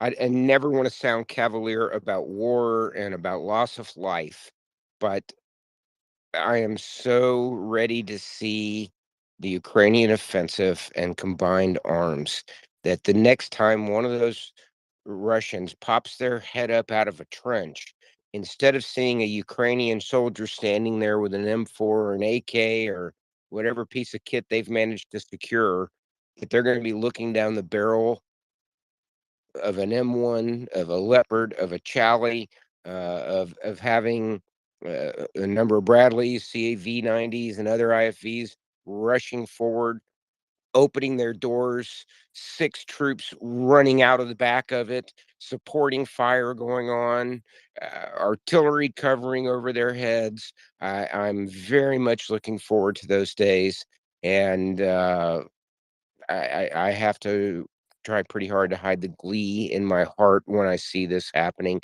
because Ukraine is capable of performing this sort of endeavor. And I'm also very excited to see what new things they're bringing to the table that we haven't thought of yet, because these are some crafty and creative guys. And remember, they're fighting a war they didn't start. Nobody invited the Russian aggressor into Ukraine, and Putin is not going to quit, folks. He is not going to give up. He is not going to see the light. He's not going to turn to his gymnast girlfriend in his Black Sea mansion and say, honey, this was all a big mistake. He has got to be defeated on the battlefield. And that's Hey, going to Chuck, as we've reached the end of the night, I see my little eye spies a very good friend of ours, Nuclei, has joined the chat. Nuclei, I'd love to hear from you if you're here with us, brother. Yeah, I'm here, my friends. How are you doing? Hello to everyone. Welcome to the space tonight, my friend. Thank you very much. Doc, I'm afraid I am going to have to pull chocks here, though. Nuclei, love you, brother. I'll be listening as soon as I get this fire put out. And Doc, I want to thank you for a great show tonight. Finance, my star-crossed friend. We'll have to get together later. But that, Doc, thanks a lot. Thanks, everybody. Thanks for the great questions. We'll be back soon. Thank you again, shipmate. I appreciate you coming here and joining us as always. Spending 4 hours on the road, dropping in hot to grab a mic and get on and make sure that everybody here has the time to spend with you. We're grateful for that, 100%. Thank your navigator there that helped make this possible, because we know that no man is alone, right? No, not me. I'm a legend in my mind, so I always have somebody to talk to. Thanks, everybody. That's I'll great. see Have you a soon. great night, Chuck. Nuclei, do you got Good night, my friend Chuck. It was good to Thanks. hear from you. So, Nuclei, how are you doing, man? Do you have any updates for us? Where are you right now? Are you doing okay? We are still in Avdiivka direction. My unit. It's hell, but we're holding for now. Yeah. So one of the things we've talked a lot about that region lately, and God bless you, brother. I'm wishing the best for you and everybody out there. I know you're in danger close right now, but I had this question earlier when Nuno was with us, as well as with Chuck. Ukraine is now doing mandatory evacuation orders for these areas. How does that help you in the operations you're trying to perform, where you're not having to spend so much time worrying about the Ukrainian brothers and sisters that are there? Actually, a lot, because there in Avdiivka, like in Bakhmut, there's a lot of citizens still remain, unfortunately. But now they're working really hard to evacuate as much as possible people. Mostly it's the elderly that's staying because they don't have too many places to go. It's not that like they don't want to leave, but it's very hard for us. It is very hard, and I mean, we talked about this before I came to know you and before you came to know me on the space. Ukraine was always being so very careful with their artillery fire because they didn't want to hurt residents that hadn't left yet. So I mean, it really ties your hands quite a bit. Yeah. Not only artillery, just our positions. Like we cannot hide in buildings when we have civilians inside. Like it's limiting us a lot, unfortunately. I'm sorry to hear that, but I'm glad that at least it seems like this is a new direction that's going on. How is that operation being carried out? Are people going door to door and putting them in buses and getting them the hell out of there? No, it's not like something like buses from. I'm a little bit northern, a little bit more north than Avdiivka, few kilometers, like 2 or 3. So I'm not in the city itself, but I hear the stories. Like it's a lot of fights with the locals. Yeah, some of them like don't want to leave their home no matter what. But for us, for the armies, it's making a lot of problems. I understand this. I might come from a Sudetenland family that was on the same piece of farmland for 400 years, and until my grandparents were murdered by Russians, they did not want to leave their land. They didn't want to have any part of this nonsense that was going on. So I know how hard that is for them, but it eventually took the death of the patriarchs of the family before they would get their act together and get out of there. No, they live in they evacuated. They probably. I think from what I hear, I don't have official data, but most of the citizens already were evacuated from there. But still, there are many who remain. I hope in the coming days it will be changed, because now they changed the status of the city, like in a war zone. So now and the volunteers and the Ukrainian army working very hard to evacuate them from there. But the fighting is insane. Like it's really really hard, unfortunately. I'm very sorry to hear that. I know you guys will persevere.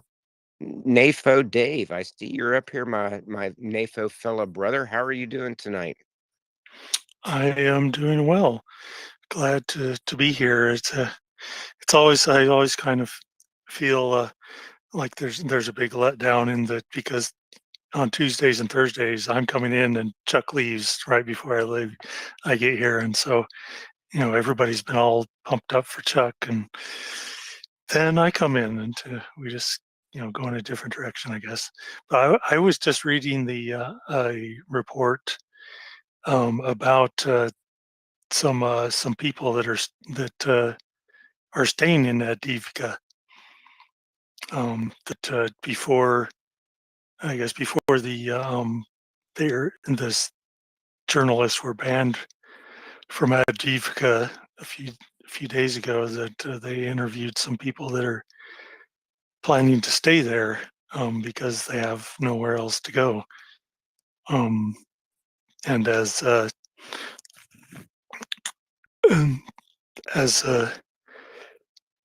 Nuclei, that's how you say it. Nuclei said that's got to be a huge problem to try to fight in an area where there's civilians.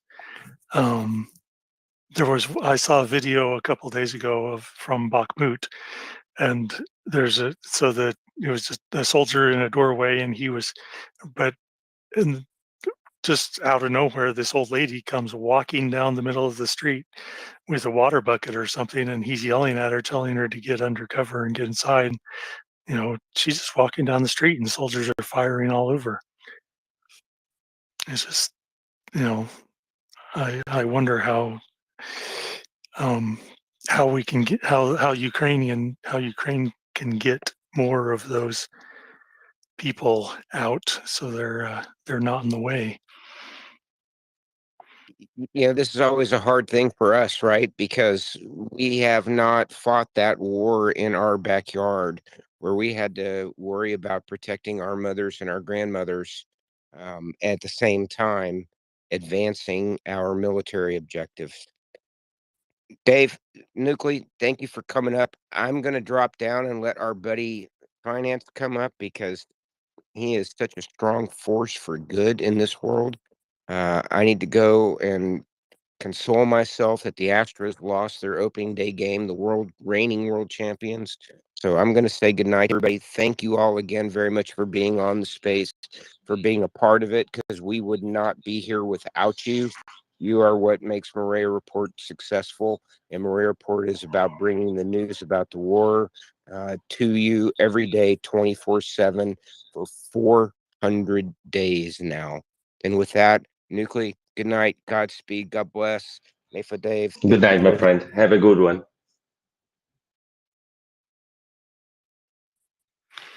Yes, and good night and good luck.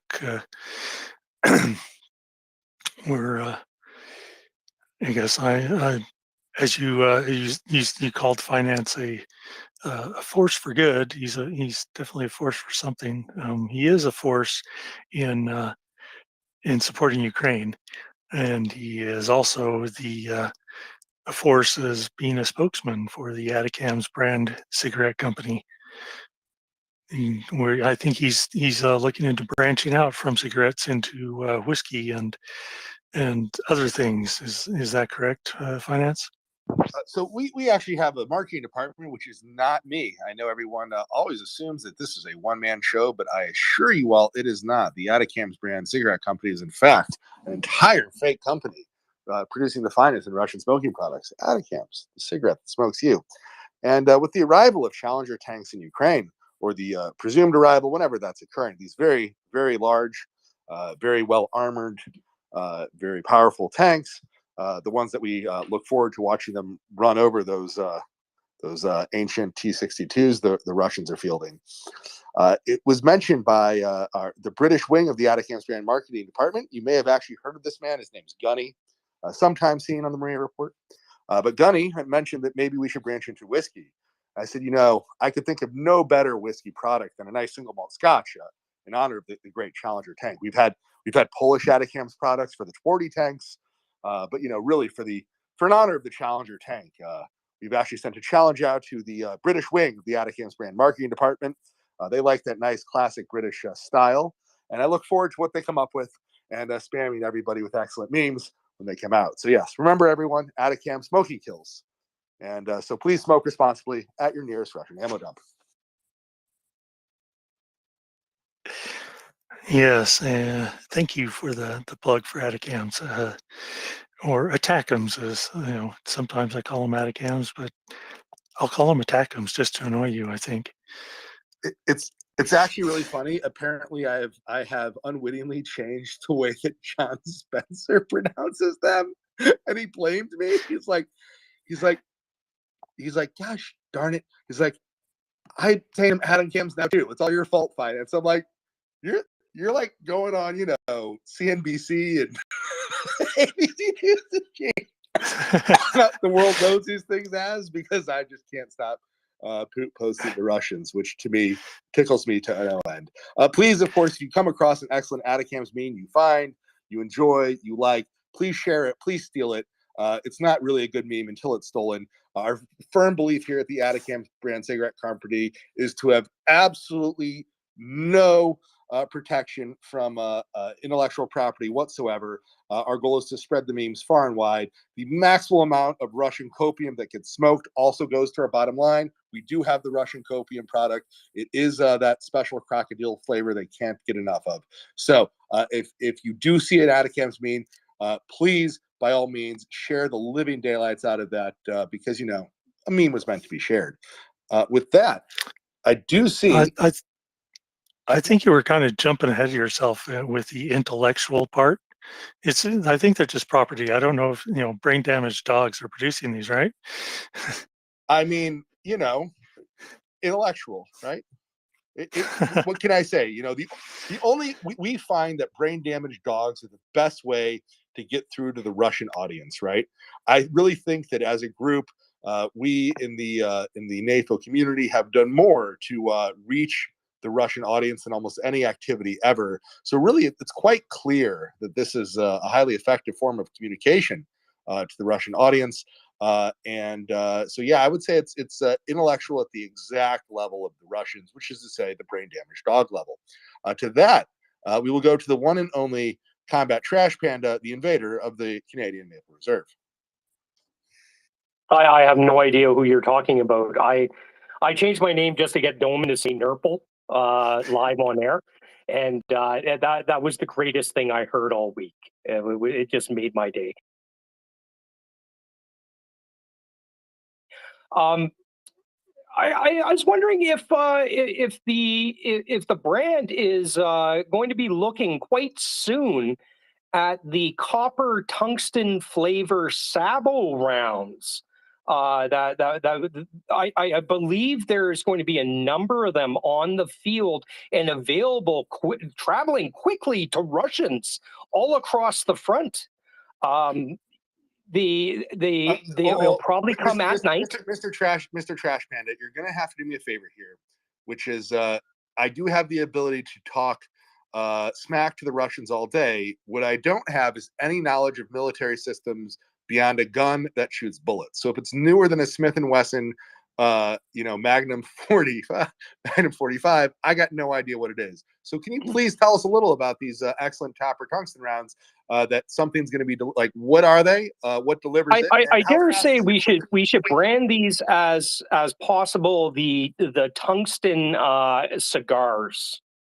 Or the Sabo cigars that the Russians can you tell me a little bit about what these things are and how they get delivered? And Sabo rounds are rounds that a particular round that most tanks have, and seeing as the Ukrainians now have a plethora of Western style tanks, and may or may not be making an appearance in eastern Ukraine.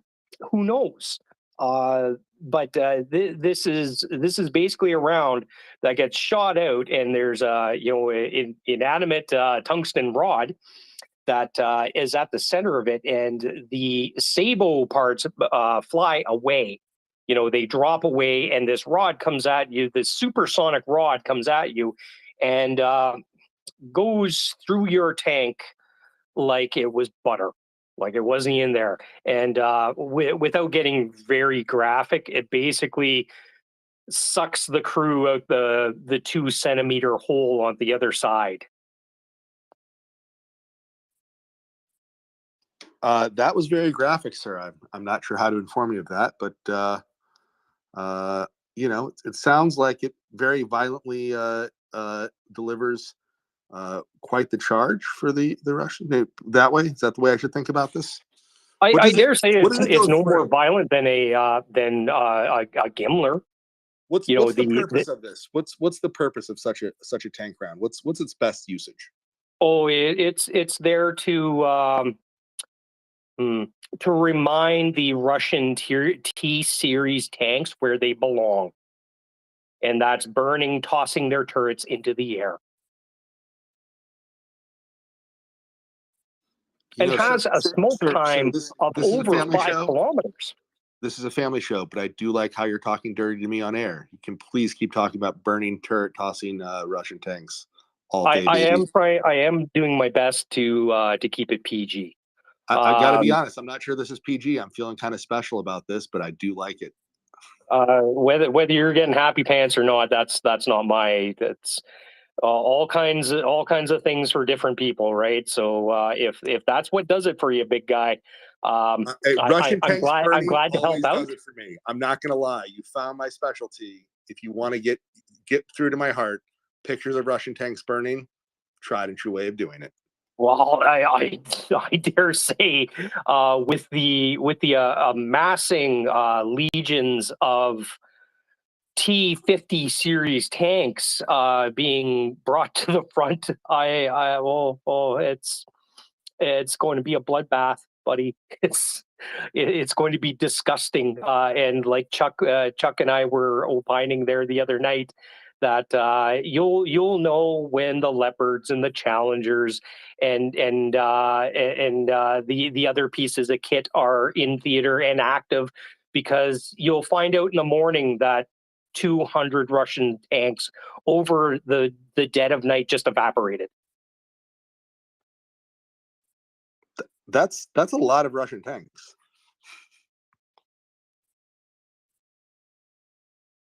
You know, and if it was a large offensive, I think I'm being conservative. Like, if they can muster 200 tanks in any given area, I think that's being conservative, because one, they can't see by night, and what do cats like to do?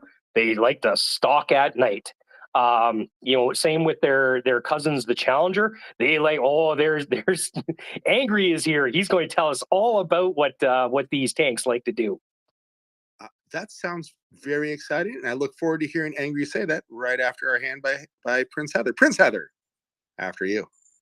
Well, I just thought, since Nuclei was here, and Nuclei is actually on the ground in Ukraine, we should try to ask him how, you know, I know you said before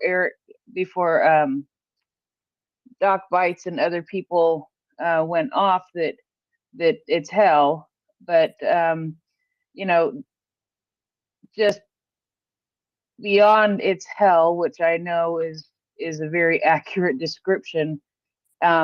Is there anything else that you can tell us about how things are going and how you personally are doing? I know that from talking to you before, you lost an eye. So are you doing mostly training and things in the back? Of course, keeping in mind OPSEC and things like that. Just wanted to try to really get a feel for how you are, and if there's a way that just by talking with you we could support you a little bit. I'm fine. Unfortunately, we're already you can tell like used to it, but nothing is special. It is hard. Like they're like us from everywhere, without regards for any life, no matter from their sides or the civilian sides.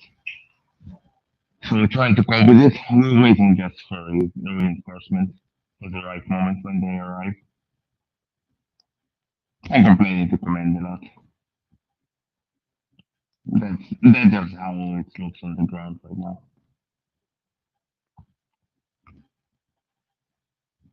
We try to cope with it. The situation is really, really, really hard. But you know, we choose it. We know what we're doing. We know what we can, what we're sacrificing. But our losses is insane at the moment. In the last few weeks, so we're waiting for the Western equipment to get ready. It's already I saw like in the reports and hear some stuff that it's getting ready. But we just want to know, you know, in the field, of course, not something that I have some insider info when we're going to get our counterattack for a chance, because defensive is really, really hardship here. Thank you for the sobering update. I, you know, Hatzlacha with Pesach coming up. I wish you freedom soon from the Russians. But Amen. Amen.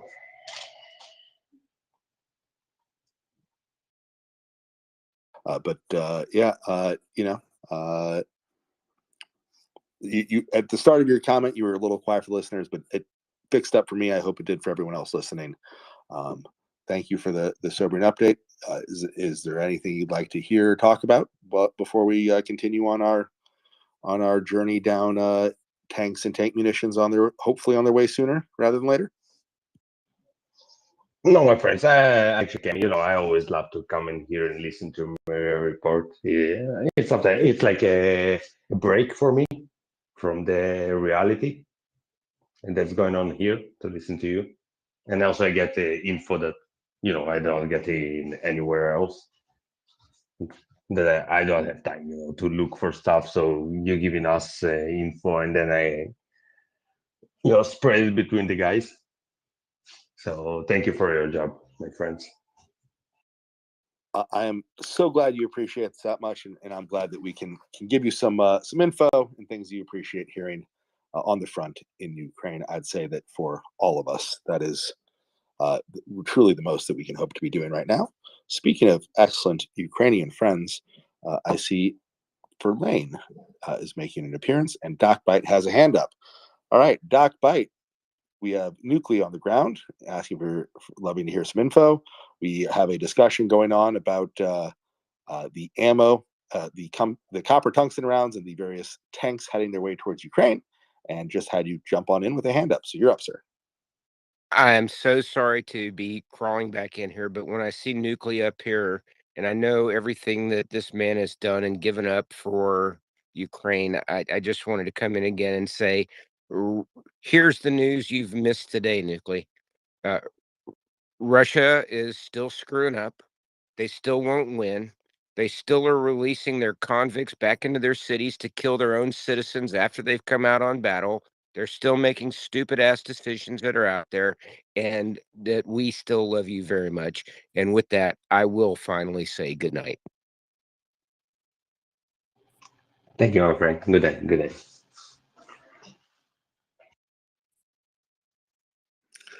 Thank you, Doc Bites. Not sure if that's PG language, but I think it's totally appropriate at the time. So, as the refs would say, I'll allow it. Finance, you know what? I'm sorry, I didn't go away, and I apologize, and I'll put my money in the cuss jar for that. But even better. This is it's just important, right? And when I hear somebody like Nuclei that is a frontline troop that's been injured, that's come back, that is there, and he is telling everybody here tonight that he benefits from listening to MriyaReport, that blows my mind, and it makes me so damn honored and proud to be a part of that. We can even be a small part of something that elevates the spirits of our troops. That just blows me away, and I'm grateful to be a part of that team.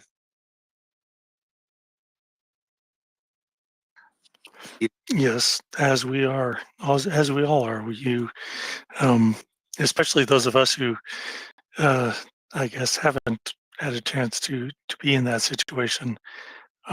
We appreciate that's a sacrifice that we can't fully appreciate, because we haven't been there ourselves, but we can, in our small way, show our appreciation, mostly through, for Nuclei. We can show our support for him by donating to Maria Aid or other charities that support Ukraine to help them win faster, to help them have non-lethal aid through Maria Aid, so that people, when people get injured, like Nuclei was, they can get back into living and into the fight, and hopefully continue on this war's over. Because Dave, you brought up something interesting that I want to think about. I served in Desert Storm, Desert Shield, and a few other deployments, Somalia, but we didn't have anything like this. Nothing like this. Nuclei, what is that like to be on the front line and have organizations like ours that are broadcasting, that are talking about what's going on in Ukraine. What does that mean to the soldiers there? Because I never had anything like this, and I was in a difficult time period of war in our country when there was still a lot of opposition to what we were doing. I think that's died down a lot, but it was really difficult, and we had nothing like this. And I'm curious what it feels like from the soldier's perspective to have something like this going on. Actually, I'm in the same story like you, my friend. Like all my operation when I served in the IDF, I even didn't have a phone before. I never experienced this kind of war and also this kind of exposure that you can go just like in here with space from God knows 3 kilometers from Russians. It's insane. It's really insane. But it helps. To tell you the truth, for me, 100%, it's like making me a little bit sane, just a little bit. Like talk with people that really supports Ukraine, to hear you, to hear your ideas, hear your support, how you care.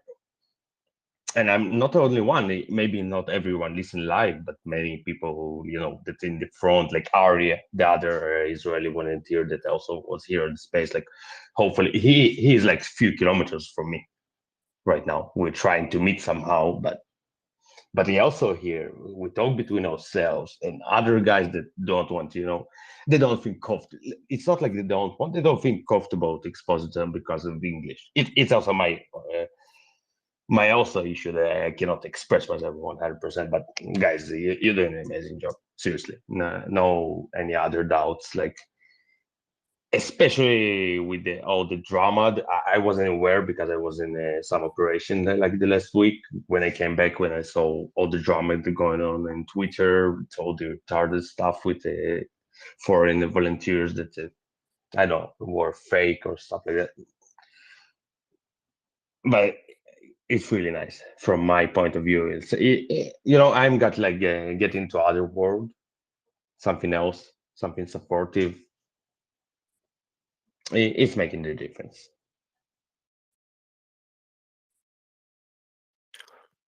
Well, it's good to know that we can make a difference in our small way. It's not small. You're doing the difference from the first day, my friend. From the Well, first day. No, you may be laughing, but people here appreciate it. In the end, like yes, we're more connected, to the people on the ground, to the Ukrainians organization and stuff like that. Because I'm a Russian Ukrainian speaking. I was born in Ukraine. In the end, so yes, we're more connected to people, but still, to hear for people from all around the world support us make a difference. Believe me, it's something that, like, without support in this kind of war, it's. I would think it would be impossible. We would be in totally different situation if without your support, like everyone from the governments to the citizens. Oh well, that's that's one of the good things that I found about MriyaReport is that you mentioned connecting people from all around the world. Before the invasion, I had no connection to Ukraine. As far as I know, I don't have any family that's ever lived there. Though I have quite a few German ancestors that might have come from farther east. But now here I am hosting a 24/7 Twitter space dedicated totally and completely to supporting Ukraine. And I and people I get to make friends with Ukrainians like you, and all the other Ukrainians that we have here, and the Romanians and Germans and Finns and even some Brits. I have to admit that I am now friends with some Brits because of the space and because we've all connected to support soldiers in Ukraine like Nuclei. So I had a question, Nuclei. How are you off the? How many days do you usually get off of the front line at a time? It really depends on the situation. Like there is not something that once we get 20 days, but we usually the long periods that we're up front we usually put for training and working on our basics again. But it's not. It's you always in some situation like you don't have here free time. Unfortunately, we don't have the manpower, to change us for a long time, for a long period. Like usually you get 5-6 days off the most. Oh, well, yeah, that's I guess that's better than no days, which is it appears to be what the Russians get. From what I've reading, that they don't really cycle their troops. They keep them in the front line until they die, and then they replace them. Angry ants, you've been waiting patiently. Well, Nuclei, did you want to respond to that first? It's the Russians. It depends on what unit. Like the LNR, DNR, no, they mostly don't have it's we call them the traitors in our language. They don't have but the Russian forces, the elite ones, they do have a rotation. It's not true that they say that everyone there. It depends on the front and the in the space of the front, where and what unit. Like a few days ago, we encountered some. It's how they name in English. Special forces of them. Geru. It's like a Spetsnaz, but not exactly. It's like in the middle between the Spetsnaz and VDV. And then 2 days after we encountered the regular, the regular forces that were recruited, the reserve, their Mobics, we call them. So it depends. It really depends. Like in Bakhmut, I guess they're not getting a rotation because it's Wagner force. But that's the situation. Like they do.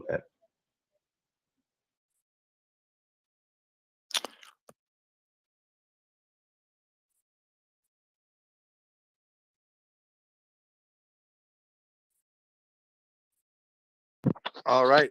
Thank you very much. We have currently on the panel, it is 9:37 p.m. Central Standard Time, which makes it 5:37 a.m. in Kyiv time. So very good morning to you, Nuclei, and all of our other Ukrainian friends. Verlaine is also up. Pleasure to see you, Ukraine. It has been a while since I had the joy of having a space with you. If you'd love to raise your hand and say something, please do. Just mishearing you on the space. There she is. So Prince, I know you've been waiting patiently, but Verlaine gets to pull the I'm Ukrainian card to hop the line. Verlaine.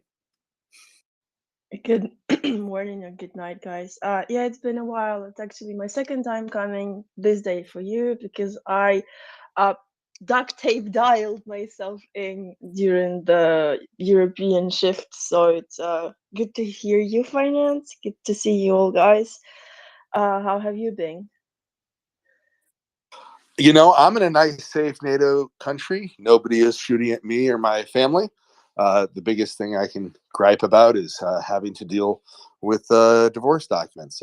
Don't recommend that ever, but if you got to do it, you got to do it. It's keeping the kids out of it, and it's civil. Now you know way too much about my life. But yeah, you have now heard that. That is how I am doing. But as I said, I'm in a nice, safe NATO country. Nobody's shooting at me as long as I don't go downtown. There's nobody, we're not under attack, we're not under assault.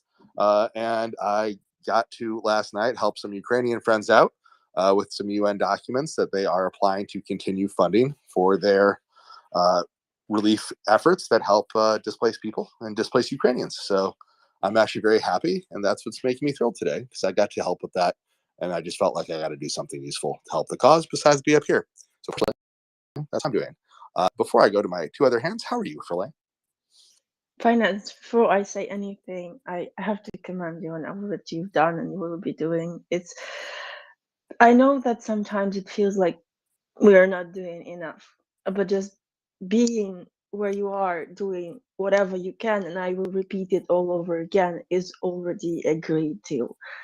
Like, if everyone, and I'm not joking, if everyone started doing something productive at least every hour or every like day, I'm not gonna ask for too much, it would have made such a big difference. And I just hope that day comes when the majority realizes that Ukrainians have realized since day one on 2014, and actually in November 2013. This is the time. There is no moment. The moment is now, if not yesterday. I'm staying alive, staying optimistic, keeping the will to fight and fighting spirit. Kyiv right now is better than it was a couple of days ago. We don't have at least some loitering munition flying all over the places, so that's better than ever. uh, Other than that, my unit is somewhat ish in a sketchy place, but hey, they are the Reki dudes, so we've seen some Reki faces.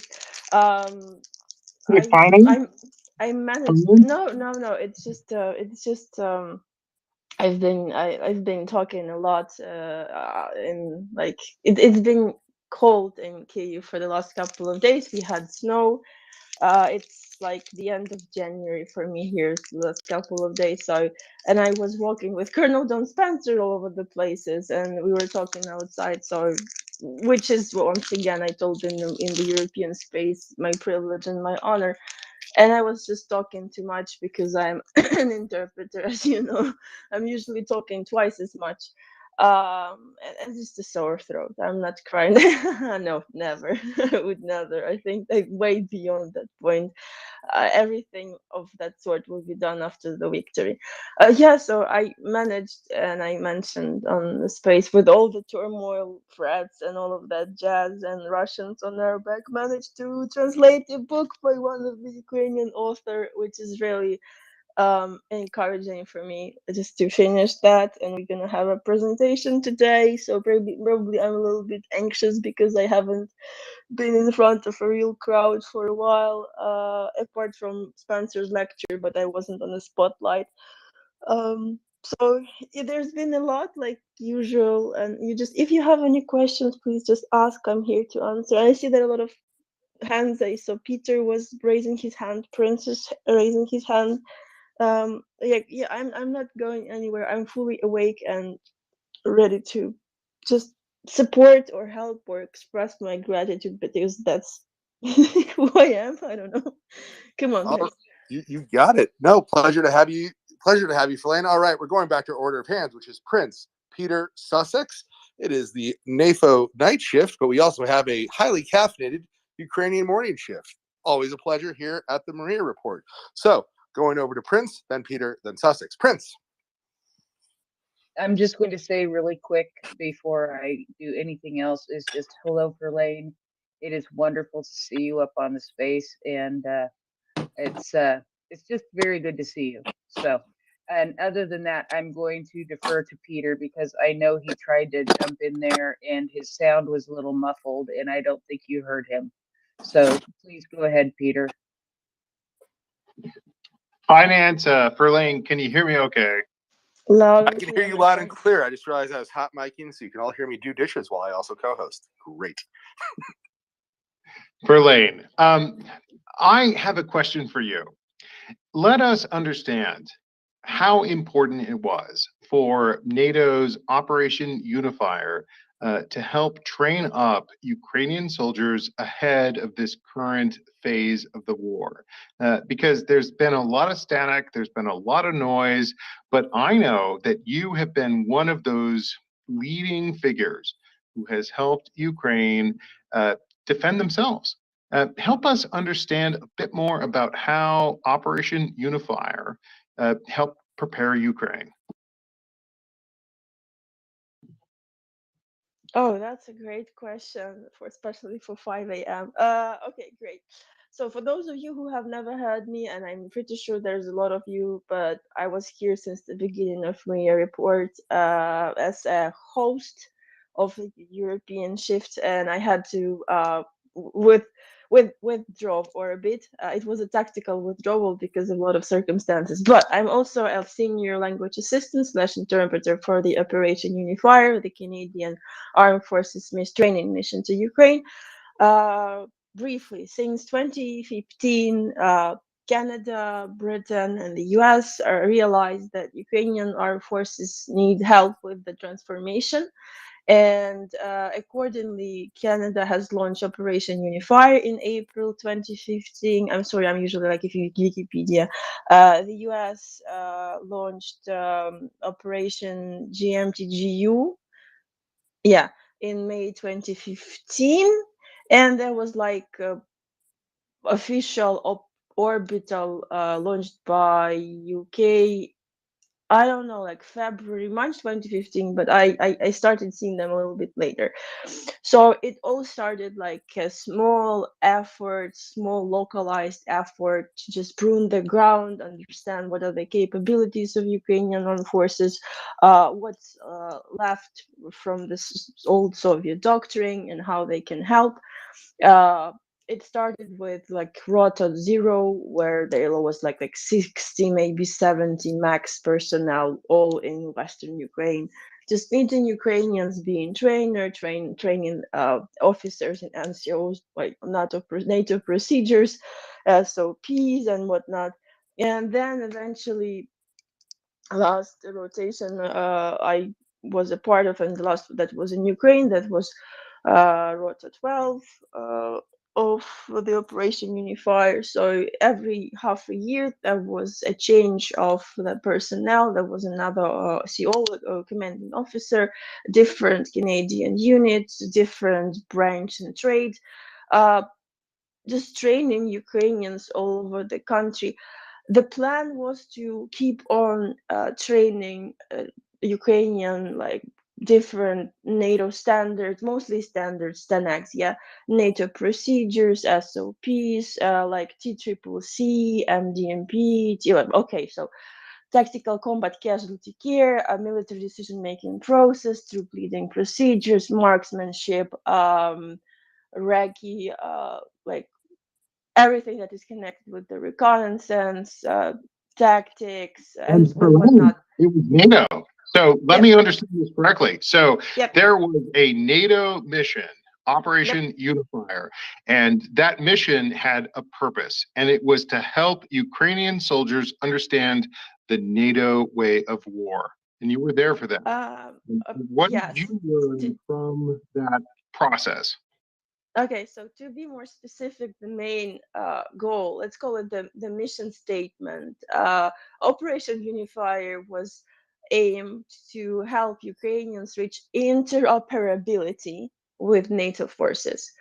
And I mean, Ukrainians, as all security structures, in like or the defense force. So it's not only like AFU or Armed Forces of Ukraine or ZSU. You heard probably both acronyms. It it includes National Police, National Guard of Ukraine, mostly combat units. It includes interactions with the security services, with state border guards. Like, it wasn't something which was localized; it was widespread. And well, I was the one helping to work with them. Operational brigades and NCO Corps with standards, and mostly troop leading procedures and military decision-making process. And that was a powerful thing. So, Verlaine, as we have learned on this space, on the report, that was critical for helping Ukrainian soldiers understand how to fight the way NATO fights, how to defeat Russians the way NATO would defeat Russians. And you were a part of that. And Verlaine, I have to thank you because what you did during that period and beyond, that's incredible. You have personally helped Ukraine defend itself in coordination with a major NATO operation. Thank you, Verlaine. Oh, I think you overestimated my contribution, but thank you so very much for these kind words. I think um, though we helped with the Canadians to train Ukrainians, credit is not only for the training missions because we didn't reach the final goal. The transformation didn't happen completely, but at least the sprout of ideas and what actually works has been fruitful, right? And those units that were taught by the Canadians and the US and the Brits, they realized that the new doctrines, they do work and they are much better, and they know how to, knowing the old Soviet doctrines, they know how the enemy responds and reacts. Learning the new NATO stuff, which is far exceeds all like former knowledges and old dinosaurs and whatnot, help to finally finally transform their own like view and taking into account the combat experience and fully grasp the mission command, which is not present in um in Russian forces. And that training, and I took part in some of the interviews. I mean, like when I'm taking part, I was the voice of the interview or of the person who's talking, because my brain is a little wicked. I usually memorize whatever is said. It's a blessing and a curse. It's usually a blessing for people who forget something. There's like, hey, Victoria, I'm like, hey, Verlaine, what did I say that time? Like, I know you remember. And sometimes it's a curse because I never forget. And then there's like, you should have just like disregarded that. I was like, nope, not happening. So um I Verlaine, heard from Verlaine, the were you the connection point between your forces and Ukrainian forces? Because I think that is important. I think every language assistant of the operations have been the connecting point. You're like a bridge. So like we don't we don't possess the data, but we convey the meaning. So from one perspective, it's really humbling to say I was, but on the other one, I was utilized, and I made my own contribution to the effort and time. And just you were asking, while I still remember. So I have spoken with a lot of soldiers who came back from the front line, and I mentioned that I haven't mentioned to you guys. So I am officially an official part of the Rapid Reaction Brigade now. Like, it's finalized. Yeah. Anyways, so talking to them, the training that was provided by the Canadians has significantly expanded where, and I was talking to mostly not only officers but NCOs, the like awareness of the military processes. It has changed their decision making mindset and attitude. They help them to become more flexible, and technically speaking, after some of the training, people were able to assess more pragmatically the tactical like situation and everything that's happening on the ground while they're in active combat. Um, the units, especially the newly established one, like the operational brigades, or we call them the assault brigades, the initial one, the core, because right now we're having more and more of them established. They realized of the importance of the section commanders, squad commanders, crew commanders, and in if you know the old Soviet doctrine, um, it's almost impossible sometimes for a young commander to make his own decision. He needs to wait. It's not like this in Ukraine anymore, mostly, for the most part. I won't say for everyone, but generally, those who have been trained by NATO troops know how important it is to give this to allow a wise initiative and to make sure that the commanders, the young commanders, know that they can take the initiative and they the responsibility for their actions and for their out of the box thinking. The most important thing is to know that you can lead your troops like effectively, and that people behind you, especially if you know the skills of your unit, of your it doesn't matter the size. If you know the skills and advantages and disadvantages of every person, you know how to utilize them more effectively, and not and to make their contribution and losses less, let's say, significant. I know that Spencer has probably left the room, and if I use the urban warfare summon, it won't work because I've already used that card today. But we've talked about it, like we also helped training. I mean, I was mostly, as a senior language assistant, I was mostly involved in some of the most, let's say, complex topics, but like Canadians, if we talk about Canadians, they trained the troops in urban warfare, combined operations warfare, and they make the troops, the ones that were under our wing, more like significantly better prepared to repel enemy attacks with another mindset, right? They have acquired skills, tools, techniques that they are using on regular basis. Like enemy, in our case, it's Russia.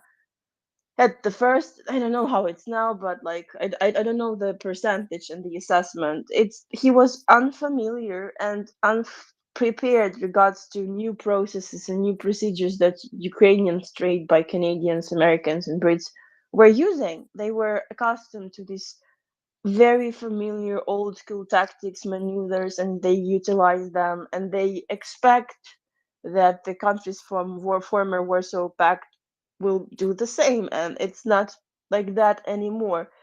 And the importance, it was very vividly seen that um, the concept of motivation, the concept of morale, the concept of the willpower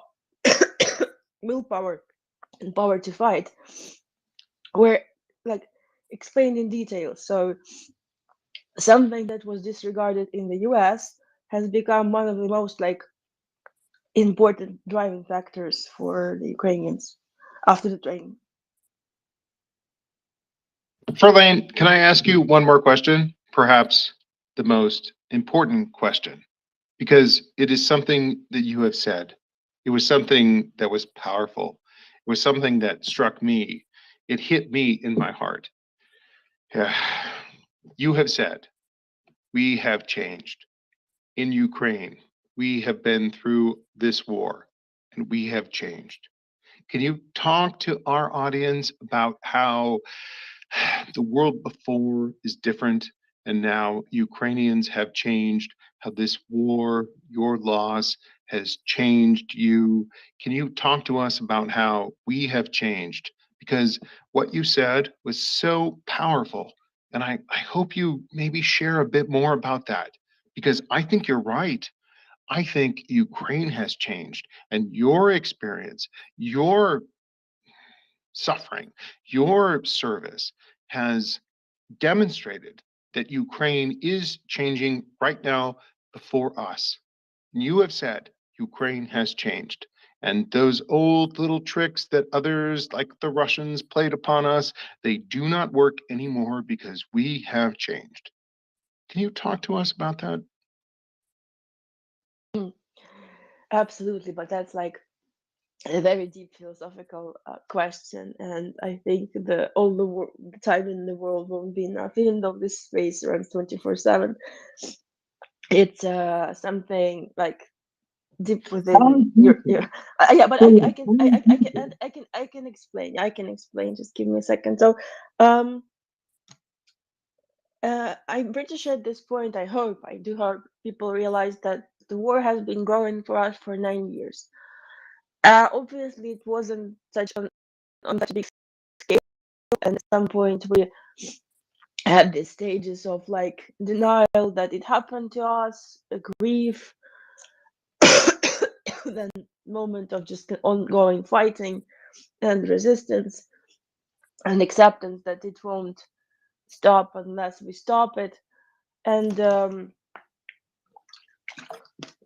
when the full-scale invasion started, you have this, well, at least those people who weren't terrified, scared to death, those who have been like on the line even before, you have this sense of like not just do or die, but do so the future of Ukraine and the kids continue. So what I mean is it's really easy to say just like, oh, that's too hard, that's like it's something I can't do, and it's really hard to actually admit that it doesn't matter how hard it is, it doesn't matter what you think that it's like impossible for you, keep on doing, keep on trying, otherwise that's like you will regret for the rest of your life, and it like then your wife doesn't mean anything, then you have failed your own core, you have failed everything you've believed to. And I'm pretty sure like the majority of Ukrainians have reconsidered their values, have reconsidered what's important, what's actually important. Before that, like everyone else, they were just like there are some people, there are still some people even now who who are more materialistic. They still like shake if something happens with their property, but not so much. And the people overall have changed their opinion on, you know, what matters and what doesn't. They change their opinion who can be your friend, who can be your enemy. They change their vision of the world. The resilience that Ukraine overall has shown and has proven has never stopped, you know, evolving, have never stopped changing. It's everlasting, shape shifting resilience. What I mean by saying we're not the same is like imagining that you woke up one day and you saw the sunrise without the sun, and you keep following your fire thinking that the sun is somewhere there, knowing that's nearly impossible, but you still know that if there's sunset then there's some sun somewhere, metaphorically speaking. Thank you, Perlane. That is why we are here.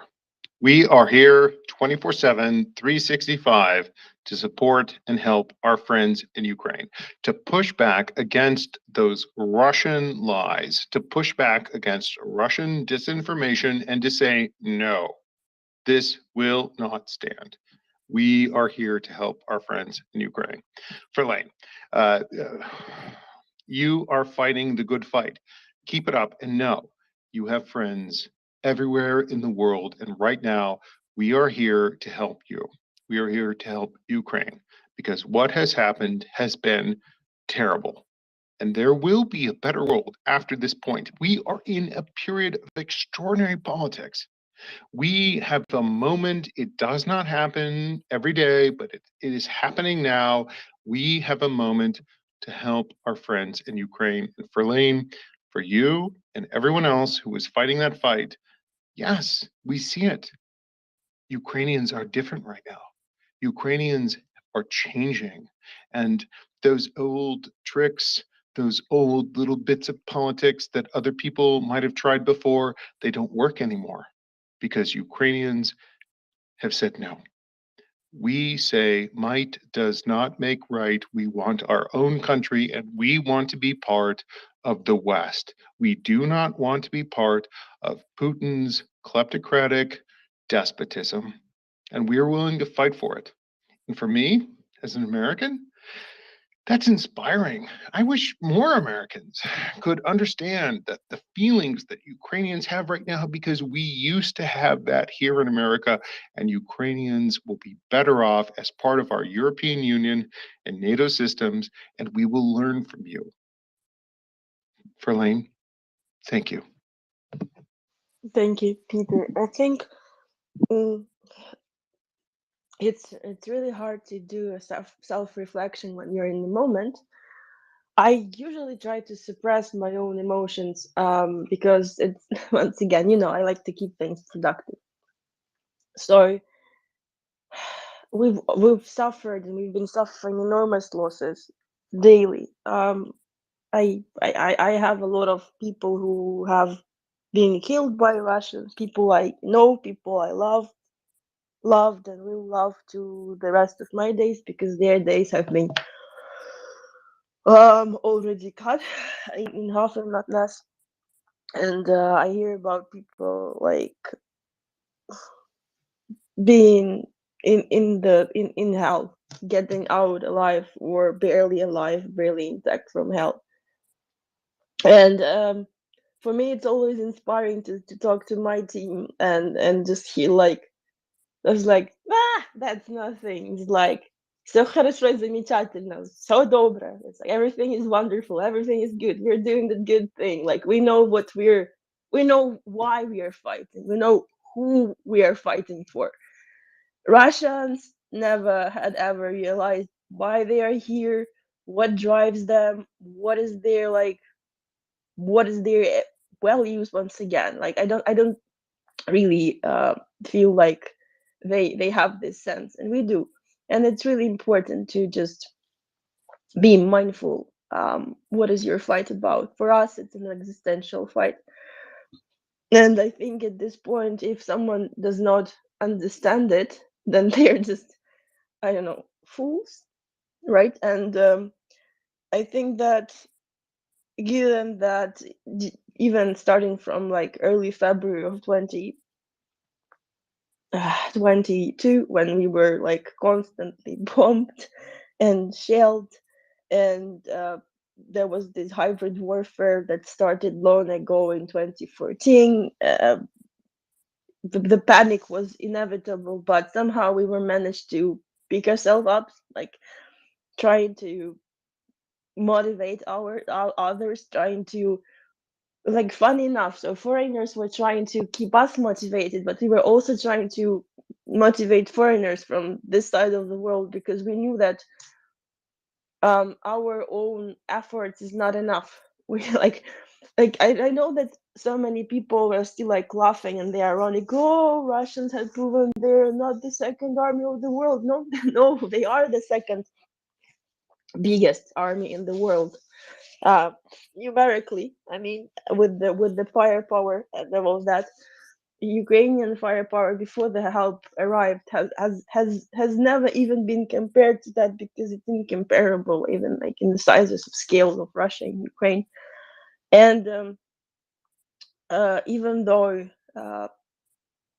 that happened, I think this survival mode we've been living for more than a year has like had a full mode all of like our critical thinking, of the analysis of especially like select the data selection, how to distinguish the information, how to, which is like right, and the disinformation right away, because you don't really want to waste time when you feel like your time is already up and you're living every day like it's the last day. So sometimes morning comes, but not for everyone.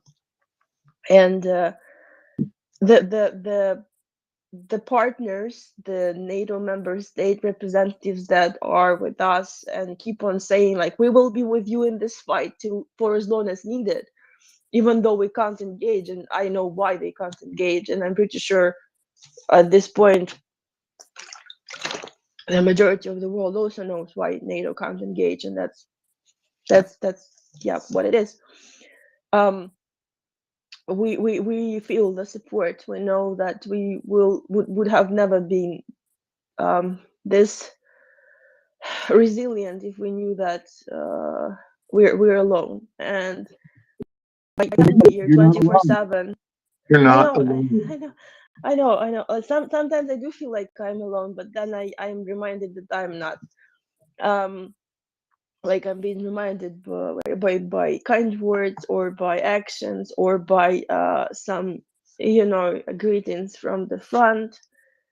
And I remember on behalf of one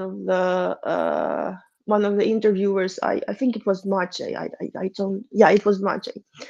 Maciej, if you remember, our dear Maciej from Poland, he asked me to interview on his behalf, just ask questions people I worked with, and I worked at some point with the senior NCO instructors of the NCO training center in Vasilkiv, of the guys who were almost let's say seized by Russians at some point, but they were successful to prevent the full landing of the VDV forces to Vasilkiv. I remember they listed things that helped them to survive, and some of them were given specifically by those 10 eggs, by people sharing their knowledge, experience, like they got in combat, because mostly Canadians were sending guys who were in Iraq or Afghanistan to train the courses. It was like what helps us to, and still like what helped us and still helps us to sustain our operational capability in just running is like this ability to quickly self-organize and organize others.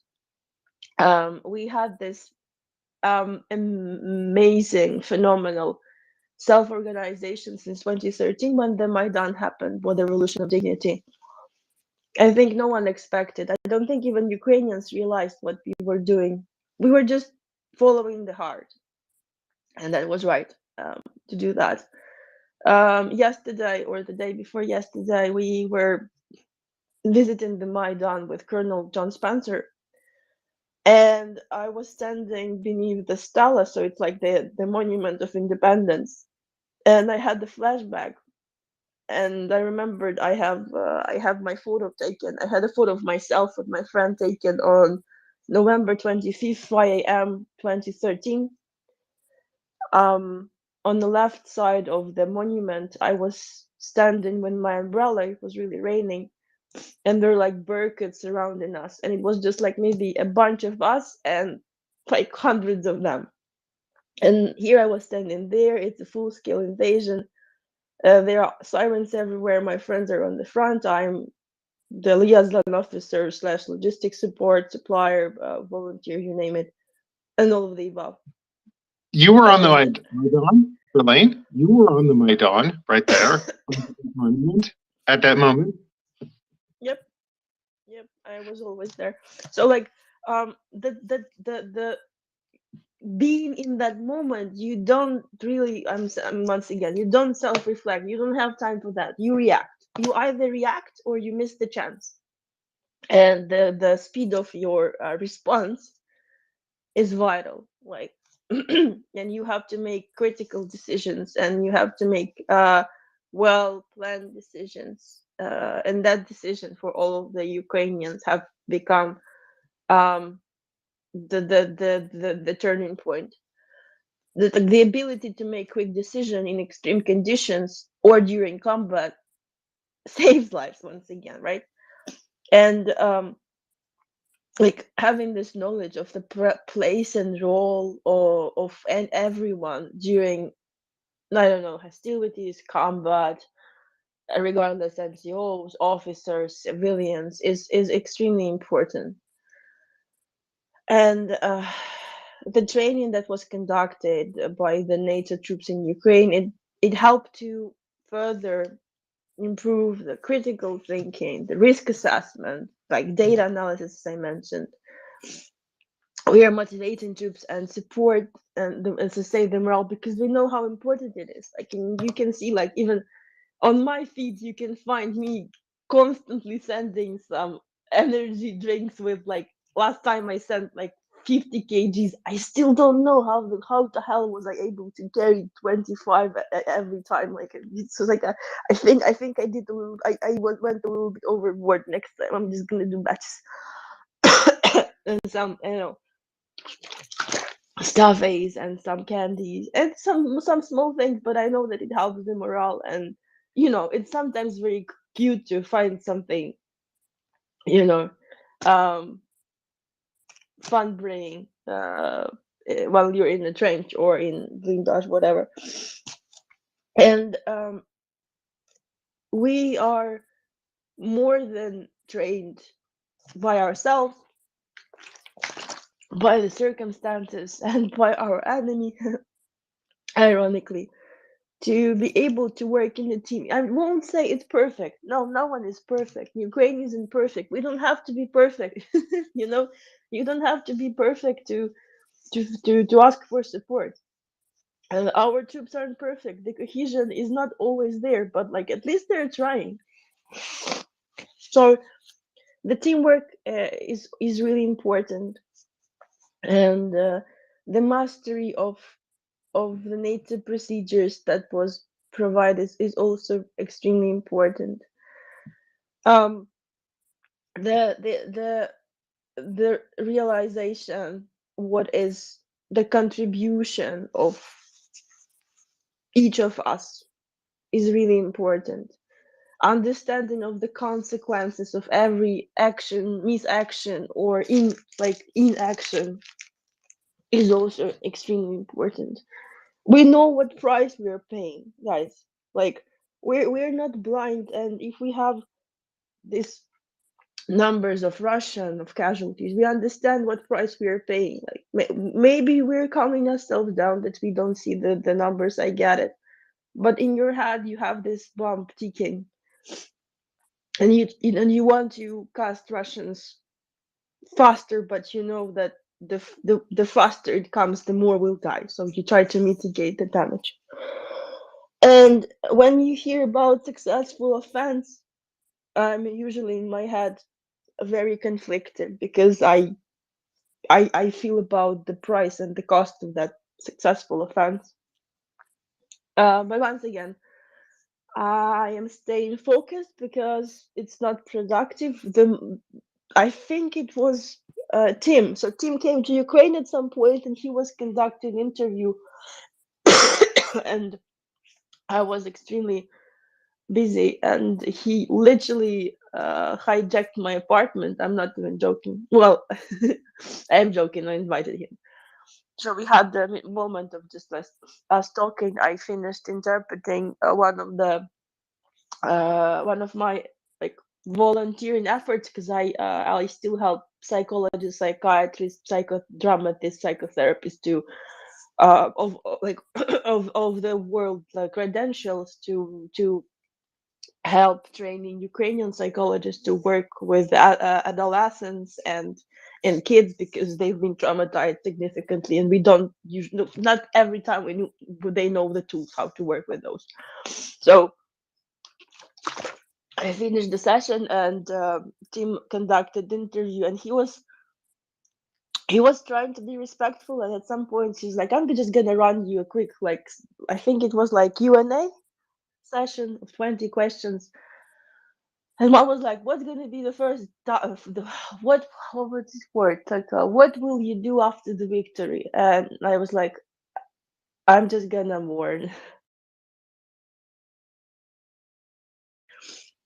I don't have the time and the luxury. You just keep on moving. You just keep on pushing, because that's what they would do." But Elaine, you are not alone.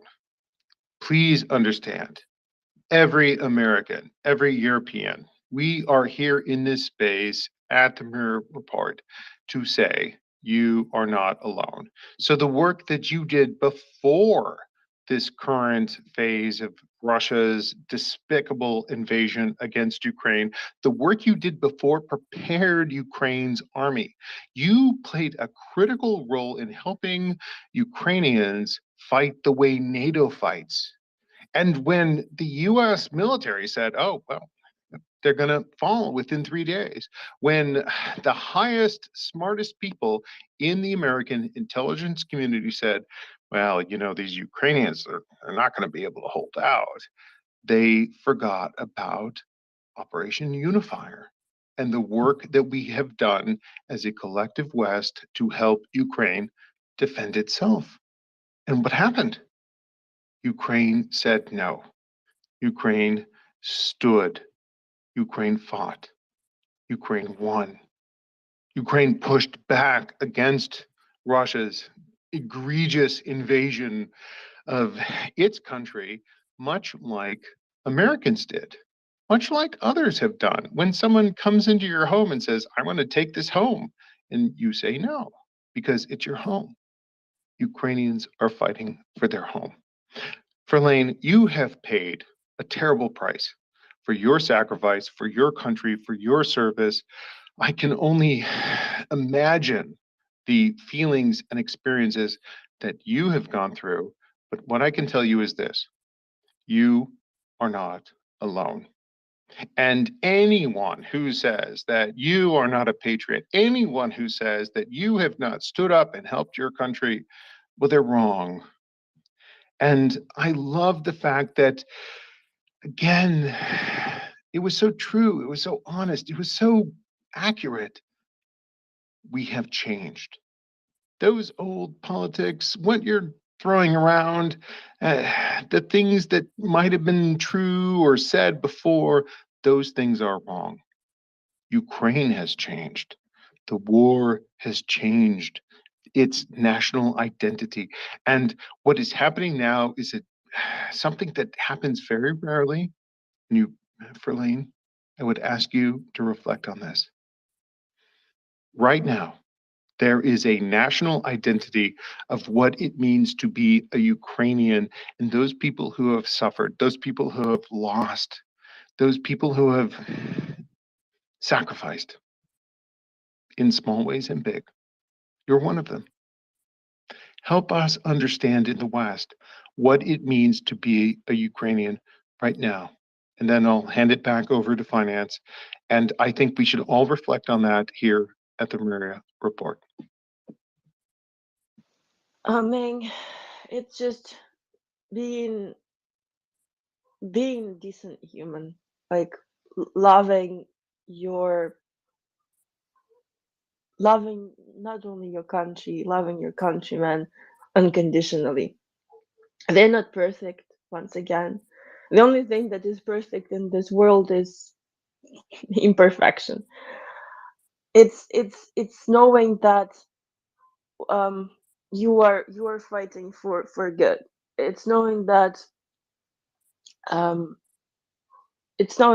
future generations will understand that we are much bigger than any bully. We're much bigger than any misconception about us. We are much stronger than we were 100 years ago. We will never bend. We will never, how should I put it? We will keep on fight. I won't say like negations. We will keep on fighting till there's the last of us. And I think the national anthem of Ukraine embodies our spirit. Like we will lay our soul and bodies for our freedom. And I think being Ukrainian now is just being alive, feeling having this feeling of being alive and ready to die at the same time for a bigger cause. I know that the majority may say that, oh, it sounds so pompous. I know that some of people might not realize it, but those who were staying in Ukraine and who have adjusted, who are still fighting, regardless of their position, regardless of their role, regardless of how close or how far away from the front line they are fighting their own fight for the bigger fight. We have our battles, and it's just being being a fighter for good, knowing that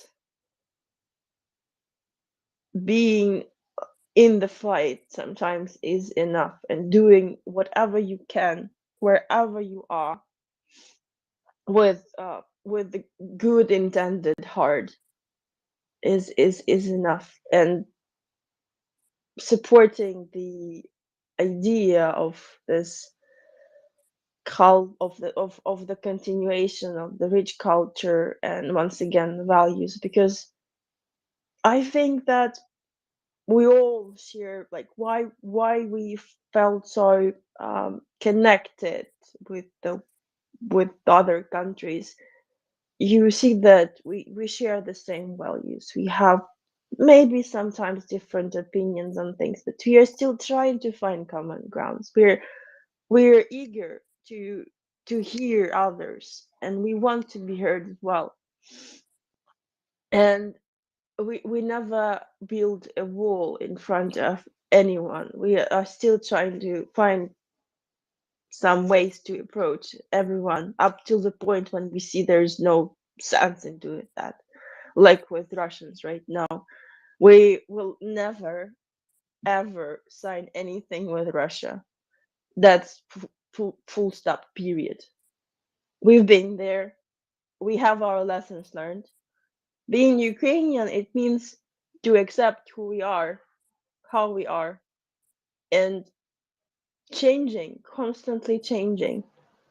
Like, we know that without transformation, without the change, we wouldn't have survived this far. I told you, like, we haven't finished this transformation in the armed forces by by skills, by scale, by standards. It's not on that level that we envisioned it to be. It should have another decade should have passed, but now we're following this Petiliatka, like 5 years in 3 months, or sometimes, and maybe I'm escalating, like, say, in 8 months.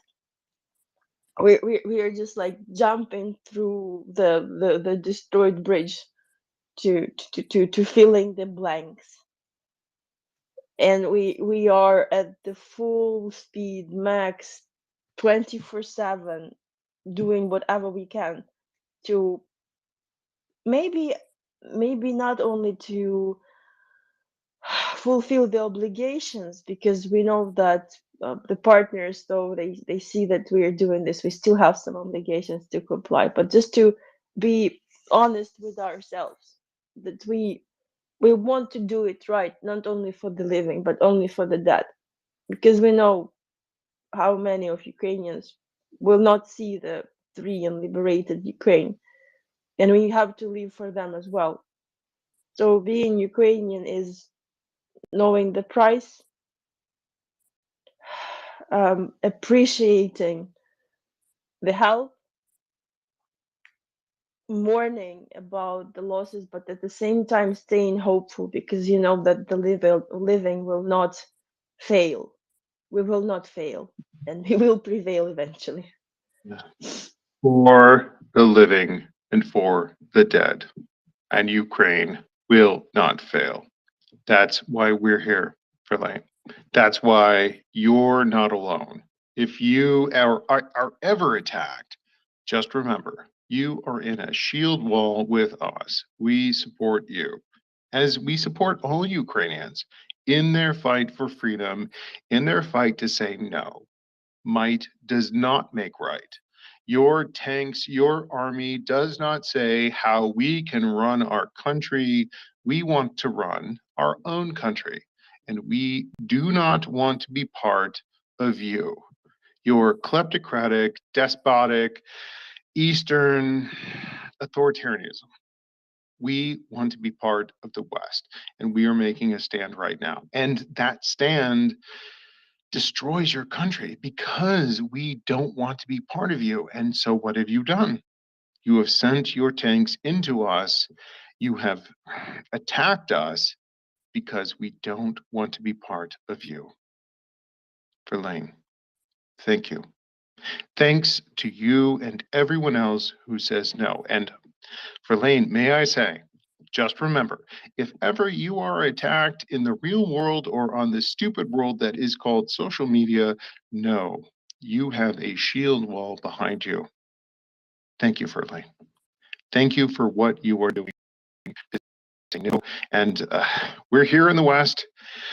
We're trying to support, we're trying to help, but keep up the fight. We're fighting with you. Thank you, Ferley. Thank you, Peter, and thank you guys. Just, I once again have to repeat myself. Sorry for someone who's heard it, but like, just knowing that you're here, that you were being unapologetically yourself here on Spaces is such an encouragement. I'm not saying about the 24/7 aspect. I'm just saying that there are people there somewhere in the middle of nowhere for us, for instance, who felt that this is their fight as well, because it's the fight for democracy, for decency, for humanity, for kindness, for all of the above. As I said, shared values, common values, and it's like Lieutenant Colonel Melanie Lake or anyone else. They could have just seated in the comfort there of their homes, doing absolutely nothing, feeling okay, like being like they had like they being not doing anything, and they would have been fine. The government might have helped us, but they chose not to sit. They chose to act, to react, to respond, and that also made them at some point being, glanced at, being badmouthed just because they care. And without that sense of someone else making sure that they care about us, it would have been so unbearable. And I thank you for your words. I feel the support sometimes. I do jump to this rabbit hole of just breathe. It's a moment, it will pass. But hey, like that's how we've been living since 2013. It's a moment you just have to brace yourself, like clench your teeth, keep it up, keep on moving, never stop, because if you stop, you're already two steps too far away from your aim. And it's okay sometimes to take a break. It's a must to take a break. If you feel like you're burning out, have a forced rest. If you have never been to the army, a forced rest is when your your sergeant major or your sergeant or 2ICO, whoever, he says like, I see that you're burnt out, take a breather, you're gonna be more refreshed, more energized after you take the nap or whatever, just stroll in the nature, or listen to the music. If you feel like you're burnt out, do that. You're going to be more productive eventually. I keep forgetting about that myself because I'm just a stupid workaholic nerd. But you must take care of yourself, because if you don't take care of yourself, who will take care of us? It's airplane procedures. Firstly, like oxygen mask on a kid, and then on yourself. I'm not saying you're like you need to take a break every now and then. No, but when you absolutely feel like you're burning out and you're doing absolutely everything, just be mindful that without your support, it would been just disaster. So take a break, recharge, restore your batteries, and back into the fight, because the fight is still on. If you don't see it on the news, or it's still there. People are still fighting. People are still paying with their lives, especially in like the south and east of Ukraine. We still have a lot of people dying regularly. Ukrainians, decent ones, the best. We're paying with our best, and they are paying with the bio trash. And we still have a lot of people to save from the Russian captivity, especially kids. I just I see the numbers and I understand that these numbers aren't even like full because we don't know so much. The turmoil of war has made it really hard to keep the proper track of things, right? We still have to save those kids. We still need to have this retribution for everything they've done. We need to properly pay respect to the fallen and rebuild the country and join NATO, for God's sake, guys. We are ready.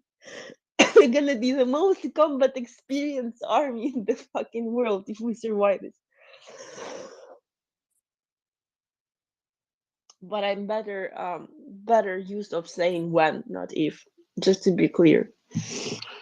Verlaine, I have to tip the hat right now. I have to bow out, but may you understand, you never fight alone.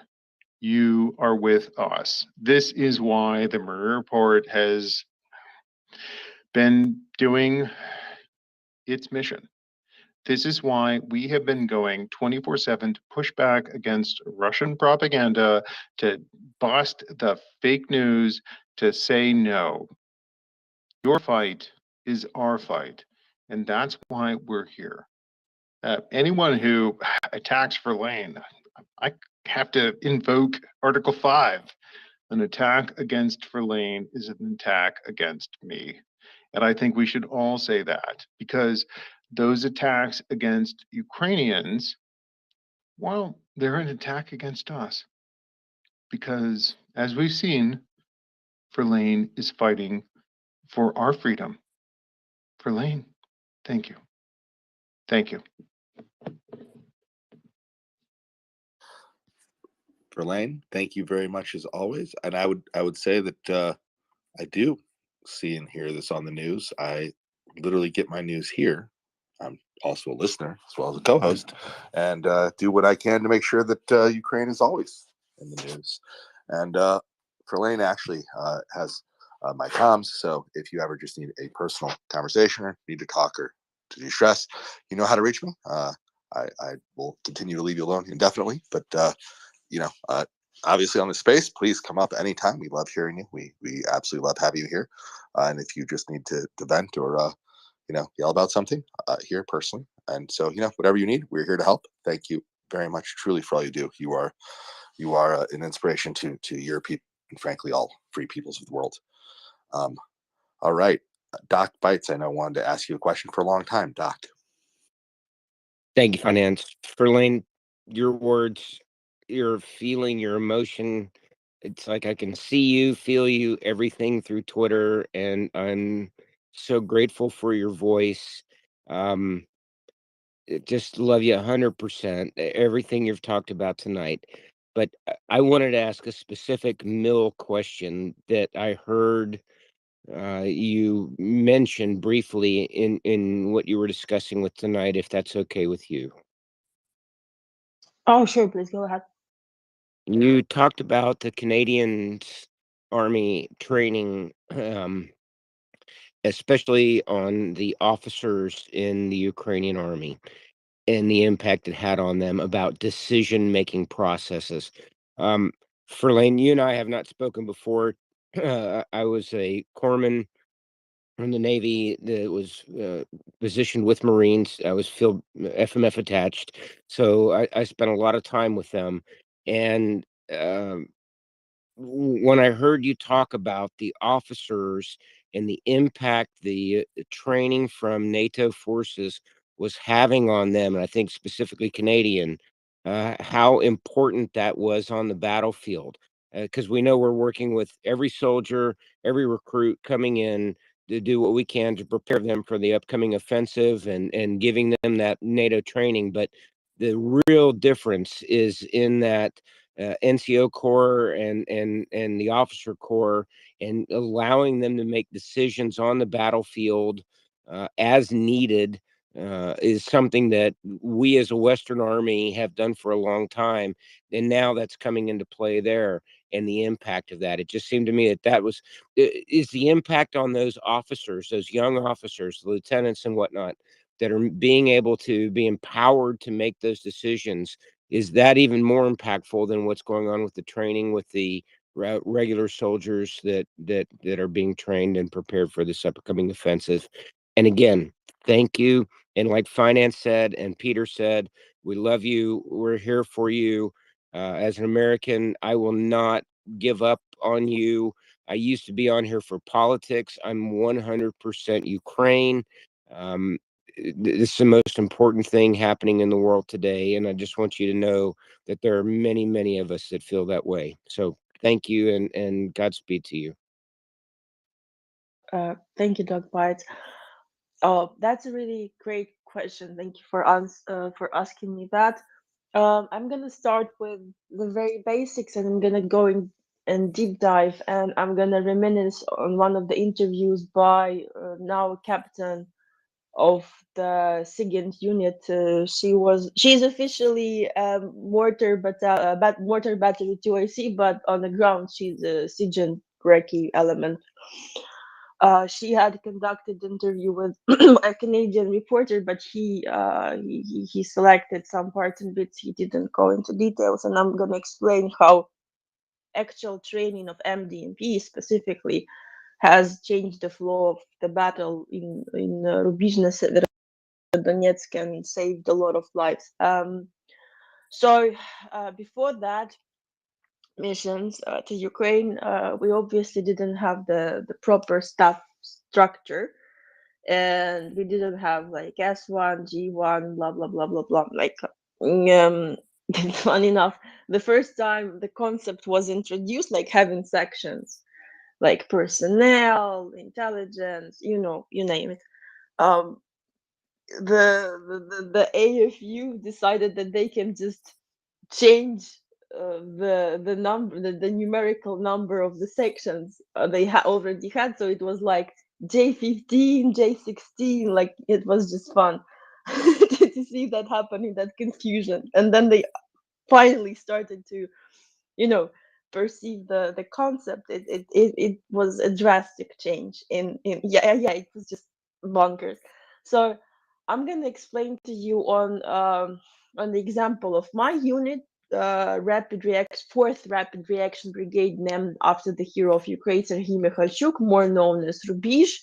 Local, like the base located in Hostomel. So they took part. They are in my pin post.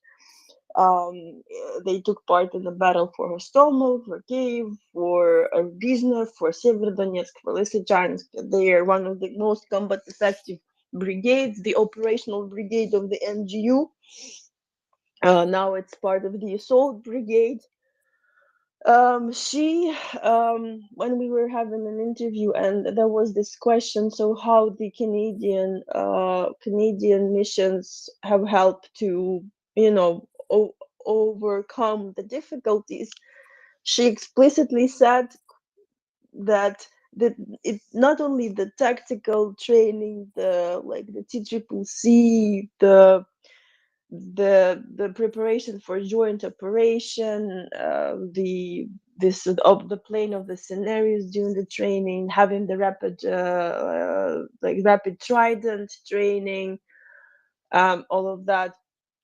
She said that especially the decision-making process system for her and the experience exchange has what is the word? Not reorganized, but sculptured. Have sculptured her her vision of the modern warfare for Ukrainians. So now they have a completely new structure of the staff. Once again, we have sections, and having the proper allocation of the tasks, groupings and tasks, and who does what and who corresponds to what, has saved to preserve a lot of lives on the front line. When the full-scale invasion started, the staff, the HQ, of our brigade has become like train the trainer kind of stuff. So they were the one who started spreading the militarization process of NATO all over. And it's not only about like the discussion of the decision, the command and control structure, the cohesion, like how the order, like even the mission statement, the analysis, the how you approach the order, the warning order, the actual order? How do you analyze the terrain? How detailed is the considerations as to the CIMICs? How you make sure that nothing is missed in the process, and there is always a section that deals with the special segment of the joint decision, and that everyone knows that they will eventually have different courses of action, and that they're gonna choose one, and that everyone is involved, and that no one is excluded, and that everyone makes what they should in the right moment. And I think that it had significantly boosted the understanding, the planning procedures, the understanding of how like how properly worded and properly planned, right, borders can save lives, because eventually everyone knows the mission, everyone knows the intent, and that was missing always in the old Soviet doctrines. Everyone knows that no matter what happens, like the mission is the priority. Everyone knows that everything is either on the paper or in someone else's mind, and they can ask for whatever if when the order is issued, and the information comes. This is the most important thing. The information comes timely. In Russia, even now, they still hold the information up to the point it's it's full, and they can just issue this. In our case, the faster you tell the troops the information, the more robust will be the response. And you don't, like, no one right now is, especially those who are, in general speaking, who are on the front line, who are following NATO procedures, they don't hold their troops like with the folded eyes, right? They tell them, like, here are the risks. This is our risk assessment. This is what our planning. This is the enemy's most dangerous course of action. We have already done the wargaming. This is what might be happening. Like, we've done everything we can, and here are the results, and they are the common results, and everyone is responsible. Obviously, the ultimate sorry about that. The ultimate responsibility lies on the shoulders of the commanding officer, right, of the battalion or brigade.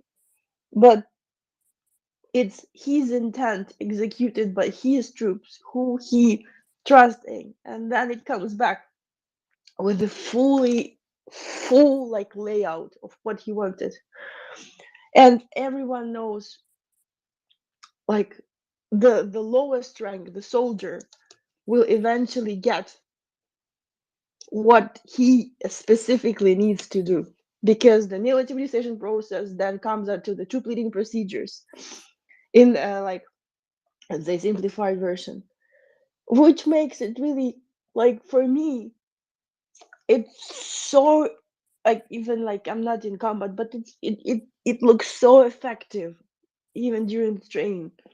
Words can't imagine, like words can't express.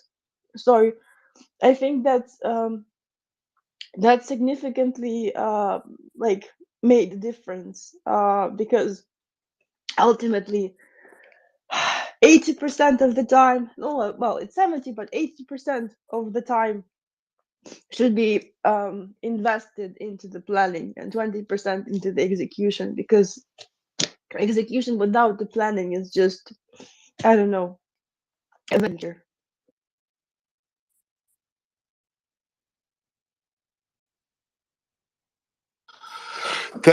Thank you very much, Verlaine.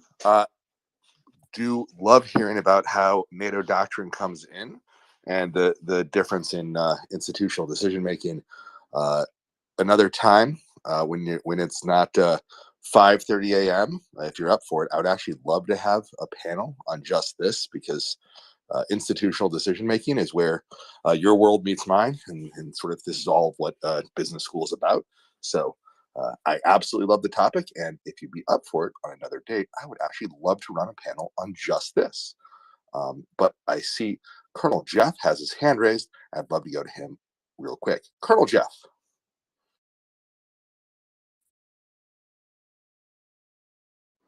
Colonel Jeff, can you hear me going once?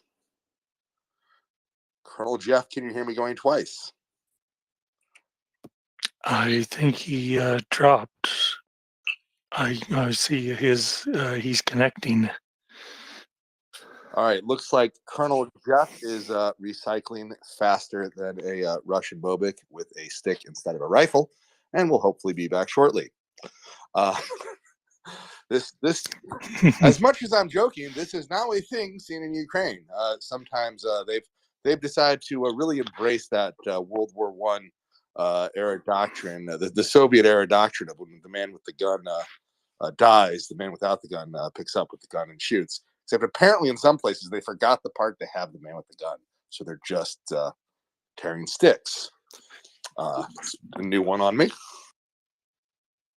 And also they sometimes they have a gun but no ammunition for the gun. So You know, I'm pretty sure I've heard literally every single military expert come up on this space and make the point that, you know, in a pinch, you can go without food for a day or two on the front. You can go without water for a while if you have to. But when you're out of bullets, you're pretty much out of the fight. Like, that's the one thing you can't run out of and keep fighting. So, yeah, I'm not really sure how good that Russian gun is when it doesn't have a bullet in it. But that's a supply problem. And they seem to not be good at that for all the other side of what Verlaine just brought up. Well, one of these countries has modernized quickly across society, even. The other maintains the Soviet supply doctrine of you know, HIMARS targeting capabilities, by which I mean they attempt to create lots of targets for HIMARS and let us demonstrate the great and awesome power of our artillery systems. Is that a fair way of putting it, Verlaine? Well, you can either be wise, smart, and be ready to change and develop, or you can stay in Russia and just rot. You know, the No, one thing you said there, I really wish would occur is I look forward to the day when the Russians learn they can just stay in Russia, and then we can not care what they do. You know, Peter Duran will not be joining them. He's fully banned there for life. I don't know if you've joined those ranks yet, Verlaine. I'm pretty sure that there's none of our co-hosts who are going to plan a trip there until we die, given what we've done this whole war. So I would say that you know, the idea where the Russians go back to Russia, that's I think an excellent plan. I really do think they could stay there and be as wise or stupid as they want. You know what? Like, Melanie, Alex Backus, and Lubomir have been sanctioned by Russia since not only Mel has been the CEO of Roto 11, but also because she has been the initial drive for MriyaAid establishment, and the guys have been co-founders of MriyaAid, but also because they've been using their real names. My real name was not used on Twitter for as long as unfortunately Walter started using it. Well, still with the typo, but anyways, maybe Walter Lech will be the reason for me getting sanctioned. Well, this is gonna be the first time I'm gonna be grateful for him. Anyways, let's not waste some air on that. Also, I think that getting sanctioned by Russia is a privilege, and I was there in 2015. Don't get me wrong. I went there to persuade my aunt to visit my grandma because she was in a very like her health was deteriorating, and she was freaking out that she will never ever see her daughter. So I made like 40 something altogether hour trip, yeah, to Russia to just show her that like I'm still me and we're still fine and it's just propaganda. And she came eventually, so it was worth of a gamble.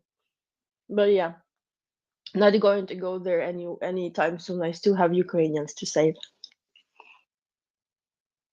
Well, I'm thrilled you're doing it. I will say the last time a family member of mine was in Russia was at least 4 generations ago, in some cases 6 to 8, and the Russians were killing us.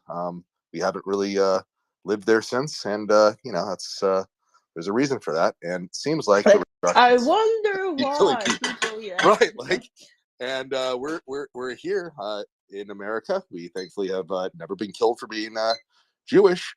But Russia has not changed since then. So unfortunately, yet again, the Ukrainians are up for the. I don't even know. I can't even count how many times the Russians have tried to genocide. There's at least this in the Holodomor. At least, how many times do the Ukrainians count that Russians have tried to genocide them?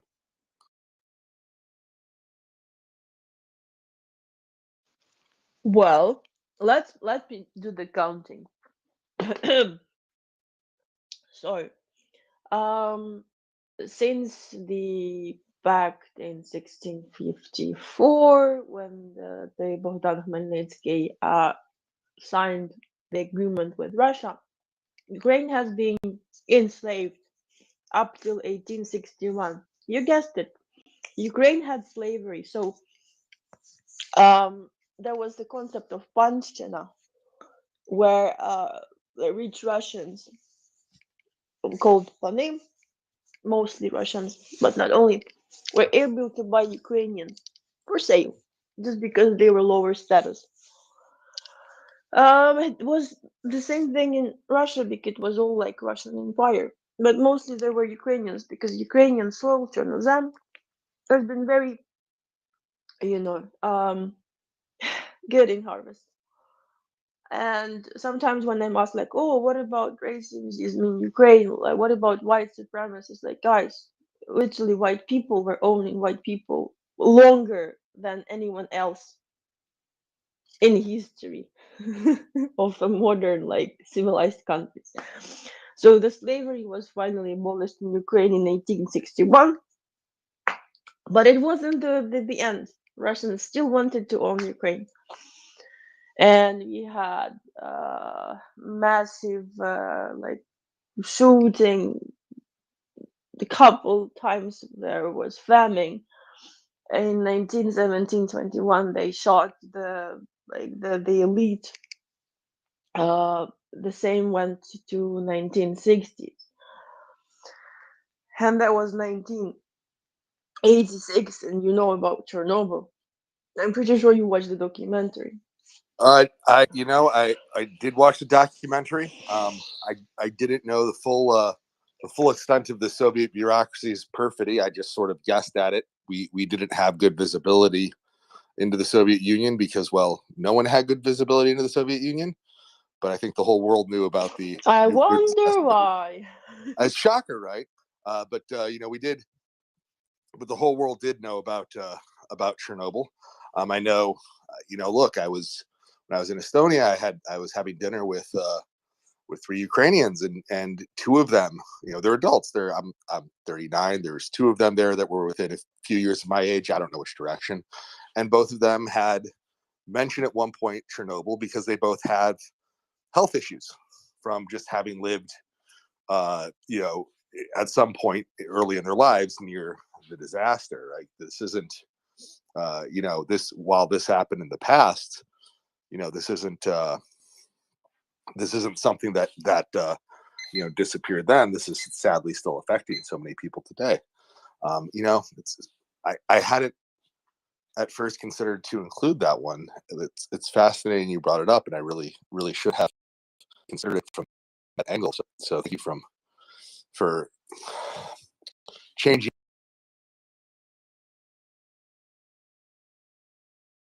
Started is just how much our history of the region where you have, and how little of the history that we have been reading over here. That was my original degree, history, before I got my MBA in finance education. But how little of our history was written by y'all and the other many peoples of the region who are very much not your obnoxious northern neighbor. And the history looks very, very different when you hear it from the Ukrainians or the Poles or the Estonians or the Kazakhs, right? And that how we used to think or see or hear the entire subject, the entire area was at best missing something, and unfortunately, I think it's much closer to, at worst, causes so many of my compatriots, here in America, and quite frankly, in the broader world outside of your region, to at first see the Soviet narrative, at first see the Russian chauvinistic worldview, right?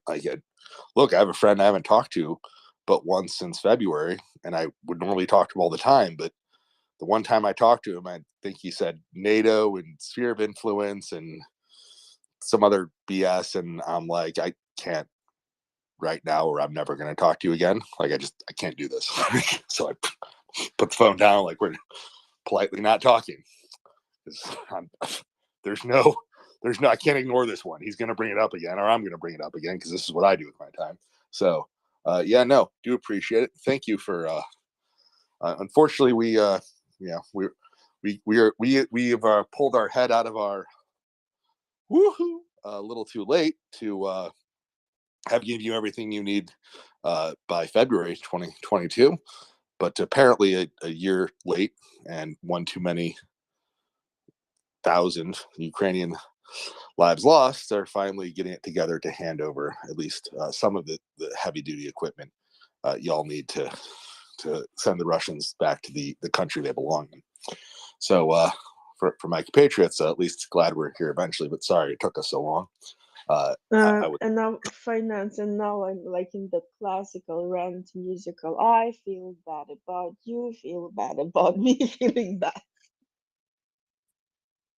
No, man, don't feel. Well, I'm just saying we done messed it up, right? Like y'all.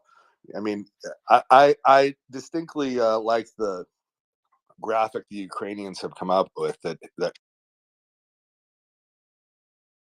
shows. It's very brutal, right?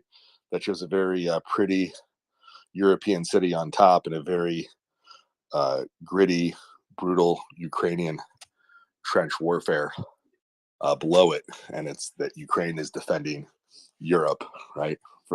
Ukraine is the defense of Europe and freedom in the world right now, and there's certainly plenty of people who are not appreciating what you're doing for the rest of us. But here, I would like to hope we are. Speaking of people who do appreciate these things, Colonel Jeff is just back. Colonel Jeff, can you hear us now?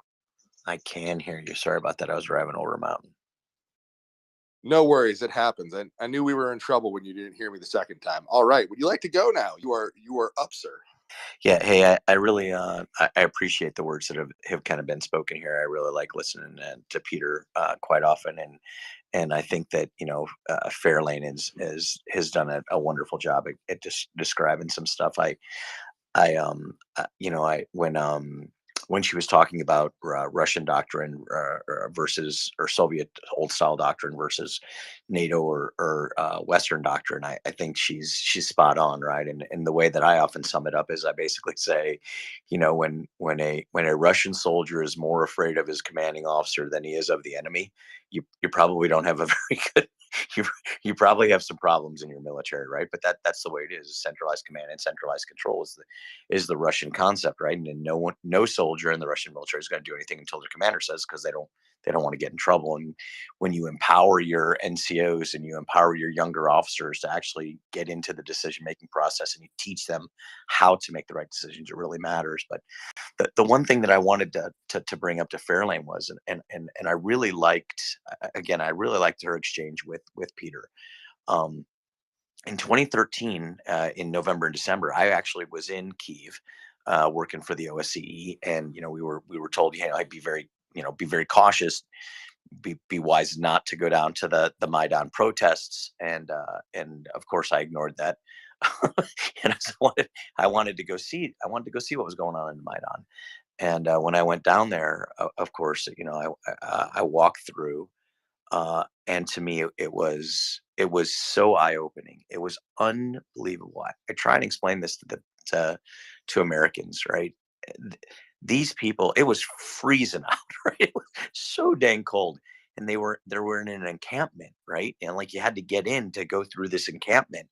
And there were guards, and then you'd walk through the inside of the encampment of where they were all protesting, and there's big oil drums that are burning fire, and people are kind of standing around it. And they have very little food and very little water, but as you're walking through, they'd ask who you were and stuff like that. And I'm a U.S. diplomat. I'm here for the OSCE. I just wanted to come down and see the protest.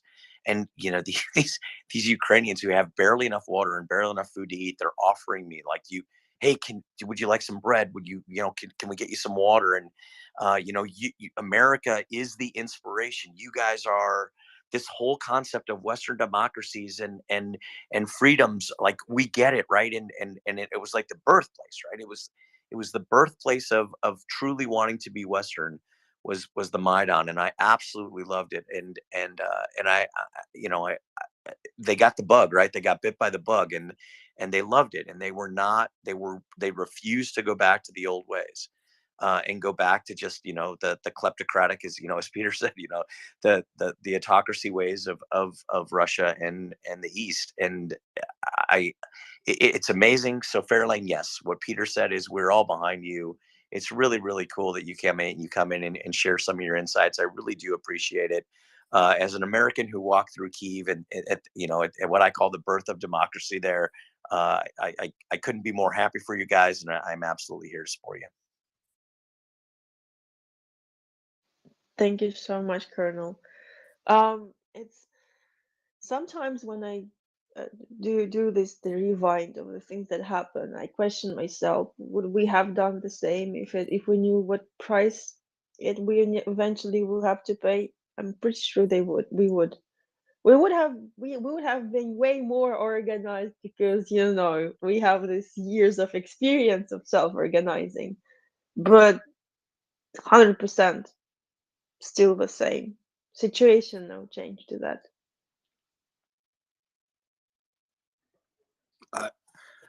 Maybe it's just which Ukrainians I've run into and talked to from your civil society, but I would certainly agree with the well-organized part. The amount of advanced systems thinking that applied to every single problem that I've run into whenever I talk to somebody who's sort of organizing anything is, textbook worthy from an MBA perspective.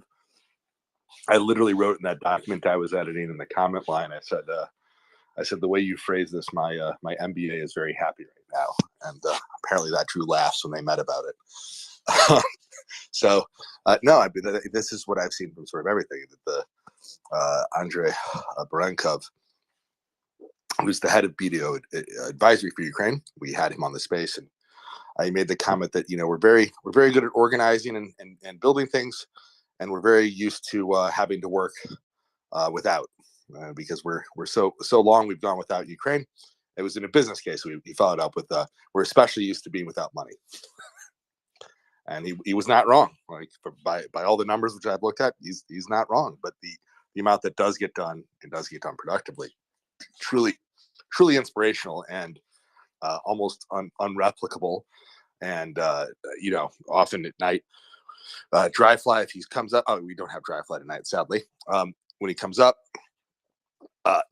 if you want to say 2 words about it, it'd be amazing. Or Colonel Jeff, while you're here, just the fact that there's random Sergeys and Ivans in machine shops all across Ukraine who are keeping the world's most wide, heavy machinery kit. Right, there's large amounts of abandoned Russian equipment. There's large amounts of Western equipment. There's stuff that was literally welded together, Somali warlord style, for technicals. All this stuff is on the front in order for Ukraine. And when stuff breaks, unless it's really bad, there's guys in machine shops and mechanic shops all across Ukraine just fixing it on the fly and sending it back in. Oh, we lost Verlaine.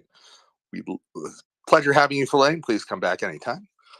Love seeing you. Belmin's co-host. Welcome to have my seat at any time. But no, just the fact that it's even possible, right, is just a sign of the level of organization and skill and patriotism that we don't really see, right? Like you can't.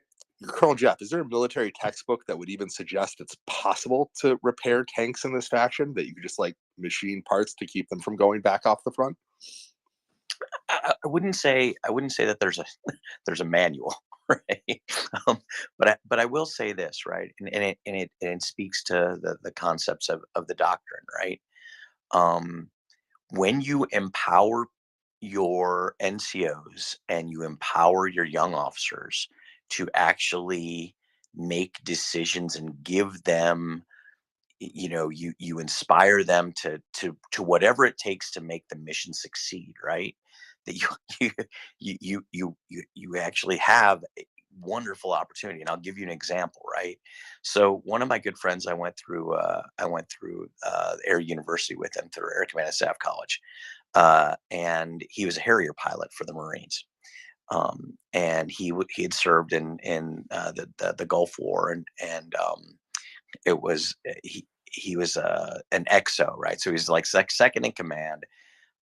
And the Harriers, as you probably recall from this last war, right, that the Iraqis retreated so fast that the forward operating base for the Harriers, where they would land and they would get gas and they would rearm and then be able to go back into the fight, that forward operating area moved just as fast, right? So it moved faster than theoretically what logistics could support to get up there, right? So it's kind of crazy. So he's like, hey, I'm going to drive up to the forward operating base tomorrow and just see how things are going. So he tells his commander, and the commander's like, yeah, great idea, boss. Great idea, XO. You could do that, right? So he hops in a Humvee and he's driving along. And he's got a couple guys with him, but along the side of the road, he sees a Humvee alone with its hood up. And he's like, holy shit, man, one of our devil dogs, they broke down. And so they get up there and they see the guy, and he's sitting in the Humvee, and the Humvee's running. And they ask the young sergeant, he's a buck sergeant. I say, hey, Sergeant, what's going on? He says, well, he goes, are you broken down? I was like, no, we're fine, man. We're making the mission happen. He goes, what are you talking about? Because we ran out of pumps to pump the gas from the blivets up to the forward operating base. So I rigged up the I rigged up the serpentine belt to actually run the pump to keep pumping jet fuel forward to the operating base. And sure enough, they looked under the hood. The dude's got like a pantyhose thing welded around, and he's got, he's bolted on the regular pump onto the front of the thing. And he said it was a mess, right? It was completely a mess, but sure enough, it was pumping gas forward and keeping the fuel line moving, so that the Harriers could do it. Now, I would tell you that's not anywhere in any Marine manual ever anywhere, but this kid was given a task. Dude, we got to keep fuel moving to the front. And you're never going to see that response from a Russian soldier. I don't care if they're a 3-star, colonel general, or if they're a private first class. It doesn't matter. That's never going to happen in the Russian military. But in our military and in Western militaries, when you give people the sense that they're empowered to make something happen, and that they can take some risk to actually ensure that the mission succeeds, you're going to have dudes like this happening all the time, and it's hilarious, right? I mean, my buddy showed me pictures of it, and he drove back and told the skipper, he's like, boss, you're not going to believe this shit, right? And of course, the skipper's like, okay, well, that's not safe. Let's try and order some more pumps. Like, not so sure that jet fuel running by the engine of a Humvee and a guy sitting alone by himself out in the middle of nowhere in the in the Iraqi desert's the best idea. But God bless him for doing that, right? So it's awesome.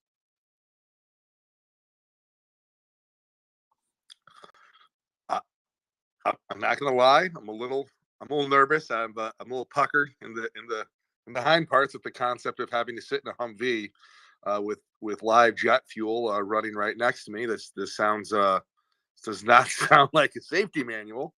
But as you point out, when you're in a military situation, needs must, and the young guy got it done. We're gonna move on down to Doc Bites. Doc. Colonel, please tell that sergeant got a promotion. I know that he ended up getting I know that he got an award, for doing that, like a Navy and Marine Corps Achievement Medal or something like that. But I can give you another example where that this is an example when I was a ground commander in Afghanistan, right? So I was a provincial reconstruction team commander. And people asked, like, how can you do that as an Air Force guy? Real quick, the Army was running out of commanders. They wanted their commanders to be the guys who were kicking down doors and breaking windows and killing people, and that's great. That's what Army guys should be doing. So they reached out to the Navy and the Air Force and said, hey, could you give us officers to actually do provincial reconstruction teams, right? So we were there to do nation building, security, governance, all those types of things. So I had a personal security detail. We got there. In the Army's infinite wisdom, they decided not to issue holsters after they issued handguns. So a young kid, I'm not going to say his name, loved him to death. He ended up trying to be my PSD, and he was jumping out of the Humvee, and he had his sidearm in his cargo pocket of his pants, and it fell out onto the ground. And he didn't know. And we got back to the base, and we had lost a handgun, and that's not really, if you're a military person and you know about losing weapons in combat, it's a really bad thing, right? So had to punish him. Gave him an Article 15. But he's a good kid, right? And I would argue that there was extraneous circumstances that, if you're the military and you're going to issue a guy a weapon, you probably should issue him like a cleaning kit and a holster and all the ways that you would take care of a weapon. Sure enough, and he's got a family and kids, so I don't want to dock his pay, so I suspend his bust. And I tell him, you're going to get a bunch of shit jobs over the next few months, because I don't want to bust your rank, but I'm going to give you some shit jobs. And he's like, okay, boss, I get it. Right. And he's bummed, man. I completely understand. Right. So, well, one of the shit jobs comes up, and I got to send one of my EOD guys up north into our region of Afghanistan. We were in Zabul province, which is next to Kandahar. And I'm not going to send him alone. So I'm like, dude, you're going to go up with him, and you're going to go up to this fire base, and you're going to go try and, detonate this UXO that they found. Okay. So it gets up there. Well, they're driving out, and sure enough, they're in a convoy, and there's 4 vehicles, and the Humvee that the 2 of them are in, and he's the gunner, right? He's up on a 50 cal in the turret. They get hit by an RPG, and it disables the vehicle, kind of knocks them around. The vehicle gets disabled, but it's up armored. They're not, no one's wounded in the vehicle. It's fine. The 2 guys up front claimed that that they were knocked unconscious or whatever, so we're gonna get them out, and they're under fire by the Taliban, right? So this dude in the gun, right? He literally just unloads fury with a 50 cal, like nonstop. And he unloads so much, and the EOD guys passing him up ammo. They don't want to surrender the Humvee, right? They don't want to leave it for the Taliban to get. The other Humvees in the convoy are actually driving up, and they're doing the situation where they're opposite direction. They swing open the doors and they throw in more 50 cal ammo for him, and he goes through more ammo than any barrel should ever see in its entire life. And he's getting shot at. He's shooting back. I mean, it's like the Wild West, or like a video game almost, like is what he said, right?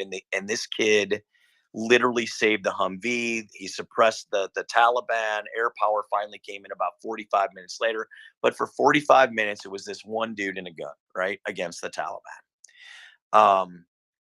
And of course, I get him back. I want to put him in for a Silver Star, but he's got a UIF. He's got an unfavorable information file. So since he's in the bad boy club right now, I can't give him a medal according to the Army regulations.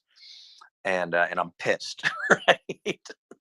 So so the 4-star general in charge of the war is going to come out and check out, because PRTs were kind of a new thing. He wanted to come out and talk to me, and so they land they land on our helipad. I'm the base commander as well. I'm standing there, and I told my first sergeant, I said, hey, first sergeant, I want this young private standing at the edge of the tarmac, right? So, or of the edge of the helipad, because I want to introduce him. So we had him standing there, and I salute the 4-star. First sergeant salutes his equivalent first sergeant. The 4 of us are walking off the tarmac, and we're talking about stuff. And I said, hey, General, before we continue, I just wanted to stop you here. I want to introduce you to my hero. And I told the 4-star the whole story, right? And the 4-star looks at him and says, son, is that true? He said, yes, sir. That's what happened. And so the 4-star reaches in his pocket, gives the kid a coin, and says, I want to thank you for your service. And, he says, thanks. And we walk a little bit farther, and he said, you're going to put that kid in for a Silver Star, right? And I'm like, well, General, it's interesting you asked that. I would love to do that, but I can't. And let me tell you why. And within 24 hours, our base had more gun holsters, sidearm holsters, than you could shake a stick at. Every dude on the base had one. They were in supply, but we just weren't a priority, so we didn't get them. But obviously, when the 4-star general in charge of the theater says, issue these guys holsters, everyone had holsters. I could bring everyone's sidearms. And by the way, I'd taken all the sidearms away from everybody. They all had to carry long guns, and I put them in storage because I didn't want to lose another gun. And I wasn't a very popular commander at that point, by the way. And but after we got holsters and a way to take care of the weapons, I was completely okay with issuing them back out to the guys. Gave them their sidearms, which makes, if any of you have been to Afghanistan, you know that you had to have a weapon with you wherever you went. It's far easier to carry a sidearm into the chow hall or into the shower or into the bathroom than it is to carry an M4. Showering with an M4 is not a lot of fun. Right. So this was a much more appreciative thing. And by the way, the UIF was resolved. The 4-star abolished that, and we ended up getting the kid a Silver Star. So, and he deserved it, right? Freaking rock star. So yeah, so things like that do happen in combat, right? And those are good things. Hey, I really love, sorry, Finance. I really love late night Colonel Jeff. This is not the same Colonel Jeff that I usually hear at 0600. That is so funny. Finance, I'm sorry. Can I ask one more question of you, Colonel, before you go? You can't. I have a quick point of order. Colonel, did you start volunteering? Are you fighting in Ukraine right now? And I missed it. No, there's old pilots and there's bold pilots. I'm one of the very few old bold pilots. And I'm retired. I live in Austria. But I am I'm doing a lot of, as Peter and others have alluded to. We're working on creating it's called S2S. So it's shelter to service. We're taking shelter dogs here in Europe and from some of the Eastern Bloc countries where there's tons of there's overpopulation of dogs, and we're getting them trained to actually be service dogs for veterans of the Ukraine fight who have either PTSD, anxiety, or they've lost limbs, or they've lost their sight, whatever they need dogs for. So we're trying to set that up right now. We're working on that. And if you go to the Kiev Post and you type in my name, Jeffrey Fisher, you'll see 4 different op-eds that I've written on why they deserve F-16s, and I've been in Newsweek about 4 times over the past 2 months. I've also been in the, if you're familiar in the United States, it's a publication from Washington D.C. called The Hill. So I was in The Hill with an op-ed. So my weapon is my pen, which is a lot safer when you're my age and no longer fighting.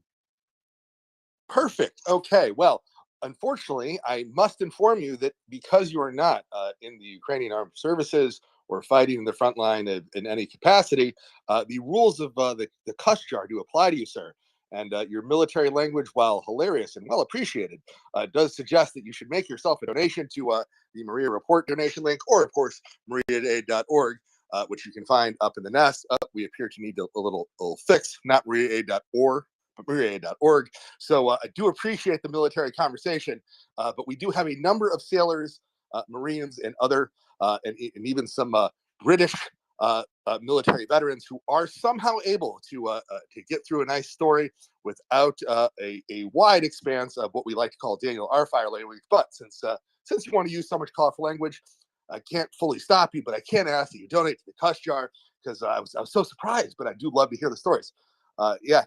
Please. I'm glad to hear that young gentleman got the award he so richly deserved, and also that importantly he was alive to tell the tale, because that's a whole lot better, than not being so. It's I like valor on our living soldiers. It's much sadder when you have to hear about the ones who don't have happened as unfortunately as happening to many of our friends in Ukraine right now. Doc, Yeah, back to you. I want to kick. So finance, before I'm happy to give, but I would tell you that since it was such a good story, I would ask those who out there who really enjoyed the story, just go ahead and match me, right? So let's all put $5 in the cuss jar together. If you like the story, and trust me, I got more. I'll try and refrain from the foul language. It's just I was up at 4 o'clock this morning driving people to the airport here in Austria, and so I'm a little out of my sorts. Clearly not the diplomatic language I would use when I was talking to the ambassador or other people, because I was also a diplomat and a senior defense attaché. So I apologize for that. But if you like the story, please match me. We'll all throw $5 in together. Thank you, sir. You are legally an officer and a gentleman, and we do thank you for it. I was not an officer, unfortunately, Colonel. However, I will tell you that was a great story, and the coin that the Marines that I served with gave me was much more important than the promotion I got when I moved from the Navy over to the Marines, FMF. So that coin was really special. But Colonel, I have a technical question for you, please, while you're here. And then I'll let finance get on with the show. I know I've promised that to him like 3 times tonight, but it's been No, you guys are great. Keep night. Going. I was just giving Jeff a hard time and drumming up donations. Please keep asking him questions. Okay, great. So we know Chef Zania, right? And he's a good friend of the space and has talked to us a lot. And when I was looking at troop numbers, I was looking at it from a food perspective, because after I left service, I actually went to culinary school and I cooked professionally for many years. So I look at logistics and I look at food as part of that logistics chain, right? And he was talking about 785 brigades and a number of new battalions. And Axel pointed out to me something I do not know, because while all of us young American boys that wanted to serve in the military wanted to fight Russia, I fought Iraq. Anyway, they use different numbers for troops, battalions, brigades that we don't use. Can you explain the difference, please, since you have experience in that part of the world? Thank you. You mean what's the difference between a brigade and a battalion and that, or? No. The way the Russians use brigade and battalion versus the way the United States uses brigade and battalion in terms of numbers. Yeah, so Russia, the way in which they structure their military, is that they will have, when we compare battalion to battalion, right? They will have a larger number of people in that. And you have to remember there's a couple reasons for that. The first reason is that conscription is still an ongoing issue in Russia, right? So you have conscripts who come in who are just supposed to serve their 1 year or 6 months or whatever they serve, right? And we in the West would call that an unprofessional military, right? So they're not a professional military. It's not an all volunteer military, and because of that, you have to rely on whatever the conscript can or cannot do, right? Just by capability, right? And if you have a professional military, say, okay, dude, you volunteered to come in. I'm going to teach you to do X, Y, and Z, and you're going to be professional doing X, Y, and Z.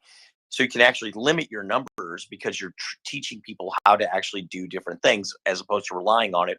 Or even worse, saying, okay, this guy's only a conscript for 1 year, he's got to rotate out, right? So, or a conscript for 6 months, 7 months, and then he gets to rotate back. And of course that is, if you're a commander, it's a nightmare, right? I'm in Austria. Austria actually still has conscription. Like every 18-year-old male has to serve 6 to 9 months in the military, right? So and it's torture, right? It takes 3 months to train the guy, 3 to 6 months to train him, and then you're going to get him for basically 3 months of operation. The uniforms go away. I mean, for Doc Bites, you just said you talk about logistics and you look at things from a logistics perspective. Imagine if you're outfitting every a new military every year of conscripts, and they take the uniforms with them, right? Because they're used, right? So it's a nightmare here, right? So that's the first problem. Then the other thing is, so now you have a massive amount of people. As you've said, you've got to feed them, you've got to outfit, you've got to resource them.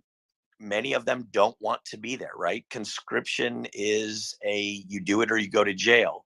So the morale of the troops is not like a professional military where it's all volunteer. I get it. There are the one-offs and situations where judges tell kids who are going to go to jail, they're like, "Hey, dude, you're going to jail. Or you're going to the army," right? So, but those are few and far between, right? So I love our military, right? And I think that for the vast majority, those guys want to be there. They want to be serving, guys and gals equivalently. This is good stuff, right? So the other problem with conscription is and in unprofessional militaries is this is why Russian doctrine exists the way it does, right? In this centralized command, centralized control. And Fairlane was kind of talking about it. And she said, look, you're not allowed to make decisions. The only person allowed to make a decision is the general. And then when the general says it, everyone has to follow. And that's because you don't want conscripts, right? Making decisions. You don't want NCOs making decisions because most NCOs started out as conscripts. You don't trust them. They're not well trained. They don't like their NCOs, right? So NCOs are only there to beat up the conscripts to keep the conscripts in line. They're not there to make decisions. It's a completely different concept in military. And then the last part I would tell you is we've seen numerous general officers from the Russian side actually get killed in combat, right? And why is that? Well, because if you're in charge of a Russian military and you're a general, you've got to be at the front line, right? You've got to be seeing what's going on in the battle space, and you've got to be there because if you're not there to give an order, nobody's going to do anything, right? Whereas on the West, like our generals sit in command centers, very far away with digital data links and videos and screens, and they see movements and blah, blah, blah. And they get the reports back and someone's moving little wedges things on the 3D maps on the ground and showing, hey, this is where the 1st battalion is. And this is, and then the commander's able to make has a decision-making process away from the front line where he's not being attacked. And he's actually got time, he's got a staff, and he's got an ability to methodically think through how things work. Because we have centralized command, decentralized execution. That is the key difference between the West and Russia, right? So yeah, so that's how the Russian military is organized. Good on them. I would tell them that I love the fact that they're organized that way because from every single battle that I've seen, the Western doctrine is far superior, and it's kicking ass. And Russia is way too late in the game to even think about changing their doctrine. It's too late. They've got to fight with the doctrine they have, and it's not going well. Okay, sir. So if we're talking about the Ukrainian army, we're By the talking way, about did I cuss again? I organizing. tried not to. Did I do okay? No, sir, I did not hear Good. you. I didn't And catch. And Good. and Doc, could I give you can I get 30 seconds to get Griffin here, who's had his hand up and has been very patient. And I'd love to hear his question. I assume it's for Colonel Jeff, real quick. Yeah, actually, it's more of an observation. That young lady's commentary was quite interesting. And Putin's mistakes were, number one, he was so full of ego and hubris, he decided to attack a very determined enemy. Number two, the Ukrainians had a marvelous president in the way of Zelensky, who set the tone for what he expected of others to do. And three, Putin's antics, including war crimes, got countries very upset with them, and they supported their militaries sending material to the Ukrainians. Next, the Ukrainians were already used to using tanks and howitzers and whatnot, so it was a pretty smooth transition. And as the colonel stated, we train totally differently. I mean, in the Brits and the Canadians, we call them sections instead of squads for infantry soldiers, but there's so much commonality in the way of equipment, in the way of training, right down to the lowly private, up to the non-coms and that. Russia really didn't stand a chance, and the only thing I can think of is that Putin must be asking himself, how the hell do I get myself out of this predicament? Anyways, I'll leave it at that. He can die or by natural or unnatural causes. That's how he winds up getting out. Though to be fair, he lied his way in. He can just lie his way out. Like he is the one person who could end this war quickly, right? If the Ukrainians stop fighting, there's no Ukraine. If the Russians stop fighting, there's no more war, right? Because Ukraine has zero desire to annex Russia. They just want Ukraine and the Ukrainians back home. That's a reasonable request, a shockingly easy request, unless, of course, your opposition is a bunch of genocidal monsters, and then it becomes more difficult. Doc, yeah, if I could just add one other point, is that the Ukrainians are tremendous students. They have just sucked up the knowledge from their trainers from Europe and from US and Canada. Canada has now trained 35,000 Ukrainian soldiers or those supplying logistical support. And they've been in there since 2015 training Ukrainians. And I know the Brits and other European armies have sent in trainers along with the US. And yeah, when this is all over and they've pushed Putin's hordes back across the border and whatnot, it'll be so much easier now for them to gain acceptance as members of NATO and in the EU. So Putin really stuck his foot in it this time.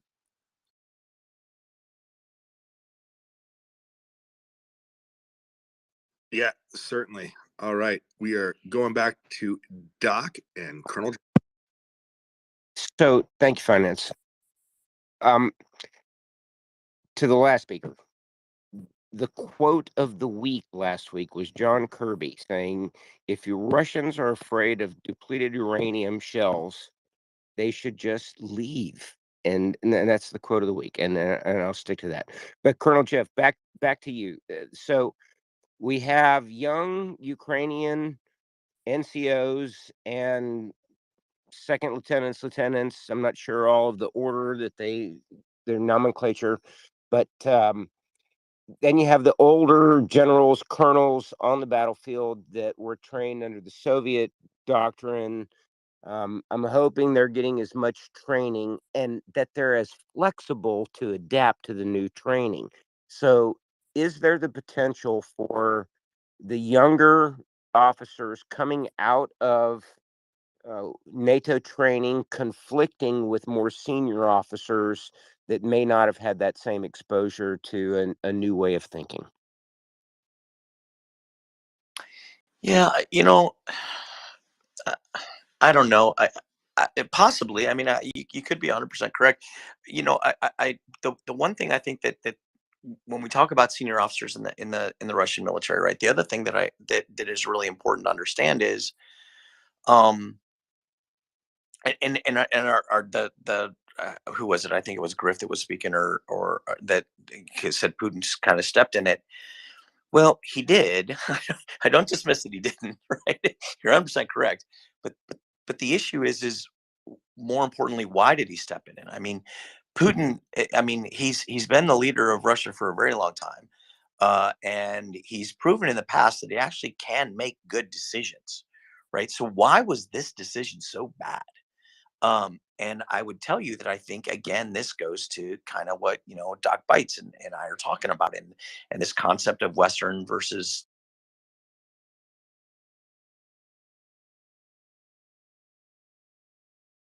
every single person in your chain of command, all the way to and has no willingness to buck the system or challenge authority or say, hey, boss, we're not ready to go to war, right? Because that's the structure, right? Then when Putin goes to his generals and says, "Hey, are you guys ready? If I say we're going in, are you guys ready to go?"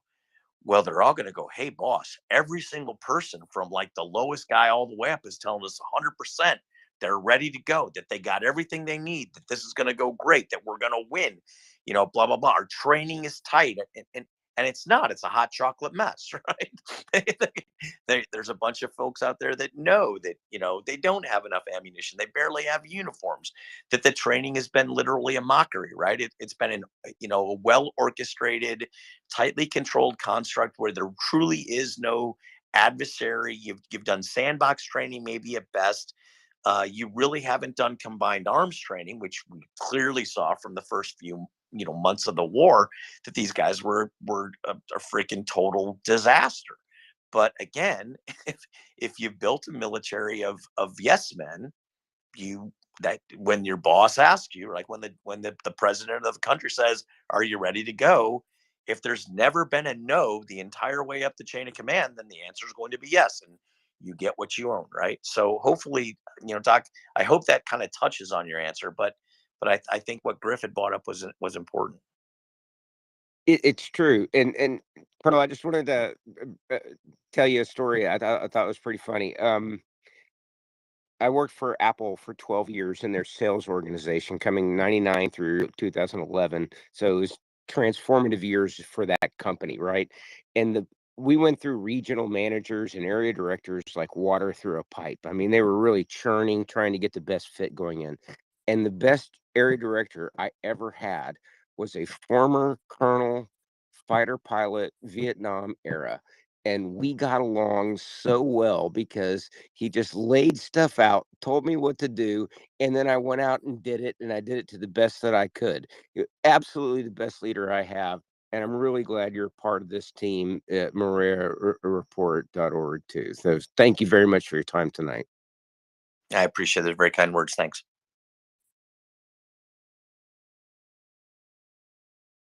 Finance, I am done, man. Finance. I'm done. I've interrupted you enough tonight. I apologize. I'm Hawaiian shirt Chuck, your disco suit Chuck. So I apologize, but I appreciate you letting me spend time with your great audience tonight. Hey, it's your great audience too, Doc. Anytime, always love having you on the extended hours. Doc is also a co-host often during the day, not here for the NAFO night shift. Sometimes he's here for the NAFO night shift, but as you can see, he has an excellent little fellow picture, and so does qualify. Colonel, I just have a point of clarification. I need some better understanding, and I would love it if you could define a military term you use for me. Could you help me out here? Can you tell me what a hot chocolate mess means? Yeah, hot chocolate mess is a term we often use that would mean think. Now it's not really fair, man, because now you tell me I can't cuss, but then you want me to explain a hot chocolate mess. It's almost like you're leading me down a path to put another $5 in the cuss jar. Have we met? Have you heard me before? Didn't you know what you were getting into on here? I think a hot chocolate mess is a nice way of saying that everything is FUBAR, which is one of my favorite acronyms. What's that an acronym for, sir? I don't know that one. Yeah, well, the first, you know what the F probably stands for? German. Tell them it's German, Colonel. Yes, exactly. So you know what the F stands for, but the U bar is up beyond all recognition. That is why our Colonel Jeff is also a diplomat. Yeah, I've heard that diplomacy is the art of saying nice doggy until you find a stick. Or the other one that's my favorite one is like the art of diplomacy is having the ability to tell someone that they're going to go to hell, and that you can say it in a way that they're going to enjoy the ride. So Jerry Garcia was a diplomat. Interesting. Yeah. All right. Lexicon has woken up. I believe she is a European. And yeah, good morning, Lexicon. Hi. Well, I'm out in what's called the Eastern Townships in Quebec. It's not because they're in the Eastern Quebec, it's because they're east of Montreal, which back in the day was the center of all things for whoever was running Montreal or Quebec. And I was just wondering if you mind if I take this, if we want to get into a little history. Not entirely military, but sort of military, yeah. Because about something you were talking about earlier. Before when Ferland before you and Jeff do that, were both around.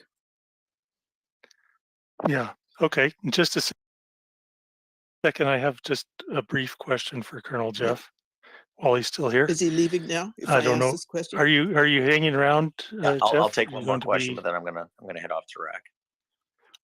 Okay. So have you been in contact with Dan Hampton, the retired F-16 pilot that said he wanted to fly for Ukraine? Yeah, it's a good question. Actually, I have not, and I've asked about 3 different people, and I've put up public posts saying that I really want to reach out to him. I really like to talk to him. And if anyone actually who's listening right now has a way to link me with him, I would greatly appreciate it. I'd love the chance to talk to him.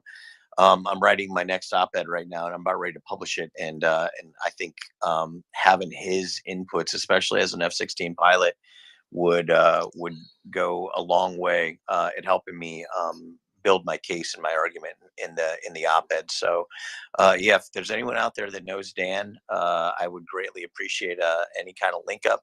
Tell him I'm trying to get hold of him. Okay, and that's one of the good things about Maria 8 is her MriyaReport. We link people up. So everybody out there, if you know who Dan Hampton is, or if you have a link to him, hook up Colonel Jeff. All right, guys. Can You guys I try, enjoy the rest. Colonel Jeff? Enjoy the rest of your talk. I'm going to take off. I thought, hey, Colonel Jeff, I Yeah, go thought I ahead. was going to be the last question that you would stay around for. Oh, okay, go ahead. Yeah, go ahead. I'll give you Well, one more. I'm thinking back. I'm thinking about history because I'm thinking about, like a relatively new, handleable, accessible history that Sergei Plokhy wrote about Ukraine. He calls it The Gates of Europe. And his point is that that Ukraine is West. Like Ukraine doesn't need to become Western. The reason Ukraine embraces, well, it's militarily, with NATO and culturally and EU and so on, is because it feels part of that. It's Europe. And then the historical role has been that being very rich, and desirable, and being undefended by any natural borders, natural obstacles, it so got overridden by many arriving hordes and throngs and stuff. I'm thinking about if you go back to the time because Fairlane was talking